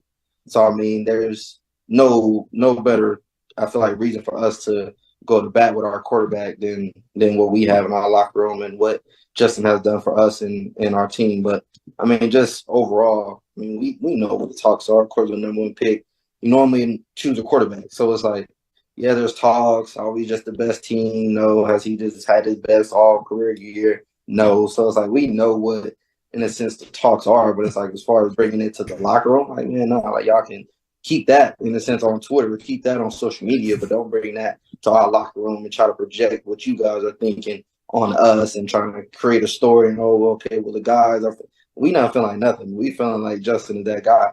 So, I mean, that's I feel like where the frustration comes is like outside people trying to project that energy on us or trying to divide us or, well, how do you feel with the number one pick? Like, I don't know. There's very few guys to me in the locker room that maybe shouldn't even be in the locker room if they're going, oh, yeah, we should take care. Like, nah, I don't think that's how it goes. But, again, I thought our locker room was too tight-knit for any of that. That was courtesy of 670 The Score there in Chicago. I mean, look, I understand. I think that people that feel they're going to go in a different direction are you could have a new GM and a new coach. And you know this better than anybody, Brian. People like to have their own guys. Yeah. You want to restart the clock with a new rookie quarterback contract and move on from Justin Fields, but it seems like he's got a lot of support in that Bears locker room right now. Yeah, I think he does. And I think that the GM there has been, I think it's only his second year, right? He came with Matt Eberflus. So yeah, I don't think they're interested in changing the GM. The problem they've had though here recently is this would be the third franchise quarterback that you're trying to draft. Mm-hmm.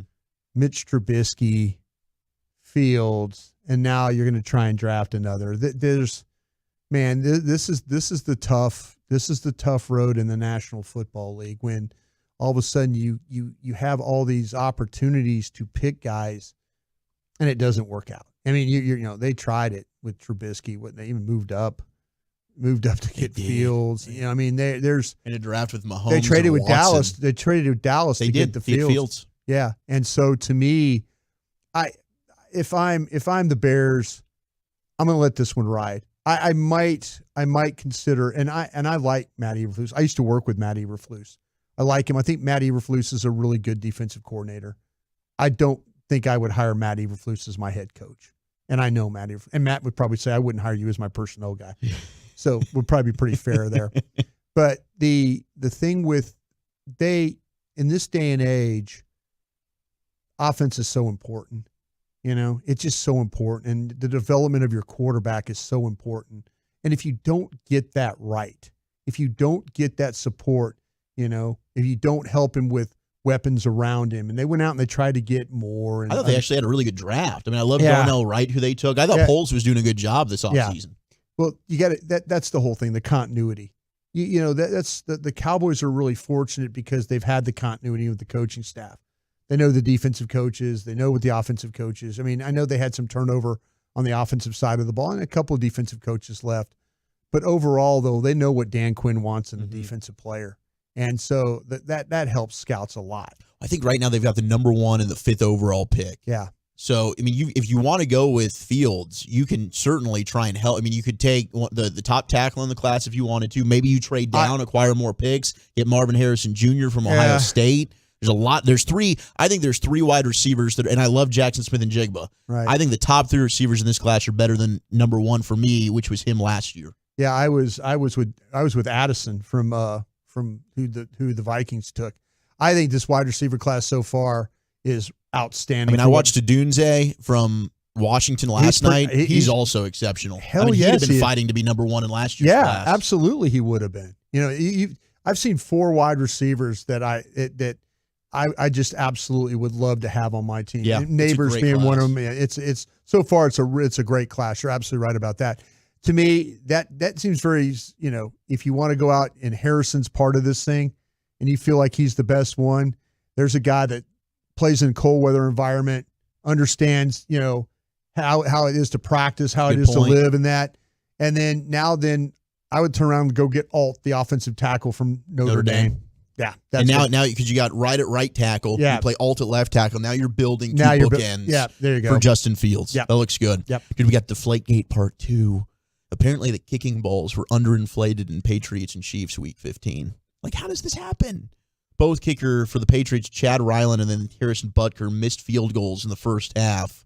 And the underinflation of the balls sailing through the Foxborough weather helped cause those early struggles. As there's been reports of the K balls after being examined at halftime, they were under air. They were not inflated properly to NFL standards. Is that that's New England's responsibility there? They're the home team. Yeah. Jeez, I thought PSI for the second half was pumped up. In the first half, it was not where it needed to be. So now it was because of it wasn't just the kickers being, but Buckner, I say his name wrong, Butker.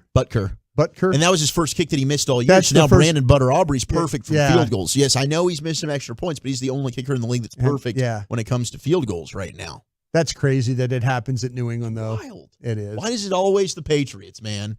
It's always. I thought the they Patriots. checked the balls before the games. I thought they did too. You know, it's funny though. I was talking with Bucky Buchanan, the equipment man for the Cowboys, and they let you rub up those balls. You know, they pause.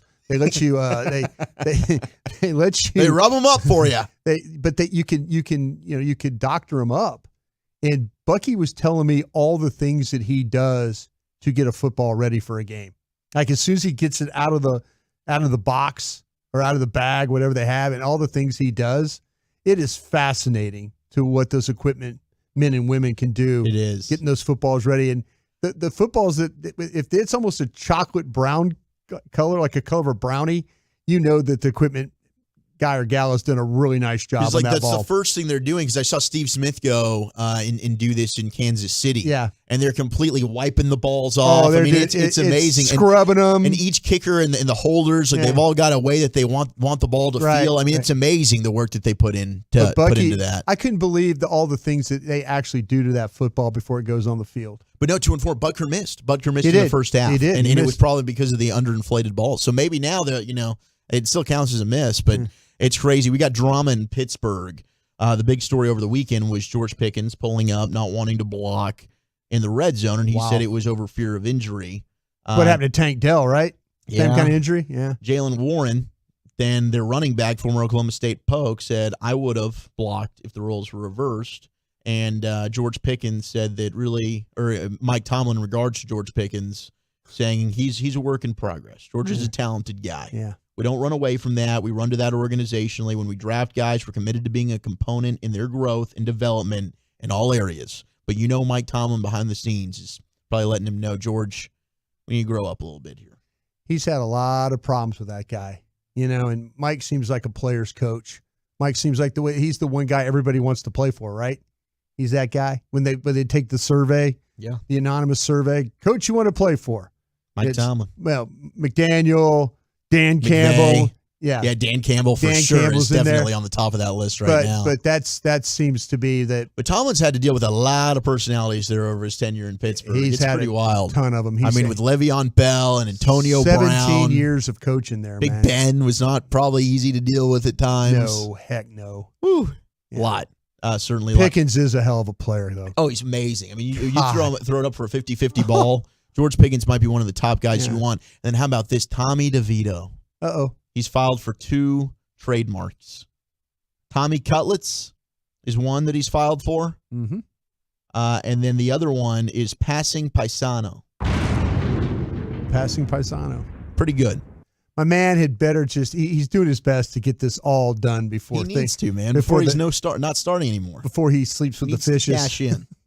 Absolutely. All right, in the NFL terms of sleeping with the fishes. We'll get back more some NFL news before the top 10, and then we'll do football's finest at 5:20. But up next, redrafting the quarterbacks of the last 5 years. How about that? Let's talk about that. We'll do that next. Miss any show segments? Tisk, tisk, tisk. But fear not. You can go back.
Seriously? Download the free Odyssey app and listen wherever you go. That's AUDACY to turn it on and leave it on 105.3 The Fan. This segment of The Fan is brought to you by Consumer Cellular. Consumer Cellular offers unlimited talk and text on every plan, starting at $20 per month. Stay connected in rain, sleet, and snow with their premium nationwide 5G coverage with no contract and free activation. Visit consumercellular.com to switch today.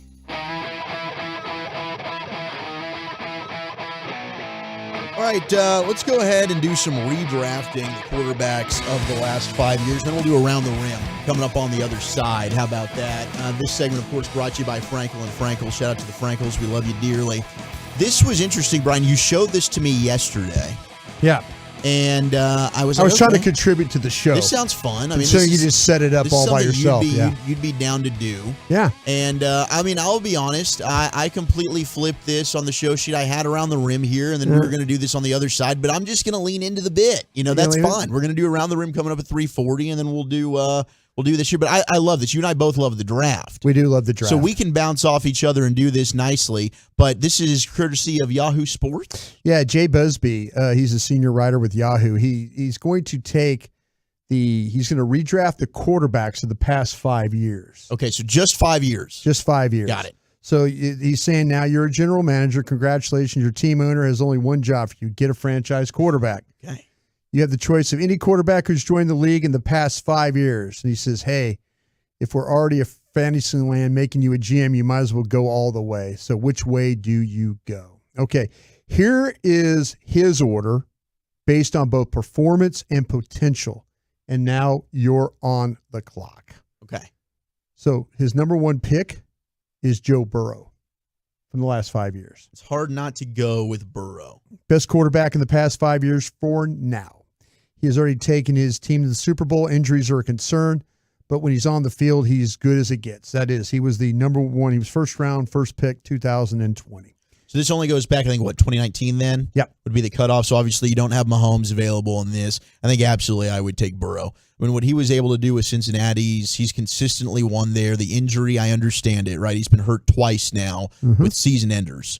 But you had a franchise that had made the playoffs a bunch, had never won. He takes them all the way to the Super Bowl. First time in 30 years they win a playoff game. Then they get back to an AFC championship. You know my love for Joe Burrow. Yep. I would certainly take him number one. Yeah, Joe Burrow is very deserving to be the first overall pick. Second overall pick. This gentleman was selected in the 7th round. Pick 262 in 2022. Mr. Irrelevant? Mr. Irrelevant. That would be Brock Purdy. Okay, so he's going to go Purdy over Trevor Lawrence. Yeah.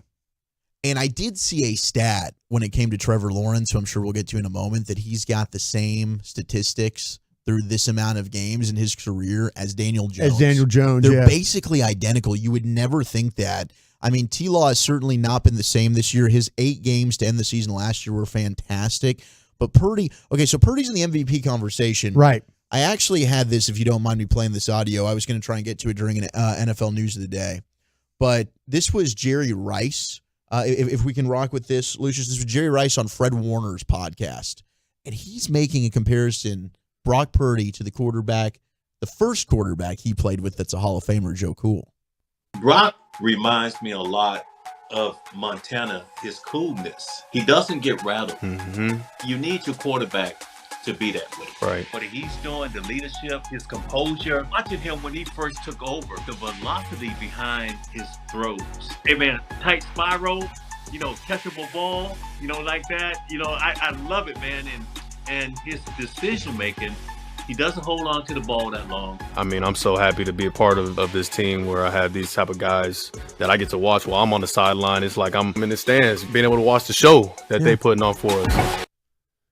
It's nuts, though. I mean, Purdy now being taken over Jalen Hurts, who was in the Super Bowl, and now Tua, Trevor Lawrence. Yeah, and then, man, there's another big name that Justin Herbert. What about C.J. Stroud and what he's doing right now? Okay, now here we go. Now you got Brock Purdy at 2. Okay. Here we go. Let's go 3, 4, 5. Okay. And even, let's go through 7 here. You ready? At number 3, they got Jalen Hurts. Okay. Number 4, they got Tua. Number 5 is Trevor Lawrence. Number 6 is Justin Herbert. Okay. And number 7 is C.J. Stroud. Wow. All right. I mean, Stroud, the way that he's played, and granted, you want to start to see this over several years. Yeah. Stroud's upside might be the best of the bunch. I mean, with what he's been able to do. I do like Herbert going behind some of these guys. I mean, the battle was Herbert and Tua. I think a lot of people still, just because of the measurables, and Herbert with his talent, not only to run and the arm strength, would probably still lean with Herbert. But I mean, Trevor Lawrence is a tough one, man. Trevor Lawrence is still kind of everything you want in a quarterback, but there are a lot of knocks to his game that I don't think we stop and really point out and take a lot of time to discuss. How would you rank those 5 guys? Those 5? Would Stroud be 1? I think I would go Burrow 1 still. Well, no. Oh, I mean, just from Purdy on? Just from Purdy on. I think these guys. Honestly, I take all these guys over Purdy. You would? Well, maybe not. Maybe not Tua. Would you take Tua over Purdy? Yeah, I think I would. You would? Yeah. Yeah, see, I think I might go Stroud. And this could just be, hey, the dude's had an amazing 10-game run, and we've seen quarterbacks have a great season. But projecting, I think I might go Stroud 1. I think I would go Trevor Lawrence 2. Ooh. I think I would go. God, I think I'd go Herbert 2. Tua 3. Yeah. Hurts 4. Mm-hmm. And maybe Trevor 5. Yeah, I agree with you on everything, except I would move Trevor up. You're way high on Trevor, right? I know. I'm probably too higher than I should be on Trevor. Yeah. But man, Stroud seems like the guy that's just. Stroud just seems like, holy hell, this dude's going to be. They're going to get more weapons for him. The real, because what he's been able to do, like, I love Tank Dell, but he's making Nico Collins look like a Pro Bowl receiver. Noah Brown. Yeah. It's amazing what CJ Stroud's doing. Okay, Kyler Murray would be 8th on this list. Maybe a little too high for Kyler Murray. It's amazing. Kyler also was a guy that had that one amazing year, and then things have just really fallen apart. Size and durability have proven correct, but he still possesses the ability to perplex and torment a defense. Might not be the solution, but he's the kind of quarterback who will do it until the solution comes along. This first-round pick, number 1 overall, 2019. Number 9 is Anthony Richardson. I think that's way high for him. It's way too high. We don't know what Anthony Richardson is yet. I mean, he certainly has a cannon for an arm, and he can run around. But again, like, that's the fear with Anthony Richardson. Yeah. He's hurting out for the year. Right. Is that going to be because of the way he plays? Is that going to be a theme for his career? I think Gardner Minshew taking over for the Colts probably was the best thing to happen to Anthony Richardson. Because he's not having that. I don't know if Anthony Richardson was going to get them in the playoffs like this, like what we've seen with Gardner Minshew. At 9, I think that's a little rich for I think me. it's a little rich too. Justin Fields at 10. See, I'd go Fields over Richardson. I think I would too. Yeah. Bryce Young at 11. Wow. See, I don't know. We don't know what Bryce Young is yet. Bryce Young's been in a terrible situation. He's so slight. He is small. I mean, I think that's going to affect teams looking at Jane Daniels. We had that conversation last year. See, Jane Daniels is taller than Bryce is at least. 6'3", 205. But the build, you're right. The slight build. I saw somebody text in comparing Jane Daniels to Teddy Bridgewater, and they actually do have very same physical body types. But I'll tell you what, the thing with Daniels is he has such a feel in the pocket. He does. When things look absolutely bleak, he is going to make something out of it. 3rd and 17, he is going to run for 35 yards. And his eyes stay downfield. They do. He's not a guy that's just going to take off and run. Yeah, he is. I love Jaden Daniels. I mean, I think right now I've got Daniels ahead of May. You know who I think May is? May is the North Carolina quarterback. I could get in that mode now. Sorry. I got to tell you who these guys, where they're going to school, because people don't know who the hell they're talking about. Drake May, you know who he reminds me of? Eli Manning. But more mobile. I don't know. I think he's more mobile than Eli. Drake May made some running plays that I was pretty blown away with, but I see what you're saying because there's throws. The throws that he makes the guys work for the ball. Yes. Where there's like some underthrows. Or behind him a little bit. And then he's got a guy wide open in the corner and he overthrows him. You're right about the mobility stuff. I just think the accuracy reminds me of Eli Manning. It's inconsistent, but then he makes some wow throws where it's like, holy hell, how'd you get that ball off? A lot of people are complaining that we're not giving Purdy enough credit. I don't think you guys are recollecting the person who was pounding the table for Brock Purdy was indeed Brian Broaddus. Broaddus, you were a Purdy guy, and I believe that Purdy is a top 10 quarterback, and I don't think he's a product of the system. I think Purdy's very good. But some of these guys, I do think, I mean, we haven't seen Brock Purdy perform when things haven't been perfect around him. I still think he's a good quarterback, but they went on a 3-game losing streak when he didn't have Debo. Trent Williams is hurt. We haven't seen Purdy go ahead and be able to overcome injuries at all. Yeah. I still love Stroud, though, myself. Number 12 is Jordan Lewis.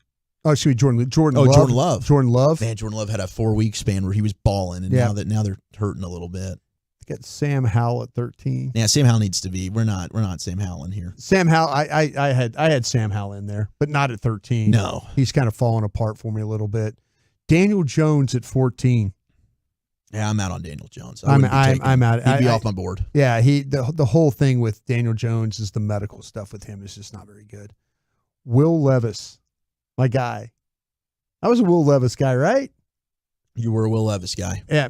Me and Aisha Morrison went at it a little bit. You were a Will Levis guy. Yeah, Aisha was and that was a hell of a comeback he had against Miami. Yeah, it was. But he's there's things you could like about him. She wasn't wrong about him, but he was a 2nd-round pick 33 overall in 2023. Gardner Minshew you could have at 16. Okay. Kenny Pickett at 17. See, I'm out on Kenny. I'm out on Kenny Pickett. Like I would put Minshew ahead of Jones even. Gardner Minshew's done considerable winning in the NFL, and he is a backup, but I think Daniel Jones is a backup too. Aiden O'Connell. We both liked. And we were kind of hoping the Cowboys would snag Aiden O'Connell. And I think Mike McCarthy liked him too. Yeah. 4th-round pick 135 for you right there. Mac Jones. This just goes to show you how bad some of these quarterbacks ended up being. I didn't see it. I just didn't see it. Desmond Ridder, I mentioned that yesterday. I like Desmond Ridder more. He went in the 3rd round. Hasn't turned out to be good. Hadn't turned out to be very good. He's at number 20. Zach Wilson at number 21. Okay. Bailey Zappi at 22. Yeah, backup guy. Yep. Jake Browning. He was undrafted in 2009. Jake Browning's a good backup quarterback. Yep. Winning games there in Cincinnati. He's number 23. Trey Lance. Would love to see Trey Lance get an opportunity somewhere. How about this? Quite possibly, this is what what Busby said. Quite possibly the worst quarterback pick of the past 5 years, given how the 49ers gave up, how much they gave up to acquire him. Brock Purdy saved the 49ers from years' worth of scorn. Lance was never really got a chance. He might be brilliant for all we know, but he's languishing deep on the Dallas bench. And number 25, Tommy Cutlets. Tommy DeVito, another undrafted guy. Yep. All right, so redrafting the quarterbacks of the last 5 years, it seems like Purdy's generated the most conversation on the text line. And no, 682, that's a massive overreaction. Nobody's saying Purdy sucks. I think it's fair criticism. When you go on a 3-game losing streak, and yes, did we say he sucks? No, but they're saying, he went on a 3-game losing streak in his only full season as a starter. Oh my God, he must suck. No, that's not what we're saying at all. Yeah. But probably needs some help around him, exactly. Everybody else, I guess. That's all it is. Yeah. Like we've seen, some of these. We mentioned the Dak example with Seattle. Defense plays poorly. Dak overcomes that, is able to get that team a win. Brock Purdy, when the defense hasn't played bad or he's had some injuries, he doesn't have that signature win yet. It's not that he can't get it. Yeah. I think he can, and he's not a system quarterback to those that texted in my opinion, because he's helped open up that offense. Yep. He's doing things that other quarterbacks in that offense, like a Jimmy Garoppolo, weren't doing. That used to be a lateral type of offense. Now it's vertical. Yeah. And that's because Brock Purdy's making throws down the field that Jimmy G wasn't making. All right, let's go around the rim. Maps, trade deadline options, and we got a savage murder plot involving a G-leaguer. This is a crazy story next. Sports with lots of laughs mixed in. Sean and RJ, the KNC Masterpiece, G-Bag Nation, and the Get Right. Turn it on, leave it on. 105.3 The Fan.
by Coca-Cola. It's Friday evening, January 26th. Awards will be given out to Corey Seager, Josh Young, Leody Taveras, Nathaniel Lowe, Dane Dunning, and Gold Gloves presented to Lowe, Jonah Hyman, and Adolis Garcia. You can be a part of this special evening by purchasing a table or an individual ticket at Rangers.com/awards dinner. Classic Chevrolet is leading the way to finish the year #1 in America. They're racing hard with year-end savings on over 400 Silverados. Shop them all at ClassicChevrolet.com. This is Texas. This is Classic Chevrolet. Find new roads, relax, and enjoy the difference. Thank you, Lucius. We'll get back to the football conversation at the top of the hour. John Owning, Pro Football Focus, will be hopping on with us. Of course, we got the Zach Martin Show around 5 o'clock today as well. But right now, let's go ahead and cut the lights out, put the kids to bed for an afternoon nap, and go all the way around the rim. Let it rain! Rain dance! A rain dance!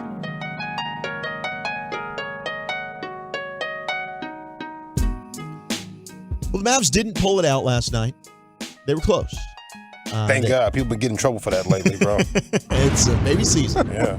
Ain't that the truth, that lady? Yeah, they're coming after Vin Diesel now, bro. Yeah. Are they really? Yeah. What? It's wild. Oh, no. No, really? Yeah, for real. I watch TMZ every day. Hey, I watch Trash TZ. The Messy Zone, TMZ. I'm kind of into that. Are they talking about that Alabama player on TMZ? I saw a report. Yeah, they had him up there, too. That's a messed up story. We'll get to a really messed up story. Is story. this the TMZ with the guy stands there with the Yeti cup and like tells everybody what's going on? Yeah, I'm a lawyer. Yeah, I'm a lawyer. Yeah. Is it Harvey? Harvey? Yeah, Harvey. Yeah. So, but they make everybody sit in the cubicle, or they're like, okay, everybody get together. We're gonna have a what's a good story? Like today? A news kind of powwow, you know, like a real newsroom, except this is scripted kind of. Does everybody contribute when they're sitting in there, or there's like people that are like, raise your hand, like Josh Allen not doing anything, you know, that kind of thing. But I wonder, like, there's some of them that are like really good at it, and the rest kind of are not very good. Yeah. They've been there forever too. The people that are real good at it, they've been there forever. Yeah. Those guys are really good at it. What do you got, Bobby? Well, Britney Spears right here in her underwear dancing again. Woo, she's got the knives. Is she okay? Should we keep her money? Well, Bobby Marks, our buddy. Yeah, he maybe likes we can the get show. him on soon. Yeah, friend of the show. He wrote an article, every team and their trade targets and what they have to offer. Front office discussion for the Mavs. He writes, how can Dallas balance the roster with more defensive-minded players? Mavs ranked 25th defensively in back-to-back seasons. What is the value of a guy like Rashawn Holmes in their 2026 first-round pick to possibly offer? Off the board, they're not trading Luka, he says. Players they have with value. Tim Hardaway Jr., who's got $17.9 million on his deal. He's an unrestricted free agent in 2025. Jaden Hardy, $1.7 million. He's a restricted free agent 2025. Those are players that have value. Free agents, expiring contracts that they have. Derek Jones Jr., who they don't want to probably give up. He's playing pretty well for you. Rashawn Holmes, which is why maybe a team would go ahead and say, all right, we'll take Holmes because he's expiring. He'll come off our books, and then we'll take your first rounder in 2026. And then there's Markieff Morris, which would be $2 million, and he's an undrafted free agent after this year. Controllable contracts. Derek Lively. Don't think they're going to want to move him. Omax. Seth Curry, Dwight Powell, and Dante Exum. And Exum is probably giving himself some value right now. I think that they want to hold on to Exum, but you never know. Long-term salary, they've got Grant Williams, Maxi Kleba, Josh Green. The draft capital is where things get interesting. And when we talked to Bobby Carella, after this year is when they really will be able to. Right. We can fully go back, and you're no longer committed to that KP Knicks trade. So the Mavericks owe New York a top 10 protected first in 2024 or 2025. There's some Brooklyn an unprotected first in 2029. They are allowed to trade a first, but only 2 years after the pick to New York is conveyed. The earliest would be 2026, and it cannot have protection that extends past 2027. Mavs can swap firsts in 26, 27, or 2028.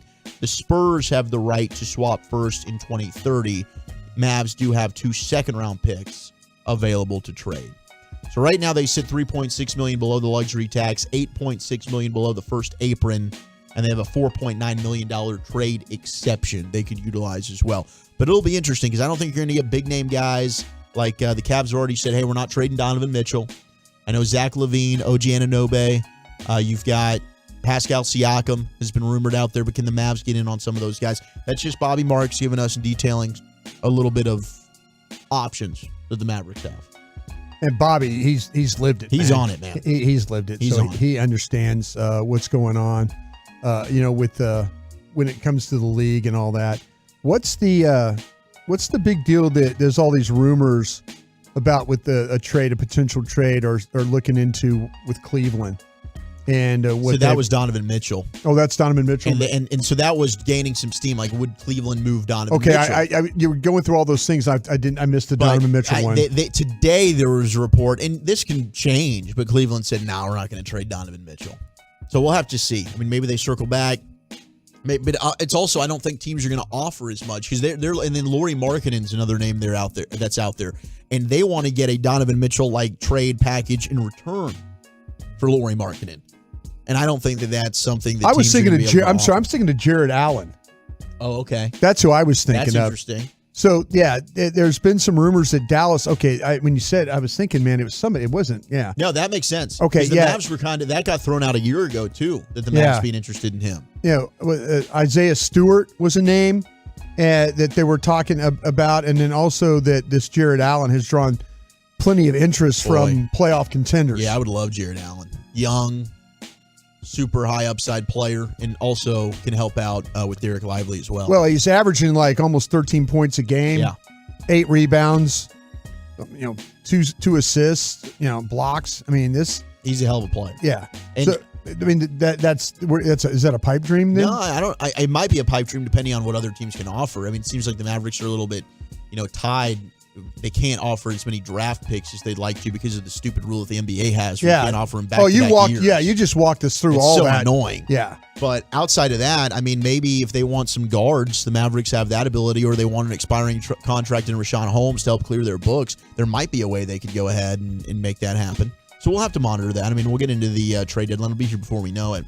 This is an unbelievable story, though, that's happening here.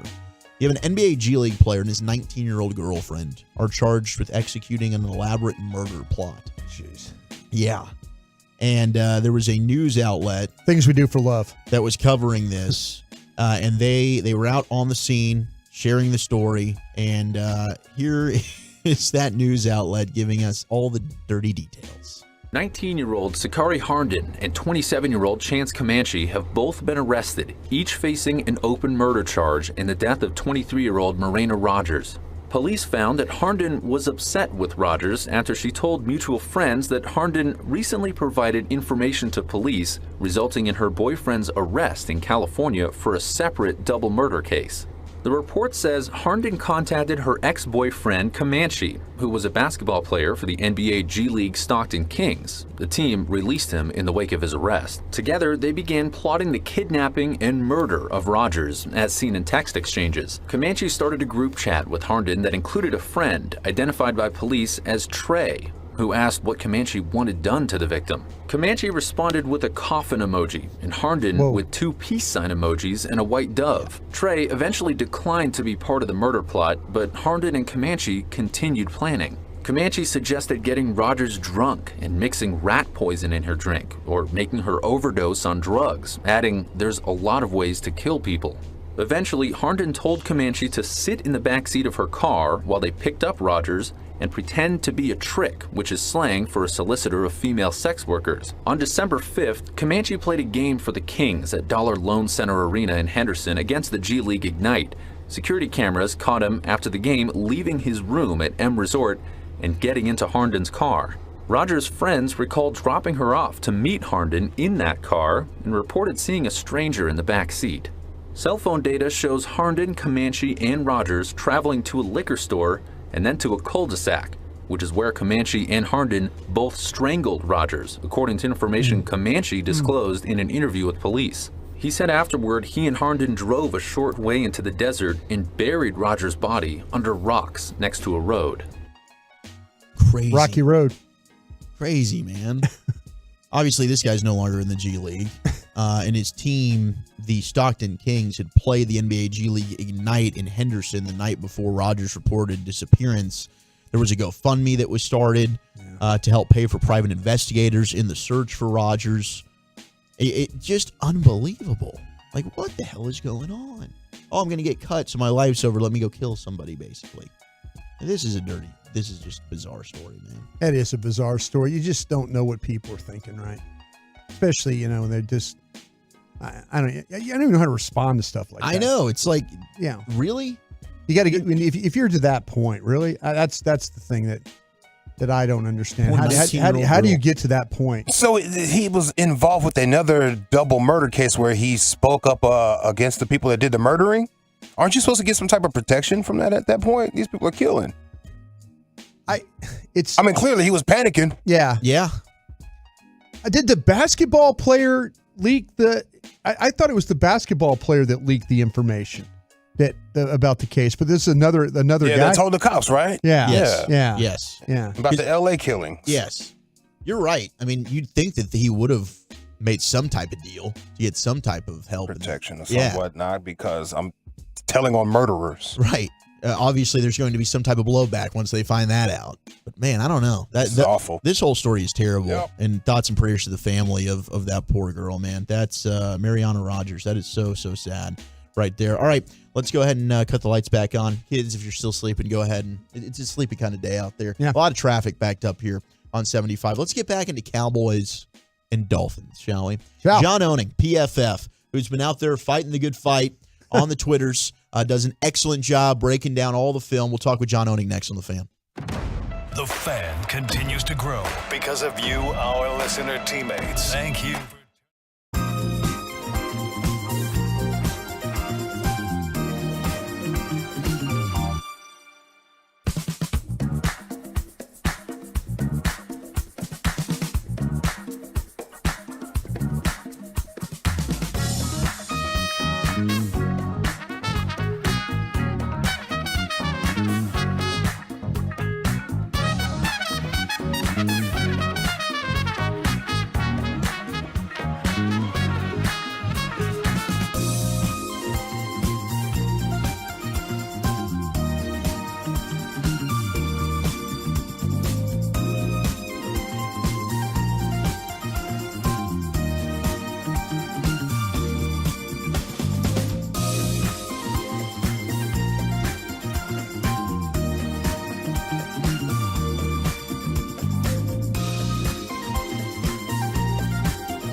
From our fan studio, secured by DFWSecurity.com, you're rolling with the G-Bag Nation on 105.3 The Fan. About to catch up with John Owning, Pro Football Focus, the editor and, of course, alum formerly of Dallas Morning News. Does an excellent job. We love John. He's one of our favorites. At the top 10 coming up on the other side, an hour away from Zach Martin as well, joining us on the show as we roll on in hour number 3 of the G-Bag Nation. Zach Wolchuk, Brian Broaddus, Lucius Alexander, Carter Freeman, running your video on Twitch and on YouTube. And, of course, you, our Turn It On, Leave It On listeners. Happy holidays. We love you very much. Hopefully you're staying warm and dry out there in what is a rainy day here in the Metroplex. Without further ado, let's turn things over to the Boomer Jack's Bar and Grill Hotline. John, how the hell you doing, sir? Doing good. How about yourself? Man, we're doing really well, John, and I'm curious, do you think it's a good idea for the Cowboys to move Micah off ball? Oh my. I'm already on my victory taking rounds on that. Micah Parsons came out, backed us up. So I think that matter is settled. Keep him on the line of scrimmage. It's funny you say that, John, because I went back and I watched that Green Bay game that you were talking about, and the yards and all that. And early in that game, there was he had some nice positive plays. I mean, he got to the ball and something you could kind of see at the end he was getting wore down. He was having to rush, he was having to play, and all the snaps that he plays. So you know what? There was a time in my life where I'm saying, yeah, absolutely do this, and then I'm thinking, against the Dolphins, with the way their offensive line is right now, health-wise, I'm lining them up against every one of those backups. Every one of those guys that's a backup in that football game this Sunday, and say, okay, just go attack these guys one-on-one and kind of figure it out from there. Yeah, I totally agree. And I think the whole thought process on moving Micah to linebacker is kind of I know they're not trying to do this, but in a way it's kind of disrespectful to the linebackers as a whole. Just thinking that a guy can come in without practicing at the position for essentially 2 years, being exclusively almost on the line of scrimmage, thinking he can just waltz in and be an effective off-ball linebacker when almost every offense in the NFL is doing everything they can to make life miserable on the opposing linebackers, whether that's putting them in conflict with play action or RPOs or and then they have to read pullers, or then you got the whole zone read situation, which gave the Cowboys a lot of issues against Josh Allen. So it's just there's so much that goes into playing off-ball linebacker, especially in today's NFL. The fact that you think that somebody could play it part-time and do it at a high enough level that it's going to not take away from what you're missing from him playing on the line of scrimmage and rushing the passer and getting upfield every down, I just don't think it's worth it at this point. Yeah, John, I think that the Cowboy fans they're having those nightmares about the way that the Bills ran the football. And all along I know every time we do pregame shows, postgame shows, we talk about the Cowboys and how much guys like Bell and Kearse and these guys and Dan Quinn and what they're having to do. I just think people are trying to think about it's the simple fix is get big bodies there. Just get big bodies behind the line, and that's going to solve all the problems. Yeah, and it makes sense. I understand that why that line of thinking is people think that that's advantageous, but I think there is just so many other things that can be done schematically or with your personnel that can make a bigger difference than just simply moving Micah off ball. I don't think that really solves anything. It's not going to prevent the interior offensive lineman from climbing to the second level on doubles. It's not going to make, on these outside runs, it's not going to cause he's not going to be the quickest to read, pullers exactly right, especially when there's a lot of backfield action like Marcus Bell on the last against Buffalo had a lot of issues, and Damone Clark actually too. Yeah. They had a lot of issues when on the zone read and power read stuff because we have two defenders going with Josh Allen, and that leaves you already. We're in a neutral box, so then with those two guys vacated out of the box, you're now down a defender. Yeah. Now you've got 6 blockers for 5 defensive linemen, and your only chance is a safety coming in from the roof to try to bring in run support, and that just takes too long. And that's why the Buffalo Bills, even when they weren't cranking these 10-plus yards, they were getting 5, 6, 7 yards consistently. It's because the rest of Cowboys' run support took time, and opposing offensive lines, they're not worried about the Cowboys' defensive tackles' ability to shed single blocks, so they're just giving a helping hand or maybe a little bump, and they're getting to the second level extremely quickly in those situations. So,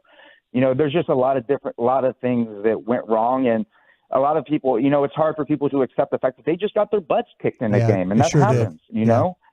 Sometimes you go to a game and you just don't have your best stuff that day, and I think that is also playing a large point into it, especially too and then you can add in all the schematic changes, because they thought they were going to have Millie Cooker, and then they don't last minute, and then you have to change and put Wanye Thomas, who plays more in the box, now he's playing deep, and how that changes how you want to align and structure your defense against a team that you think is going to actually pass the ball adequately enough. But then they just had so much success that they just kept running and pounding the rock. So it just creates a bunch of circumstances, I think, that led to the game. I don't think there's just one thing moving Micah to linebacker like it would have changed anything. I think the Bills are still going to be gobbling up yards on the ground regardless of where he lined up. John Owning, Pro Football Focus, with us here in the G-Bag Nation. Looking at this Miami game, they present a lot of challenges, but different challenges. You mentioned the RPO stuff and having to account for Josh Allen. Tua is not running, right? But the motion that Mike McDaniel will utilize and the speed that they have, what kind of challenges and concerns should the Cowboys have going up against Miami? Oh, it's a ton of trouble, because I think I forget who posted it at PFF, but it was like a week or two ago when they were talking about how successful defenses are against motion. And while the Cowboys defense before the Buffalo game were actually getting pretty decent results on a play-by-play basis from either success rate or like an EPA per play, or even if you want to go into the PFF grading, they were doing a pretty adequate job. But then when they faced motion, especially motion at the snap, they were really, really struggling. The Cowboys, you see their efficiency and effectiveness go way down. And that's a recipe for disaster against Mike McDaniel. Is probably the most innovative offensive mind there is right now when it comes to bringing in creative motion and having that a lot of teams, they use motion, but they're not using it for purposefully consistently. Every motion he does is done purposefully, and he can build counters off those motions. Yeah. They use those exit motions with Tyreek Hill because they're trying to spread out so they can hit that RPO slant that they love. Well, you have the linebacker pushed up to try to take away that window. They're going to gash you up the middle with Devon A-Chain and Raheem Mostert. They have so many counters built in with these motions that it kind of goes against what the Cowboys have kind of struggled with all season long, and that kind of worries me. But then the thing that gives me a glimmer of hope is, X's and O's are important, but the Jimmies and the Joes are way more important. And the Dolphins just don't have the Jimmies and Joes up front with all the injuries that they've had. So even though I think they will have the schematic advantage, it's just, do they have the players that can really execute it at such a high level against Dallas's personnel? Boy, John, you're preaching my language right there, man. I'm glad to hear you say that, because I kind of feel the same way. The thing that I worry about, John, is I worry about Vic Fangio and this defense. And as much of that cloud coverage and stuff, and we talked about how they play, and then the fact that, you got Ramsey and he travels and even travels in the slot and all. And you watch what, to me, it seemed like that Buffalo had a really good plan about making Dak have to find white jerseys and all that sea of blue. Is that something, the concern of Vic Fangio and maybe the Dallas offense once again not getting it done against a defense that might play that way? Yeah, I totally agree. I think that Dolphins defense actually has the personnel to kind of match up with the Cowboys. I mean, you got Jalen Ramsey, like you said, he travels. He's probably the only cornerback in the NFL where you could say, like, one-on-one, he has a chance of slowing down or even stopping CeeDee Lamb. They also have Xavier Howard. I know he's dealing with an injury. Not sure if he's going to 100% play, but if he does, he's someone who can go toe-to-toe with either Gallup or Cooks on the outside. Then you got some decent rushers like Bradley Chubb, Andrew Van Ginkel. They got a lot of good personnel to kind of go, especially the thing that worries me a little bit is Van Ginkel versus Steele on the outside. I think that Van Ginkel can give Steele some issues, especially in pass protection there, especially if he continues to rely on that outside punch with his outside hand so much, and it makes him so susceptible for those swipes and cross drops that we've seen defenders use so much. And Van Ginkel, that's right up his alley, right in his game. And like you said, the thing with Fangio is his defense is one of the most moldable defenses that you have, especially from a structure standpoint against the pass. And he's going to he plays the math. I call it the game of maths when you're in coverage. He's always getting 3 over 2. He's always getting 4 over 3. He's always going to have the math advantage when it comes to how many players are in coverage versus the receivers you have out en route. And the Cowboys, I think a key for the Cowboys is, I'm not the biggest run game person, but you have to be able to run the ball when they're in too high situations. Sure. And you got to keep the game close so that you don't have to consistently pass and they can just drop 8 or drop 7 and just consistently, like the Buffalo was able to do, just jump in Dak Prescott's passing lanes consistently. But if you have a closer game where the run is a threat, you can still maintain the play action pass. And hopefully the Cowboys continue to utilize these motion concepts that have given them so much success since the bye week, that they can have some success and be in a more favorable position to be able to enact the offense that has been so successful, and why Dak was in MVP talks before the cataclysm that was last week. Yeah, John, when you went back and watched, though, the way that the Cowboy offense, it didn't even look like, it looked like the offense from weeks 1 through 5. It didn't even look. I mean, I know the running game was better than what we've seen in weeks 1 through 5. And I think Buffalo was like, cool, run the ball. You know, you're not making any big plays. At 6, 7, 8 yards, great. But the game, they were behind in the game. They never were going to. I think Buffalo was worried about the big plays. But Dallas's offense, it didn't even look similar to what we've seen the previous 6 or 7 weeks. Yeah, totally agree. The play action rate was down. The motion, both at the snap and shift, rates were both down. All these things. A thing that I focused on a lot is the first 5 weeks of the season, like you said, they were mostly a static 2x2 formation offense. But then they started utilizing a lot more 3x1s, a lot more quads, motioning the quads, and they just didn't do some stuff like that. I wonder if against the Buffalo Bills, they were going in thinking one thing, and then when the game kind of got out of their hands, they were just kind of like, well, we can't do play action now because they're not going to bite. Yeah. It seemed like they didn't know exactly what the Bills were going to do on a play-by-play basis in the back half in the secondary. So it seemed like they were just trying to make it as simple as possible, just keep it pre-snap without all the movement, and maybe Dak would be able to try to slice and dice it for something that was a little bit easier to diagnose pre-snap. But obviously that didn't work out, and I hope that even if for some reason the Cowboys, just give up like a big 90-yard Tyreek touchdown early, or they're down 2 touchdowns early, that they stick with the offense that got them here and not revert back, like you said, to the kind of the offense that was static 2x2, short breaking routes, those type of things. John, you do such an excellent job breaking down the tape. What are your thoughts so far from what you've seen from Mozzie? I mean, I'm pretty much in lockstep with what I've seen Brian say, on Twitter and stuff. I'm not going to say he's been great. I'm not going to say he's been even like good, but there are a lot of situations where he shows you the traits that made him such a valuable commodity at that point of the draft. The reason why they have such high hopes for him in the future, his ability, the strength he has in his upper body, and the torque, particularly that he can create, is so impressive. You just don't see it. I mean, you see a stark contrast between him. I think Hankins has overall been much better than him this season, but you see the torque and the ability to shed and the ability to generate like explosive power that Mozzie has, that a guy like Hankins or guys like that we see Carl Davis and Neville Gallimore, they just don't have that innate thing that he has.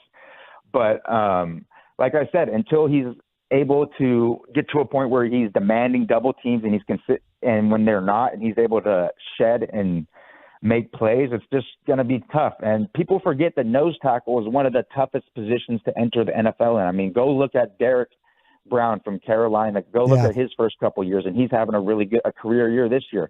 Go look at Dexter Lawrence, the all-world nose tackle. Go look at him his first rookie year. It wasn't anything close to what he's doing now. Vita Vea as a rookie. All these nose tackles, when they're as a rookie, they struggle because it's a lot you got to learn. There's a lot more that goes into your gap responsibility. There's a lot more. They do a lot more changing with the snap cadence, the snap count. So it's harder to get a more consistent get off than it was in college. So all these type of things make the transition difficult for these young nose tackles. So I'm still really excited and optimistic about what he can be in years 2 and year 3. Hey, John, you're going to get yourself in trouble aligning with me in anything. I just recommend that you don't do that. It's probably better for your career if that's the case. But I want to ask you this, though, because you do have an understanding, a really good understanding of Mozzie. Are you seeing, though, the biggest problems he has is when he's laid off the ball? That to me, that's to me when he gets blocked the most is when you watch him and hands are still on the ground and everybody else is moving. Mm-hmm. To me, the most disappointing snaps you'll see is when he's lined up in that 2-eye with the inside shade of the guard. And he's still, when you have that alignment advantage against a center on outside zone, there should be zero reason why he ever reaches and cuts you off. Right. But that's happened on more than a handful of occasions with Mozzie, and that goes down to, like you said, he's slow off the ball. Yeah. And when you're slow off the ball against these really lightning quick centers, I mean, Jason Kelsey was just putting on a field day in the two games of when Mozzie was in and he was playing that kind of 2-eye and getting reached consistently just because Kelsey's so quick off the ball. And if you give him a bead ahead of you, you're done. And that's just the kind of thing that Mozzie's got to get better. And I think with the off season, I mean, it's not a secret that he's slow off the ball. Everybody can see it. We know that he probably knows, the team knows. So I'm hoping throughout the off season, he's going to work his ability to be quicker on the reactions, to be quicker off the ball. And I think that's going to make a huge, huge difference. John, I've challenged folks. I've said, I wish we could all sit down and just watch tape with the fans and try and point out. I mean, there's good and there's bad. Yeah. But I mean, just to give everybody an idea. And again, you don't have to be scouts like you and I do the jobs and stuff, and Zach and how we're all involved in watching this tape. But yeah, if you get the the NFL.com stuff, you could sit down and you could see it. I mean, it's so clear the issues that he has. But for folks to call him a bust right now and all that, I am not going there. I just can't go there with that kid because I do see exactly the things you're talking about, the torque, the strength, and those things, that his ability to play that way. Oh, 100%. I totally agree with your idea that I wish you can just go watch film with the fans and kind of like point this out. And it's kind of a sore spot for me this year because in the past I would do my big film threads after a game, and I feel like at least if people disagreed with me, I could give them prove it. Proof, you could, proof of what's going on in my thought process and why I came to these conclusions. But because of PFF's contracts and stuff, I haven't been able to post clips this year. So I've been noticing that I'm getting a lot more negative feedback towards my conclusions because I don't have that film to back it up like I did in the past. And it's been very, very frustrating for me personally. Well, no, you can educate folks. I mean, your stuff is really, really good. You can educate folks that way. I just wish, like I said, I think people, if you show people what you're talking about, they understand it a lot better. Mm-hmm. They Even really, if they really disagree too. No, absolutely. People disagree. Okay, yeah. Like, I understand absolutely. You come to that conclusion. Yep. It makes No sense. doubt. Absolutely. Whereas when we're just using words, like I'm just like, oh yeah, Mozzie, he's showing torque right there. It's like, oh, shut up, we gave up 250 yards. That's exactly right. Yeah. You're just using empty words. Yeah. All these like scout talk, and I'm just like, John, thank you so much, buddy. We really appreciate you giving us some time today. Keep up the great work, and hey, hopefully the Cowboys give a better one for us on Sunday to break down. Yes, sir. Really appreciate you guys having me on, and happy holidays. Hope you guys have a great time. You too, John. Buddy. Thanks a lot, man. There he goes, John Owning. You can follow him at John Owning on Twitter. Editor at PFF does a great job. All right, let's get into the top 10. It is Samuel L. Jackson's 75th birthday today. Happy birthday to him. I got the top 10 Samuel L. Jackson movies of all time. What's your favorite? There's a lot to choose from next. Take your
Time now for the Top 10 at 420 segment brought to you by Frankel and Frankel. We are getting closer and closer to the Zach Martin Show coming up at the top of the hour. We'll go around the bases on the other side, get you some MLB and Rangers content as well here on your home of the World Series champions, your Texas Rangers on 105.3 The Fan. But, man, it is the 75th birthday of Samuel L. Jackson, and he is the item of conversation for today's Wooly Bully Top 10. Now, Brian, you say you don't watch a lot of movies. Okay. I don't. But you've had, the amount of movies that Samuel L. Jackson has starred in, there's probably a lot that you've seen, sir, that you don't even realize. Holy hell. Has anybody been in more movies than Samuel L. Jackson, Lucius? No, I don't think so, bro. Like, he's in Kevin Bacon, maybe? Maybe. Kevin Bacon. Dude's in everything. Like, I've seen more Kevin Bacon movies. Yeah. It's unbelievable. And he's in some great films. 877-881-1053. What is your favorite Samuel L. Jackson movie? You got a lot to choose from. There's some where he even just makes a cameo. And then there's, of course, several others where he stars in. Like, honorable mentions, the Kingsman movies.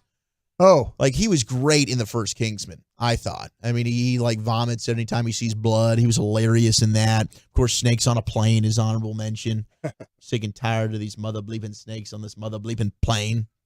We got The Long Kiss Goodnight getting texted in. Of course, Pulp Fiction is a classic. Yeah. Seen a lot of clips for that. I gotta go back and watch that again. Oh, man, Pulp Fiction's Been a amazing. minute. True Romance getting texted in from the 972.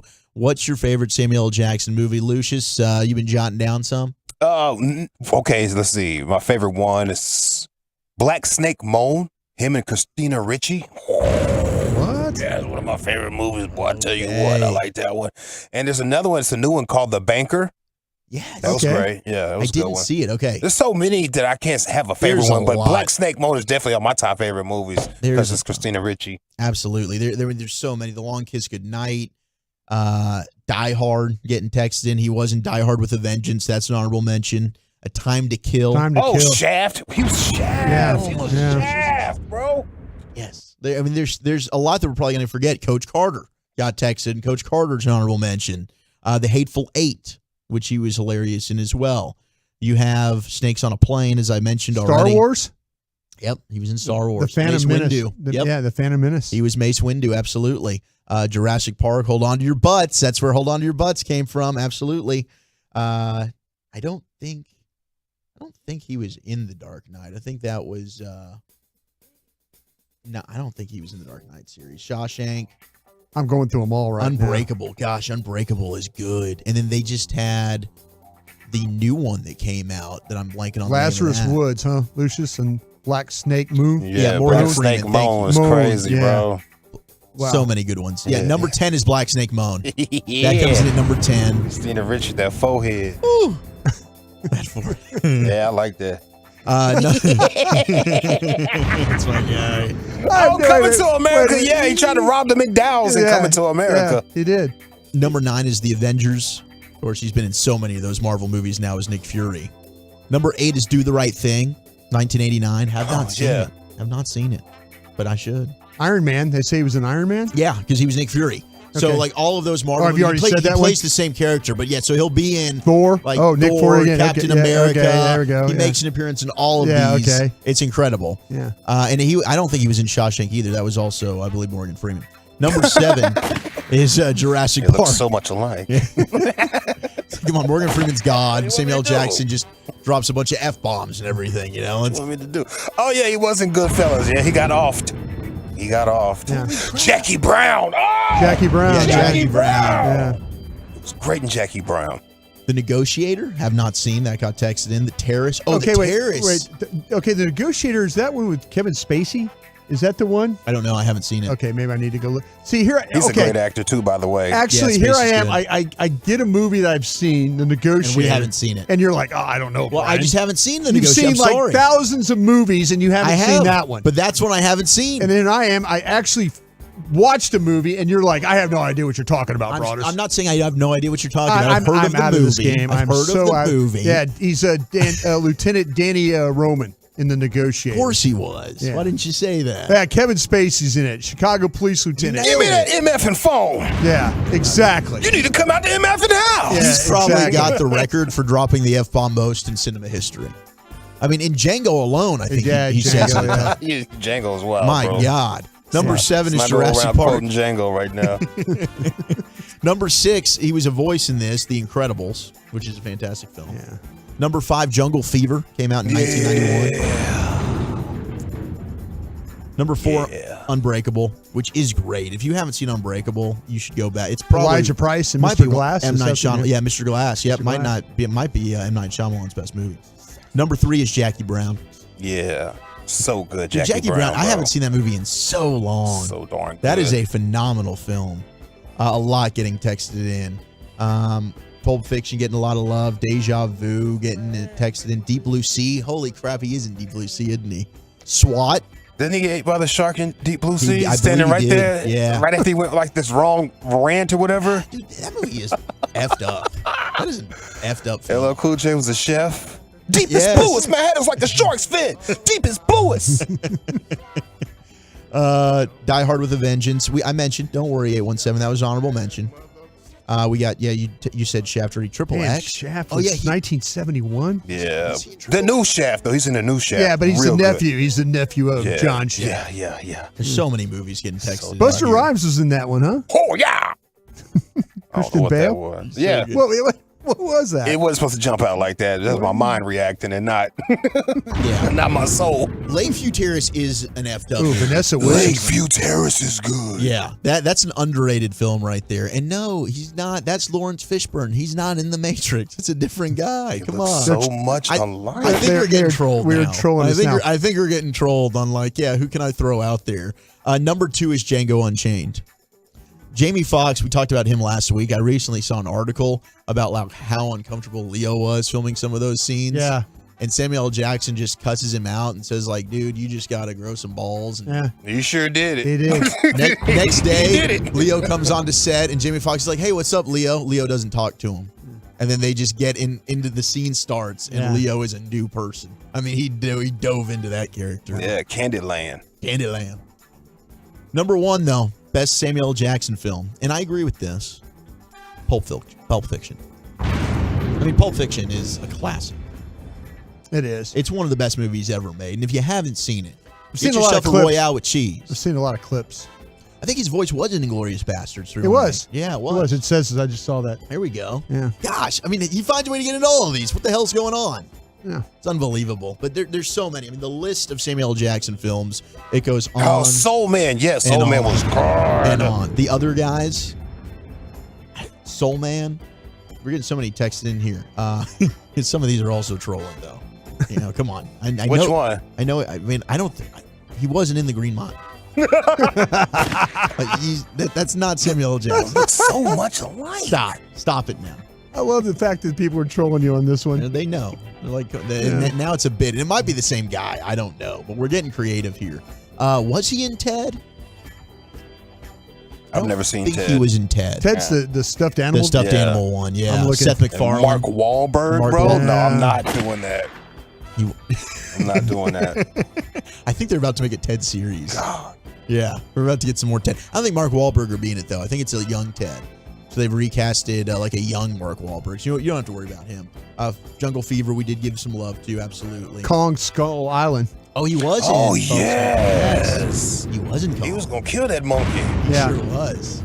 Yeah, he would. I would have messed with him. All right, so many good Samuel L. Jackson movies. Thank you so much. Let's go around the bases. Catching up with Boach and the latest team to make an offer to this free agent. That's next. Coming up Friday morning on Sean and RJ, Bobby's Miami Film Room, plus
Masterpiece at Buffalo Wild Wings on 105.3 The Fan.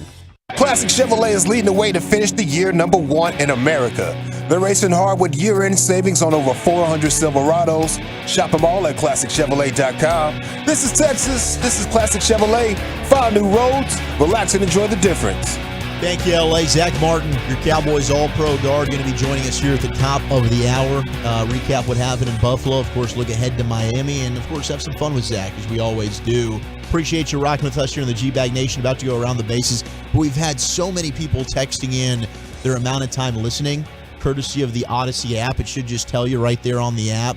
And, man, I think, Brian, you had somebody reach out with a good number as well. Yeah, I believe this gentleman's name is J.T. Lejeune,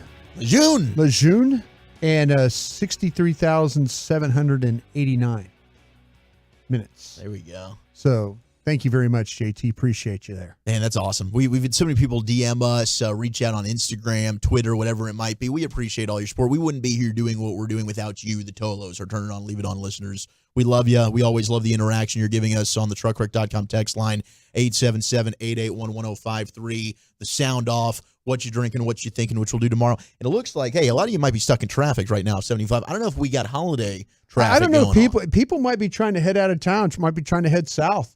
You know, it looks like out there. I know it's be careful out there. I know Lucius always warns you about that, way you drive and stuff like that. So kind of look out for each other. Yeah, look out for each other out there. Get to your destination safely and come back. But while you're out there, make sure you're listening to us, please. Give us a listen, please, if you don't mind. And Twitch on YouTube as well. Shout out to Carter for always doing a fine job. Ryan as well. We love our Twolos and our tubers. Now, Yamamoto is the hot name out there on the free agent market in the Major League Baseball circles. Yankees. $300 million player there. Keep talking very highly of him. He's a generational type player, but the Phillies are the latest to make an offer to Yamamoto. They are apparently offering a similar contract to what the Yankees are throwing out there. I mentioned yesterday the Dodgers considering circling around a $250 to $300 million offer for him, but this is heating up. I mean, I had heard that the Mets, I believe, were kind of it was Mets and Yankees going back and forth, and it was believed maybe the Mets would be the favorite. Now you got the Phillies jumping in there, and the Dodgers kind of lurking in the background. Dodgers are always going to lurk. They got Shohei now. He's recruiting. I mean, I know. He's out there. We talked about Glasnow yesterday saying, like, Ohtani, big reason why I wanted to come here. He called me over 24 hours after he signed. He's on the couch with the dog. Like, got the cell phone just dialing guys up, trying to get everybody motivated to coming out to L.A. Well, Ohtani keeps collecting honors. He just got his second AP top male athlete honor in 3 years. That is of course, he signed the most lucrative contract in U.S. sports. And now he is the Associated Press Male Athlete of the Year for the second time. So congratulations to Shohei Ohtani. Just keep collecting that hardware. Probably never seen another one like him, right? No. I mean, we talked about the top lefties. Babe Ruth was number one. Yeah. I mean, he's probably the best player we've seen since Babe Ruth, doing what he's doing. Pitching and the hitting. Yeah. Pretty incredible. And then next year, whenever his elbow recovers and he gets cleared to throw, he said he'd be playing some outfield as well. I mean, he's a guy that's like, I'm not just going to DH. I want to do anything that I can. Of course, he's probably going to have to DH until he's cleared to throw. But, man, it's going to be – and when he gets back into that rotation, assuming they got that new deal done with Glasnow, going to have a nasty rotation. Walker Buehler, once he gets back healthy as well, there with the Dodgers. Great article in the Morning News by Evan Grant, who went and visited Bruce Bochy in his home near Nashville. Yeah. And a little easy hop there. He was probably already there for the owners' meetings. Probably right? was. I say the owners' meetings. The winter meetings? Winter meetings, yeah. So, last year, Boch had just gotten the job, came out of retirement. He did this as well. So he goes back, and there were some differences. And he notes, a change in routine for Boch because he didn't have his wife with him this year. For the first 12 years, Boch managed in San Diego. Him and his wife, Kim, raised a family together, lived year-round in the community. Yeah. After taking over the Giants in 2007, they kept a condo in San Francisco, but would return to San Diego in the offseason. This time around, Kim wasn't leaving the community south of Nashville in which they settled 3 years ago. She respected and yielded to her husband's competitive drive, but he yielded to her drive to be near the grandkids as much as possible. So baseball had changed, of course, since Boch last managed, and so had a lot of things at home. Boch said, I'm challenged with that stuff, meaning technology, because he would be getting FaceTimed by the wifey and the grandkids. He said, quote, I looked at the washer and dryer and went, oh, geez, you operated the gates, the community gates, indoors with your phone. the fob was on the phone. And there's time when the app would disappear. I couldn't find it, and you couldn't get in without it. There's no key anymore. So, I mean, Voch is talking about, just getting older, the challenges with all of that stuff. But he said, quote, I think that was a real silver lining for me. It really brought the family together even more. There was a lot of family reunions. So during the Rangers AL Championship Series, the whole family came to stay in Arlington. So they had a bunch of blow-up mattresses that they would put all over the house, and everybody, the grandkids are sleeping.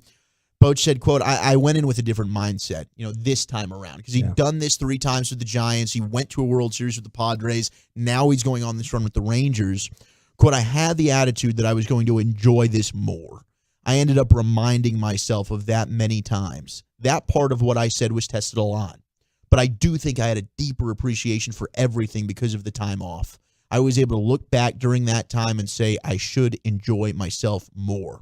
I was concerned about all the stress going on, Kim said, his wife. No matter what happens, winning, losing, it's all very stressful. And he handled it way better than he had in the past. So he was able to have those couple years off, get the reset, came back, and just had a greater appreciation for that magical World Series run that the Rangers went on. It was pretty amazing. Well, thank you, sir. Really, thank you, sir, for kind of breaking away from the family for a little bit, and thank you for the missus for kind of holding things together so you can go do this. Absolutely, yeah, no doubt. Yeah. And now they're rolling and going, to the World Series, and Voch. You have to. I remember when I was fortunate enough to go to the Super Bowl, be a part of a Super Bowl winning team. Sure. And you kind of felt like, and it's so weird because I left Green Bay to go to Philadelphia, and then next year Green Bay got back in the Super Bowl, and I'm like, oh damn, what did I just do? And so it was kind of like a little bit of a shock, but you just never know when you're going to get back. And looking back on it, I wish I would have enjoyed it a little bit more. It was nice. I mean, to be a part of all that. I love the NFC Championship game against Carolina and all that. But man, I'll tell you what, if I had to do it over, I would have taken it all in a little more, because we went from the Super Bowl to right back to work. To try and get to the next one. No time to let it kind of sink nobody in. let it set it in. And I'm glad that Voch got to, because you don't know when you're going back. No. You just don't ever have an idea. In the moment, I mean, you're thinking, okay, we're going to come right back to it. Yeah. Oh, no, it could be the last time. Every year we're going to do this. Yeah. This is fun. Let's do this again next year. I'm sure Jerry Jones feels that way. Absolutely. Like all the, hand him the trophy and you're like, oh, we'll be back next year. Yeah. We'll be back the year after that. And, next thing you know, it's 30 years later. It was incredible. You're trying to get back. Yeah. Well, Voch was reminiscing about the run with Evan Grant. He said, you look at how the regular season ended, having to go to Tampa, start the playoffs on the road. I'm just amazed at what they did, and they did it. It's why I got back in. There were times when I even had to say, are you kidding me? What's it mean? Yeah. Sure, it meant a lot to me. Every World Series is special in its own way. But to watch those guys, so many guys, players, coaches, staff, to whom it had never happened. Crazy, before, yeah. That was something. To see how many people were impacted, that's what really gets me emotional. It's just hard to find the words, really. Bruce Bochy there with Evan Grant, absolutely incredible. All right, let's catch up with our buddy, the great Zach Martin, Cowboys All-Pro guard. We will catch up with him at the top of the hour. That's next here on 105.3 The Fan. DFW's #1 Cowboys.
From our fan studio, secured by DFWSecurity.com, you're rolling with the G-Bag Nation on 105.3 The Fan. Time now to party with our buddy, the great Zach Martin, your future Hall of Famer, All-Pro Cowboys guard, as we rock into hour number 4 of the G-Bag Nation. Zach Wolchuk alongside Brian Broaddus. We got Lucius Alexander, of course, Carter Freeman running your video on Twitch and on YouTube. Zach Martin brought to you by Dr. Pepper, an official soft drink of the Dallas Cowboys, the one fans deserve. Zach, how are you doing? And most importantly, how are you feeling, sir? I'm doing well. I'm feeling better. Appreciate it. So what have you been doing to try and get that quad back? I was seeing some video. Like, are you trying some new stuff medically to try and get that thing healed and get back faster? Yeah, I mean, just trying to do as much as you can, trying to get it just to get some of that soreness, tightness out, keep it firing, and just getting ready to play Sunday. If you want to borrow my leg, I'd be happy to give it up for you. Zach. Mine's a little younger, Zach. It's a 60-year-old leg. I think you could overcome that 60-year-old leg the way you play. So if you need it, just let me know. Well, I appreciate that. Thank you. Yeah, I'll keep that in mind. Yeah, I'm sure you will. I want to be blocking Wilkins with a 60-year-old leg. Oh, no thanks. No thanks. No thanks. How tough was that one though to watch from the sideline? I'm sure you were itching to try and get back in there. Yeah, it was tough. It was just, God, it was, I don't know, it was just one of those games, right? Yeah. Like, couldn't get it going. And, on top of that, it was, obviously raining on us. And Sure. It was just a tough one. Obviously a lot to learn from and some things to clean up moving forward. But, definitely want to have that one back. Zach, I'm going to ask you a terrible question. I'm Go sorry. for it. Yeah. We're used to it. Yeah, you're used to my terrible questions. But I kind of look at communication, and people ask me about road woes. And when we see you guys play at AT&T, we all hear here we go, Right. and everybody's And I saw the other day, man, like Tyron and Tyler, they usually don't man twist stunts and end up in a sack, and I didn't know if it was communication there. Is communication on the road? And I'm not saying it's the problem with the team, but is it something that's really different on the road than it is having to play at home? I mean, obviously you've got to be, you got to be on top of it, right? Because you got the crowd noise, you got everything else going on. But I will say, I think our mechanics and our silent count and all that stuff has been about as good as it's been since I've been here. Just the flowing through. But yeah, to answer your question, yeah, man, everything's just got to be a little sharper on the road, and especially playing at a place like Buffalo there, and we're used to sometimes being at road stadiums and having some fans and all that stuff, but it was kind of one of those old school throwback road games where those Buffalo fans are crazy, get going, and it's just got to be a heightened sense of awareness there for communication and little details. Is there anything else that you guys have talked about? I think Nate Newton was talking yesterday during Cowboys Crosstalk about you need a different attitude. You need a different mentality when you go on the road. You're going into their house. Yeah. I think it's kind of like us versus the world mentality, right? And like, I really do enjoy playing on the road because, you take that team flight, you're in the hotel together. It's, you're out of your comfort zone a little bit, but then you roll into that stadium and it's like, hey, this is all we got and this is all we need, right? So, I do enjoy playing on the road, and for whatever reason, we haven't been up to par on the road. But I know, Coach does a great job of self-evaluating the team and making adjustments. So we'll be ready to rock this week. Zach, was it one of those things where, and I always, the old school coaches say, well, we're just going to burn the film and all, we're not going to watch that game and all that. But, there's some things you absolutely could pick up from that game. Oh, absolutely. Especially where we're at in the season, right? Right. Like we can't be throwing away tape and letting things slide by. Like this is the time we got to be on top of it. We got to address any issues that we have and move forward because, we got a big road one this week and who knows what's going to happen there in the playoffs. Like we may have to go on the road in the playoffs. So, there's going to be big time games here down the stretch that we're going to need to come together and play a complete game on the road. Now, some fans might have been ticked off because it was a penalty. I loved what you did going over there and just absolutely slamming Taylor Rapp after that. What was going through your mind? Were you just seeing red in that moment, like get the hell away from my quarterback? Yeah, I don't know. Just I guess my angle of when I saw it, it just looked like he kind of, if Dak hadn't gotten down, he would have taken his head off. So, I don't know. I think he flopped a little bit, but it's okay. that's part of an O-lineman's job. So. Yeah. Well, Zach, let me ask you this, because I remember in the Commanders game several years ago, we had the thing happened with Andy Dalton. And everybody gave the offensive line a bunch of S about that because they didn't defend Andy and all that. Does things like that kind of go through your mind? Like, I'm not going to let you guys talk about us not defending our quarterback anymore. Yeah, and I think it's just kind of back to that we were talking about just a second ago. Like, it's an attitude thing, right? Sure. Especially when you go on the road, and I mean, obviously wherever we're at, but when we're in an environment like that and everyone's juiced up and rolling, it's like you got to put your foot down at some point and stand up for your guys. And obviously we'd like to be smarter and not to get the penalty, but yeah, we're going to stand up for our guys. And Zach, I'm going to ask you, Mike does a really good job with, you guys know about these officials, right? Yeah. I mean, it's something like I know Mike's got some attention to detail about this, but you understand. I mean, he talks about these officials and calls and stuff like that, right? Yeah, we do. That was something new when Coach McCarthy came in that I wasn't that we had never done before. But yeah, we do go through the crew and just see who who's calling the game, kind of what they like. Oh yeah, calls. kind of what their calls or what they've called heavy this year, and so I think it's helpful. And then you also put a name to the face, and you can have those conversations on the field, not just say, hey ref. You know their names, and you can have a conversation with them. Okay, I got to ask you. I don't need advice, but maybe some of our listeners need advice for this. In putting together toys, I know we're all getting ready to put together toys. A lot of folks. Is Zach Martin a good toy putter together, or are there pieces left over that we have to worry about?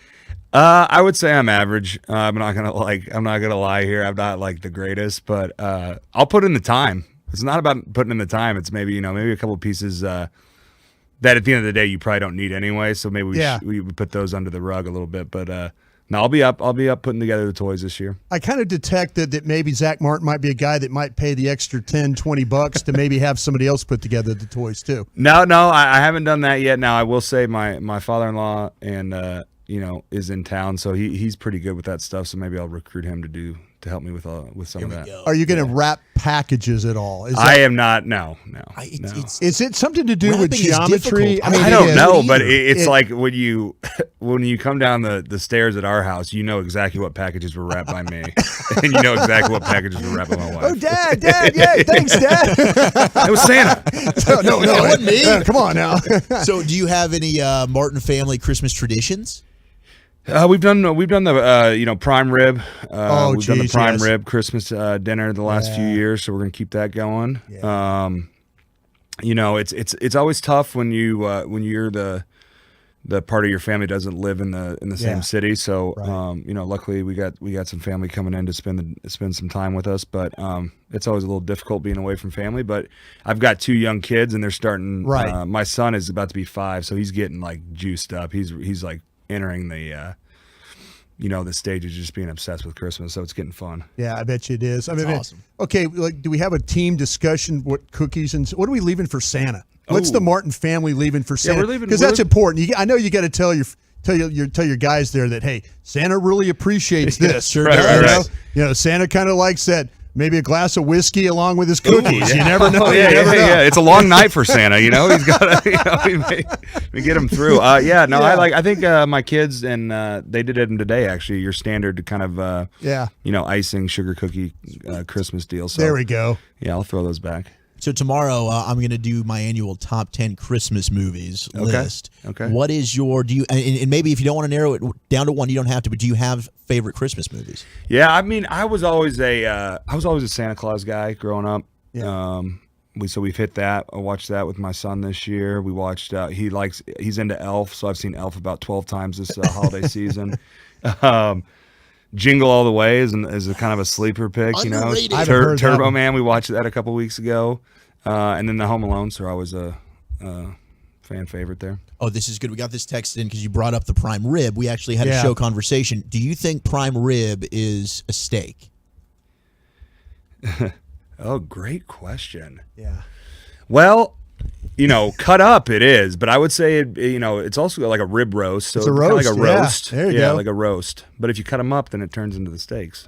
See, I knew you were going to come up with a great answer. Yeah. Everybody's like, I was sitting there thinking, he's thinking this one through. For sure. Yeah. Well, let me ask you this, though. God, we're asking a lot of Christmas and cooking questions. Well, 'tis the season. Oh, I know, but Zach knows. Yeah. Okay, Zach, do we go for the side like the horseradish sauce? The horseradish. Oh, yeah. Do you use do you use an au jus? Do you use I double down. I do au jus with the horseradish. Holy I jeez. think that's a must for. Can you bottle some of that and leave it outside the star somewhere that I can find it from you? We'll leave you a little. We'll leave you to go back. Box it up for you. Santa would really like some au jus with horseradish sauce in it. Let me tell you. What kind of sides are we rocking with the prime rib? Because I know you're the anti-Thanksgiving food. Yeah, there we go. Yeah, I mean, I like. Mashed potatoes is kind of universal. I mean, you can do that with anything. Right. I'm a meat and potatoes guy, honestly. So you give me a little side of mashed potatoes with my prime rib, I'm good to go.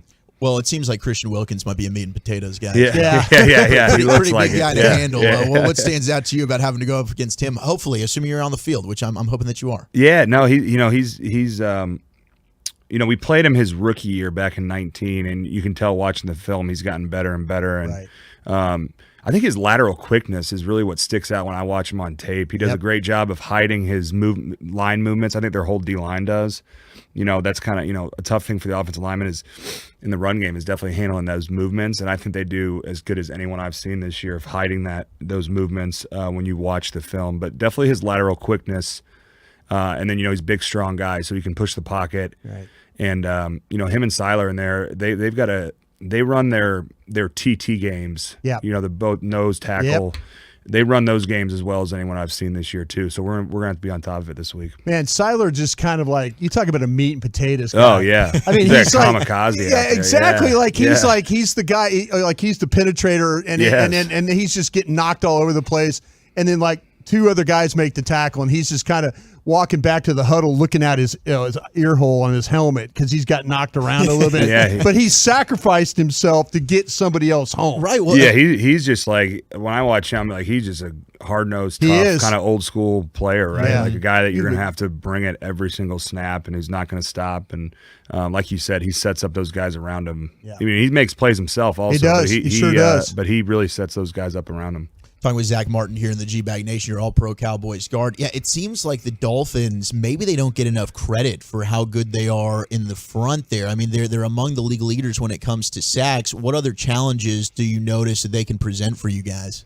Yeah, I mean, they've got guys all across the board. I mean, we talk about this every week, right? Theme of the NFL. Everyone's got a good front. And, unfortunately, they did lose one of their best. I really think Phillips is a stud, and unfortunately he got hurt there. But they do a great job in their games. Obviously, they brought Chubb in last year, who can win consistently on the edge, and then like we just talked about, those guys inside who are running those twists and pushing the pocket. So it's gonna be another great matchup for us, and we're looking forward to it. Zach, I'm an old guy, old scout guy, and I never like the metrics and stuff. I never paid attention, but now I have to pay attention to them because I'm doing radio. But man, this is like a 4-man pressure line. So all of a sudden, if you get a team that's predominantly 4-man pressure, does it worry you about some other things that they might do? Is that who they are? It's kind of who they are, and then they're a simulated pressure team too, right? So they're blitzing a guy and dropping a guy out on the other side. So. They can kind of screw with your protections from time to time, but I do think that's a step we've taken this year, big time, in my opinion, is just our blitz pickups and our communications. Tony's done a great job of helping, man. Yep. He's done it. The back's done an awesome job, and the receivers are really locked into their hots. And if we do have the protection going the wrong way, the Dak and the receivers are on top of it. So. Really, when you're playing a team like this and they do some of that simulated pressure, everyone's got to be on the same page in the passing game and making sure that the ball's getting out and to the right guy. So that's definitely a big step we've taken this year.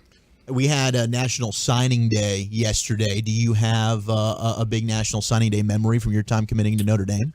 I mean, I did your stand. I committed pretty early. I was committed like the summer before my senior year. So, not really. I mean, I remember we did it like at our school, like in the library. We had a couple other people going to play college sports. So we all got together and did signed our national letter of intent together, which was pretty cool. So you got to go with the real tall lady volleyballer right next to you? Yeah, exactly. Yeah, exactly. How was being recruited, though? I mean, I think for people that don't get to experience that, you'd think, oh my gosh, it's got to be amazing. But I've heard stories that it can actually kind of be a pain in the ass. Yeah, I mean, it's definitely stressful down there at the end, especially when you have several schools that like for myself, like it wasn't just Notre Dame and that was it. I visited a bunch of schools and liked a few schools and could have seen myself going to any of those places. And so it is tough, getting down the stretch there and then, having to have those conversations with the coaches and, tell them you're not coming. But it's an exciting time, obviously. I mean, we didn't have the early signing period when I was coming out, so it was like February, I think. But if Zach, let me ask you this: would you have ever? I know Notre Dame was just you were locked in, and that was you. But would you have ever considered going in the transfer portal? Ooh. I mean, you're like, as great as you were at Notre Dame, would you like 1 year said, I'm going to go play somewhere else for 1 year?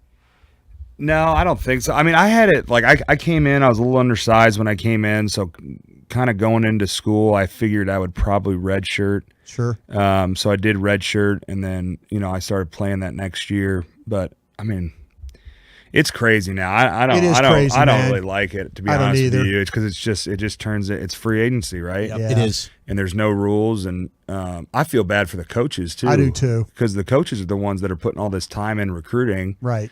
And then you say one thing to a kid in a meeting that first year, yeah. You just got to watch yourself. I think it kind of limits the coaches and how they want to, develop guys, and it's just tough because then you're basically recruiting the kids that are already there to make sure they stay. They stay, yeah. Yeah.